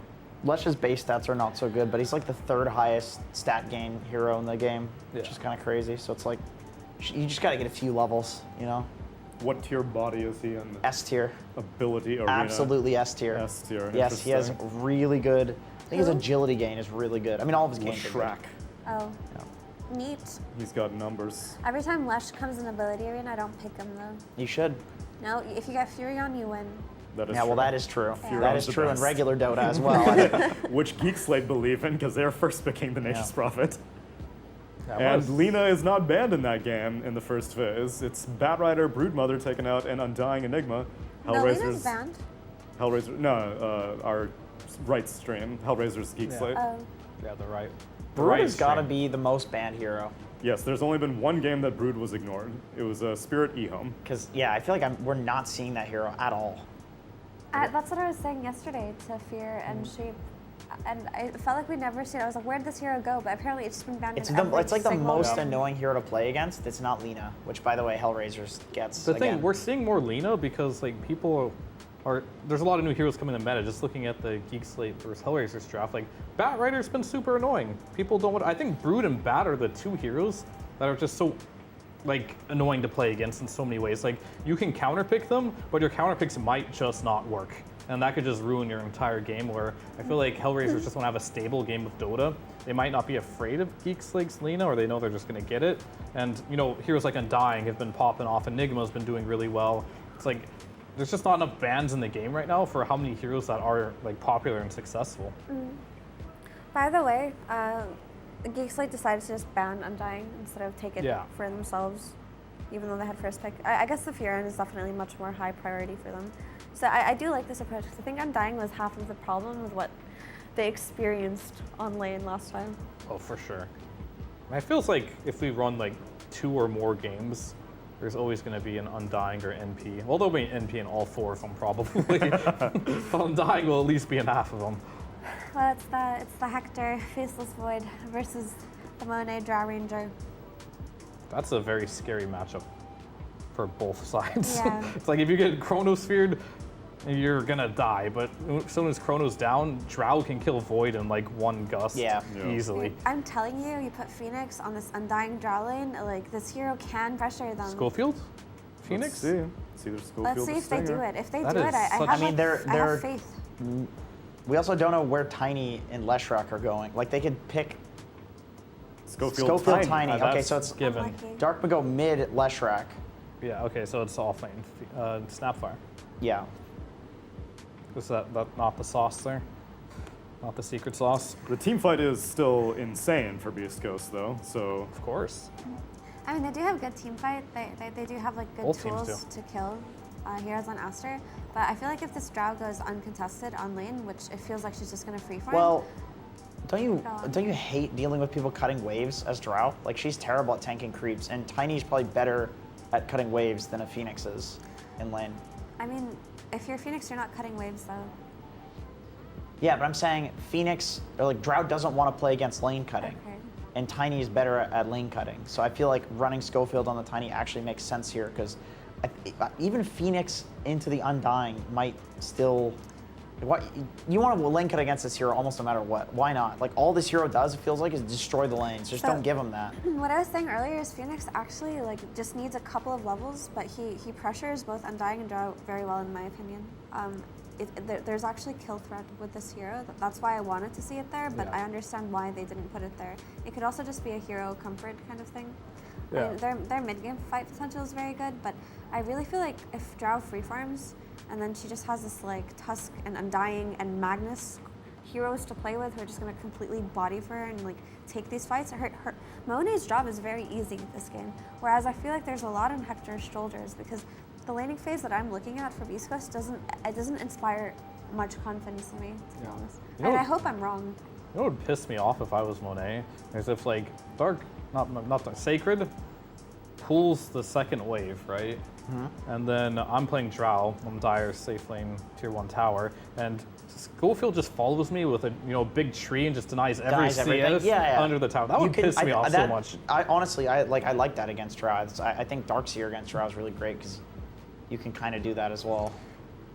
They didn't play for like creep manipulation. They should though. Oh, they should. They should. I know. I think they should. I know. They should, but they didn't last game. Yeah. On I- either they side. might not again, but Yeah. I'm hoping that they learned from that because if they play the lane straight up, Tiny might have a decent game, but Snapfire's just, if I'm Undying here, I'm ignoring Tiny. Like, this hero doesn't exist. I'm just running at the Snapfire and making sure this hero does not hit any creeps. And it will work. And so hopefully they realize that and they pull the wave there and at least make this somewhat uncomfortable for the Undying. And he went boots, so this is like wave cut central right now. That's good. I hope he doesn't do what the Tiny from Geek Slate's game. But did. I don't want the Tiny to cut the wave. That's what I'm kind of You getting want at. the denying to come out. Yeah, I the mean- Lesh won't pressure the Drow under the tower. This Tiny with boots, it's Schofield, so he doesn't, he doesn't care. I think it's Snap, but same though. thing. It doesn't matter. You have to drag this wave because Undying will just eat the Tiny and the Snap. Like these are both strength heroes. No, I want the Snapfire to drag the wave. You're saying you want Snap to drag so Tiny can deny under tower the first wave on the Drow. That makes sense. You can I think cookie they one. You might can do cookie that. one of the creeps though, with the Snapfire. What's that gonna do? Stunner so you can get one deny. I don't know. Just the spike deny. Yeah. I'm just saying he's gonna get a deny on every single like tree grab charge. Yeah, if he would. does Yeah, that. level 1 Drow. Like you can't do shit. I'm just against saying that as a carry player, that would piss me off. And the thing that pisses me off the most is probably the best thing. that is true. Carry players are very easy to tilt as well. Impossible. Yeah, everything has to go perfect for Never them. been tilted in my life. Okay. Untiltable Mountain. Mid lane's gonna be the Leshrac versus the Tusk, and the safe lane, Rubik Magnus versus Faceless Void Phoenix.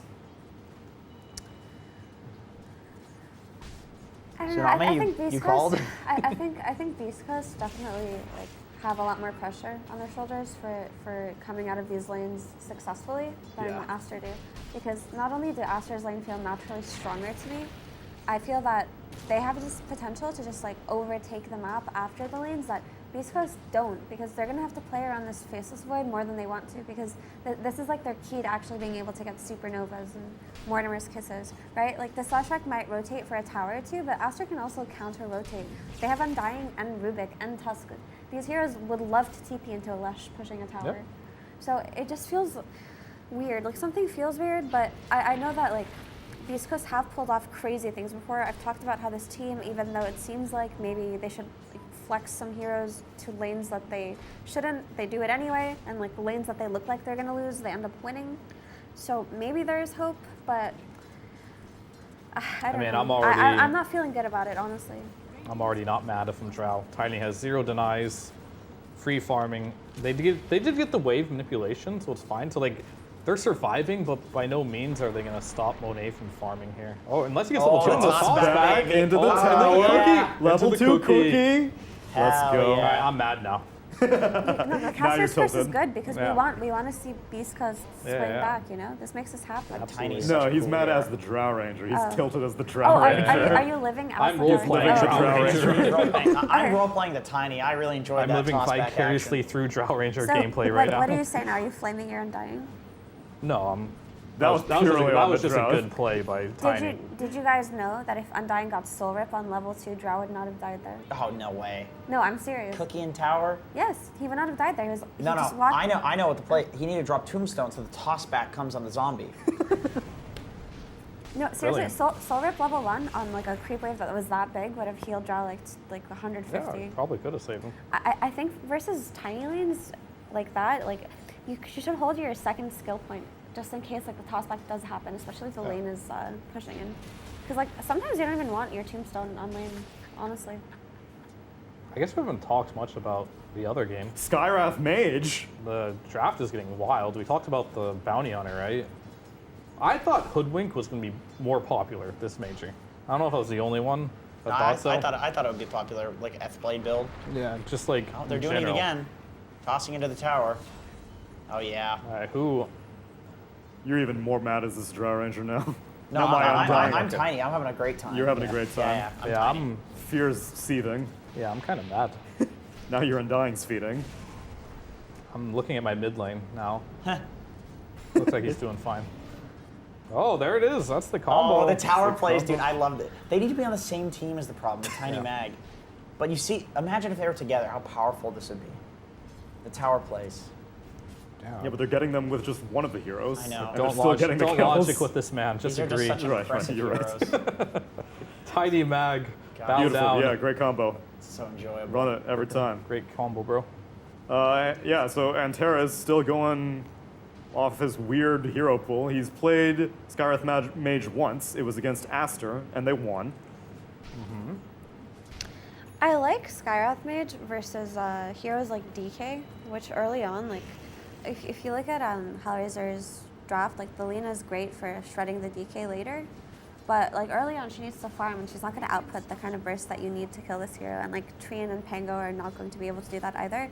But if you can have, like, some kind of solution to this DK, which is a very important condition in order to pressure lanes on the side of Geek Slate, then it just makes Geek Slate's draft kind of fall apart, right? Like if you can just go and root or stun this DK once and just like Skywrath ult him and he dies and they don't have anybody to push with this Nature's Prophet, it could definitely like be a huge thorn in their side. Like I like the concept here. Do I believe in Sky as a hero? I do, but I feel like other teams don't, which makes me second guess myself. No, I believe in Sky. I'm But I with you. think Sky can actually, like, the ability to just instantly take out a tanky core early game is so undervalued. Yeah. Does anyone else like Mars and DK on the same team? Yeah. You do? Yeah. Okay, good. I was hoping I That wasn't means alone that there. you're even more confident that's a bad thing, man. I mean, when I see Mars, I want to see damage for the arena. Yeah. It does And you nothing. got Bounty, you've got DK. Hoodwink is kind of the only thing. Is that enough? Seems difficult. For Timber, I'm not sure. This is a pretty good Timber game. Yeah. Pretty good Timber game. Good lord, it is Good such lord. a good Timber game, actually. Was BH gonna steal your gold? I don't know. Oh. Yeah, that's a rough one. I mean, you have like The hoodwinks. Hoodwink break, that's yeah, it. you can potentially. But I they already feel maxed like- It's just charges. difficult. is- I feel like this matchup always goes Timber's way just because this does. Bushwhack is just useless against Timbersaw. Yeah, and it then is. Hoodwink likes Oh trees. god, I don't want to just say it's an Timber outdraft, doesn't. but it feels so bad to look I'll at. say it. It's a Geek complete Slate's draft. outdraft. This table. Yeah, I don't know why Yeah, they so let's last flip pick the table. This What? is an outdraft. Why did they last pick Mars That's against the great Pango? question. so You that saw was the you're Pango. basically asking the same question I asked. Correct. So I can't answer. It is Well, a you said mid-Mars, you said though. you didn't like them on the same team. but It's a then- mid Mars. But that was But like, once the They're on Pango the is same out, draft. why would you pick Mars? Period, regardless of who's on your team. Do I have to say something smart here? Dead silence. It That can was be a silence. rhetorical question. No, they picked it because it's a hero that Cox is comfortable in, but also maybe they just wanted to, like, maybe he's confident in his ability to, like, win the lane versus Pango mid.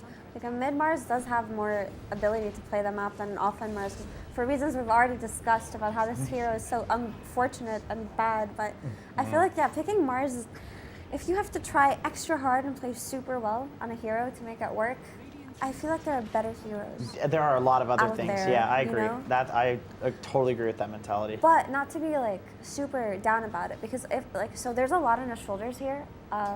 Cox on the mid Mars, because if he does win the lane and makes some successful rotations and he gets his item timings and he's playing this bounty hunter, and all of a sudden it doesn't feel so scary if you can like make some like counter plays, right? But it feels like you're gonna have to, every rotation is gonna have to be successful, and your lane cannot go poorly, and you cannot feed in the early game. Like there's so much that you It's a lot of can't do. conditions. Yeah. You just have to play perfectly And if you and lose, outplay your opponent. Then you're eliminated from the tournament. Not only do you have to win your lane, you have to win the other lanes too. No, because like Deso Mars looks cool here too. Yeah, yeah. I feel like a Deso Mars build would be awesome. Like that would solve their damage. That's what I've been issues praying as for well. so long. I want to see a Mars not go Mana Boost, Blink Blink first, Dagger, yeah. one game, so I at least have a sample size of one where it looks decent. Did Dark Mago never do it otherwise? I would have thought that he would have been the most likely to get a Deso. I unfortunately didn't watch many of his games, but he's not playing it this game, so. These guys are looking good. They killed the Drow again. They've rotated their Phoenix top. They're just gonna keep this pressure non-stop. This is exactly what they need. Like they have to stomp these lanes as hard as they can. They are doing that indeed. Yeah, this looks incredibly good for them. And what happened to Tuss this game? I was watching the draft the other one. Like, is he supposed to be this low net worth? Probably it was probably just a successful tiny rotation. Yeah, probably. I guess. Yeah, but this is what I'm talking about. How Beast Coast, every time I think they're gonna lose the lanes, they just win them. Schofield factor. They always do this. Yeah. So if you're looking at something and it feels bad to you based on your experience watching Dota games or Yeah. playing Dota games, and it feels bad and Beast Coast is playing it, just know you will be wrong. I have experienced that a It lot. will Yes. work for them. It's like, this is terrible. I mean, Hector picked PL recently too, and I was like, this is not gonna work. He's playing for Zeus, Darkseer, and lane. Yeah, he won that game. It worked. So good news.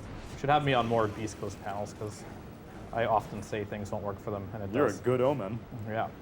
You were the one person that put them as better than EG in the DPC, though, ironically. Yeah. Well, Despite saying that their drafts are always wrong.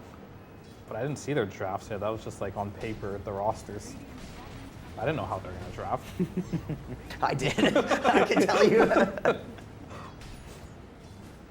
But I do like I also just like, I don't know, those two squads. I don't know I mean, EG might look a little stronger at this tournament specifically, but I'm a huge Dark Mago fan. I think he's very, very skilled and one of the best mid laners from SA. All right, I'm gonna say he's the best mid laner from SA. But because on EG might be the best carry in SA. K1's. He's up there. I'm not gonna deny yeah, it, but I think because is He higher. just hit like Are you 13k serious? MMR or Is whatever. this debatable? Because is one of the best in the entire world, not just SA. I would Hector's say. higher rated than Picas's. Doesn't matter. And the Mars. Also, I would say that Chris Luck is a better mid laner. Okay, we're not allowed to Dark do this, Mago. so it's done. All right, so I mean, I don't know who's better. It's not even worth the argument. Chris They're Luck both is amazing. also lower rated than Dark Mago. Like, Yeah, that doesn't matter. I mean, Right, Chris rating Luck doesn't doesn't matter. really Yeah. play super serious in pubs sometimes. I can vouch that from experience. are you implying that that man has thrown your games? I just maybe Yes. not tried his Yes. best. He is some stupid shit on my team, then Batrider against me. Yeah. Oh, one of those. He's Alchemist Why on do you my try team. so hard when playing against me? Yeah. But feed while on my team. Thank God the days of Dark Mago, Alchemist mid are over. Oh, they're still there, trust me. My if there's God. the right game for it. You know what I just realized? Tell me. Schofield's just better than us, which is true. That's why he's playing. This is true, but you know how we were talking about how we would have liked for Tiny to get the tree grab and just deny the first wave? Yeah. If he hadn't gotten Avalanche and Toss level 1 and 2, he wouldn't have killed that Drow. That's okay, here's the thing, He right? wouldn't have tossed her back to the tower. So he just Soxa or knows something, a stable player, would have got the tree grab and went for the stable play. But it's Schofield. He's not going to go for the stable High play. risk, high ever. reward. Because if that toss back play doesn't work, it's not very good anymore, right? But if it works, it's amazing. Just as Sami said, Schofield goes for the high risk play with the high rewards, and he is one of the players that does like make it happen more times than not. I feel so. One of his like appeals of a player. He went Mana Boots Tiny, by the way, which is... I'm fine with that. I like that the more. build that I've seen a lot more. I like that more. I think Mana Boots are the best boot on support Tiny, unless your team is gonna like lack in firepower as the game scales, then you can just go for phase boots in preparation to like transition to core. That's my take on the heroes. Like, you want these Mana Boots if you want to play active with your team, especially if you have cores that benefit from it, like Leshrac in particular. It helps a lot. But also, it helps you just farm, right? If you ever need to Avatos a bunch of creep waves, like it is does, just really helpful. It's good. And like disassembling it into a Lotus Orb is also just a nice thing you can do versus Or silences. Octarine Core when you finally get the tree volley. Have you ever done Tranquil Boots on support Tiny and then you don't get a single mana tier 1 neutral item? Yes, it feels so bad. I would never buy Tranquil Boots on Hero. It's either Brown Boots Blink or Mana Boots, or back in the day, Soul Ring. Phase Boots is pretty legit. If you're if a you're- psychopath, sure. Phase Boots on Tiny. I'm saying you can go Phase Boots on 4 Tiny if you want to scale better. If your doc calls for your scaling in that game. I feel like if you go Phase Boots, you're kind of like, you just want to hit a timing very early on, right? Yeah, for sure. I think you can go Phase Boots and like if you're playing, for example, against like supports that are like Grimstroke and Crystal Maiden or something. That was nice. You can go Phase Boots and just like start Run one-shotting fast. these supports. Yeah, You can fight for your blink. Windlace. You can start to fight for your blink instead of yeah, farm that- your blink. Like, Yeah. That's the early timing I'm talking about. Like, you want to get really active early on and have a power spike. I think the patch that we saw, the Phase Boots Tiny, was people running around a lot together early. Yeah. And I think that's why the Mana Boots has become more popular, is because it's kind of, there's a lot more like farming and one-shotting camps, one-shotting waves, and also like pickoffs. Yeah.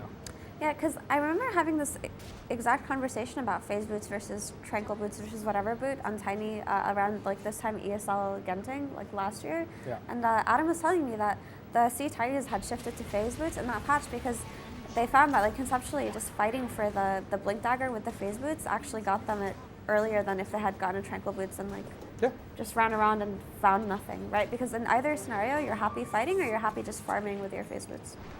I mean, it's not the same anymore. I think Arcane Boots are the best boot. Oh, for on sure. Tiny. Arcane Boots are so OP. I mean, they're OP because of like what you can build them into, right? Greaves, or for supports Aether Lotus, Lens, Lotus Orb, and there's a lot of things. And I think one undervalued thing of like, yeah, you can farm more with the Arcane Boots, but like, your carries are oftentimes farming and spamming their spells, or in your mid laners, just giving mana to your team makes it so they don't have to go back to base as much as well. I think all those things are really adding up, and Tranquil Boots are just a boot that I don't think is very good anymore. Green Boots are bad. Green Boots are bad, yeah. They need a buff. I mean, if you... By the way, have you guys had this thing, where you're discouraged from buying Windlace on your 4 heroes because What do I turn it into? it just doesn't turn into anything? You just stop buying Windlace? Tundra would disagree. Yeah. You need to go drums. every game. Okay. Every slot must be filled. That is right. Otherwise you are not reaching your max potential. I miss when Tranquil's Soul Ring was viable on like literally every hero. Soul Ring? What the hell is that? What do you mean? Oh, I believe there was this item that used to give you mana for HP. That's Mana Boots, but kills you. I miss when Phase Drums were a build on every Phase Drums hero. is popular, yeah. That's a very expensive version of what I don't liked. miss that. I don't miss that. Every single hero bought it. You know who Drums is good on that nobody buys it on? Crystal Maiden. I feel like that. I'm Owie always buys drums her. on Crystal Maiden. Owie would agree with you. That's just the build-up feels really comfortable on her. Drums, this is the Owie build, I think, right? You go Veil into Drums. Well, then you get the shard on CM. then Oh the yeah, drum that was a boots. nice skewer. Yeah, then you get the Drum Boots. Can they kill the egg? Yeah, the drum boots with the ag shard Oh, on they CM got is it. insane. That was really close. Yeah, I mean, Drow That wasn't even snowball hitting it. scared me. Drow was just doing a multi-shot. Oh my god, there. Leshrac not even gonna die. They immediately shred down the tombstone, and now Beast Drow- Coast, they're doing it! They're doing it. They're gonna make it a 3-game series They are. potentially. What was I saying about Oh, Schofield in the base, of course. Geek Slate having a terrible draft and they can't win?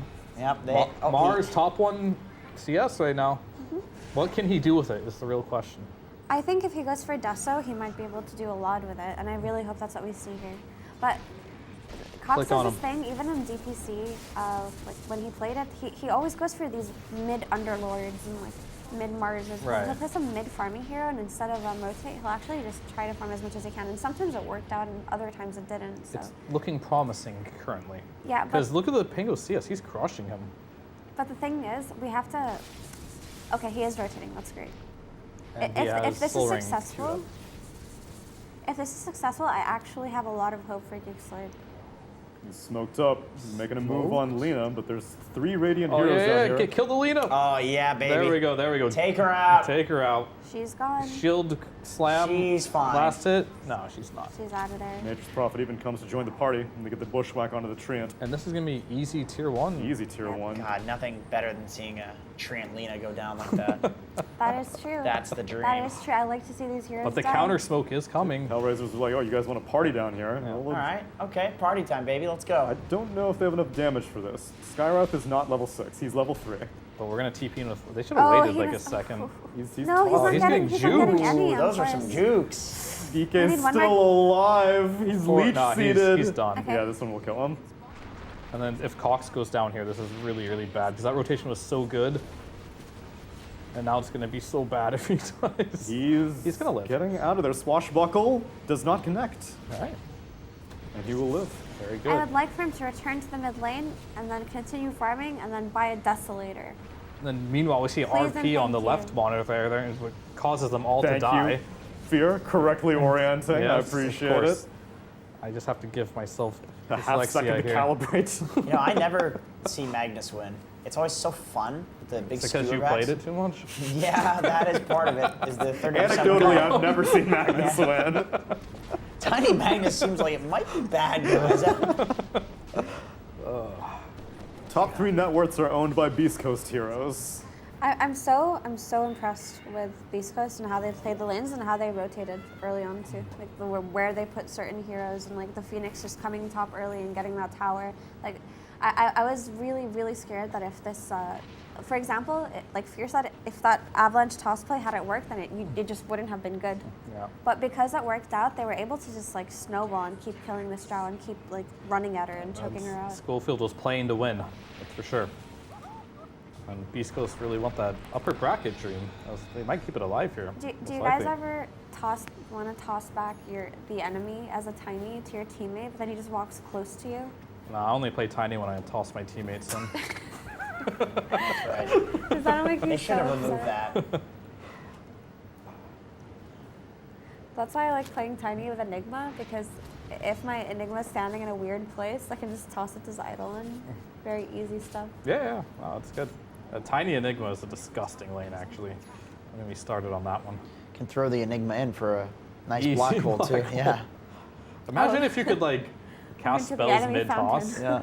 They hate when you do that. Actually, you toss a guy in that's an initiator. It's like, what, dude? You're an initiator, bro. Yeah, I mean, I think there's a lot of context involved in that one. No. If Hey, you you're the one want who a said your blink tiny dagger, airlines. I'm giving you a free blink dagger. Why are you complaining? Yeah, you don't need to go blink. You can go your goddamn Greaves. Yeah, it's like this situation on our left monitor here, the Leshrac. If he just gets tossed in to a tier 2, you know? What do you mean? Yeah, Don't you want to get in there? Give him living armor as well. There's no Treant in that game. That's the other one. You're being sarcastic, but I totally agree with you, Fear. I think you're onto something. All right, I mean, he doesn't need that blink. It's true. He just walks in there. Yep. Tier 2 tower claimed. Looks like Beast Coast are on the road to victory. Yeah, they've been on that road for a very long time. Yep. Yep, I'm more watching this Hellraisers Geek Slate That is very game right smart. now. Wait, how is this quote-unquote amazing Timbersaw game so bad? Who's pressuring him? Who can actually pressure Timber in an early game?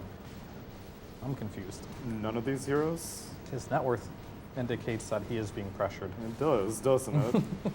Arena comes Puzzling. out. And Nature's his top net worth, actually. Yeah. Wow, Treant still didn't die after getting sharp shot in the face, and now Sharp Cox gonna go down. Skywrath Mage Ultimate also not able. Oh, Timber's in. It's time to play. It's time to leave for Force. Yeah, right. And he Just gets kidding. out. I don't know if this Mars is gonna get this Desolator. He had Soul Ring queued up, so he's... Soul Ring? What the hell is a Soul Ring? This always happens to Mars, man. This is every game. He's top CS, top net worth, and all of a sudden he's bottom again. You want to know why? Because ganking is hard. Yeah. Ganking is actually something you shouldn't do in the early game, unless it's convenient, unless it's going to increase your net worth. by doing a gank, which means it's free. You have a haste rune, or it's you pick it up. Oh, I'm just gonna run bot because I for sure am gonna get a free arena kill, and then I'm out. You're already there for the bounty rune or it something increases like your net worth. Are there any situations where you want to do it to decrease the carry's net worth, or it's just not worth it? Well, that's what you try to do, and it never works because the carry knows it's happening. Right. His team knows it's happening, and there's something called towers in which you can TP on. So when it does happen, the enemy mid laner can now not only farm, but be like conveniently TP in as you walked. True. So everything about ganking is kind of terrible if you're forced to do it and you have no plan B. And I'm assuming the plan B is usually, well, I didn't get the kill, but we can take this tower kind of thing. They tried that and they just got wiped, right? Yes, they so did. defending towers is very easy in Dota because let's say you're carry, right? Doesn't want to participate in the push bottom, you're dire, as we saw in that game. He can't really TP into the fight, but the enemy offlaner can TP whenever he wants if you overextend. Yep. If the other team really wants to, they can always outnumber you there. And if you bring 5 heroes there to like secure the tower, then you're just gonna let it go. And then they're gonna pressure mid, they're gonna pressure top lane. It's just like, it's a very hard thing to do, the pressure in the early game. That's why we saw like Tundra, for example, at TI, the patch hasn't changed a lot. Sure, they're struggling now, but there's a lot of variables. I'm sure if I looked into Liquid as well, they probably don't make a lot of rotations. We said Nisha, he'll play Drow, not Drow, TA. He likes Sniper too. Sniper. He'll play a lot of heroes that don't make rotations in their game. He gave me the goofy smile when I said to him, Sniper sucks. He really disagreed with that. But was too nice to call me an idiot. I'm glad that you finally heard it from someone who I you still can believe in respect my against. 3 spells in one theory with shrapnel. Man, okay, so these supposed look like they're like closing out the game, and I'm seriously so impressed with them because I doubted this tiny, but I was completely wrong. Schofield did it for the boys and the girls. It's true. Take it to a game 3. The people's Aster champ. had absolutely no room to play this game because the thing about Beast Quest is if they win games, they do not give you an inch. They seriously are constantly running at you. Like you do not have any breathing room. Whereas if you're playing against like a Bet-Boom style team, you can find your way back into the game usually. Guys, I got an important text message. Tell me. From the manager of Team Fart Studios. He told me, this guy, he's a fiend. He watches everything. Okay. Quinn knows Mikey and thinks he's good and gives him mid in pubs. All right, there it is. Just for the Confirmed. argument for Hellraiser's Mikey. But that wasn't But the they reason why don't need they're a mid laner. You keep advocating for why he's such a good mid. They need a carry player. Well, he's like 13 years old or something, so he can play carry just He's fine. Iranian. He cannot. No, doesn't matter. It's going to be too difficult logistically. No, they can figure it out. Don't ruin this kid's career already. Yeah, Give him seriously. This is, you not see what's happening to Amar right now? He is Oh, that's true. Okay. Sure, If sure, you're sure. good at something, let you stay being good at the thing you're good at. I've heard that saying before. That's Yes, such a I know. thought-provoking saying. Thank you. Wisdom. Dropping wisdom bombs. Words of wisdom. A lot of people don't follow the wise words there. Force got a blink dagger on his DK and immediately blinked into his death. I mean, controversial about like mid laners going to carry. I feel like Arteezy was way better when he was mid. Dude, you're preaching to the choir I right think now. everybody feels that Yeah, way.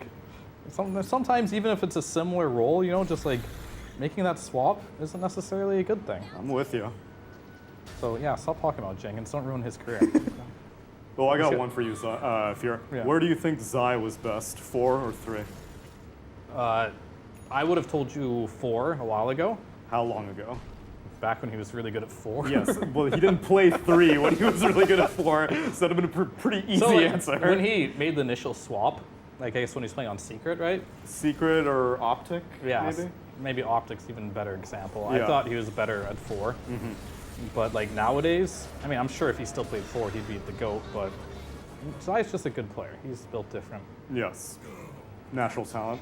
Yeah. He always embodied that style of like chaos, right? So like whatever role you put him in where he can be that, he's always been really good at. I'm actually surprised at how well he's adapted because one of his biggest weaknesses for the longest time was that like I didn't feel like he could get farm, right?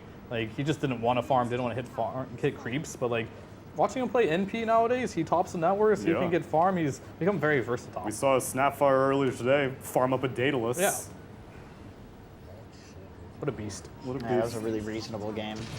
That one. It was the Aghanim Scepter Tree game, I Very think. reasonable game. Yeah. God. It's wild to me that every Sky player plays Techies, every Techies player plays Sky. Sorry, I don't know what I'm thinking about this. I'm thinking about how like... The adrenaline. You are actually 100% right. Yeah, did I've you never notice? made that connection before. Yes, this guy, like every... Oof, I bet they play Willow too. I was saying this the other day. It is Willow. Yeah, Willow's the other one. I thought it was like whatever combined E-Blade. Hoodwink is another one. It's definitely Hoodwink. Yeah. For sure. Sky players play Hoodwink. What is wrong with these people? What is It's this? just they like to play fours that can solo kill cores. Exactly. But you end up playing Techies, you end up playing Sky, you end up playing like Hoodwink and Willow, and you forget about other cores. It's like the adrenaline you get, your team Yeah. tips you because you're solo killing a carry on the side. Like, hey, I'm the coolest person in the Give me that building. dopamine. Give me that dopamine. They're the carries that like crit carries, the ones that have the big red numbers, and the support equivalent is the ones that can do these one-shot bursts. Yeah, that's right. I mean, it's fun for sure, and it makes the carry player or the mid laner that you're bursting feel really stupid. All right, here's a question. What is a Pudge player? What else does a Pudge player play? A Pudge player? I mean, I hear this Magnus play Tiny Pudge. combo. You ever hear about this That's Magnus a great Tiny combo. It confuses the hell out of people. They just don't know where their hero is. No idea. I feel like Techies, right? Yeah, I know, but like we can't associate Techies players with all the degenerates. No, because Pudge players play the Pudge Techies combo like back in the day if you're an old school Pudge player. So you were also on the other end of the combo. Like you would play it for yourself and for somebody else if you saw it. So you learned to be a Techies player. Am I wrong here? Oh, that's kind of right. I feel like there are some Pudge players that just play Pudge, but a lot of them do play Techies. I feel like Pudge is its own hero and it's Kind its of own is. archetype. Like I can't It's like liken it. like to Invokers. I there's feel like nothing like Invokers it. just play Invoker. Yeah, that's true. They know I guess one like thing and they Storm love it. Spirit The maybe. spirits. I think Oh, invokers spirits. Invoker players play spirits Oh, because they're okay. both like flashy and they want to feel like Miracle. Like They're like the 2017 most Miracle. important person in the entire game is what they want to feel like. Yeah, I hate playing position 4 for spirit players. Yeah. You don't secure them one rune, you're gonna. Oh my you're god, they don't let you hear the end of it, dude. No, on Europe West, if you miss the first power rune because maybe something's going terribly wrong in your lane, all of a sudden you're hello, the rune, hello, and then hello, and then suddenly this person's like pinging you, it's the X pinging you. You're walking back with 10% mana yeah, health. It's like, you why go to aren't you here? God, and then you go to every rune after that because you don't want to deal with this person, but they don't forgive you. too late. They're always They've pinging broken you. the trust. They're always pinging your inventory. Every time you die, they tip you. It never ends, man. Sometimes they're in the fountain. Oh, that's NA, sorry. Unlucky. In Europe, I have noticed the trend of like the toxic, like when they respawn, they're in the fountain for 5 seconds with the invulnerability, and then they start playing again. There's the like I don't care 5 They're seconds. of tapped out, invulnerability. they're switching. Yeah, because they don't give a shit. Yeah. And And sometimes NA, that's how it is. It's a mental reset. In NA, it's the same thing, but in the enemy fountain. Yeah. We're special. Hellraisers claim the first Roche. I believe that was Oh the wow! first Roche. I didn't realize NP is actually. I'm a little surprised that Lina's not like doing the same thing he did last game, but He doesn't have a bounty hunter on his team this time. I feel like that might have some influence. No, that he actually. he got pressured this time around, right? Like the lane was kind of even, and then they started to like collapse heroes on it, and it couldn't have free reign over the waves. Like in that game one, he was farming wave jungle, wave jungle, wave jungle forever. Nothing stopped him. Yeah. So I did think that Hellraiser is going to win this game because I don't like Geeks League's draft, but I thought Timber would own, but Timber doesn't seem like he's much of a factor. He's in this he's game. coming up on the net worth again. I think it's even if you have a bad lane, if you're against this many like heroes that you counter, you just eventually press Whirling Death on a hero in a fight and Yeah. get a kill. I mean, the thing is, like, I almost never see the team that has a net worth graph like this, where there's just like one TB or one NP, number one net worth, and there's 3 of the enemy core. They almost always lose, right? They almost always Yeah, lose. you're right. Top heavy distributions. Yeah. Because you need the rest of your team to be relevant, right? Because Yeah. if you're in that position and you die with all of your team's net worth, that's kind of it for you. And you don't even have the leeway to die like more than a couple of times. Like if you die more than a couple of times with top net worth while the rest of your team is suffering, it's pretty much over. Yeah. This distribution is very difficult. Remember I when feel. Mars was top net worth in this game? I do remember that. Those were days. I remember that every game.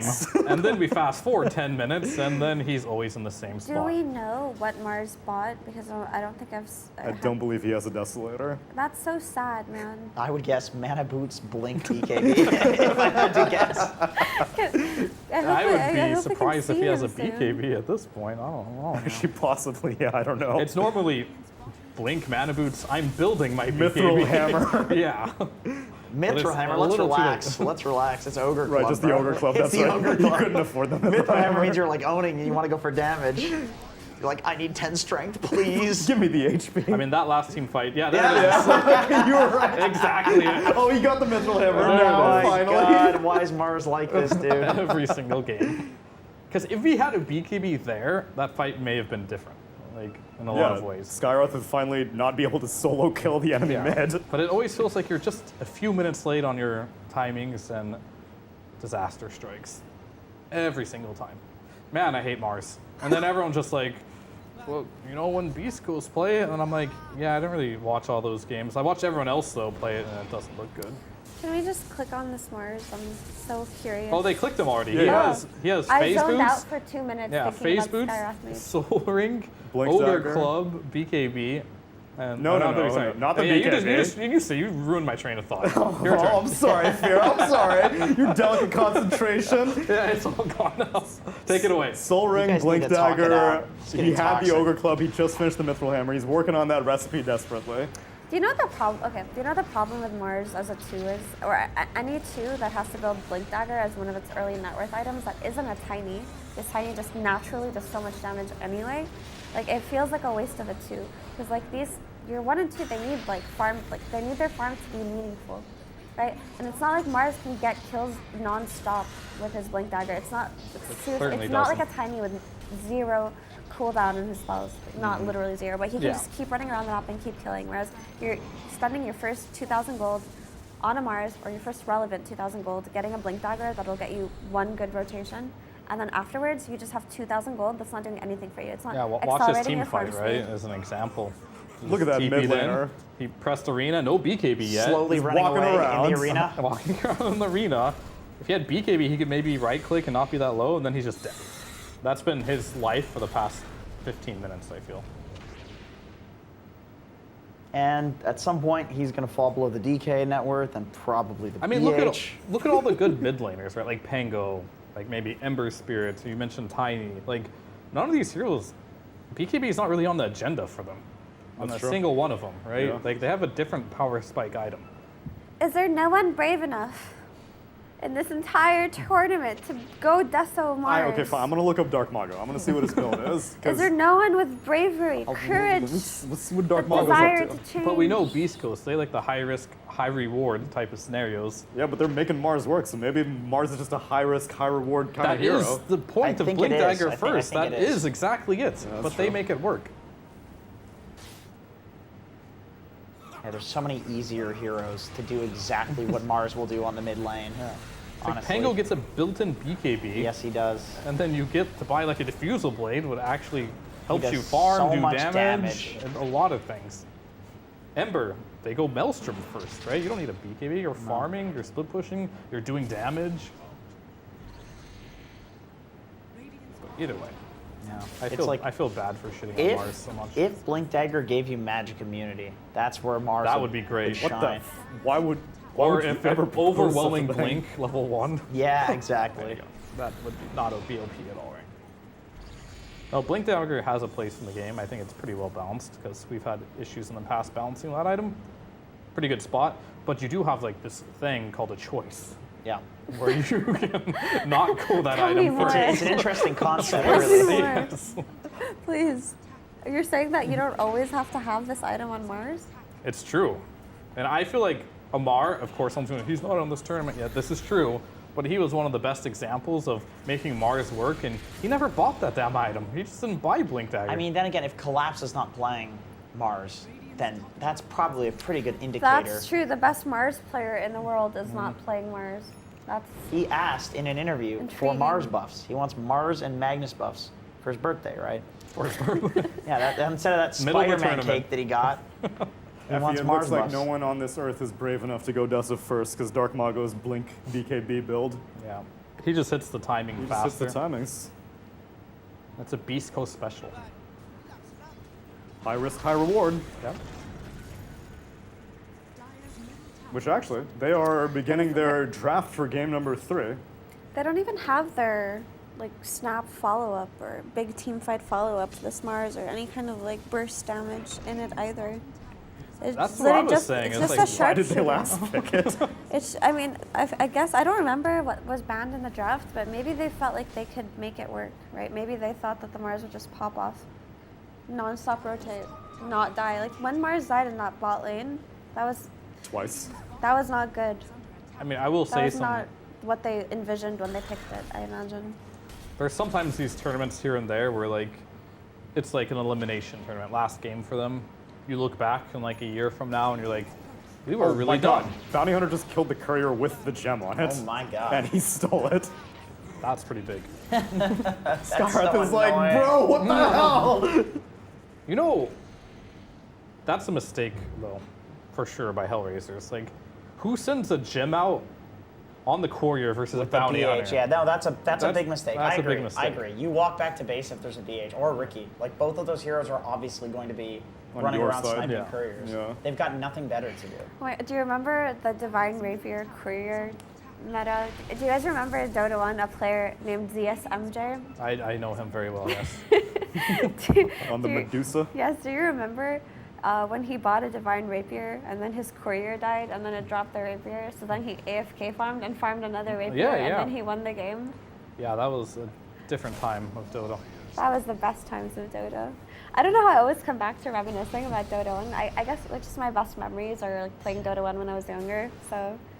Do you remember the times when items on your courier would physically drop to the ground if it got sniped? On the one courier that exists? Yeah, on the one courier. I don't think I played in that. Like I started I playing. see. I started playing 6.62B.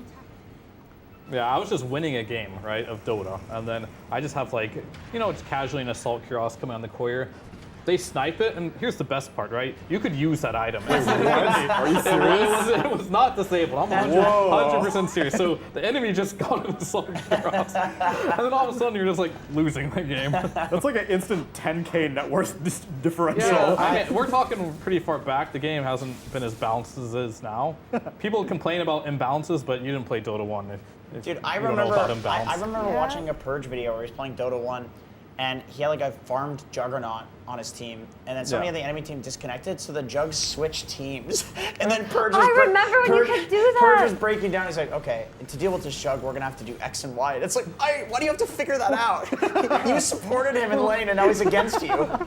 What in God's name? I forgot entirely about that mechanic. That was so hilarious. So and dumb. okay, and then in Dota, to make the games like more challenging and last longer, like players would constantly swap teams. Like they would just keep doing it. Do you They'd wanna- win- yeah. Oh, God, it was There's so another good. strategy, an unironic strategy that was part of the game where people pick Terrorblade, right, as a carry. And what would happen is you would pool Terrorblade, a Scotty. So one person would give him one orb, another one would give him the other orb, and then he'd have like some 12, 15 minute Scotty plus whatever one item, and then you just go in the game. Because Yeah. you could share items back then. I remember when the meta on Terrorblade was like Lothar's into Dagon. That was a very high skill thing to do, yeah. It's still meta in some pubs. Don't worry. Yeah, I've seen people do that one. I Maybe can't Armlet remember in there what. too, you know? Oh man. Who are the super? I don't know. Do you remember those YouTube channels too, of like The Jenkins question. Low there. Dota, Yeah. Dota X, Dota Y, Dota Z, Holy Hexer? Yeah, I remember Yeah, those. I actually know this. Dota Cinema, of course. Nothing Back tops when they actually that. made content instead of stealing it. This doesn't sound personal. Not at all. Shout out to Suns fan. Shout out to Suns fan. Hey, Freya, remember Yeah. that Yafet's video, Perfect as Shit? Yeah. That was a good video. It was very good. He made multiple of it, like perfect as shit too. I mean, I watched so many Yafet's videos. Like that man on Shadowfiend was an inspiration to every Dota player out there. It makes me a little bit sad that there will never be like a phase in Dota where there is like Yafets on Shadowfiend. Like that will never exist again just because the game is way too balanced and everyone is way too good. Yeah, I mean, it makes me wonder you know, with all the cheaters got banned, where one of those guys exploiting something they shouldn't have been. What could have been? Nah, I'm just kidding. I'm sure he was legit. He went to lands and stuff. Their spear has missed. He has been silenced. Great. But BKB is there, What? Wait. so he will press Don't it worry, to run Hoodwink- away. Did I just watch Sky get one shot by the Correct. Nature's ult? It was Hoodwink also. Oh, Hoodwink plus the Nature's ult. Yeah. Okay, good lord. That's a sad way to go, even as mechanism. Also, a somewhat interesting first phase on the Beast Coast Aster game. Undying, ignored. Nature's Prophet, ignored. Instead, Tiny first pick, Phoenix Enigma response, and Rubik to close out the first phase. I like when teams do this thing of losing to one hero and then picking it for themselves, like instead of overreacting to it, because like they have the confidence that they can play it well. I think Phoenix versus Tiny, similar to Phoenix versus Undying, it really messes this hero up. But in fact, I would make the argument that it's even worse for Tiny because Tiny has no attack speed. So when he gets the spear You're not hitting that spit egg. on him, No, you're not. not even the egg, just generally, you can't attack anything. Like it's so pathetic. You ever see Tiny like try to raise his tree, but it just goes That's on why you get tree forever. volley, though. That's why you get tree volley. Yeah. Let me just play the support, right? Dude, and what just if play Tree around the Volley top. scaled off attack speed? Okay, is Beast Coast doing the thing where they're gonna pick a weird draft? Looks fine to me. I don't think it looks fine. I think they picked like Undying into Phoenix and Enigma. They did do that. I think that looks really bad to me. That means they're gonna win. We've already discussed this. I don't know. Yeah. You think so? Of course, they're totally gonna win this Okay, game. so between these first three heroes, number one, there's no egg hitters. Okay, there's the Rubik to deal with the Enigma, but now there's like the Tusk, which is usually response to like cover his Enigma, right? Yeah, I mean everything you're saying is smart and makes sense. That's But exactly it's Beast why Coast, so it it's doesn't Beast matter. Coast. Yeah. Oh, they get another strength tanky hero versus Midnight Pulse and Sunray. That's really fun. I like when they do that. That's Yeah. great. I mean, at least you can stampede away from the egg. That is a thing, unless you get black hole or sharded in. But we'll have to see. Bro, this Mars is doing literally nothing. I mean, I feel like you're beating a let's dead not horse. talk about the Mars again. We talked about it so much. I'm very sad. I'm not that sad about Mars. Geek Slate's gonna get eliminated off this last pick Mars. Nah, they just got double lean at as well. Like I'm sure people are like, "Hey guys, what's going on over here?" I mean, Geek Slate draft looks like a hot mess to me. Yep, but so does Beast Coast. But they're Beast So Coast. does that mean they're gonna win? But Geek Slate's I been don't- known okay, for that no. too, so. So here's the thing: like Aster's draft is much more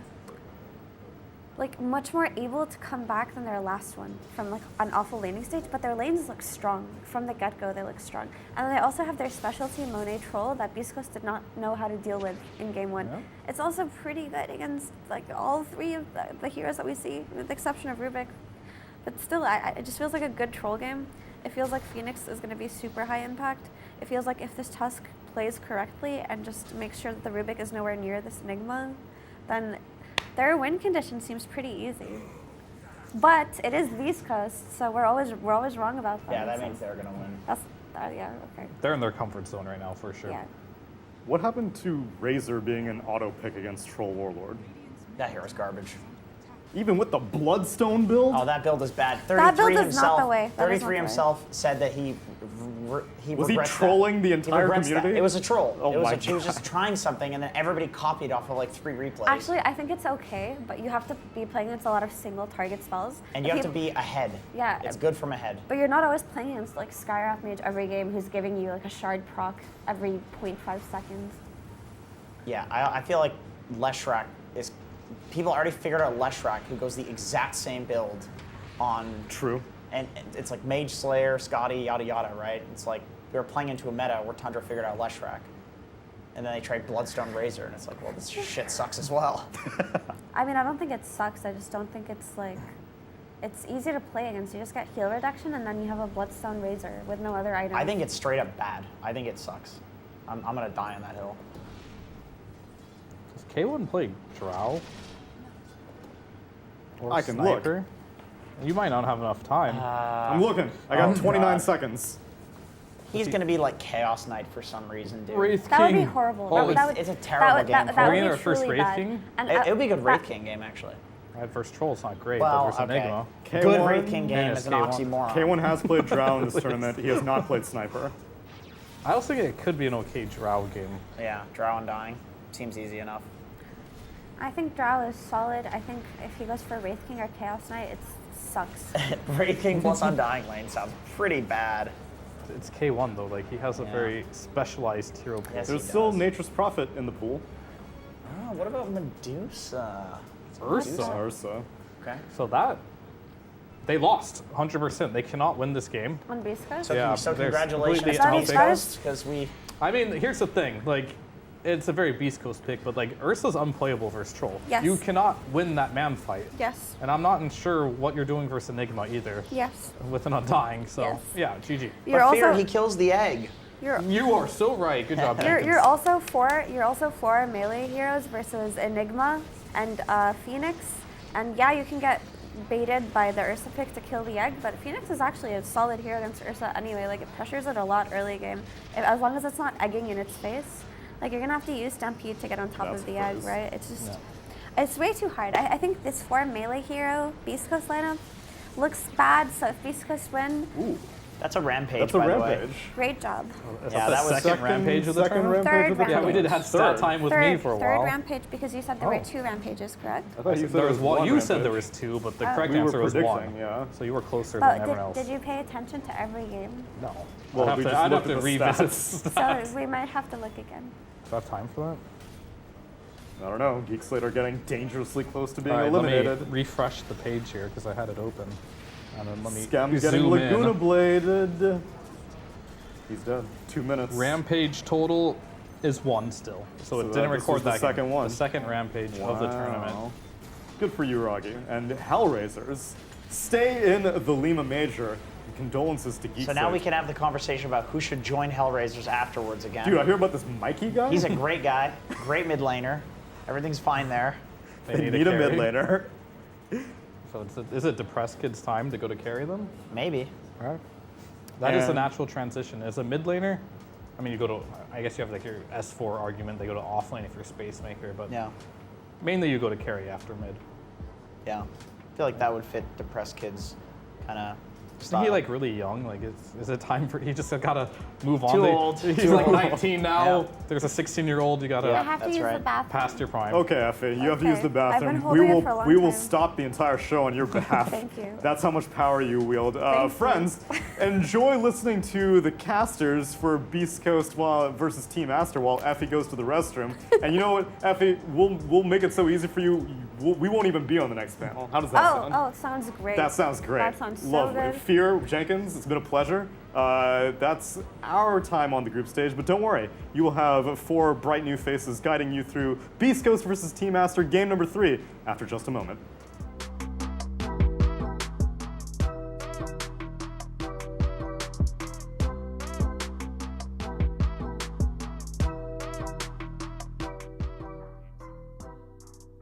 Could just go either way. Who the hell knows? Game number 3. In we go. Prepare for battle. It's this Dragonite that bothers me. Like, I see DK and I just think, why? Every single time.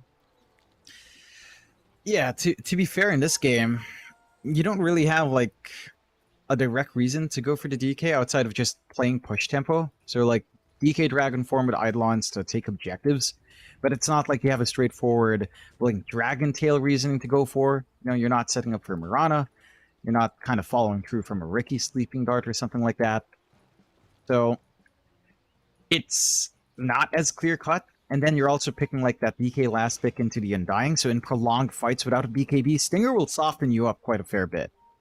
Like your EHP will shoot down despite your Dragon Blood.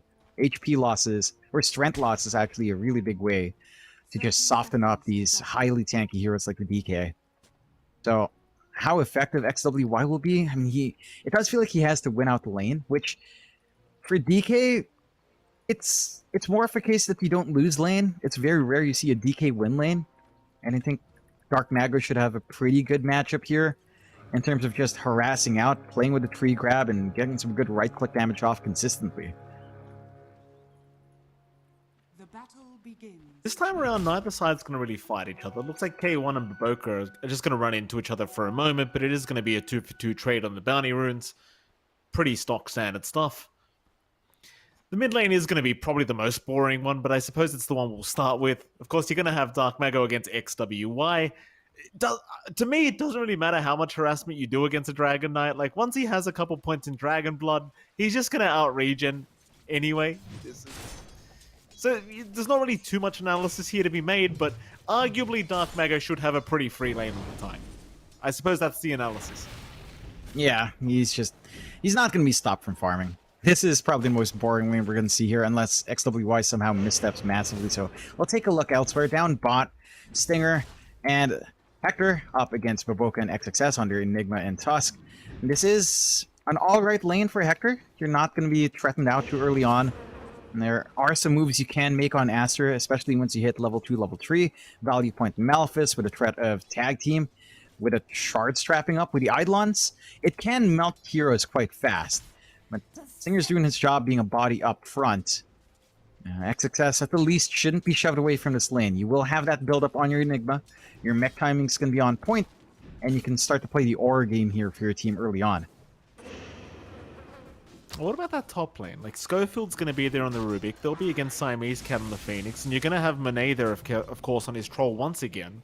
Sacred this time on the Troll. On the Centaur. The Troll does do decently against the Centaur during the laning phase. It does get a little bit annoying once you get a few points in Retaliate, but ultimately it does feel like Monet should have a pretty decent time farming. Assuming he doesn't get caught out by a lift from Schofield, in which case you can set up with the Hoof Stomp lift. But even then, I suppose Monet can just pop the Whirling Axes and just walk away whenever that does happen. Always has a bailout opportunity there. The fact that the supports are just kind of trading hits. Siamese Cat is winning this. Schofield can't regen through.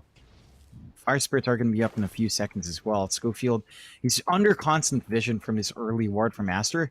So Siamese Cat can always respond. He can't quite go for a creep pull. He can't really do as much sneaking around here.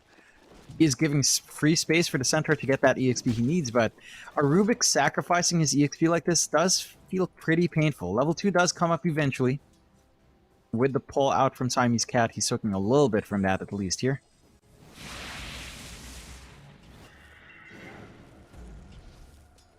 Sacred can intervene, just takes the creep pull away. We'll meet at the tier 1 tower, I believe. We'll just take out the creeps as they are. Siamese Cat trying his best to just harass down the centaur a little bit. Not too much he can do with level 1 fire spirits though. So as long as Monet's hitting creeps, he's going to be more than happy. K1's having a very good time as well here on the Ursa down at bot lane. Mind you, here he is against an Enigma from XXS, so XXS naturally going to be focusing on denies as every Enigma does, but K1 is still CSing extremely efficiently. 13-1. Not really much in the way of slowing this man down. And so even the Enigma pick, not really denying as many creeps as you would hope so far. Stinger. Yeah, again, it takes a few levels though. He's going to be okay. Take some levels to threaten. Like, right now with Tag Team, it's your best opportunity to run down, but Stinger is an Undying. If you clump up for the Decay, it's a process to kill him off.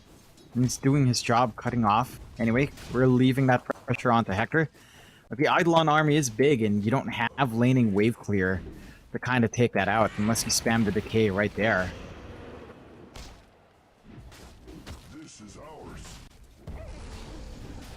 K1's going to jump in, but just a bit of harassment on Baboka. Doesn't want to jump into that many Eidolons naturally onto XXS. Top lane, lift up on Schofield. Siamese Cat, going to chase him down. No first blood being drawn yet. All lanes looking very passive at the moment. Neither side really wanting to fight each other in this laning phase, and I suppose with these kind of duos, you don't expect too much. If there was going to be anywhere where you were meant to see first blood, it probably would be the top lane with this Rubik Centaur combo, but that's not really happening either, as the lanes just constantly split up. Both sides just pulling waves away over and over again, not really wanting to actually meet each other in the lane. I would just wonder who that favors, though. Like, that top lane, it feels like Monet's just having way too easy of a time.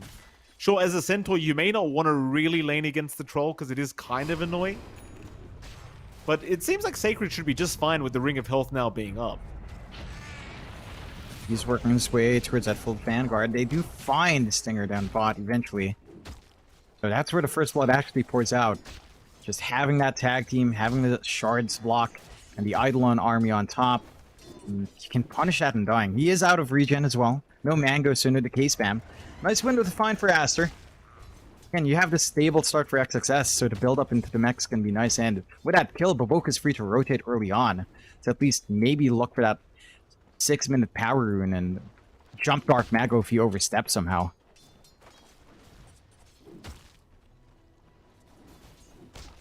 Top lane, Schofield is going to be slowed up, but Monet will not jump in.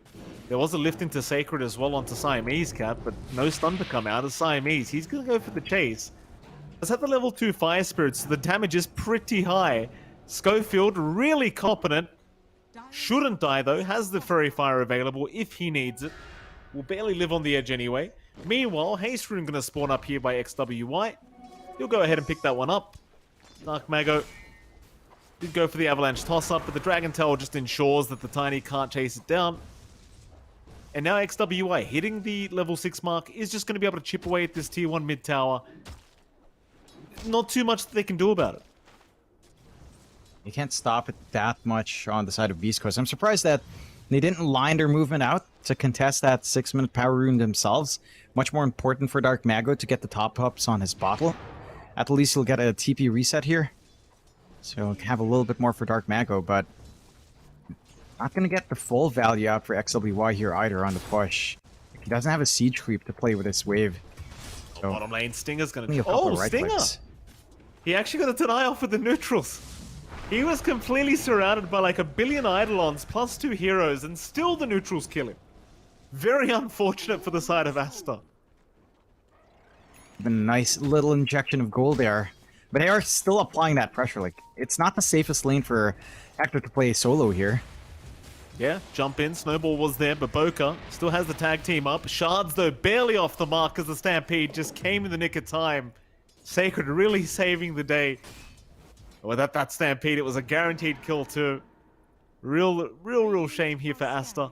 Still, but Boca can just chase down the Ursa through the jungle. You know he's farming around here somewhere.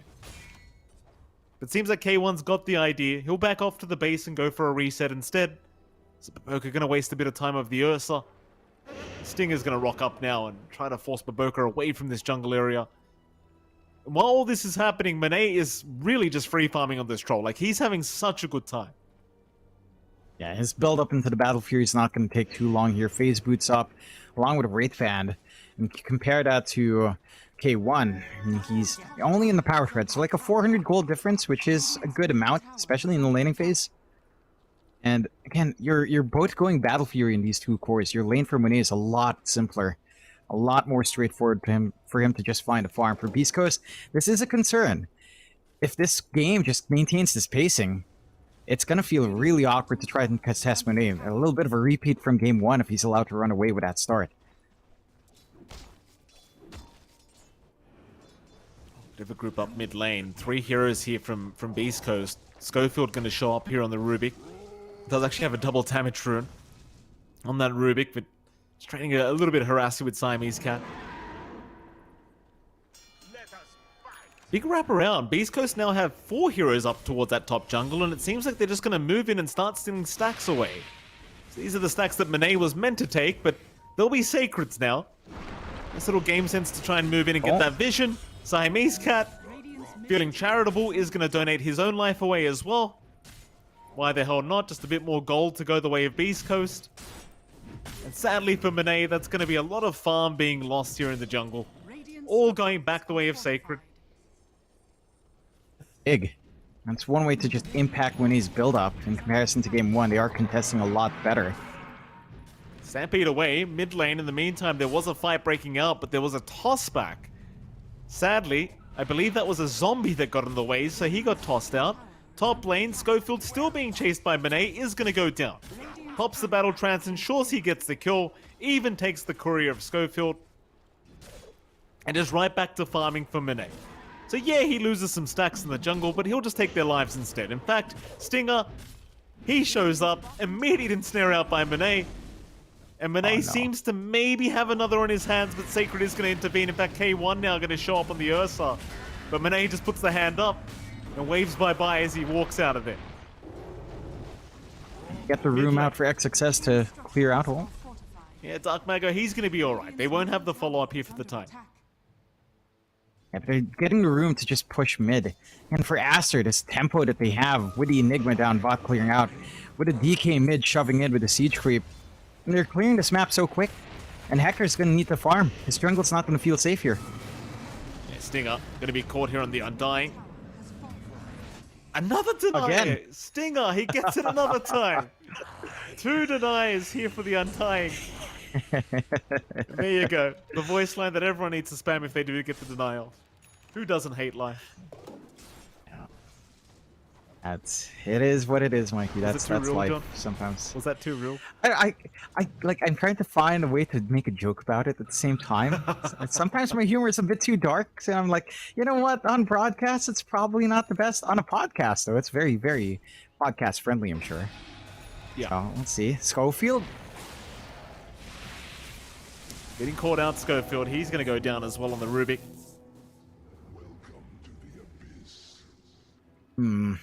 This is where the game gets a little bit scary for Beast Coast. They've bled out the side lanes. They've bled out the early game. Their map control is shrinking. You're dealing with an Enigma, a Phoenix, and a Troll. Like Monet, he's going to find that Battle Fury sooner rather than later. You're still trying to rush it here on Hector, but the progress feels slightly slower considering that laning start. And for Aster, I mean, if they just keep applying this pressure on the towers, they keep finding these pickoffs. You don't have a clean yet from Beast Coast. Like, yes, you can stampede out, but when that's on cooldown, it's 100 seconds where you're vulnerable with no counterplay there. And that's where Beast Coast have been dropping like flies. When they see that commitment out from Sacred, Aster just waits it out, comes back in, and they find themselves any kill they can ask for. Just not too many troubles here for Aster in working that early game aggression. They've got the full Guardian Greaves up in XXS now with the blink and XWY. And step that regression up even further here. Yeah, nice tempo to be set here by Aster. They're going to head up top lane. 5k advantage now, moving in. Could be a massive team fight to break out for Aster as well. Sacred is going to break the smoke at the very least, but they will spot him out on the Centaur. Sunray will be out. He's a tanky boy, so they're just going to commit the black hole immediately. No messing around. They want the kill and they'll take the kill. So you don't find one of the more valuable cores like the Ursa, it won't matter though. Just take what you get. It's a big take anyway. Like, slowing down Sacred. He's #1 net worth for his team. So you get a big win in trades. He had his blink, but couldn't really jump onto anyone. Didn't have that info from the movement coming in from Aster. Like, they have no forward ward here on Beast Coast to actually watch that area. Just hanging the tree line, hoping someone shows in lane. And is punished, but saves his teammates at least. Still, once you get this blink up in Dark Mago, maybe that's the point where you can start to play. Like, you have this tiny airlines combo, but they haven't really played around that, like the toss into the stomp. So maybe just double blinks will enable you to look for this back line, lock in something like the Phoenix early on, and kind of go from there. But again, this passive gameplay from Beast Coast, it just doesn't feel great knowing that the Troll's just farming this much. Like, Monet is just going to be such a massive issue. And even then, like, XXS, he had a free lane. He was allowed to farm up this fast. He's going for the ults to kite out the Ursa. Stop them from the Stampede as well without having to commit the black hole. At least Baboka will go down bottom lane. Schofield able to pick that one up. But that's not really a big kill. Pos 4 going down. Beast Coast, I suppose, will take it. But it certainly doesn't answer the issues they're having right now. Very, very rough game for them. Like, K1's still trying to get towards his own Battle Fury as Monet picks his own one up. I suppose he's not too far behind. Like, you're only about 1.5k behind in the Ursa at the moment. But it does really matter. Yeah, because now you've got the window for Monet to just farm like a madman. Work into that BKB the same timings we saw from game 1. Beast Coast, they'll try for a smoke out here. No blink up yet on Dark Mago, though. But at least with Sacred up front, they could try. Baboka, great positioning again on the Tusk. Will break the smoke here from Beast Coast. May go down, but does save Manet's life. In fact, I say that he may not go down because he gets a snowball off. Sacred makes the jump back in to ensure they get the kill, but is forced to stampede just to try and get out. But the cavalry is incoming. XWI's around. They're onto the Centaur, and they'll have the Centaur. Even the egg being dropped right on the head of Dark Mago. The mid-tiny is going to drop here to Asta. That's all for Baboka. That was all for support Tusk to go down. Yeah, it's giving me flashbacks to game one. Like they're trying to connect with all these heroes.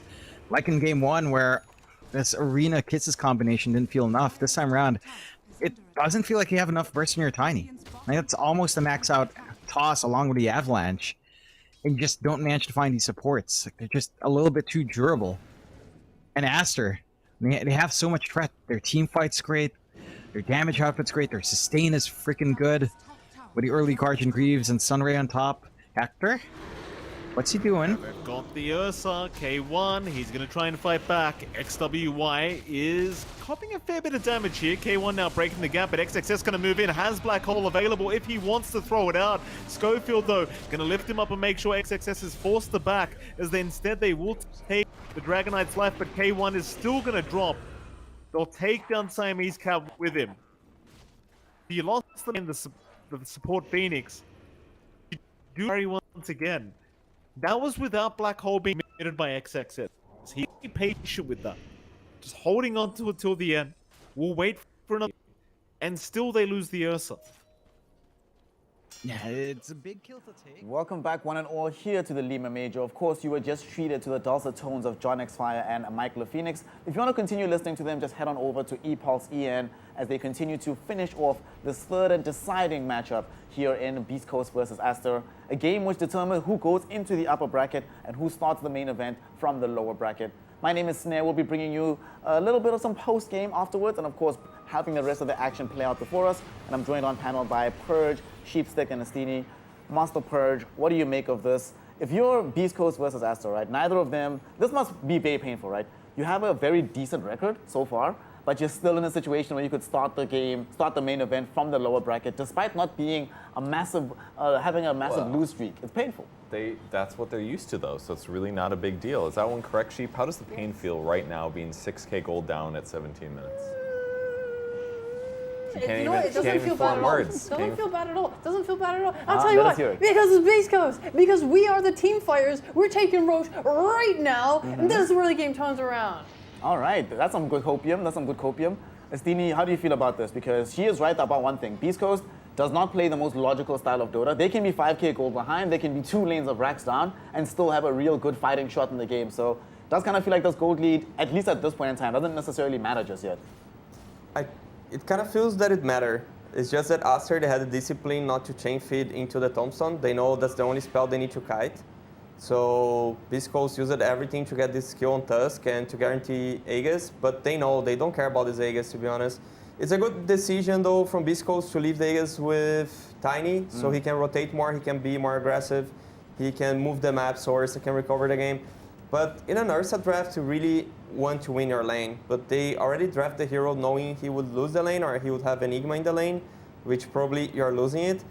And it feels kind of hard to come back with Beast Coast draft, to be honest, because Aster, they have the better team fight, feels like they scale more, so Beast Coast, they need to count with Aster making mistakes to come back into this game. We've made a crucial error of judgment. They may have the better team fight, but they are not the better team fighters.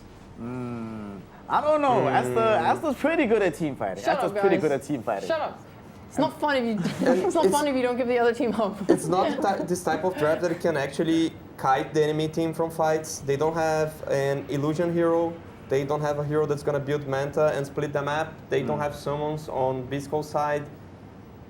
So feel like they're gonna have a lot of trouble skipping the fights without actually losing objectives. And to make matters even worse here, Purge, they don't necessarily even have the carry-to-carry matchup as the game scales, right? Because Ursa versus Troll is a completely losing matchup for the Ursa. You can't do anything. So how do you actually end up winning if you know that your carry is worse off? There's some play that you can do, right? If he blinds you, you pop the ulti, which isn't always ideal, but the troll being a full item ahead is a huge issue. I guess it's not a full; it's like 2,500, but that's still a lot of net worth. For the 20-minute mark, Monet just got a solo kill on the Centaur, creating space, accelerating his farm. So it's scary for sure, but picking up the Aegises repeatedly, if they can do that again for the next one, pick up a free shard, things like that's going to really even out the net worth a bit and give Ursa a better chance to win the game. And maybe he can burst down some other heroes that aren't troll, and then they can together clean up the troll after. Y'all are forgetting one crucial thing. There's a Rubik in the game. Hey. He's gonna steal a black hole. Okay. He's gonna land on 5 heroes. Okay. Everyone's gonna die. And then, if by some miracle Aster manages to black hole their carry, they're gonna pick him up in a wagon, just drive him away into the sunset. Okay. So pretty much free game, I'd say. So do you back your wagon into the black hole, and then they kind of like get on it, and then you pull them out? Is that how it works? The cart's invincible to gravity? No, you like extend your arm like some Luffy One Piece shit, and you grab him out of the black hole and put him in your car and drive away. Okay. You don't want to risk getting your wagon broken in the black Yeah, hole. that'd be really tough. Yeah, you might lose like a wheel or something. That's why there's 4. Yeah. In case one falls off. So. One thing that also concerns me, though, I'm looking at this draft here, Stevie, and I see on the side of Aster, obviously, have this Enigma that's going to build some Greaves later on. You might actually already have it. We have Phoenix already that provides some sustain. We have Troll, which has natural sustain. We have DK that has natural sustain. And this Beast Coast draft burst until we get to the point where they have like a massively farmed Ursa or Axe Daedalus on Tiny. Beast, like the burst is not really there for them. So how do they actually win fights right now, despite lacking the damage to do so easily? They don't. They don't win fights, so I cannot make up that they are able to win fights. If it's really a fight, they can't win. They can maybe pick off with Tiny Blink Toss back and get this kill and just run with Stampede. They can get 1 kill. That's the maximum they should aim for. But team fights, no way. Team fights, they're losing it. They're losing the game if they force team fights. Just like small pick-offs, go back, fix waves, another small pick-off, and let Ursa grow, get items. You need Dagger, Basher in the heroes, so he's effective. Then he can start bursting targets. They smoked on 3. This was kind of weird, right? Did y'all see that like DK was showing top, and they were moving towards him, but then K1 went into the lane, and then DK backed off. That was kind of a bizarre move, Sheep. Don't you think that they should have just let K1 stay back so they could try to connect on the DK? Yeah, I don't know. Maybe they were trying to make him look juicy. It's the only thing I can think of, or he just went too early. And now they're doing what they're supposed to do. So they get 1 pick off, and there's also Tusk out of position, so they use Stampede actually not to run from the pick off, but to get the second pick off. That's what they should do.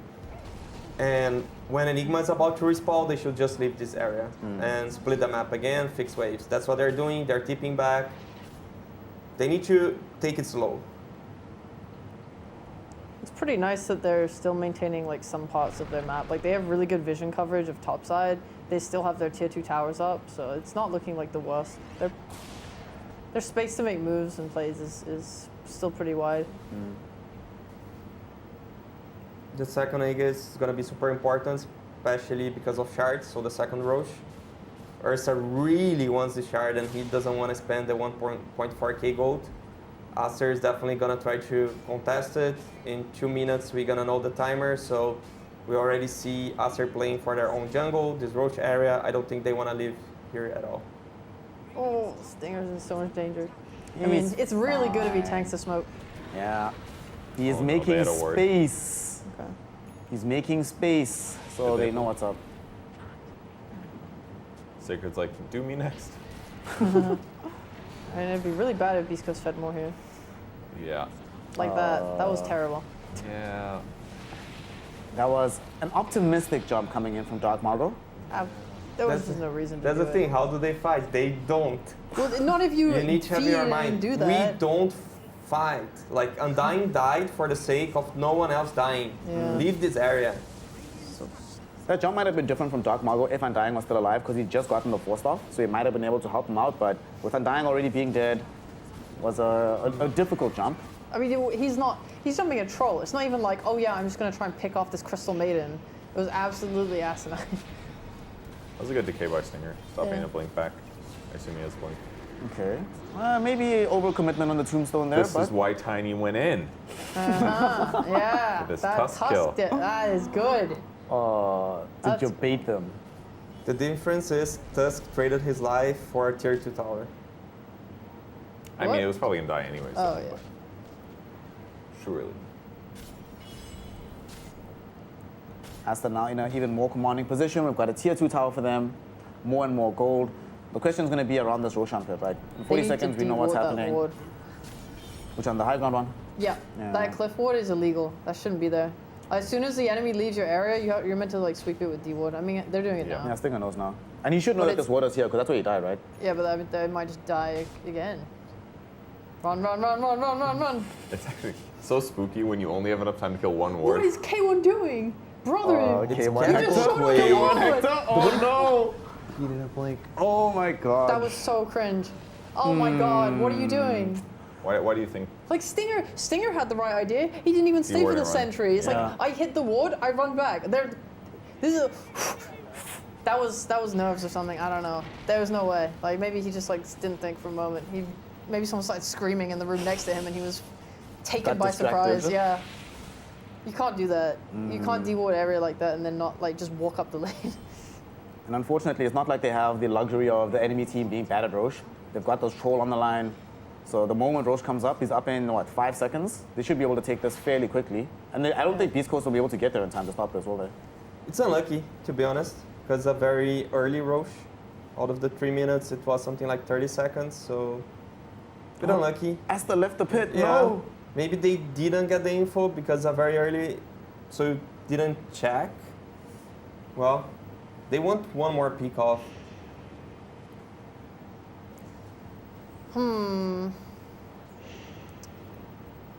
This game is starting to feel claustrophobic, I think, for the side of Beast Coast. It's fine. They Don't can't worry really about play it. topside. Their own jungle's been warded up right now. I mean, Asta's vision is really nice. I mean, they've gotten so much out of their wards. Like this ward on bot that covers the staircase is really nice because it's unlikely to get de-warded and it's going to show when Beast Coast try and play out on the bot side of the map. Like this is why they're playing so defensively right now, like that. Like trying to break smoke and then like blinking out is because they know that Beast Coast aren't playing bot because of this really good ward. And what sucks for them here, Purge, is that What is trying this to take Roche this that Troll Roche. is doing? He's just taking it. He's trying to give them vision I of mean, it. he's not scared, right? Yeah, but it was like perma bashing out of the pit. It was weird. Yeah, with Root. Oh, they're not going in. They can't fight this, right? No. Not into a black hole, not into supernova. Well, can't do anything. They Stinger can now. top. Playing under a ward again. Like these guys are making me angry, man. The way that they're playing under Asta's vision is like very bad. They didn't even de-ward the. They didn't even check the cliff spot. Yeah, they didn't that check cliff spot in the tri-camp. They're not covering their cliffs at all, and they're then just standing under it. Yeah, they seem kind of miscoordinating a little. Yeah.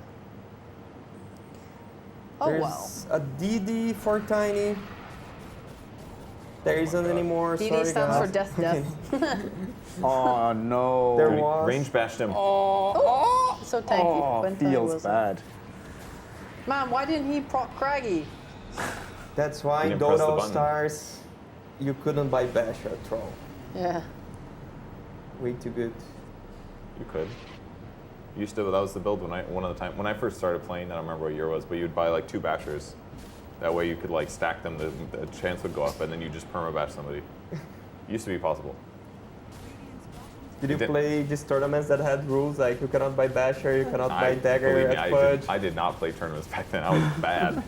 There was like rules like you can only buy 2 mechans per team, you can only buy 1 Vice. Yeah, I didn't play tournaments. What the heck? You cannot pool. Pool mentioned that time was basically you cannot send gold to your teammates because you could, but yeah, it was yeah. illegal at tournaments to transfer gold. Back in the Halcyon days where you had to force people to play by the rules. Yeah. Wasn't just enforced by the Dota client itself. But the Basher stacking sounds cool. It looked really dumb too, because like his arms would just start waving, and it like I don't know. The animation was so bad. There was like almost no sound from attacking you too. So it's just kind of like you're just like stun. You're like, what's going on? Speaking of stun, all of them are going out right now from the side of Astor, but they might actually end up in an awkward position here. Those Black Hole, that team fight, that was so nice. But wait, the Copium, Ruby can steal it. Yeah! I mean, you can't steal it if you're dead, right? This is so sad. But they deserve to. Is there a lose, game fine. 4 so he can use the Black Hole he's gonna steal? Oh god, I'm gonna sneeze. Wait. Okay, he bought back. Let's see. Sorry. Bless you. That was right Bless into the. Dude, there's no comp button. You had to hear on broadcast. Yeah, I think this game is over, y'all. Godlike. It is not looking good. No, call Triple it. kill. Call it. Only a triple. Wow. Game for Black Hole, come on. This is the best of 5, right? Yeah. They're coming back next game. Alright, cool. Yeah. Sick. Well, you know, earlier I was saying my copium was Beast Coast, when they're 5K goal behind, they can still fight, make things happen. 20 is another proposition entirely. Now it's starting to feel like, yeah, the comeback is no longer possible. For a moment there, they're like, do we just end? We're like, nah, they're off. It's one of those, like, the one benefit of getting stomped so bad is that you just respawn quickly, so it buys you time, you know? True. It's like, oh, we just lost 7 heroes. I mean, there's definitely a good fight to be had. No black hole. As long as Aster like runs away and doesn't give it to them. There's also no black hole to steal, though. That's a good point, but like, what if it doesn't matter? Because there's no black hole. Dude, what the What fuck if is 3 Stinger players doing? from Aster disconnect? Can Beast Coast make it? Oh, I'm gonna cry. I think so. That would be enough. Dude, they're like, just wait for your players to respawn. He was gonna go decay him or something. He's like, yeah, this will work. Sacred? They're just too disconnected at this point. It's And they over. have this nullifier on XWI, so I'm crying. Sacred can't even get out Versus with the stampede. Oh, he's dying though. He's dying fast. The black hole. Ah. K1? K1? Does he have Enrage? He does not, so he is going to die. Okay, GG. Yeah, what the hell happened there from Beast Coast? Astini, one of the things that we were talking about yesterday watching this team was that they started to be a little bit more disciplined in their approach. They were doing a lot better. This feels like it completely fell apart in this game. This did not feel like a team that was on the same page whatsoever. What do you think went down? They looked desperate because the draft was bad. It Don't was look at really me. bad draft. Fear mentioned it on the panel. We were here listening. When the panel saw Ursa, they were a bit scared for Beast Yeah. Coast, and now you can understand why. You don't pick Ursa into Troll, into Enigma. They outdraft themselves. Yeah. It's not like the last pick DK surprise or something like this. They pick Ursa knowing there's Enigma and Troll in the enemy team. Really bad draft. Sheep, these are your homies. This is your crew. This is the team that we like watching. You did say that this is a team that's fun to root for because, you know, very high variance, anything can happen. So going into the main event, now that they're starting from the lower bracket, right? What do you think they need to do to make sure that they can keep entertaining us? Because this can't happen again. What type of team talk will help them recover so that they can show the yesterday's Beast Coast rather than today's? I don't know. I think their drafting is weird. When I look at it, it just feels so predictable. That like you take away the Snapfire, for example, and like then you see some weirder stuff like the Centaur didn't look fully comfortable on. So I'm not sure. Like I think their problems are something that that exists outside of this tournament to be improved on. Like hero pools and stuff like that is something they need to really work on. And then after that, yeah, like whatever. I mean, this was like they're not usually that bad with vision. I would say that was definitely an extreme. Maybe it's just like long day tired. I don't know, but there were just problems in that third game. It just hurt. It just hurt, man. My heart, man. Unfortunately, Sheep is suffering emotional damage because Beast Coast is going to be starting the main event from the lower bracket. But Aster here, Kevin, they're starting from the upper bracket, right? How have you felt about them? Because this is their second matchup today. They played against Liquid, got resoundingly stomped. Even though Liquid was clearly not playing at their absolute peak, they were playing like some different drafts. They brought in like some Arc Wardens, Venge carry, Luna in game number 1. Yeah, I mean, they clearly were messing around a little bit. Game 2 was what it looked like draft-wise, doing some weird stuff that wasn't typical. But I think Aster is where they should be, personally. I mean, obviously they didn't do amazing right at the start of the tournament, but I thought they were one of the best Chinese teams coming out of the region. It's pretty clear that that was the case. So them finally getting upper bracket, even if they just barely squeaked through because Beast Coast had a rough game 3, whatever, they deserve it. Like there's only so many upper bracket teams, still a really good accomplishment. So one of the things that I've been very interested to see about Team Aster is how XWI is going to acclimate into this new role. Because you have to remember, last season they had Ori, of course, in the mid lane, and that guy, very experienced in playing Dota for a long time, especially at the highest levels. XWI, a bit of a newer player Sheep. So it takes time to build synergy. It takes time to acclimate together as a team. Do you feel like they've gotten to the point in time? Because you got to watch Aster, right, and see some of their games within the China DPC. What do you think now, relative to what they were doing in the DPC? Have they improved to the degree where they can legitimately challenge for the Lima Major title? I don't know about title. I think that like the peaks that we've seen from other teams are higher than what I've seen from Aster. I don't think they're a bad team by any means, but like the fact they're in a tiebreaker for upper bracket is like not. And I'm glad they won it. That was good. But you look at like 14-2 Liquid, you know, like, and how they were to put it bluntly, they were fucking around in that last game of today, right? They're picking Arc Warden, Vengeful Spirit, Carried. And they're still winning. That is the confidence and love. I'm jinxing them so hard right now, but that's the confidence of a team that I expect to win and take the tournament. I don't see that from Aster, but I still think they're solid. I think they're good. I think they can put up a great fight. I wouldn't be surprised if they went far in bracket. I've been pretty fine with them. Just not extremely impressed, you know. Well, now that the tiebreaker is over, Steamy, we have our confirmation of what all of these groups look like, right? So coming into the tournament, everybody had this assumption that Group B was kind of like the group of death. Some people thought it was Group A. Looking back now, which do you think was actually the stronger group from the group stages here at the Lima Major? They look even, to be honest. I know we expected B to be the better group, but it looked even. Now, I see the teams from Group A, they definitely stand a chance against the teams from Group B. I'd say, for example, your first place, you choose the team you play, right? Exactly. If I'm Liquid, I don't want to play EG. If I'm NDT, I also don't want to play EG. I don't want to play EG. So I'm not so sure if Entity is super happy to be second place and play EG. I think GG is happy to choose Aster. That's what I would say they would choose. But I guess Team Spirit, second place, is also not happy to face Shopify because the third, second place, they look really well in both groups. And Talon, they win, but not on very convincing manners. The same as Aster. So this fourth place from both groups seems a bit sus. You're not so sure how they will develop in the tournament. But the top three from both groups are super convincing. I don't take any group as a winner. Now, I can't tell which group is gonna have the winner. Everyone is gonna point out for Liquid. But I feel like GG, Team Spirit, EG, they also played really well in Group A. Talk to me about some of these teams starting the tournament from the lower bracket, your Purge. LGD and Latundra from Group A, Beast Coast and Hellraisers from Group B. Hellraisers obviously on the up and up. They just won a tiebreaker. They made a very impressive climb back from our awkward situation. However, starting in the lower bracket means that there's no more second chances, so they have to rapidly improve throughout the course of the tournament. From these 4 lower bracket teams, who do you think has the best opportunity to improve most rapidly from what you've seen of these games? I mean, I feel like the lower bracket of Group A just looks way stronger. LGD versus Tundra, those are the two teams that, from the beginning of the tournament till now, it's okay, they're faltering a little bit, but they look really good as well. They look really good. As Astini mentioned, these upper bracket teams look amazing at the very, very top. Your Liquids, Entities, Rebellions look super strong. GG, Team Spirit, as well as Evil Geniuses look amazing as well. We're still uncertain about Talon and Team Aster, but all of that will still be revealed once we get to the main event itself. And that, of course, means that the group stages are done and dusted. Tiebreakers are finished.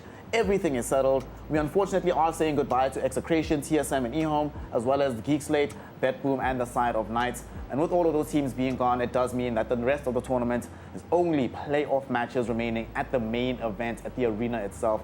With that, final thoughts, everybody, because we have a lot of rest to get to. We have a lot of preparation for these squads to get to. Sheep, I'll start with you. The South American teams, right? This is the region that we are in for the first time, obviously the first major from the region. EG, I feel at this point in time, right, it's no longer copium to say that this is a contender team at this point. They look really, really strong. They've been improving rapidly. And today, if they started in the same form they started today, honestly, day one, I think they would have been probably top of the group instead of GG. What do you think about this? Ooh, I don't know about that. I mean, maybe. I mean, they're definitely a really strong team. I was about to hype them up, but then you said it against GG, and I'm I've been really happy with GG. If anything, they sort of fell off, I guess, towards the end, but their strong start was, starting off that strong was really nice. They seem like they have a good handle on what they want to pick. I mean, just EG as a team, they're looking great. They're so, I think Whisper and Chris are just, really fitting in with everyone. They kind of just have the best of everything. Their ceiling is so high, and they're improving over the tournament, so, I just feel very confident. I think, the only thing that could possibly hold them down is a bit of nerves on some of their players. I know some of their players have struggled with nerves in the past, so it's my only worry for them. I think their hero pools are good. I think their playstyle is solid. I think their potential is very high. This is the tournament that South America gets top 4 for sure. For sure. Estini, our South American representative, what's your feel-good story so far of the group stages in your opinion? That's EG. For sure. The feel-good is EG, for sure. Especially because they had one rough day. I believe it was day 2. Or a bit of day 2 and day 3, and then they just came back with all forces. They even asked me here, what did they improve? And I don't even feel like they improved. They just had a bad day, because they are that good. They're super good, and they had 1.5 bad day. That was all. And I think the bad days are gone. From now on, they get the boost from the arena, they get the crowd hype, and from now it's just through the roof. All right, Purge, final word from you about Team Liquid, because that right now is seeming to be the final boss of the tournament. They definitely are a cut above the rest. Do you think that's going to translate into the main event? And if so, how do other teams figure out a way to beat them? I mean, I don't know who's going to beat them, but they're definitely a cut above the rest, without a doubt. They're ignoring the top meta hero of Lina. That's a huge advantage when everyone else has been playing matches around it for the entire week. So it feels to me like Liquid just has a big step above their competition. Maybe the only thing they have to worry about is crowd favorite stuff, but other than that, Liquid just seems like a high probability to win the tournament. Like it's got to be at least 40% that they win. It's pretty good. And like on top of that drafting stuff, they're like forcing other people to ban like their Timbersaw in first phase. You know, because like you compare Beast Coast and EG, and it's like Sacred's Timbersaw has been lacking in comparison to Whispers. All right, Whispers came out swinging real hard, forcing some first phase bans. You know, Sacred's a little worse, unfortunately. Still very good, but still. So like I think the strength of being so good at the heroes you play, that you're able to just start making, like threatening and pressuring other teams to have to ban it, it gives you so much more space in your draft. And yeah, like you said, combined with the fact they don't give a shit about Lina, I mean, it's awesome. They really are the best team in the tournament right now. Team Liquid, we are looking forward to see how they perform at the main event, how all of these other teams perform at the main event as well. But with that, we're going to be making sure that we get ourselves ready for the action in the arena with 8,000 fans. Finally, we have some live Dota yet again for the calendar year of 2023. With that, though, we're going to be saying good night. We are done and dusted here in the group stages. The next time out will be in about 48 hours when we start our games from the main event in the arena itself. So make sure that you put that into your calendar. You join us early in the morning to continue this Dota action here at the Lima Major. Remember to hydrate, eat right, get some sleep, and we'll see you in a couple of days for the main event. From myself, Snare, with my incredible panel, good night, good luck, have fun in your games, and we'll see you then for some more Lima Major action.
Thank you.